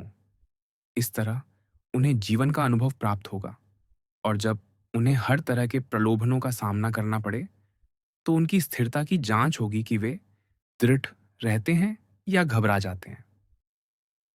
और यह स्थिरता कितने समय तक चलनी चाहिए? ग्लकॉन ने पूछा। 15 वर्ष, मैंने उत्तर दिया। जब वे 50 वर्ष की आयु के करीब पहुंचते हैं, तब जो लोग अभी भी जीवित हैं और अपने जीवन के हर कार्य और ज्ञान की हर शाखा में उत्कृष्ट सिद्ध हुए हैं, वे अंततः पूर्णता तक पहुँचते हैं। अब समय आता है कि वे अपनी आत्मा की दृष्टि को उस विश्वव्यापी प्रकाश की ओर उठाएँ, जो सभी चीज़ों को रोशन करता है और परम अच्छाई को निहारें। यह वह आदर्श है जिसके अनुरूप उन्हें राज्य और व्यक्तियों के जीवन को व्यवस्थित करना है, साथ ही अपने शेष जीवन को भी। वे दर्शन को अपनी मुख्य खोज बनाएँगे, लेकिन जब उनकी बारी आए, तो वे राजनीति में परिश्रम करेंगे और सार्वजनिक हित में शासन करेंगे, न कि यह दिखाने के लिए कि वे कोई वीरतापूर्ण कार्य कर रहे हैं, बल्कि कर्तव्य के रूप में। जब प्रत्येक पीढ़ी में उनके जैसे लोग तैयार हो जाएँ और वे शासक का पद छोड़ दें, तब वे भाग्यशाली लोगों की तरह किसी दूरस्थ द्वीप पर चले जाएँगे और वहाँ निवास करेंगे। जनता उनके लिए सार्वजनिक स्मारक बनाएगी और उन्हें सम्मान देगी। यदि दैवीय संकेत अनुमति दे, तो उन्हें देवता माना जाएगा और यदि नहीं, तो उन्हें शुभकामनाएँ और पवित्रता प्रदान की जाएगी। तुम एक मूर्तिकार हो, सुकरात, ग्लकॉन ने कहा। तुमने हमारे शासकों की मूर्ति बिना किसी कमी के सुंदर ढंग से गढ़ी है। हाँ, मैंने कहा, और न केवल पुरुष शासकों की, बल्कि हमारी महिला शासकों की भी। यह न समझो कि मैंने जो कुछ कहा, वह केवल पुरुषों पर लागू होता है। यह महिलाओं पर भी उतना ही लागू है, जहाँ तक उनकी प्रकृति इसकी अनुमति देती है। तुम बिल्कुल सही हो, ग्लकॉन ने कहा, क्योंकि हमने उन्हें पुरुषों के समान सभी कार्यों में भाग लेने के लिए तैयार किया है। बहुत अच्छा, मैंने कहा। क्या तुम सहमत हो कि हमने जो कुछ राज्य और उसकी सरकार के बारे में कहा, वह केवल सपना नहीं है? यद्यपि यह कठिन है, लेकिन असंभव नहीं है। यह उस रास्ते से संभव है जिसके बारे में हमने सोचा है। यह तब होगा जब सच्चे दार्शनिक राजा एक या एक से अधिक राज्य में जन्म लेंगे। वे उन सम्मानों को तुच्छ मानेंगे जिन्हें संसार अभी मूल्यवान समझता है और जो उन्हें औसत और बेकार लगते हैं। वे सत्य से उत्पन्न होने वाली सभी चीज़ों और सम्मान को महत्व देंगे और न्याय को सबसे महान और सबसे आवश्यक मानेंगे। वे इसके सेवक होंगे और इसके सिद्धांतों को बढ़ावा देंगे। तब वे अपने शहर में व्यवस्था स्थापित करेंगे। वे यह कैसे करेंगे? क्लकॉन ने पूछा। वे शुरुआत करेंगे, मैंने कहा, राज्य के उन सभी नागरिकों को बाहर भेजकर जो 10 वर्ष से अधिक उम्र के हैं। वे उनके बच्चों को अपने कब्जे में लेंगे जो अपने माता पिता की आदतों से अप्रभावित होंगे। फिर वे इन बच्चों को अपनी प्रणाली और कानूनों के अनुसार प्रशिक्षित करेंगे। मेरा मतलब उन कानूनों से है जो हमने उन्हें दिए हैं। इस तरह हमारा वर्णित राज्य और संविधान जल्दी और आसानी से सुख प्राप्त करेगा और वह राष्ट्र जिसमें ऐसा संविधान होगा सबसे अधिक लाभ उठाएगा। हाँ, ये सबसे उचित तरीका होगा, ग्लकॉन ने कहा। मुझे लगता है, सुकरात, तुमने बहुत अच्छे से वर्णन किया है कि ऐसा संविधान कैसे अस्तित्व में आ सकता है। तो अब, मैंने कहा, हमारे आदर्श राज्य और उन लोगों के बारे में पर्याप्त बात हो चुकी है जो इसकी छवि धारण करते हैं। ये देखने में कोई कठिनाई नहीं है कि हमने इसका वर्णन कैसे किया। कोई कठिनाई नहीं है, ग्लकॉन ने जवाब दिया। मैं सहमत हूं कि अब और कहने की आवश्यकता नहीं है। यह सत्य है, ग्लकॉन ने कहा। तो हम ये उम्मीद कर सकते हैं कि ऐसी चीजें संवेदनाओं को उत्तेजित या निमंत्रण नहीं देती। नहीं, ऐसा कुछ नहीं है, उन्होंने कहा। लेकिन क्या यह अंगुली की महानता और छोटेपन के लिए भी सत्य है? क्या दृष्टि उन्हें स्पष्ट रूप से देखती है? क्या ये मायने रखता है कि एक अंगुली बीच में है और दूसरी किनारे पर? और स्पर्श के लिए भी, क्या यह मोटाई, पतलापन, कठोरता या नरमी को स्पष्ट रूप से महसूस करता है? क्या अन्य संवेदनाएं हमें इन विषयों की सही जानकारी देती हैं? क्या ऐसा नहीं है कि कठोरता को महसूस करने वाली संवेदना नरमी को भी महसूस करती है और आत्मा को बताती है कि एक ही चीज कठोर और नरम दोनों हो सकती है? आप बिल्कुल सही हैं, ग्लकॉन ने कहा। और क्या आत्मा इस जानकारी से व्याकुल नहीं होती? जो संवेदनाएं देती हैं, कठोर के लिए जो नरम भी है, या भारी और हल्के के लिए, यदि हल्का भारी भी हो और भारी हल्का भी हो। हाँ, ग्लाकॉन ने कहा, ये सूचनाएं जो आत्मा को मिलती है बहुत अजीब हैं और हम और जानना चाहते हैं।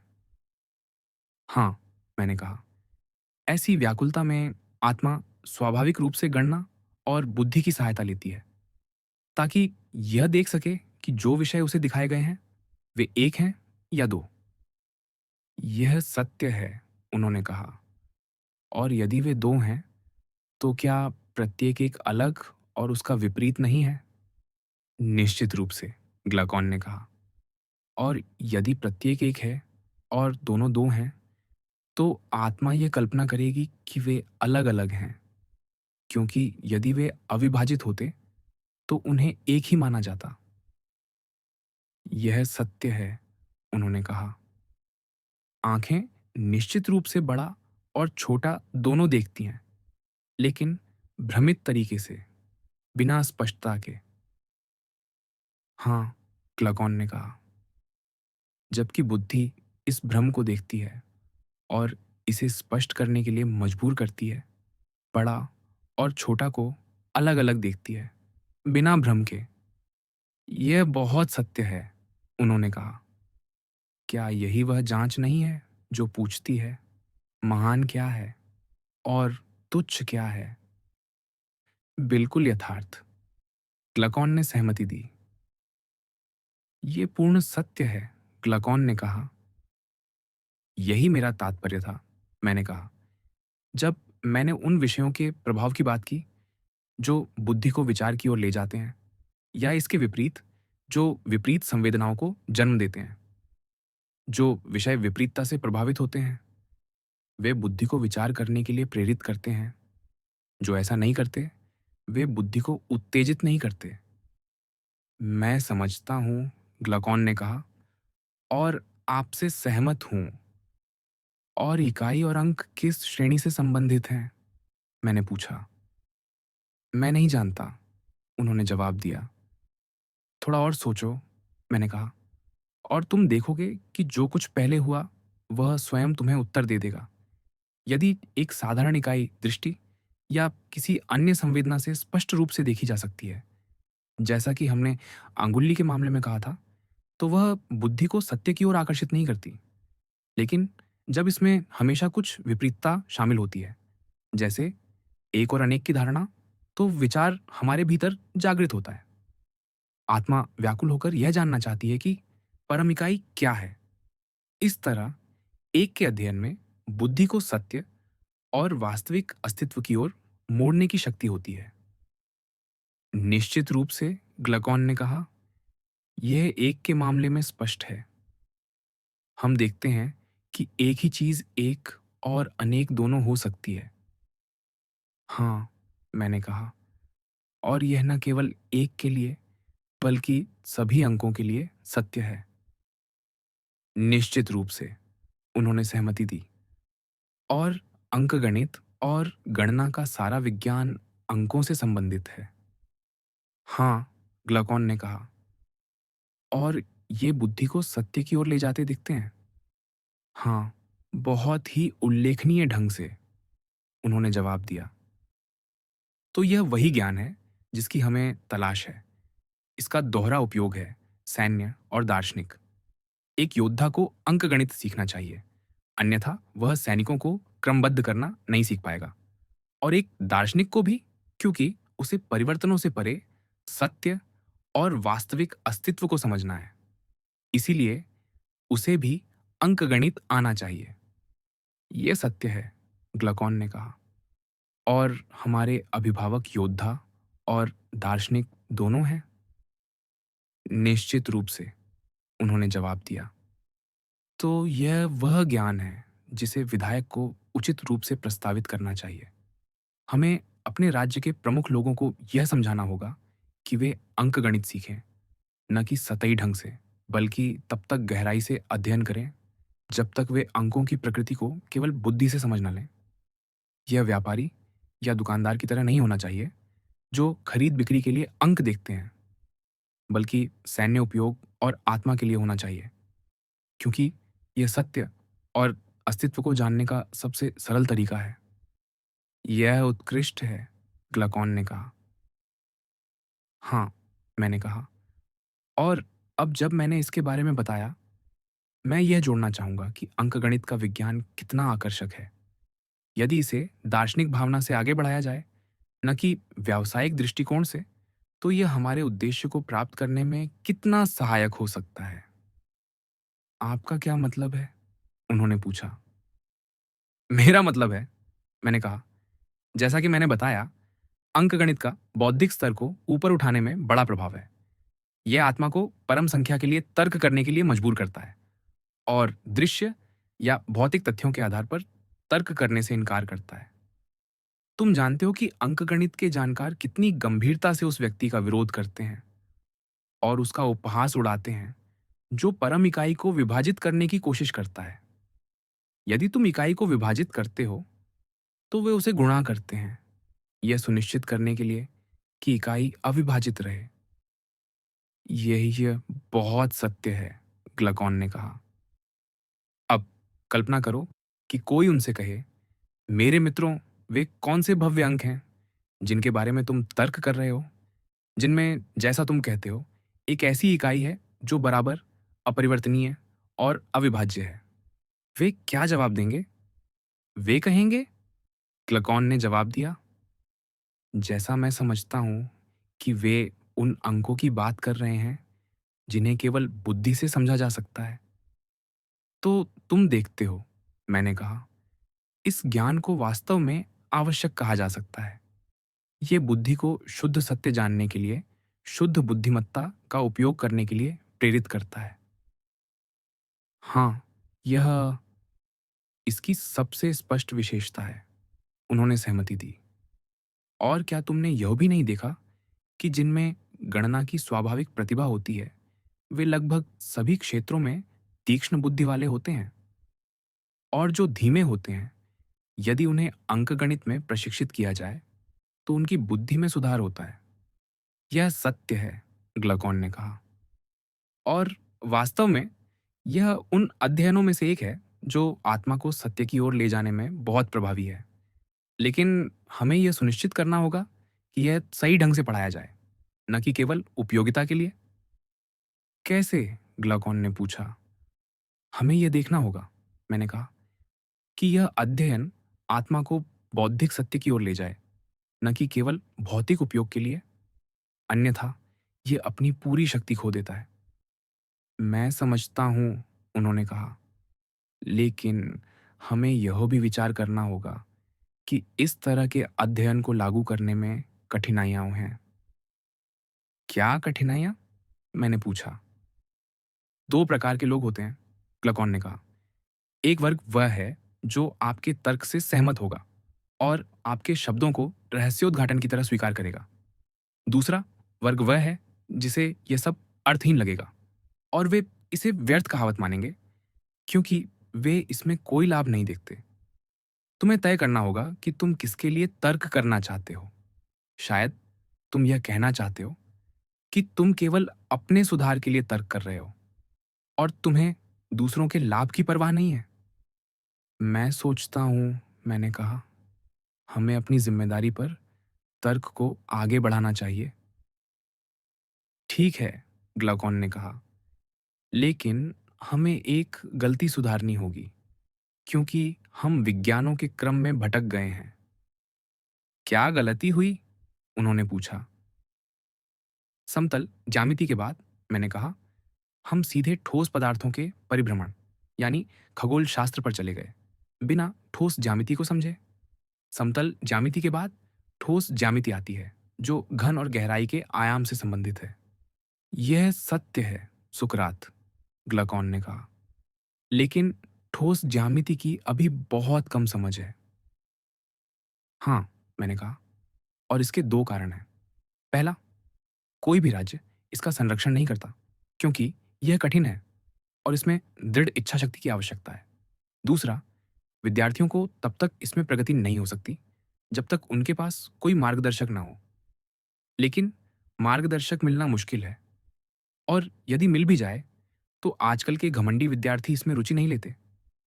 फिर भी यदि पूरा राज्य इन अध्ययनों का मार्गदर्शक बन जाए और उन्हें सम्मान दे, तो वे अनुशासित हो सकते हैं। सतत और दृढ़ संकल्प के साथ जांच से खोज होगी। अभी तक ये विषय संसार द्वारा तुच्छ माने जाते हैं और अपंग हैं, क्योंकि कोई भी उनके उपयोग को स्पष्ट नहीं करता। फिर भी ये अपनी स्वाभाविक आकर्षकता के कारण महत्व रखते हैं। यदि राज्य उनका समर्थन करे तो वे एक दिन प्रकाश में आएंगे। हाँ, ग्लकॉन ने कहा, इनमें उल्लेखनीय आकर्षण है, लेकिन मैं अभी भी विज्ञानों के क्रम में परिवर्तन को पूरी तरह नहीं समझा। तुमने पहले समतल ज्यामिति से शुरुआत की थी। हाँ, मैंने कहा, और फिर तुमने खगोल शास्त्र को अगला रखा, लेकिन फिर पीछे हट गए। हाँ, मैंने जवाब दिया, मैंने अपनी जल्दबाजी में तुम्हें भटका दिया। ठोस ज्यामिति को समतल ज्यामिति का अनुसरण करना चाहिए, लेकिन मैंने इसे छोड़कर खगोल शास्त्र यानी ठोस पदार्थों की गति पर चला गया। यह सत्य है, ग्लकॉन ने कहा। तो यह हम मानते हुए कि ठोस ज्यामिति, जिसे अभी तक उपेक्षित किया गया है, राज्य के प्रोत्साहन से विकसित हो सकती है। आइए खगोल शास्त्र पर आगे बढ़ें, जो चौथा विज्ञान होगा। यह सही क्रम है, ग्लकॉन ने जवाब दिया। और अब सुकरात, जैसा कि तुमने पहले मेरी खगोल शास्त्र की प्रशंसा को अशिष्ट बताया था, मैं अब इसकी प्रशंसा तुम्हारे तरीके से करूंगा। हर कोई, जैसा मैं सोचता हूं, देखता है कि खगोल शास्त्र आत्मा को ऊपर की ओर देखने के लिए मजबूर करता है और हमें इस संसार से दूसरे संसार की ओर ले जाता है। हर कोई ऐसा सोच सकता है, मैंने कहा, लेकिन मैं नहीं। तो तुम क्या कहोगे? ग्लकॉन ने पूछा। मैं कहूंगा, मैंने जवाब दिया, कि जो लोग खगोल शास्त्र को दर्शन में ऊंचा उठाते हैं, वे मुझे नीचा दिखाने की कोशिश करते हैं, न कि ऊपर की ओर ले जाते हैं। तुम्हारा क्या मतलब है? उन्होंने पूछा। तुम्हारे मन में खगोल शास्त्र की बहुत ही आनंददायक धारणा है, मैंने कहा। तुम सोचते हो कि यदि कोई ऊपर की ओर देखे और नक्काशीदार छत का अध्ययन करे, तो वह बुद्धिमानी से सोच रहा है, न कि केवल अपनी आंखों से देख रहा है। शायद तुम सही हो और मेरा ज्ञान कम हो, लेकिन मेरी राय में केवल वही ज्ञान जो सत्य और वास्तविक अस्तित्व की ओर ले जाता है, आत्मा को ऊपर की ओर देखने के लिए प्रेरित कर सकता है। चाहे कोई आकाश की ओर एक तक देखे या जमीन की ओर आंखें झपकाए। यदि वह केवल संवेदनाओं के आधार पर सीखने की कोशिश करता है, तो उसकी आत्मा नीचे की ओर देख रही है, न कि ऊपर। यह कोई विज्ञान नहीं है, चाहे वह पानी में तैरे या जमीन पर पीठ के बल लेटा हो। सरकार के 4 प्रकार।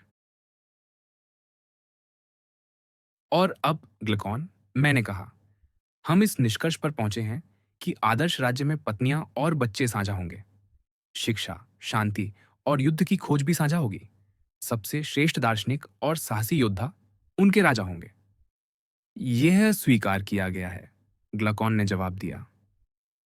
हाँ, मैंने कहा, और हमने यह भी स्वीकार किया कि शासक जब अपने को नियुक्त करेंगे, अपने सैनिकों को उन घरों में रखेंगे जैसा हमने वर्णन किया था।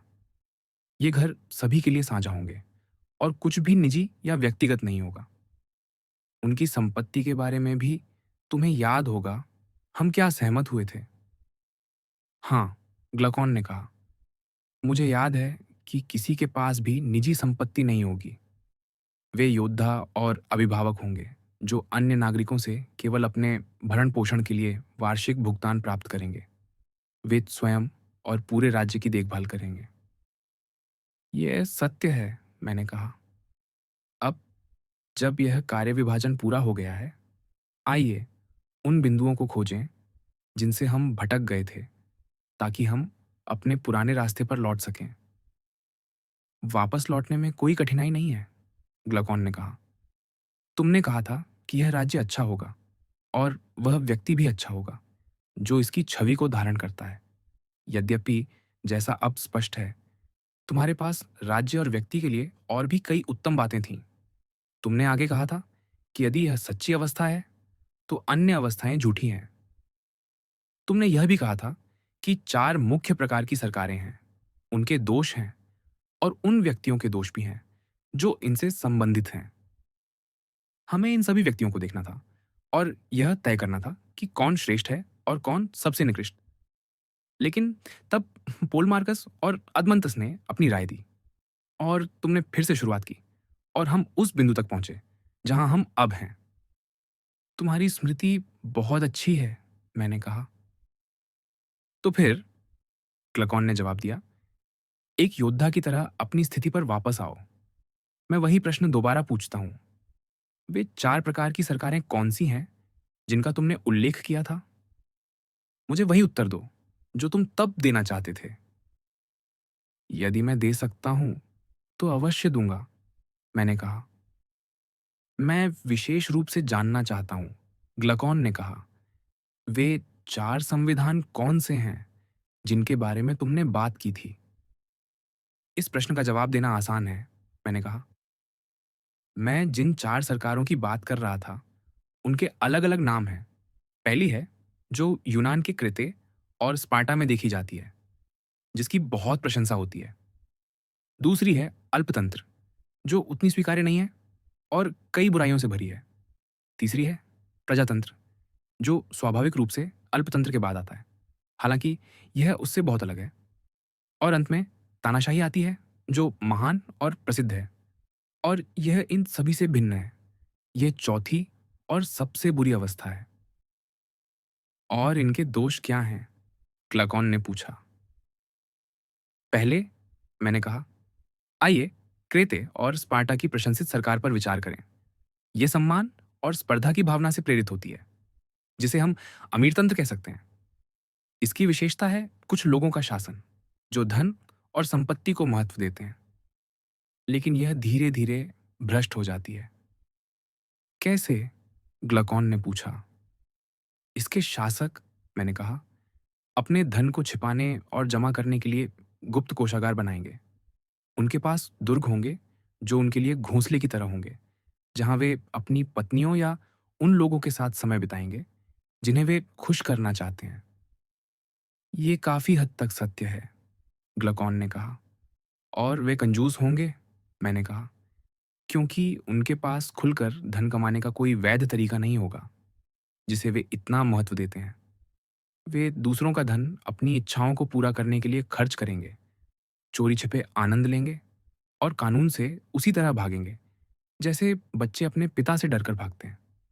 वे शिक्षा को सौम्यता से नहीं, बल्कि बलपूर्वक ग्रहण करेंगे, क्योंकि उन्होंने उसका तिरस्कार किया है जो सत्य और विवेक का साथी है, और दर्शन के बजाय व्यायाम और संगीत को सम्मान दिया है। निश्चित रूप से, ग्लकॉन ने कहा, यह सरकार अच्छे और बुरे का मिश्रण है। हाँ, मैंने कहा, इसमें मिश्रण है, लेकिन एक चीज सबसे अधिक स्पष्ट है, स्पर्धा और महत्वाकांक्षा की भावना। ये कामुक और सक्रिय तत्वों को बढ़ावा देती है। निश्चित रूप से, ग्लकॉन ने सहमति दी। यह इस सरकार का मूल और चरित्र है, मैंने कहा। इसे केवल रूपरेखा में वर्णित करने की आवश्यकता है, अधिक विस्तृत वर्णन की जरूरत नहीं, क्योंकि यह रूपरेखा ही न्याय और अन्याय को स्पष्ट करने के लिए पर्याप्त है। हमें पूरे राज्य और प्रत्येक व्यक्ति के चरित्र का वर्णन करने की जरूरत नहीं है। यह बहुत सत्य है, ग्लकॉन ने जवाब दिया। अब, मैंने कहा, ऐसी सरकार को कौन सा व्यक्ति प्रतिबिंबित करता है? वह कैसे अस्तित्व में आता है और उसका स्वभाव कैसा है? मुझे लगता है, अदमंतस ने कहा, स्पर्धा की भावना, जो इसकी विशेषता है, हमारे मित्र ग्लकॉन जैसी नहीं है। शायद, मैंने कहा, वह कुछ हद तक ग्लकॉन जैसा हो सकता है, लेकिन अन्य संदर्भों में वह बहुत अलग है। किन संदर्भों में? अदमंतस ने पूछा। वह दम्भी होगा, मैंने कहा, और कम संस्कारित, फिर भी संस्कृति का प्रेमी होगा। वह सुनना पसंद करेगा, लेकिन बोलने में रुचि नहीं लेगा। वह गुलामों के साथ कठोर व्यवहार करेगा, न कि शिक्षित व्यक्ति की तरह। जो विनम्र होता है, वह स्वतंत्र लोगों के प्रति नम्र होगा और अधिकार का पालन करेगा। वह शक्ति और सम्मान का भूखा होगा। वह शासक बनने का दावा करेगा, न कि इसलिए कि वह वक्ता है या उसमें कोई ऐसी विशेषता है, बल्कि इसलिए कि वह योद्धा है और उसने कई हथियारों का उपयोग किया है। वह खेलकूद और शिकार का प्रेमी होगा। हाँ, अदमंतस ने कहा, यह वह व्यक्ति है जो अमीरतंत्र का प्रतिबिंब है। ऐसा व्यक्ति, मैंने कहा, युवावस्था में धनवानों से घृणा करता है, लेकिन जैसे-जैसे उसकी उम्र बढ़ती है, वह उनके प्रति अधिक आकर्षित होता है, क्योंकि उसके स्वभाव में लालच है। वह नैतिकता के प्रति एकरूप नहीं है, क्योंकि उसने अपने श्रेष्ठ अभिभावक को खो दिया है। वह कौन है? अदमंत्स ने पूछा।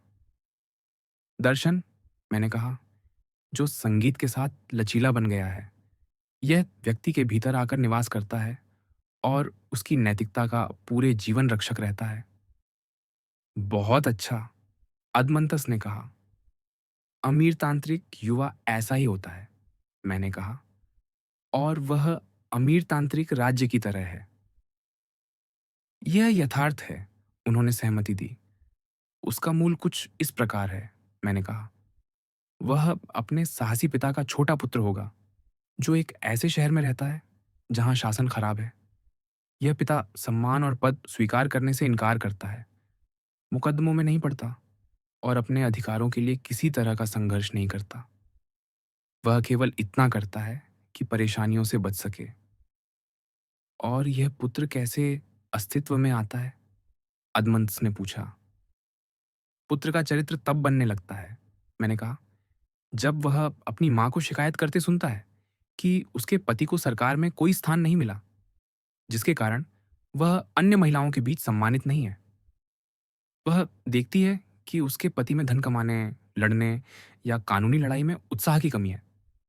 वह जो कुछ भी उसके साथ होता है, उसे शांति से स्वीकार कर लेता है।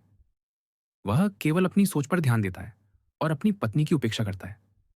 इससे छिड़कर वह अपने पुत्र से कहती है कि उसका पिता आधा पुरुष है और बहुत आराम तलब है।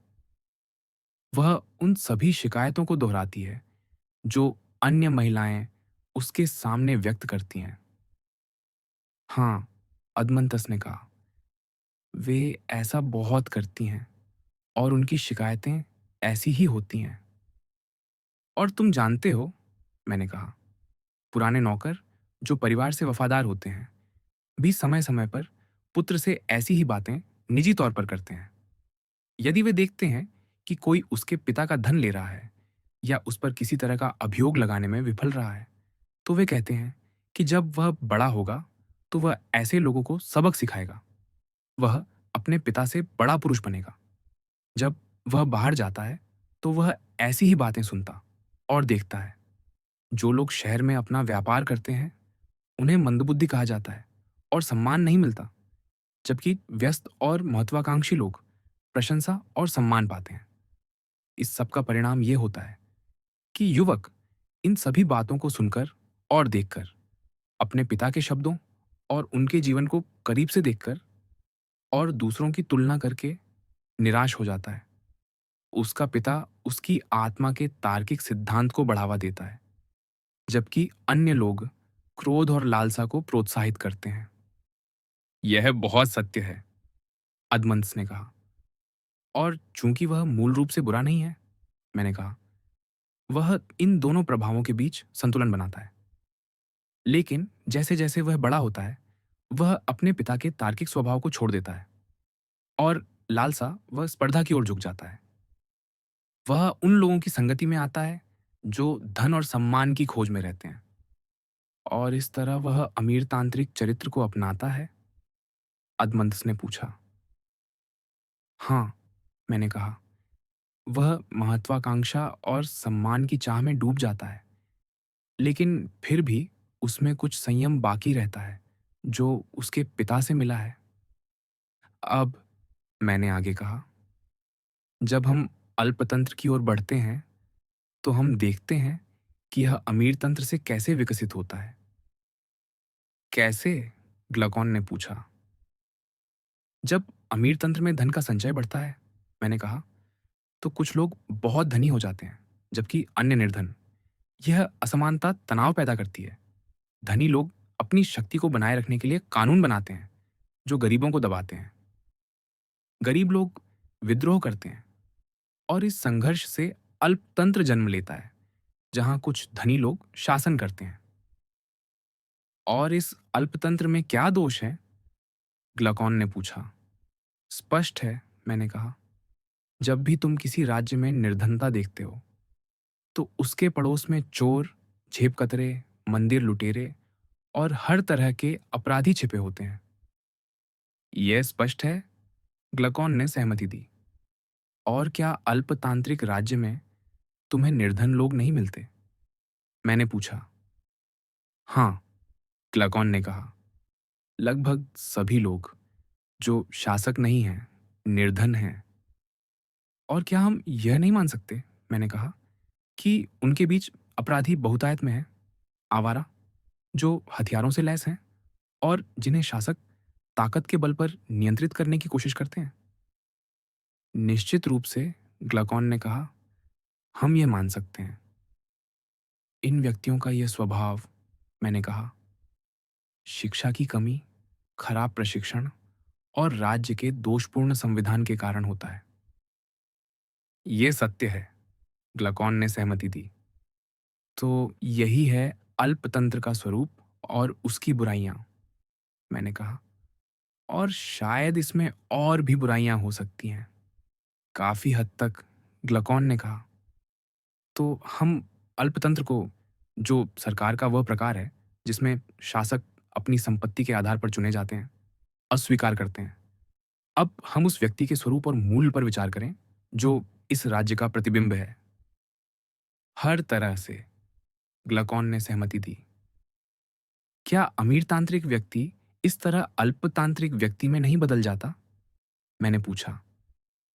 कैसे? अदमंतस ने पूछा। एक समय आता है, मैंने कहा, जब अमीर तंत्र के प्रतिनिधि का पुत्र होता है।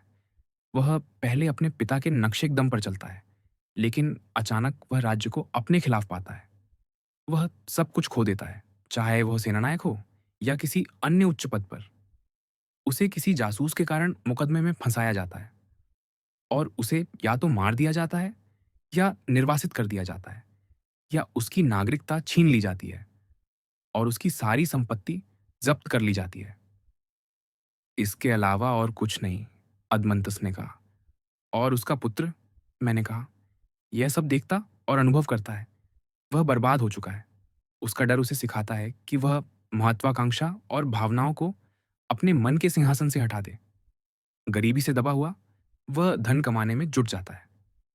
वह कंजूसी और कठोर परिश्रम से अपनी संपत्ति वापस लाता है। क्या वह अपनी आत्मा में लालची और कामुक तत्व को उस खाली सिंहासन पर नहीं बिठाता और उसे अपने भीतर का महान राजा नहीं बनाता, जो मुकुट और जंजीरों से बंधा है? ये बहुत सत्य है, अदमंस ने जवाब दिया। और जब वह तर्क और भावनाओं को अपने अधीन कर लेता है, मैंने कहा, वह उन्हें अपने पास आज्ञाकारी की तरह बिठाता है। वह उन्हें सिखाता है कि उनका स्थान क्या है। वह केवल धन और धनवानों की पूजा या प्रशंसा की अनुमति देता है। वह किसी अन्य चीज की महत्वाकांक्षा को इतना महत्व नहीं देता जितना संपत्ति और उसके साधनों को। सभी परिवर्तनों में, ग्लकॉन ने कहा, कोई भी इतना तेज या निश्चित नहीं है जितना महत्वाकांक्षी युवक का लालची युवक में रूपांतरण। और यह लालची युवक, मैंने कहा, अल्पतांत्रिक व्यक्ति है। हाँ, ग्लकॉन ने जवाब दिया। हर हाल में वह व्यक्ति जिससे वह उभरता है उस राज्य की तरह है जिससे अल्पतंत्र उत्पन्न होता है। तो आइए विचार करें, मैंने कहा, क्या उनके बीच कोई समानता है? बहुत अच्छा, ग्लकॉन ने सहमति दी। सबसे पहले, मैंने कहा, क्या वे इस बात पर एकमत नहीं हैं कि संपत्ति को सर्वोच्च मूल्य देना चाहिए? निश्चित रूप से, ग्लकॉन ने कहा। साथ ही यह व्यक्ति अपनी मेहनती और कंजूस प्रकृति में रहता है। वह अपनी आवश्यक भूख को संतुष्ट करता है, अपने खर्चों को सीमित करता है और अपनी अन्य इच्छाओं को दबा देता है, यह मानकर कि वे हानिकारक हैं। ये सत्य है, ग्लाकॉन ने सहमति दी। वह जीर्ण-शीर्ण जीवन जीता है, मैंने कहा। हर चीज़ में बचत करता है और अपने लिए धन संचय करता है। यही वह व्यक्ति है जिसकी अशिक्षित लोग सराहना करते हैं। क्या यह उस राज्य का सही प्रतिबिंब नहीं है, जिसका वह प्रतिनिधित्व करता है? मुझे ऐसा ही प्रतीत होता है, ग्लाकॉन ने कहा। हर हाल में उसके लिए और उस राज्य के लिए धन सबसे कीमती है।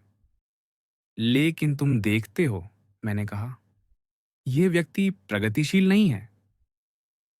मैं ऐसा नहीं सोचता, ग्लाकॉन ने जवाब दिया। क्या वह इतना शिक्षित है कि अंधे धन को अपने गुणगान करने वालों का मार्गदर्शक बनाए या उसे सर्वोच्च सम्मान दे? बिल्कुल नहीं, मैंने कहा। फिर भी विचार करो, क्या हम यह नहीं मान सकते कि उसकी प्रगति की कमी के कारण उसमें भिखारियों और बेईमानों जैसी भिनभिनाती इच्छाएं मौजूद है, जो सामान्य जीवन की आदतों में बलपूर्वक दबी रहती है? यह सत्य है, ग्लाकॉन ने सहमति दी। क्या तुम जानते हो कि उसकी बेईमानी को खोजने के लिए कहाँ देखना चाहिए? मैंने पूछा। कहाँ देखना चाहिए? ग्लाकॉन ने पूछा। उसे वहां देखना चाहिए, मैंने कहा, जहां उसे बेईमानी करने का अवसर मिले, जैसे कि अनाथ का अभिभावक बनने पर। यह हमेशा सत्य है, ग्लाकॉन ने कहा। यह तब स्पष्ट हो जाता है, मैंने कहा, कि उसके सामान्य कार्य, जो उसे ईमानदार होने की प्रतिष्ठा देते हैं, उसकी सनक को जबरन थोपते हैं। वह ऐसा नहीं करता क्योंकि वह गलत को गलत मानता है या विवेक से अपनी इच्छाओं को नियंत्रित करता है, बल्कि अनिवार्यता और भय के कारण, क्योंकि वह अपनी संपत्ति के नुकसान से डरता है। निश्चित रूप से, ग्लकॉन ने सहमति दी। हाँ, मेरे प्रिय मित्र, मैंने कहा, तुम पाओगे कि उसकी स्वाभाविक इच्छाएं मक्खी की तरह भिनभिनाती रहती है, खासकर तब जब उसे वह खर्च करना पड़ता है जो उसका नहीं है। हाँ, ग्लकॉन ने कहा, और यह इच्छा उसमें बहुत प्रबल होती है। इसीलिए, मैंने कहा, यह व्यक्ति अपने भीतर एक द्वंद्व में है। वह दोहरा व्यक्तित्व रखता है, न कि एक एकीकृत। अब मैंने आगे कहा, हम अल्पतंत्र से प्रजातंत्र की ओर बढ़ते हैं। यह परिवर्तन तब होता है जब धन की चाह और असमानता चरम पर पहुंचती है। गरीब लोग, जो शासकों द्वारा दबाए गए हैं, विद्रोह करते हैं। वे शासकों को उखाड़ फेंकते हैं और एक ऐसी व्यवस्था बनाते हैं जहां स्वतंत्रता और समानता का दावा किया जाता है।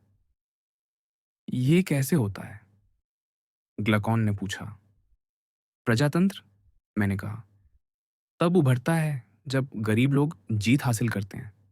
वे कुछ शासकों को मार देते हैं, कुछ को निर्वासित करते हैं और बाकियों को बराबरी का अधिकार देते हैं। यह सरकार स्वतंत्रता और विविधता की विशेषता रखती है। यह सत्य है, ग्लकॉन ने कहा। प्रजातंत्र, मैंने कहा, एक रंग बिरंगा लबादा है जो हर तरह के फूलों और पत्तियों से सजा हुआ है। जैसे औरतें और बच्चे रंग बिरंगे कपड़ों को सबसे आकर्षक मानते हैं, वैसे ही कई लोग इस राज्य को, जो मानव स्वभाव और चरित्र की विविधता से चमकता है, सभी राज्यों में सबसे न्याय संगत मानते हैं। हाँ, ग्लकॉन ने सहमति दी। और मेरे प्रिय मित्र, मैंने कहा, यह वह स्थान है जहां सरकार के स्वरूपों को देखने के लिए सबसे अच्छा अवसर मिलता है। क्यों? ग्लकॉन ने पूछा। क्योंकि, मैंने कहा, इसमें स्वतंत्रता सर्वोच्च है। यहाँ हर तरह के संगठन और चरित्र पाए जाते हैं।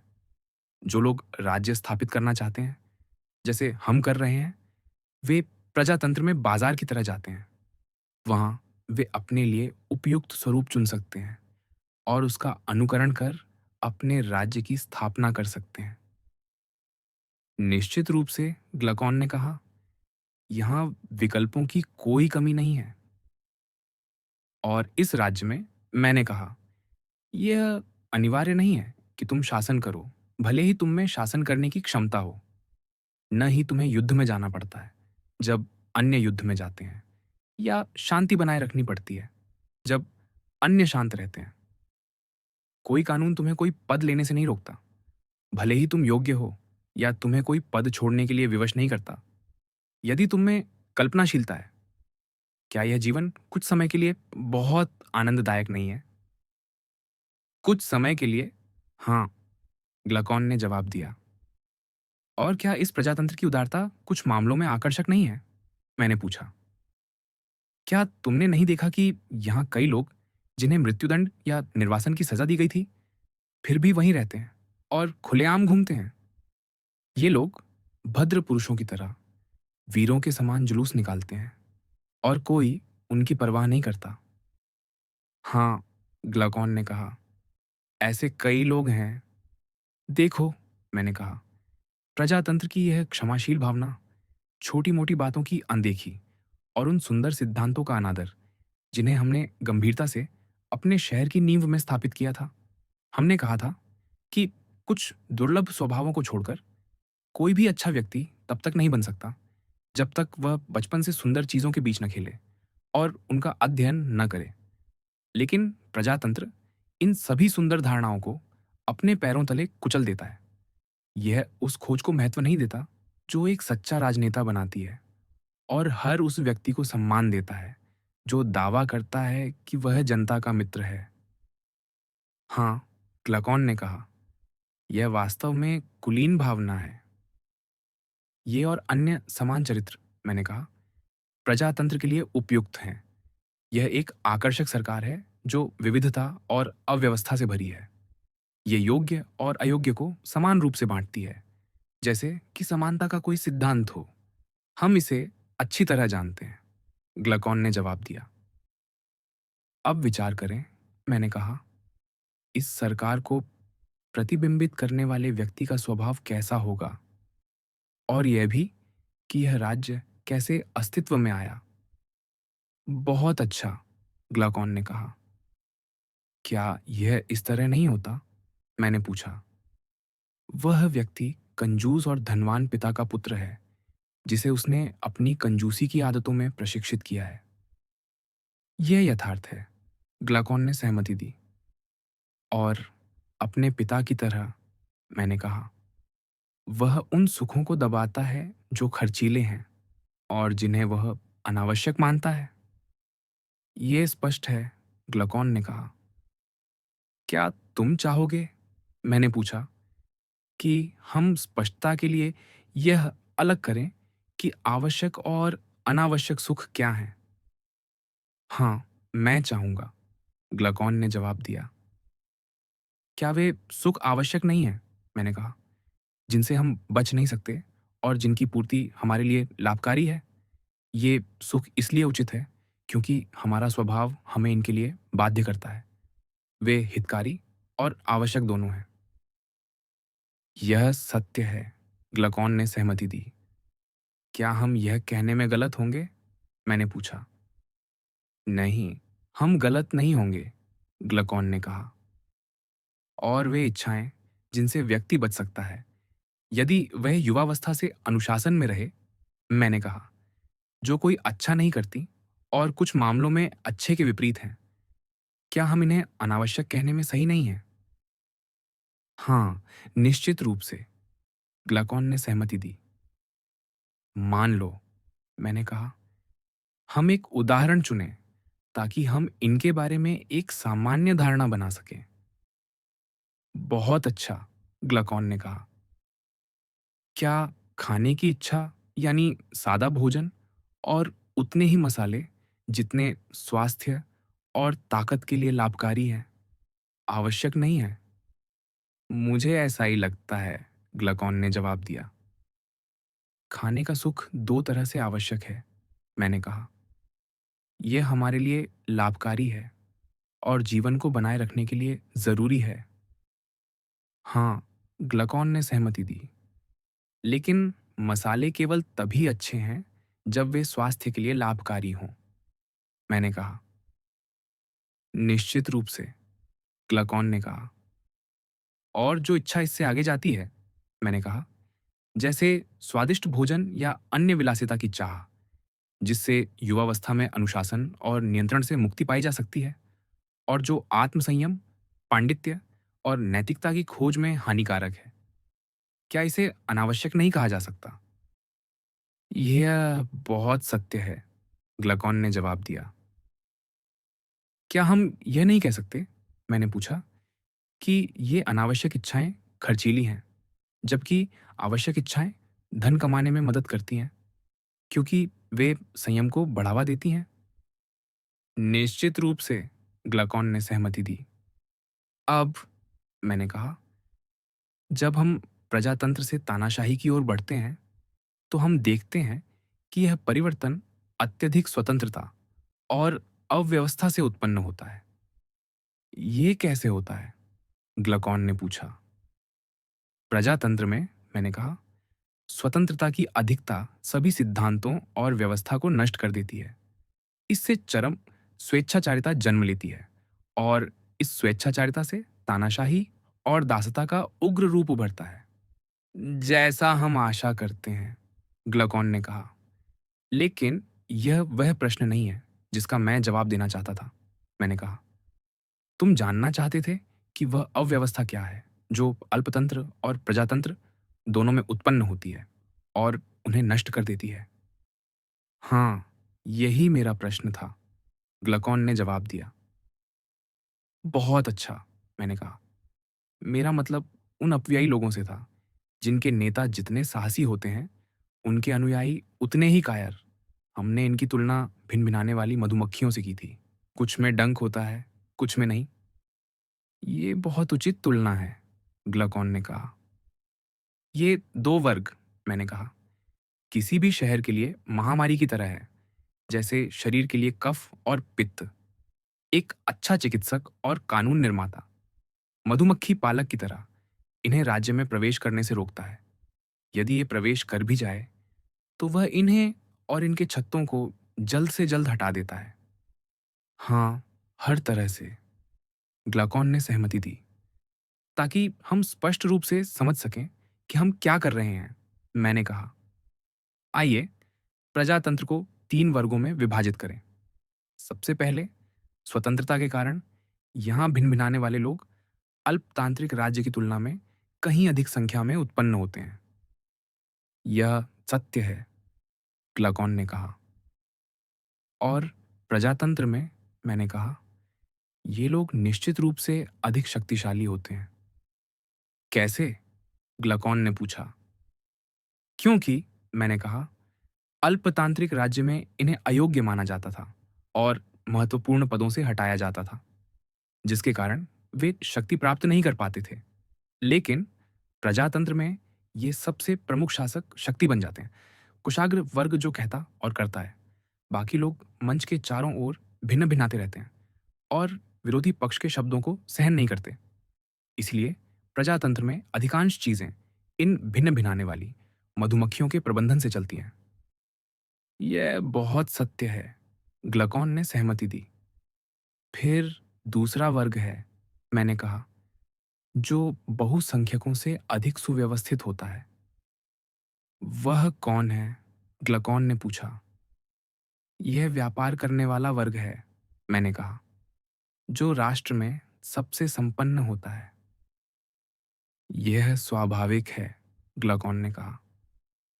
ये वे लोग हैं, मैंने कहा, जिन्हें सबसे अधिक निचोड़ा जाता है और जिनसे भिन भिनाने वाली मधुमक्खियां सबसे अधिक शहद चूसती हैं। क्यों? ग्लकॉन ने कहा। जिनके पास कम है, उनसे बहुत कम निचोड़ा जा सकता है। और यह धनवान वर्ग, मैंने कहा, वह है जिस पर मधुमक्खियां पनपती हैं। यह ठीक वैसा ही है, ग्लकॉन ने कहा। तीसरा वर्ग जनता है, मैंने कहा, जो उन लोगों से बनी है जो अपने हाथों से काम करते हैं। वे राजनीति में हिस्सा नहीं लेते और उनके पास जीवनयापन के लिए बहुत कुछ नहीं होता। लेकिन जब वे एकत्र होते हैं, तो प्रजातंत्र में यह सबसे बड़ा और सबसे शक्तिशाली वर्ग बन जाता है। ये सत्य है, ग्लाकॉन ने सहमति दी। लेकिन यह बहुसंख्यक वर्ग तब तक एकत्र नहीं होता जब तक उसे शहद का कुछ हिस्सा न मिले। और वे उस हिस्से को कैसे प्राप्त करते हैं? मैंने पूछा। क्या उनके नेता धनवानों की संपत्ति छीनकर उसे जनता में बांट नहीं देते, ये सुनिश्चित करते हुए कि उसका बड़ा हिस्सा उनके लिए ही आरक्षित रहे? हाँ, ग्लकॉन ने कहा, वे उसी हद तक हिस्सेदारी करते हैं। और जिन लोगों की संपत्ति छीनी जाती है, मैंने कहा, वे जनता के सामने अपनी रक्षा करने के लिए विवश हो जाते हैं, जितना संभव हो। वे और क्या कर सकते हैं? ग्लकॉन ने पूछा। और तब, मैंने कहा, यद्यपि उनकी कोई इच्छा परिवर्तन की नहीं होती, अन्य लोग उन्हें जनता के खिलाफ षड्यंत्र रचने और अल्पतंत्र का समर्थन करने का आरोप लगाकर बदल देते हैं। यह सत्य है, ग्लकॉन ने सहमति दी। अंत में, मैंने कहा, जब वे देखते हैं कि जनता न केवल उनकी सहमति से, बल्कि अज्ञानता और गलत सूचनाओं के कारण जो धोखेबाज लोग फैलाते हैं, उन्हें नुकसान पहुंचाती है, तब वे वास्तव में अल्पतांत्रिक बनने को मजबूर हो जाते हैं। वे ऐसा बनना नहीं चाहते, लेकिन मधुमक्खी के डंक की तरह ये परिस्थितियां उन्हें क्रांति की ओर धकेल देती हैं। यह पूरी तरह सत्य है, ग्लकॉन ने कहा। तब शुरू होता है महाभियोग, मुकदमे और एक दूसरे के खिलाफ फैसले। मैंने कहा, यह सत्य है, ग्लकॉन ने सहमति दी। जनता के बीच कुछ साहसी लोग उभरते हैं, मैंने कहा, जिन्हें वह अपने ऊपर स्थापित करती है और अपने भाग्य का निर्माता बनाती है। हाँ, यही उसका तरीका है, ग्लकॉन ने कहा। यही वह कारण है, मैंने कहा, जिससे निरंकुश शासक उभरते और फलते फूलते हैं। वे रक्षक के रूप में शुरू होते हैं और धीरे धीरे निरंकुश बन जाते हैं। हाँ, ये काफी स्पष्ट है, ग्लकॉन ने सहमति दी। तो रक्षक निरंकुश शासक में कैसे बदल जाता है? मैंने पूछा। यह तब होता है जब वह वैसा ही करता है जैसा लाइकेन देवता ज्यूस के पुत्र के बारे में कथा में कहा गया है। वह क्या करता है? ग्लकॉन ने पूछा। वह उन लोगों को नष्ट कर देता है जो उसके रास्ते में आते हैं, मैंने कहा, और अपनी शक्ति को बनाए रखने के लिए क्रूरता का सहारा लेता है। वह उन लोगों को चुनता है जो उसकी प्रशंसा करते हैं और उसके साथी बनते हैं, जबकि अच्छे लोग उससे घृणा करते हैं और उससे बचते हैं। निश्चित रूप से, ग्लकॉन ने सहमति दी। यह एक विचित्र बात है, मैंने कहा, और दुखद नाटकों की तरह है। यूरिपिडीज जैसे महान दुखांत नाटककार इसकी प्रशंसा करते हैं। ऐसा क्यों? ग्लकॉन ने पूछा। क्योंकि, मैंने कहा, वह इस कहावत के लेखक हैं, निरंकुश ज्ञानी हो सकते हैं यदि वे ज्ञानियों के साथ रहें। वह स्पष्ट रूप से यह कहना चाहते हैं कि निरंकुश शासक अपने साथियों के रूप में ज्ञानियों को चुनते हैं। हाँ, ग्लकॉन ने कहा, और वे तानाशाही की देवताओं की तरह स्तुति करते हैं। ऐसी ही कई बातें उनके और अन्य भाट कवियों द्वारा कही जाती हैं। इसीलिए, मैंने कहा, ये दुखांत नाटककार जो स्वयं को ज्ञानी मानते हैं, हमें और उन लोगों को जो हमारे तरीके से जीते हैं, क्षमा कर देंगे यदि हम उन्हें अपने राज्य में प्रवेश नहीं करने देते, क्योंकि वे तानाशाही की प्रशंसा करते हैं। हाँ, ग्लकॉन ने कहा, जो समझदार हैं वे निश्चित रूप से हमें क्षमा करेंगे, लेकिन वे अन्य शहरों में घूमते रहते हैं, मैंने कहा, भीड़ को आकर्षित करते हैं। वे स्पष्ट, तेज और प्रभावशाली आवाजों को किराए पर लेते हैं और शहरों को तानाशाही या प्रजातांत्रिक व्यवस्थाओं की ओर ले जाते हैं। यह बहुत सत्य है, ग्लकॉन ने सहमति दी। और उन्हें इसके लिए भुगतान और सम्मान मिलता है, मैंने कहा। सबसे अधिक सम्मान तानाशाहों से मिलता है और उसके बाद प्रजातंत्र से। लेकिन जितना वे हमारे संविधान की ऊंचाई पर चढ़ने की कोशिश करते हैं, उतना ही उनकी प्रतिष्ठा कम होती जाती है, जैसे कोई कमजोर व्यक्ति तेज हवाओं में आगे बढ़ने में असमर्थ हो। यह सत्य है, ग्लकॉन ने कहा। लेकिन हम विषय से भटक रहे हैं, मैंने कहा। आइए वापस लौटें और देखें कि निरंकुश शासक अपनी विशाल, विविध और हमेशा बदलती सेना को कैसे बनाए रखता है। यदि शहर में पवित्र खजाने हैं, ग्लकॉन ने कहा, वह उन्हें जब्त कर लेता है और खर्च कर देता है। और जब तक निवासियों का धन पर्याप्त रहता है, वह उन पर कर लगाता रहता है। और जब यह धन समाप्त हो जाता है, मैंने पूछा। तब ग्लकॉन ने जवाब दिया, वह और उसके खुशमिजाज साथी, चाहे पुरुष हों या महिलाएं, उसके पिता की संपत्ति से अपना भरण पोषण करते हैं। क्या आप ये कहना चाहते हैं, मैंने पूछा, कि लोग जिनसे उसने अपनी शुरुआत की वही उसकी देखभाल करेंगे और उसके साथी बनेंगे? हाँ, ग्लकॉन ने जवाब दिया। वे अपनी मदद नहीं कर सकते। लेकिन क्या होगा, मैंने कहा, यदि लोग भावावेश में बह जाएं और यह मांग करें कि बढ़ता हुआ पुत्र अपने पिता का समर्थन न करे, बल्कि पिता अपने पुत्र का समर्थन करे? पिता ने उसे न तो अस्तित्व में लाया और न ही जीवन में स्थापित किया। जब पुत्र बड़ा होकर पुरुष बन जाता है, तो वह अपने पिता को अपने नौकरों का नौकर बना देता है।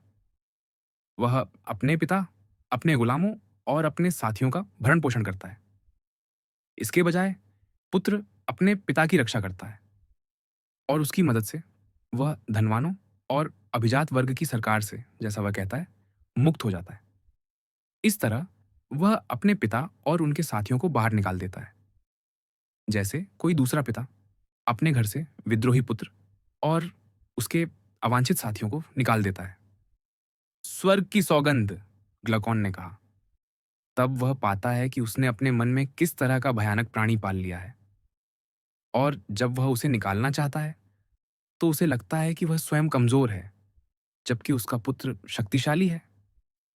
क्या आप यह नहीं कहना चाहते, मैंने पूछा, कि निरंकुश शासक हिंसा का सहारा लेगा? क्या वह अपने पिता का अपमान नहीं करेगा यदि वह उसका विरोध करता है? हाँ, ग्लकॉन ने कहा, वह सबसे पहले उसे निःशस्त्र कर देगा। तो वह अपने माता पिता का हत्यारा बन जाता है, मैंने कहा, और अपने वृद्ध माता पिता का निर्दयी अभिभावक। यही वास्तविक तानाशाही है, जिसमें कोई भूल नहीं हो सकती। जैसा कि कहावत है, लोग जो स्वतंत्रता की धुंध से बचने की कोशिश करते हैं, जो स्वतंत्र व्यक्ति की गुलामी है, वे तानाशाही की आग में गिर जाते हैं, जो गुलामों की गुलामी है। इस तरह स्वतंत्रता हर तरह के कारण और अनुक्रम से दुखद और क्रूर गुलामी की ओर ले जाती है। यह सत्य है, ग्लकॉन ने सहमति दी। बहुत अच्छा, मैंने कहा। क्या हमने तानाशाही की प्रकृति और प्रजातंत्र से तानाशाही की ओर जाने के तरीके का सही वर्णन नहीं किया है? हाँ, पूरी तरह से, ग्लकॉन ने जवाब दिया। सरकार और प्रत्येक का आनंद। सबसे अंत में, मैंने कहा, हम अन्यायी व्यक्ति पर आते हैं। हमें एक बार फिर पूछना होगा कि वह प्रजातांत्रिक रूप से कैसे चुना जाता है और क्या वह सुखी जीवन जीता है या दुखी होता है? हाँ, अदमंस ने कहा, वह अब तक बचा हुआ एकमात्र व्यक्ति है। लेकिन, मैंने कहा, एक पहले का प्रश्न अभी भी अनुत्तरित है। वह कौन सा प्रश्न है? अदमंतस ने पूछा। मुझे नहीं लगता, मैंने कहा, कि हमने अनावश्यक इच्छाओं और आनंद की प्रकृति और स्वरूप को पर्याप्त रूप से स्पष्ट किया है। जब तक हम इसे पूरी तरह समझ नहीं लेते, हमारा परीक्षण भ्रामक रहेगा। बहुत अच्छा, अदमंतस ने कहा। अब भी इस कमी को सुधारने में देर नहीं हुई है। यह सत्य है, मैंने कहा। आइए उन बिंदुओं पर विचार करें जिन्हें मैं समझना चाहता हूं। मैं कुछ अनावश्यक आनंद और इच्छाओं को गैर कानूनी मानता हूं। ये हर व्यक्ति में मौजूद होती है, लेकिन कुछ लोगों में ये कानून या अन्य नियंत्रणों द्वारा संयमित होती है और बेहतर इच्छाएं इन्हें परास्त कर देती हैं। इससे ये या तो पूरी तरह नष्ट हो जाती है या कमज़ोर और कम संख्या में रह जाती है। लेकिन अन्य लोगों में ये इच्छाएँ प्रबल हो जाती हैं और बढ़ती जाती हैं। आप किन इच्छाओं की बात कर रहे हैं? अदमंतस ने पूछा। मेरा मतलब उन इच्छाओं से है, मैंने कहा, जो तब जागृत होती हैं, जब विवेक, मानवता और शासक शक्ति सो रही होती है। तब हमारे भीतर का जंगली और असभ्य प्राणी जाग उठता है, मांस और शराब का अत्यधिक सेवन करने के बाद, नींद से झकझोरकर। वह अपनी इच्छाओं की पूर्ति के लिए हर सीमा लांघ जाता है। ऐसी कोई मूर्खता या अपराध नहीं, जो वह न करे, चाहे वह व्यभिचार हो, अप्राकृतिक संयोजन हो, अपने परिजनों की हत्या हो या निषिद्ध भोजन का सेवन हो। जब वह पूर्ण होश में होता है, तब मनुष्य ऐसी चीज़ों को स्वीकार नहीं करता। यह बहुत सत्य है, अदमंतस ने सहमति दी। लेकिन, मैंने कहा, जब मनुष्य का शरीर स्वस्थ और आत्मसंयमित होता है और जब वह सोने से पहले अपने विवेक को जागृत करता है, नैतिक विचारों से प्रेरित होता है और अपनी आत्मा को शांत करता है, तब वह इन जंगली इच्छाओं को नियंत्रित कर सकता है। हाँ, यह सत्य है, अदमंत्स ने कहा। अब, मैंने कहा, जब हम निरंकुश व्यक्ति और उसके सुख की बात करते हैं, तो हमें यह देखना होगा कि वह कैसे बनता है और उसका जीवन कैसा होता है। निश्चित रूप से, अदमंतस ने सहमति दी। निरंकुश व्यक्ति, मैंने कहा, तब उभरता है जब ये अनावश्यक और गैर कानूनी इच्छाएं उसकी आत्मा पर हावी हो जाती है। वह अपनी सारी शक्ति इन्हें पूरा करने में लगा देता है, चाहे वह कितना भी हानिकारक क्यों ना हो। यह सत्य है, अदमंतस ने कहा। और यह निरंकुश व्यक्ति, मैंने कहा, प्रजातंत्र से जन्म लेता है, जहां स्वतंत्रता की अधिकता हर तरह की इच्छा को पनपने देती है। वह उन लोगों में से चुना जाता है जो अपनी आत्मा में सबसे अधिक निरंकुश होते हैं।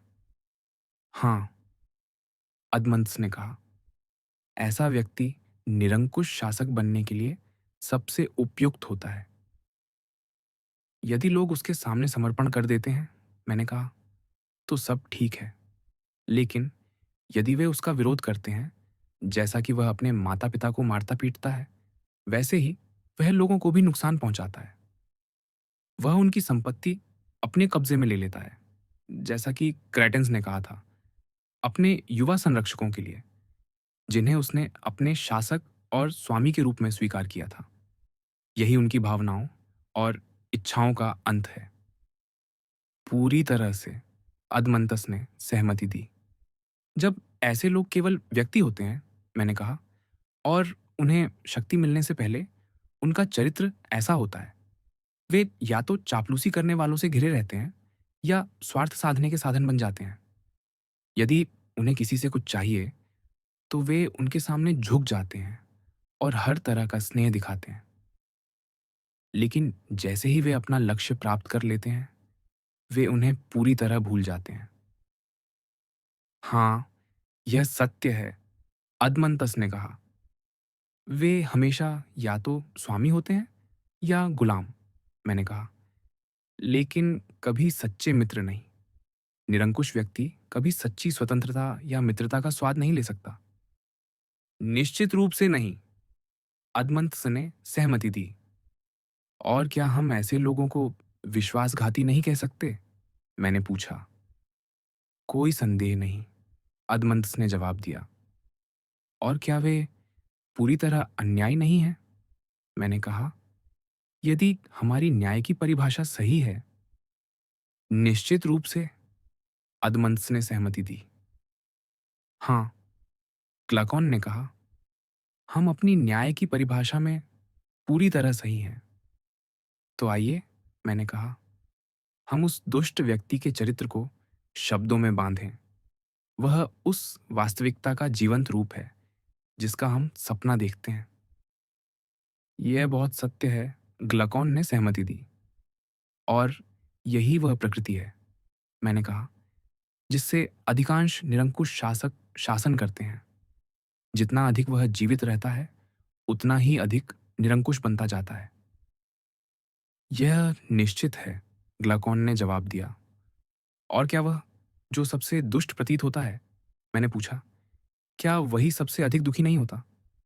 और जो लंबे समय तक निरंकुश शासन करता है, क्या वह निरंतर और वास्तव में दुखी नहीं है? भले ही यह आम लोगों की राय ना हो। हाँ, ग्लकॉन ने कहा, यह अवश्य सत्य है। और क्या निरंकुश व्यक्ति निरंकुश राज्य के समान नहीं है? मैंने पूछा। जैसे प्रजातांत्रिक व्यक्ति प्रजातांत्रिक राज्य के समान है, और इसी तरह अन्य लोग भी अपने अपने राज्यों के समान हैं। निश्चित रूप से, ग्लकॉन ने सहमति दी। और जैसे राज्यों के बीच नैतिकता और सुख की तुलना होती है, मैंने कहा, वैसे ही व्यक्तियों के बीच भी नैतिकता और सुख की तुलना होनी चाहिए। यह निश्चित है, ग्लकॉन ने कहा। तो हमारे मूल शहर की तुलना में जो राजा के नियंत्रण में है, और उस शहर की जो निरंकुश शासक के नियंत्रण में है, मैंने पूछा, वे नैतिकता के मामले में कहाँ खड़े हैं? वे एक दूसरे के विपरीत ध्रुव हैं, ग्लकॉन ने जवाब दिया। एक बहुत अच्छा है और दूसरा बहुत खराब। इसमें कोई गलती नहीं है, मैंने कहा, कि कौन सा कैसा है। इसीलिए मैं अब ये जानना चाहूंगा कि क्या तुम उनके सुख और दुख की तुलना में भी इसी निष्कर्ष पर पहुंचे हो? हमें निरंकुश शासक के भूत से डरने की जरूरत नहीं है, जो केवल एक व्यक्ति है और जिसके बारे में शायद बहुत कम लोग जानते हैं। हमें पूरे शहर का निरीक्षण करना चाहिए, हर कोने में जाना चाहिए, और फिर अपनी राय देनी चाहिए। यह एक खुला निमंत्रण है, ग्लकॉन ने जवाब दिया। मैं देखता हूं, जैसा कि हर कोई देखता है, कि निरंकुशता सबसे खराब प्रकार की सरकार है और राजा का शासन सबसे अच्छा। और व्यक्तियों का मूल्यांकन करते समय, मैंने कहा, क्या मैं भी उसी तरह की जांच कर सकता हूं? हमें यह देखना होगा कि निरंकुश व्यक्ति का सुख राजा जैसे व्यक्ति के सुख की तुलना में कैसा है। निश्चित रूप से, क्लकॉन ने सहमति दी। तो आइए, मैंने कहा, हम आत्मा के विभिन्न हिस्सों पर विचार करें। आत्मा में 3 हिस्से हैं और प्रत्येक का अपना आनंद है। यह कैसे? ग्लकॉन ने पूछा। पहला हिस्सा, मैंने कहा, वह है जो सीखने और सत्य की खोज करता है। दूसरा हिस्सा, वह है जो सम्मान और महत्वाकांक्षा की तलाश करता है। और तीसरा हिस्सा, वह है जो लाभ और धन का प्रेमी है। यह सत्य है, ग्लकॉन ने सहमति दी। और क्या हम यह नहीं कह सकते, मैंने पूछा, कि प्रत्येक हिस्सा अपने आनंद को सबसे अच्छा मानता है? धन का प्रेमी धन को सर्वोच्च मानता है, सम्मान का प्रेमी सम्मान को, और ज्ञान का प्रेमी सत्य को। हाँ, ग्लकॉन ने कहा, यह स्वाभाविक है। तो मैंने कहा, आइए हम आत्मा के इन हिस्सों को और स्पष्ट करें। क्या हम यह नहीं कह सकते कि वह हिस्सा जो लाभ और धन का प्रेमी है, वह आत्मा का वह हिस्सा है जो कामुक इच्छाओं से प्रेरित होता है? मैं आपसे सहमत हूं, ग्लकॉन ने कहा। और क्या वह हिस्सा जो महत्वाकांक्षा और सम्मान का प्रेमी है? मैंने पूछा। क्या वह आत्मा का वह हिस्सा नहीं है जो क्रोध और प्रतिस्पर्धा से प्रेरित होता है? यह पूरी तरह उपयुक्त है, ग्लकॉन ने सहमति दी। दूसरी ओर, मैंने कहा, हर कोई देखता है कि ज्ञान का सिद्धांत पूरी तरह सत्य की ओर उन्मुख है। यह लाभ या प्रसिद्धि की बहुत कम चिंता करता है। यह बहुत सत्य है, क्लकॉन ने कहा। इसलिए, मैंने कहा, हम इसे ज्ञान का प्रेमी या पांडित्य का प्रेमी कह सकते हैं। यही वह उपाधि है जो आत्मा के इस हिस्से के लिए उपयुक्त है। निश्चित रूप से, क्लकॉन ने सहमति दी। तो मैंने कहा, हम यह मान सकते हैं कि व्यक्तियों में इनमें से एक सिद्धांत प्रबल होता है। कुछ लोग ज्ञान के प्रेमी होते हैं, कुछ सम्मान के, और कुछ लाभ के। हाँ, बिल्कुल, ग्लकॉन ने कहा। और प्रत्येक के लिए, मैंने कहा, 3 तरह के आनंद हैं जो इन विभिन्न सिद्धांतों से जुड़े हैं। यह बहुत सत्य है, क्लकॉन ने सहमति दी। अब, मैंने कहा, यदि हम इन 3 प्रकार के व्यक्तियों से पूछें कि उनके जीवन में सबसे अधिक आनंद कौन-सा है, तो प्रत्येक अपने आनंद की प्रशंसा करेगा और दूसरों के आनंद में कमी निकालेगा। धन का प्रेमी कहेगा कि धन कमाना सम्मान या ज्ञान से बेहतर है, यदि ये सोने-चांदी का ठोस लाभ न लाए। यह सत्य है, क्लकॉन ने कहा। और सम्मान का प्रेमी? मैंने पूछा। क्या वह यह नहीं सोचेगा कि धन का आनंद अशिष्ट है और ज्ञान का आनंद निरर्थक है, यदि यह कोई सम्मान न लाए? यह बहुत सत्य है, ग्लकॉन ने सहमति दी। और दार्शनिक? मैंने कहा। क्या वह अन्य आनंदों को सत्य को जानने के आनंद की तुलना में तुच्छ नहीं मानेगा? क्या वह यह नहीं कहेगा कि सीखने की खोज में वह स्वर्ग के आनंद के सबसे करीब है और अन्य आनंद केवल आवश्यकता के कारण ही स्वीकार्य हैं? निश्चित रूप से, ग्लकॉन ने सहमति दी।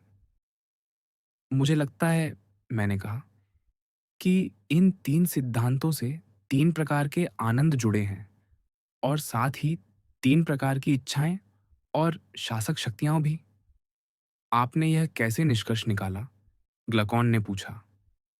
पहला सिद्धांत, मैंने कहा, वह है जिसके द्वारा मनुष्य सीखता है। दूसरा, वह है जिससे वह क्रोधित होता है। तीसरा सिद्धांत कई रूपों में होता है और इसका कोई विशेष नाम नहीं है, लेकिन हम इसे भूख कह सकते हैं। यह खाने, पीने और विशेष रूप से कामुक इच्छाओं की प्रबल चाहत से चिह्नित है। साथ ही इसमें धन का प्रेम भी शामिल है, क्योंकि ऐसी इच्छाएं सामान्यतः धन की सहायता से पूरी होती है। यह सत्य है, ग्लकॉन ने सहमति दी। यदि हम कहें, मैंने कहा, कि इस तीसरे हिस्से का आनंद और प्रेम लाभ और धन से संबंधित है, तो क्या हम अपनी धारणा को और स्पष्ट नहीं कर लेंगे? इस तरह हम आत्मा के इस हिस्से को लाभ का प्रेमी या धन का प्रेमी कह सकते हैं। मैं आपसे सहमत हूं, ग्लाकॉन ने कहा। एक बार फिर, मैंने पूछा, क्या वह हिस्सा जो महत्वाकांक्षा और सम्मान का प्रेमी है, क्या वह आत्मा का वह हिस्सा नहीं है जो क्रोध और प्रतिस्पर्धा से प्रेरित होता है? यह पूरी तरह उपयुक्त है, ग्लाकॉन ने सहमति दी। दूसरी ओर, मैंने कहा, हर कोई देखता है कि ज्ञान का सिद्धांत पूरी तरह सत्य की खोज की ओर उन्मुख है। यह लाभ या प्रसिद्धि की बहुत कम चिंता करता है। ये बहुत सत्य है, ग्लाकॉन ने कहा।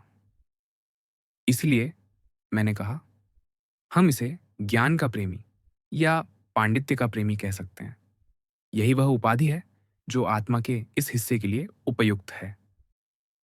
निश्चित रूप से, ग्लाकॉन ने सहमति दी। तो, मैंने कहा, हम यह मान सकते हैं कि व्यक्तियों में इनमें से एक सिद्धांत प्रबल होता है। कुछ लोग ज्ञान के प्रेमी होते हैं, कुछ सम्मान के और कुछ लाभ के।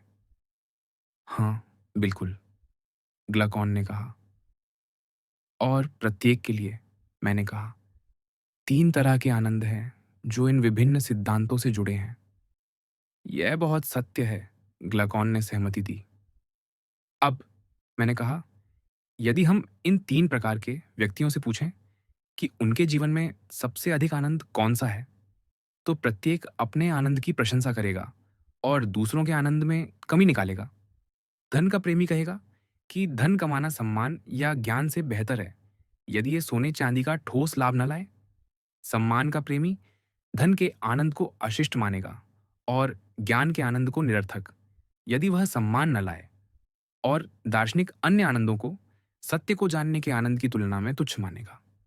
यह सत्य है, क्लकॉन ने कहा। लेकिन, मैंने पूछा, क्या हम यह मान सकते हैं कि सभी आनंद बराबर हैं या कुछ आनंद दूसरों से अधिक सच्चे और शुद्ध हैं? यह एक महत्वपूर्ण प्रश्न है, ग्लाकॉन ने कहा।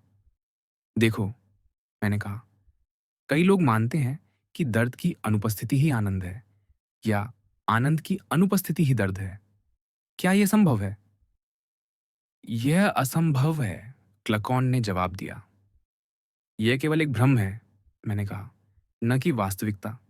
दर्द की तुलना में जो आनंददायक लगता है, और आनंद की तुलना में जो दर्दनाक लगता है, वह केवल एक प्रतिनिधित्व है।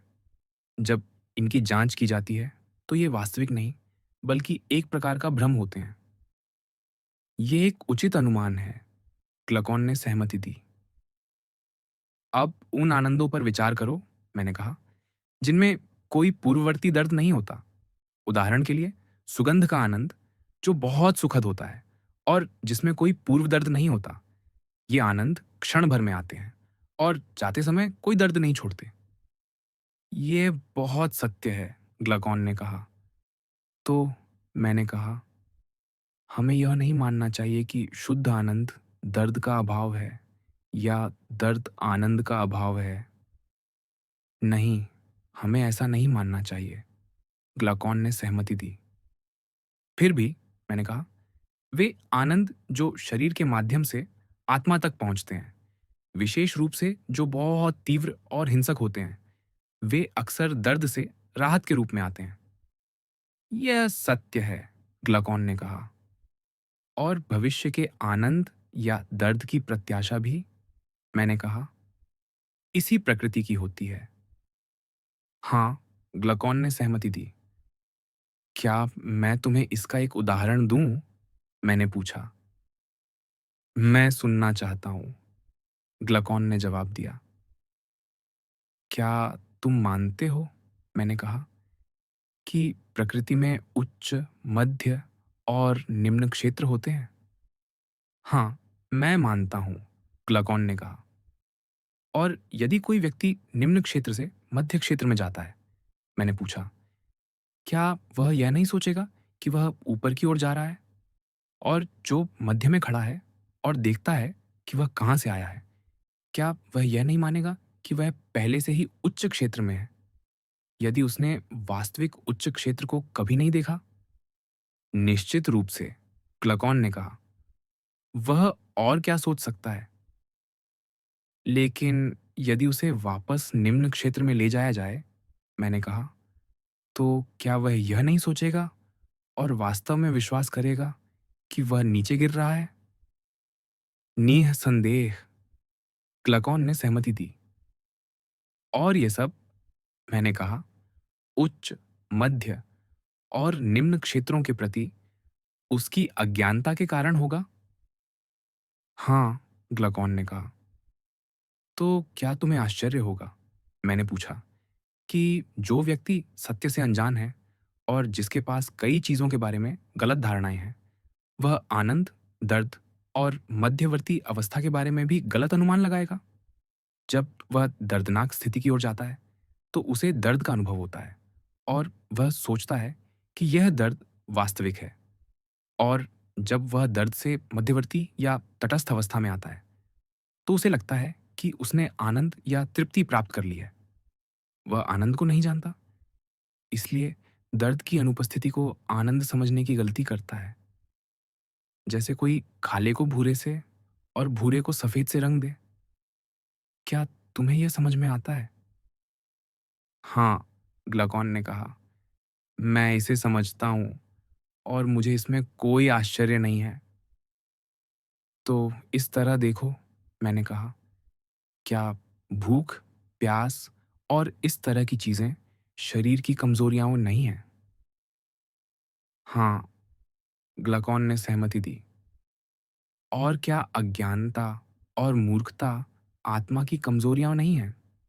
मैंने पूछा। यह सत्य है, ग्लकॉन ने कहा। और क्या भोजन और पांडित्य शरीर और आत्मा की समतुल्य संतुष्टियां नहीं हैं? मैंने पूछा। निश्चित रूप से, ग्लकॉन ने सहमति दी।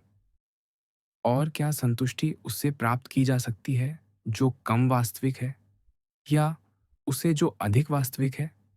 मैंने पूछा। स्पष्ट रूप से, ग्लकॉन ने कहा, उससे जो अधिक वास्तविक है। तो किस प्रकार की चीजें, मैंने पूछा, हमारे निर्णय में अधिक शुद्ध और वास्तविक अस्तित्व रखती हैं?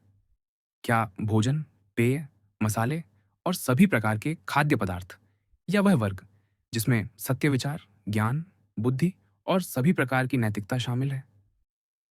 निश्चित रूप से, ग्लकॉन ने कहा। ज्ञान और नैतिकता अधिक शुद्ध और वास्तविक हैं। तो मैंने कहा, जो लोग इन शुद्ध और वास्तविक चीज़ों की खोज करते हैं, क्या वे अधिक शुद्ध और सच्चे आनंद का अनुभव नहीं करते? हाँ, ग्लकॉन ने सहमति दी। अब मैंने कहा, आइए एक प्रारूप बनाएं। कल्पना करो, एक बहुसिर वाला दानव, जिसके सिर सभी प्रकार के जानवरों, पालतू और जंगली से घिरे हैं, और वह अपनी इच्छा के अनुसार इन सिरों को उत्पन्न करने में सक्षम है। आप चमत्कारी कल्पना के मूर्तिकार हैं, ग्लकॉन ने कहा। लेकिन जैसे भाषा को मोम की तरह तोड़ा मरोड़ा जा सकता है, वैसे ही ऐसा प्रारूप बनाना भी संभव होना चाहिए। अब मैंने कहा, कल्पना करो कि तुम एक दूसरा प्रारूप बनाते हो, एक शेर का, और तीसरा प्रारूप एक मनुष्य का, जो शेर से छोटा हो और शेर बहुसिर वाले दानव से छोटा हो। ये आसान है, ग्लकॉन ने कहा। मैंने उसे वैसा ही बना दिया जैसा तुमने कहा। अब मैंने कहा, इन तीनों को एक साथ जोड़ दो ताकि वे एक इकाई बन जाएं। ये हो गया, ग्लकॉन ने कहा। अब मैंने कहा, इनकी बाहरी आकृति को एक मनुष्य की छवि में ढाल दो ताकि जो कोई भीतर नहीं देख सकता, वह केवल बाहरी आवरण देखे और यह विश्वास करे कि यह एक मानव जीव है। मैंने ऐसा कर दिया, ग्लकॉन ने जवाब दिया। अब मैंने कहा, उन लोगों को जवाब दो जो कहते हैं कि मनुष्य के लिए अन्याय करना लाभकारी है और न्याय करना हानिकारक। यदि वे सही हैं, तो क्या यह उस जीव के लिए लाभकारी है कि वह बहुसिर वाले दानव को पनपने दे और शेर वो उसकी विशेषताओं को ताकतवर बनाए, लेकिन मनुष्य को भूखा रखे और कमजोर करे? इससे मनुष्य अन्य दोनों की दया पर निर्भर हो जाता है। और क्या वह जो इन तीनों को एक दूसरे के साथ समन्वय में नहीं लाता, क्या उसे यह नहीं करना चाहिए कि वे आपस में लड़ें, काटें और एक दूसरे को नष्ट करें? निश्चित रूप से, ग्लकॉन ने कहा। यही वह है जो अन्याय को बढ़ावा देने वाला कहता है। न्याय का समर्थक, मैंने कहा, यह जवाब देगा कि व्यक्ति को वैसे बोलना और कार्य करना चाहिए जिससे उसके भीतर का मानव स्वरूप मजबूत हो और वह अन्य हिस्सों पर पूर्ण प्रभुत्व रखे। वह, मैंने आगे कहा, अच्छे किसान की तरह बहुसिर वाले राक्षस पर नजर रखेगा, उसकी अच्छी विशेषताओं को बढ़ावा देगा और जंगली हिस्से को पनपने से रोकेगा। वह शेर जैसे साहसी गुणों को पालेगा और अपने सभी हिस्सों के बीच सामंजस्य बनाए रखेगा ताकि वे एक दूसरे और स्वयं के लिए देखभाल करें। हाँ, ग्लकॉन ने कहा, यही वह है जो न्याय का समर्थन करने वाला कहेगा। और हर दृष्टिकोण से, मैंने कहा, चाहे वह आनंद हो या उन्नति, न्याय का समर्थन करने वाला सही है और सत्य बोलता है। जो इसका समर्थन नहीं करता, वह गलत, असत्य और अज्ञानी है। हाँ, हर दृष्टिकोण से, ग्लकॉन ने सहमति दी। आइए अब, मैंने कहा, उस व्यक्ति को मधुरता से समझाए जो जानबूझकर गलती नहीं कर रहा। हम उससे कहेंगे, महाशय, क्या आप यह नहीं मानते कि कुछ चीजें कुलीन हैं और कुछ नीच? क्या वह कुलीन नहीं है जो असभ्य को सभ्य बनाता है और मानव को ईश्वर के करीब ले जाता है? और क्या वह नीच नहीं है जो सभ्य को असभ्य बनाता है? यदि वह मेरी राय के प्रति श्रद्धा रखता है, तो वह इसे अस्वीकार नहीं करेगा। नहीं, ग्लकॉन ने कहा, वह इसे स्वीकार करेगा। और यदि वह सहमत है, मैंने कहा, तो हम उससे अगला प्रश्न पूछेंगे। किस तरह से कोई व्यक्ति लाभ में रहेगा? यदि वह सोना और चांदी प्राप्त करता है, लेकिन इस शर्त पर कि वह अपने नीतिमान हिस्से को अपने सबसे खराब हिस्से का गुलाम बना दे। कौन कल्पना कर सकता है कि कोई अपने पुत्र या पुत्री को धन के लिए गुलाम बनाकर बेच दे, खासकर यदि वह उन्हें किसी क्रूर और जंगली स्वामी को सौंप दे? कोई नहीं, ग्लकॉन ने जवाब दिया। इसी तरह, मैंने कहा, अपने भीतर के मानव स्वरूप को नीच और जंगली हिस्सों का गुलाम बनाना उतना ही घृणित है। क्या ऐसा व्यक्ति सुखी हो सकता है? नहीं, वह नहीं हो सकता, ग्लकॉन ने सहमति दी। और क्या वह व्यक्ति, मैंने पूछा, जो अपने भीतर के मानव स्वरूप को मजबूत करता है और अन्य हिस्सों पर नियंत्रण रखता है, क्या वह अधिक सच्चा और शुद्ध आनंद प्राप्त नहीं करता? यह सत्य है, ग्लकॉन ने कहा। और संपत्ति के अर्जन में, मैंने कहा, वह व्यवस्था और सामंजस्य का सिद्धांत देखेगा। वह इस दुनिया की मूर्खतापूर्ण चमक-दमक से प्रभावित नहीं होगा और न ही अपनी अनंत हानि के लिए धन का ढेर लगाएगा। निश्चित रूप से नहीं, क्लकॉन ने सहमति दी। वह अपने भीतर के शहर को देखेगा, मैंने कहा, और सावधानी रखेगा कि अत्यधिकता या इच्छाओं के कारण कोई अव्यवस्था उत्पन्न न हो। इस सिद्धांत के आधार पर वह अपनी संपत्ति और लाभ को नियंत्रित करेगा और अपनी आवश्यकताओं के अनुसार खर्च करेगा। यह बहुत सत्य है, ग्लाकॉन ने कहा। और उसी कारण से, मैंने कहा, वह उन चीजों को प्रसन्नता से स्वीकार करेगा और उनका आनंद लेगा जो उसे बेहतर इंसान बनाती हैं। लेकिन वह उन चीजों से बचेगा, चाहे वे निजी हों या सार्वजनिक, जो उसके जीवन में अव्यवस्था पैदा करती है।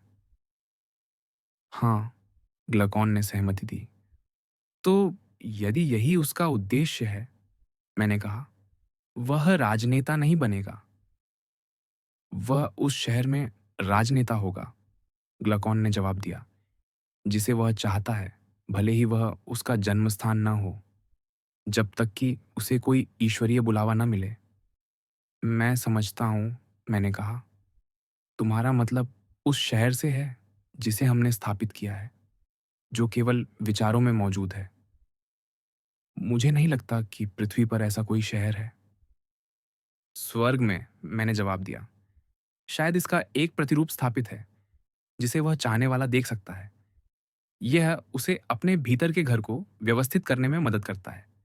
लेकिन यह मायने नहीं रखता कि ऐसा शहर वास्तव में मौजूद है या भविष्य में बनेगा। जो व्यक्ति इस शहर की व्यवस्थाओं के अनुसार जीता है और किसी अन्य से कोई लेना देना नहीं रखता, वही सच्चा है। मैं ऐसा ही सोचता हूँ, ग्लकॉन ने सहमति दी। जीवन का पुरस्कार। मैंने अपने राज्य में कई श्रेष्ठताओं का अनुभव किया है, मैंने कहा, लेकिन उनमें से कोई भी मुझे उतना आनंद नहीं देता जितना कविता के लिए नियम बनाना। आपका क्या तात्पर्य है? ग्लाकॉन ने पूछा। मेरा मतलब, मैंने कहा, अनुकरण करने वाली कविता को अस्वीकार करने से है, जिसे हमारे शहर में कदापि स्वीकार नहीं किया जाना चाहिए। अब जब हमारे अंतःकरण पर्याप्त रूप से परिष्कृत हो चुके हैं, तो मैं इसे स्पष्ट रूप से देखता हूँ। आप क्या कहना चाहते हैं? ग्लाकॉन ने फिर पूछा।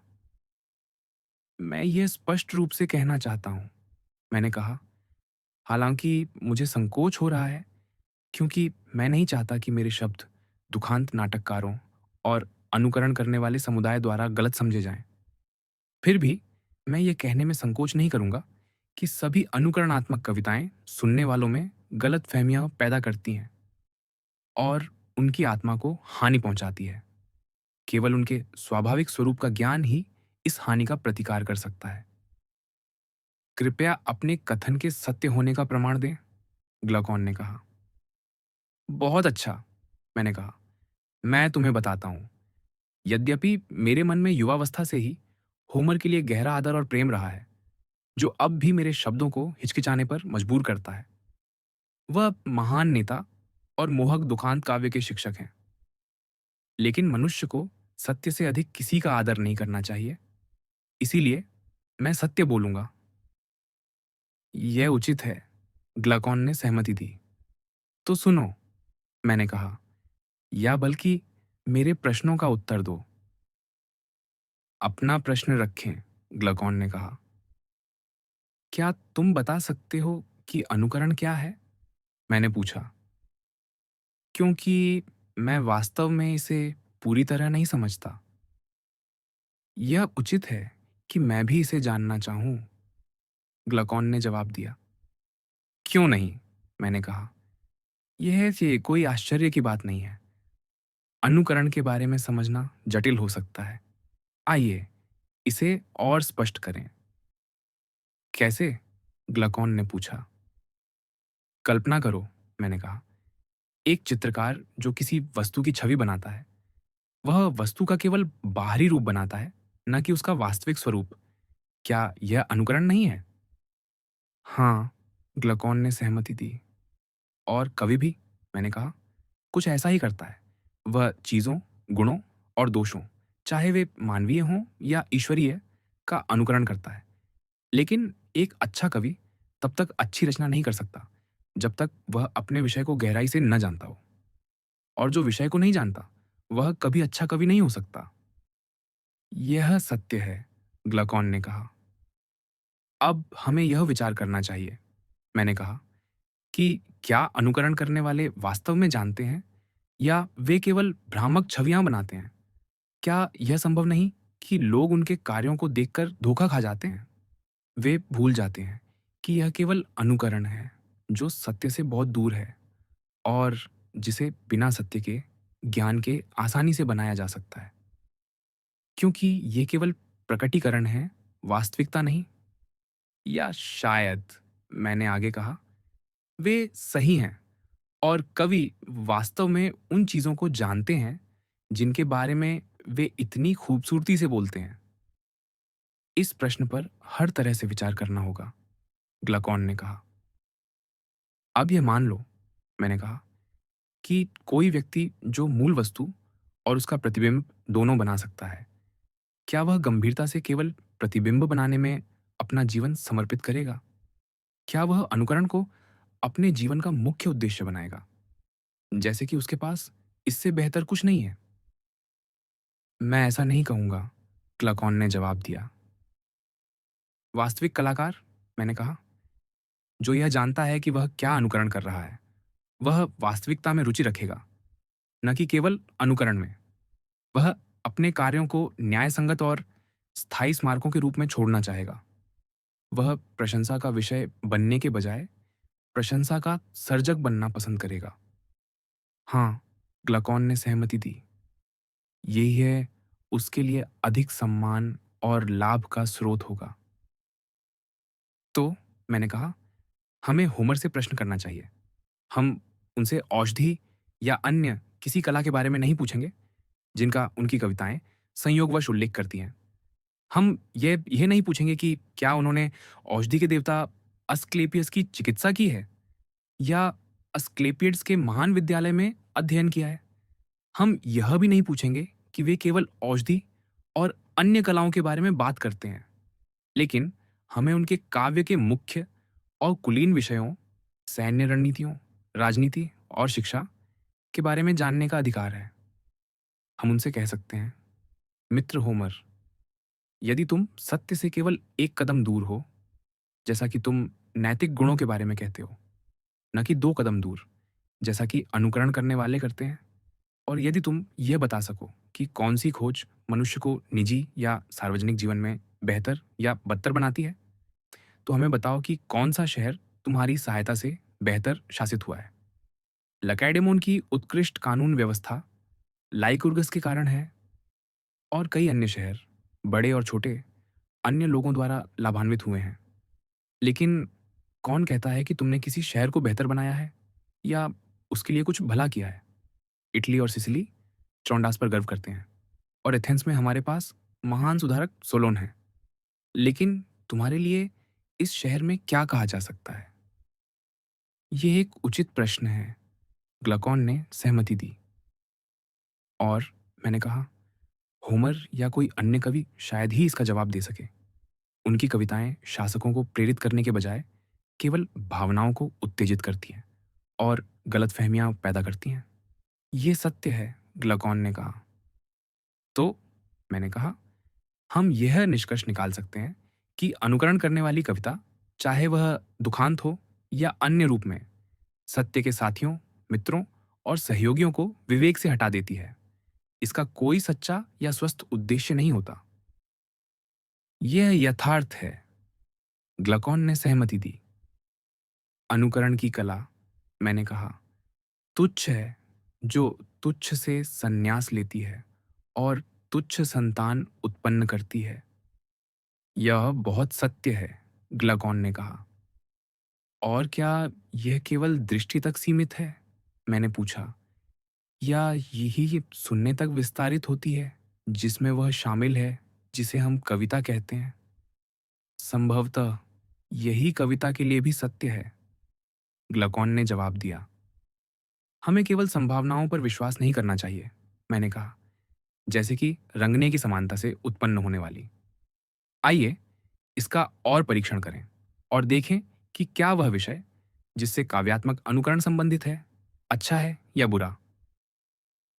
हर तरह से, ग्लकॉन ने सहमति दी।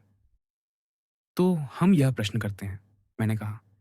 अनुकरण मनुष्य की उन क्रियाओं की नकल करता है जो वह स्वेच्छा से या अनिच्छा से करता है। इनके परिणाम, जैसा कि लोग कल्पना करते हैं, अच्छे या बुरे हो सकते हैं, और वे तदनुसार प्रसन्न या दुखी होते हैं। क्या इसमें कुछ और है, शेरे? नहीं, इसमें और कुछ नहीं है, ग्लकॉन ने कहा। लेकिन, मैंने पूछा, इन सभी परिस्थितियों में क्या मनुष्य अपने आप में एकरूप रहता है?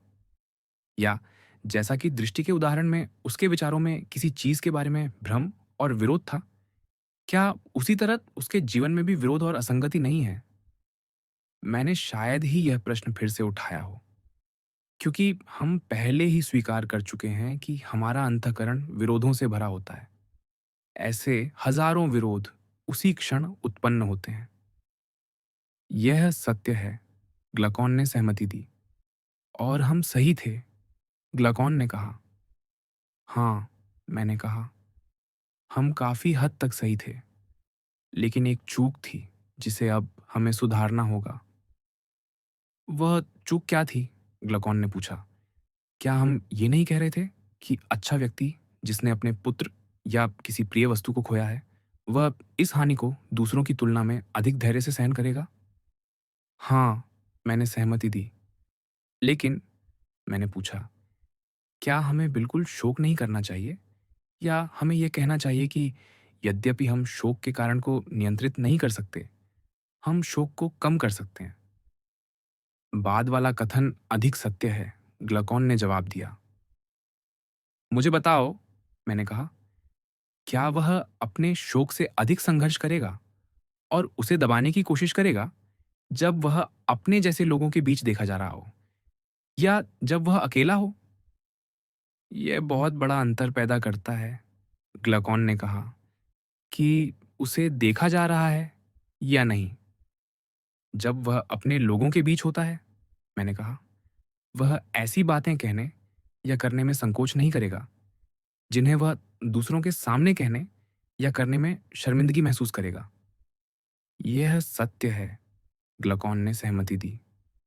तो, मैंने कहा, यहाँ एक और कानून का सिद्धांत है जो उसे शोक व्यक्त करने से रोकता है, और दूसरी ओर उसका दुर्भाग्य है जो उसे शोक में डूबने के लिए प्रेरित करता है।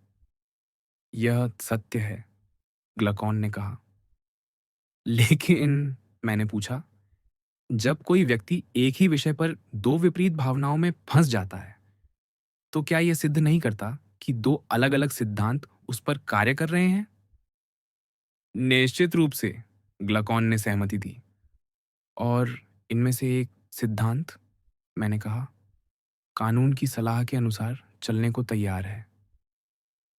आपका क्या मतलब है? ग्लकॉन ने पूछा।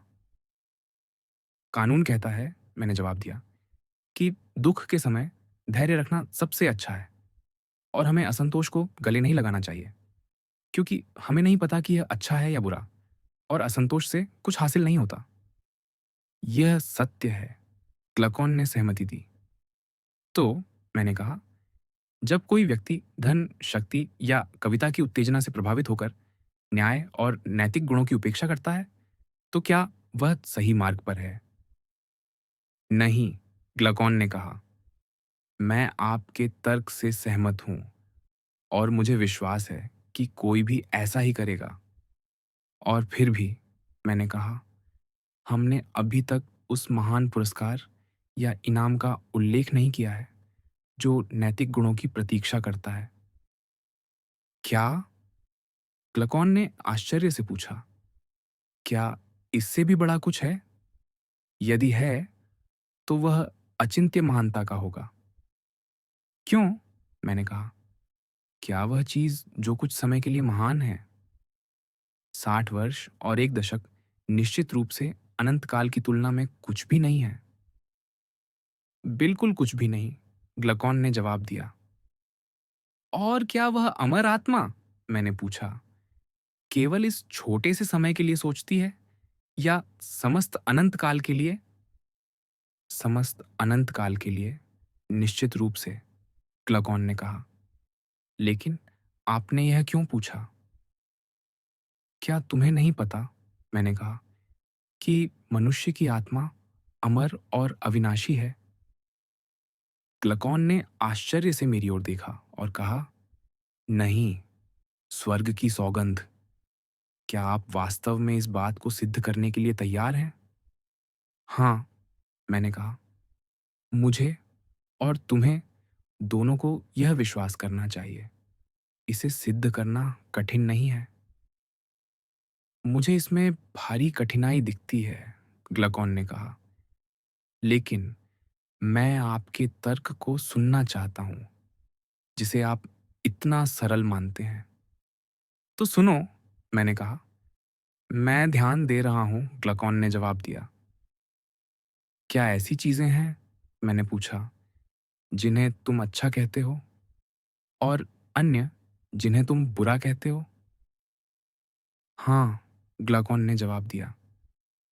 और क्या तुम इस बात से सहमत हो, मैंने पूछा, कि किसी तत्व को भ्रष्ट करना और नष्ट करना बुराई है और उसे बचाना और सुधारना अच्छाई है?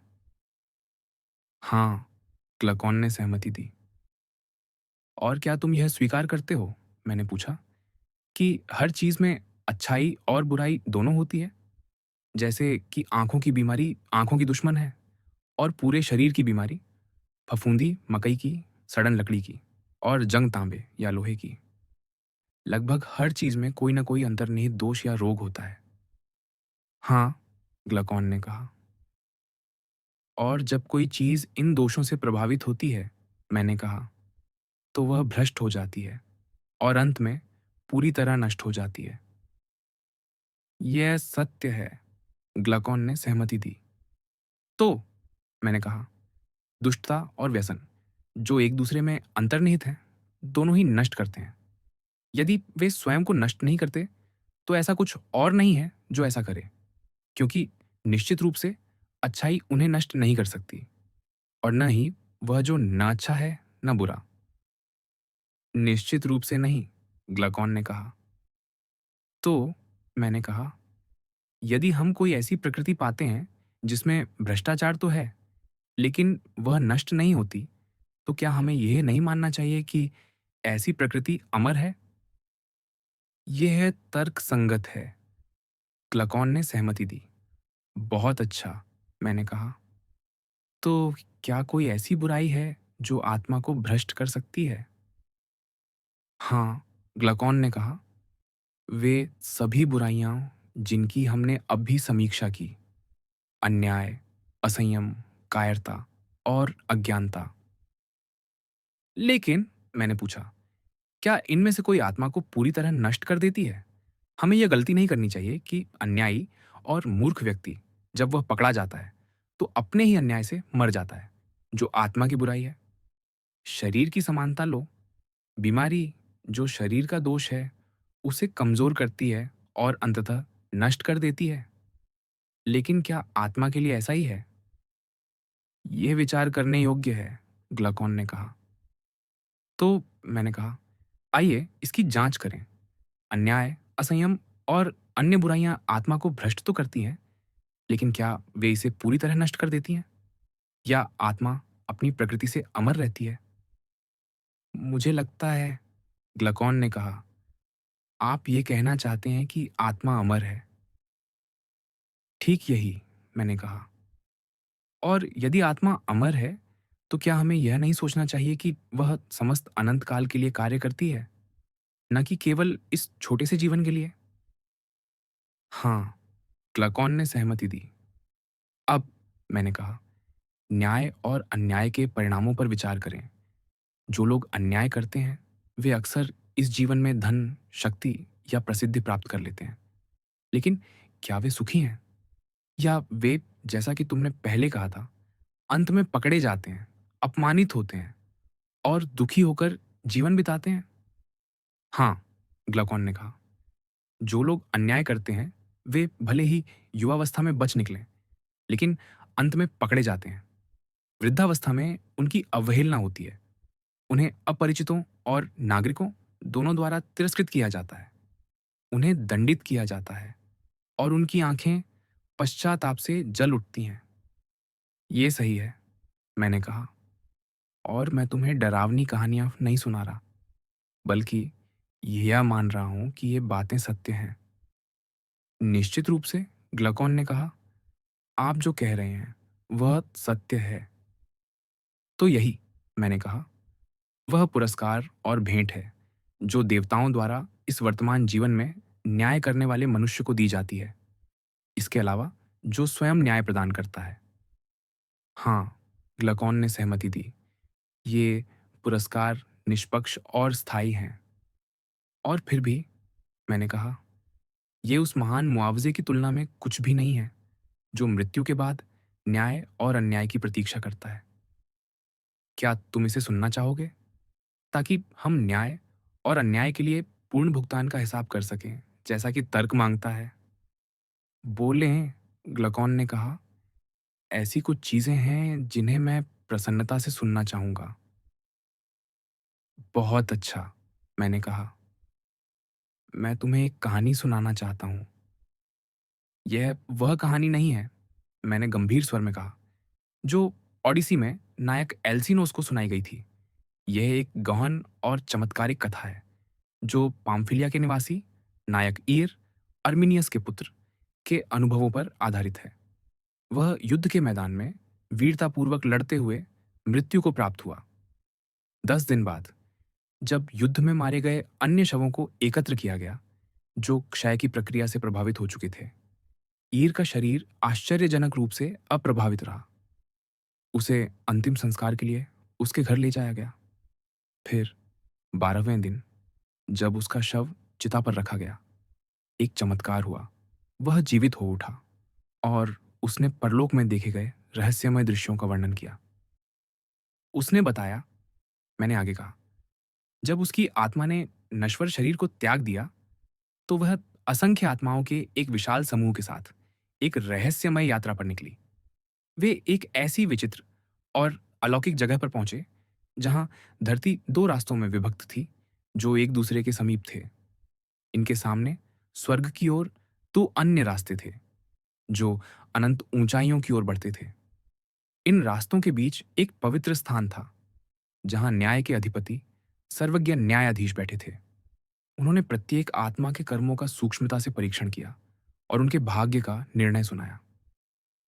जिन आत्माओं ने जीवन में न्याय का पालन किया, उन्हें दाहिनी ओर स्वर्ग के रास्ते पर भेजा गया। जिन्होंने अन्याय का मार्ग चुना, उन्हें बाईं ओर धरती के गहन अंधेरे रास्तों की ओर भेजा गया। प्रत्येक आत्मा अपनी पीठ पर अपने कर्मों का एक संकेत पत्र धारण किए थे, जो उनके जीवन के कार्यों का लेखा जोखा था। ईर को, मैंने कहा, न्यायाधीशों ने बताया कि वह परलोक का संदेशवाहक होगा। उसका कर्तव्य था मनुष्य जाति को उस रहस्यमय संसार की खबर लाना। उन्होंने उसे आदेश दिया कि वह उस स्थान पर होने वाली हर घटना को देखे, सुने और स्मरण रखे। उसने वहां जो देखा, मैंने आगे कहा, वह अकल्पनीय था। उसने आत्माओं को उनके कर्मों के अनुसार स्वर्ग की ओर ऊपर उठते या धरती के नीचे गहरे अंधकार में जाते देखा। अन्य दो रास्तों से आत्माएं लौट रही थीं, कुछ धूल और थकान से लथपथ, जैसे लंबी और कठिन यात्रा से आई हों। उसने देखा कि प्रत्येक आत्मा को उसके कर्मों के अनुसार पुरस्कार या दंड प्राप्त हो रहा था। फिर, मैंने कहा, ईर ने एक विशाल मैदान को देखा जहां आत्माएं अपने अगले जन्म के लिए जीवन का चयन करती थीं। वहां हर प्रकार के जीवन उपलब्ध थे, राजा, गुलाम, धनी, निर्धन, मानव, पशु और पक्षी। लेकिन कई आत्माएं जल्दबाजी, लालच या अज्ञानता के कारण गलत जीवन चुन लेती थीं। कुछ ने अपनी पुरानी आदतों के कारण वही त्रुटियां दोहराईं जो उनके पिछले जीवन में उनकी पीड़ा का कारण थीं। इसके बाद मैंने कहा, वे सभी लैथेकी नदी के तट पर पहुंचे, जिसका पानी इतना रहस्यमय था कि कोई भी बर्तन उसे रोक नहीं सकता था। प्रत्येक आत्मा को उस नदी का पानी एक निश्चित मात्रा में पीना था। जो आत्माएं विवेक और संयम से रहित थीं, उन्होंने लालच में आवश्यकता से अधिक पी लिया और अपने पिछले जीवन की हर स्मृति को भूल गईं। जब वे रात को विश्राम करने गए, मध्य रात्रि में एक भयंकर तूफान और भूकंप आया। तभी वे तत्काल ऊपर की ओर अपने नए जन्म के लिए तारों की भांति उभरते हुए ले जाए गए। एयर स्वयं, मैंने कहा, किसी तरह उस पानी को पीने से बच गया, लेकिन वह यह नहीं बता सका कि वह किस तरह या कैसे अपने शरीर में लौट आया। केवल इतना कि सुबह के समय अचानक जागने पर उसने स्वयं को चिता पर पाया।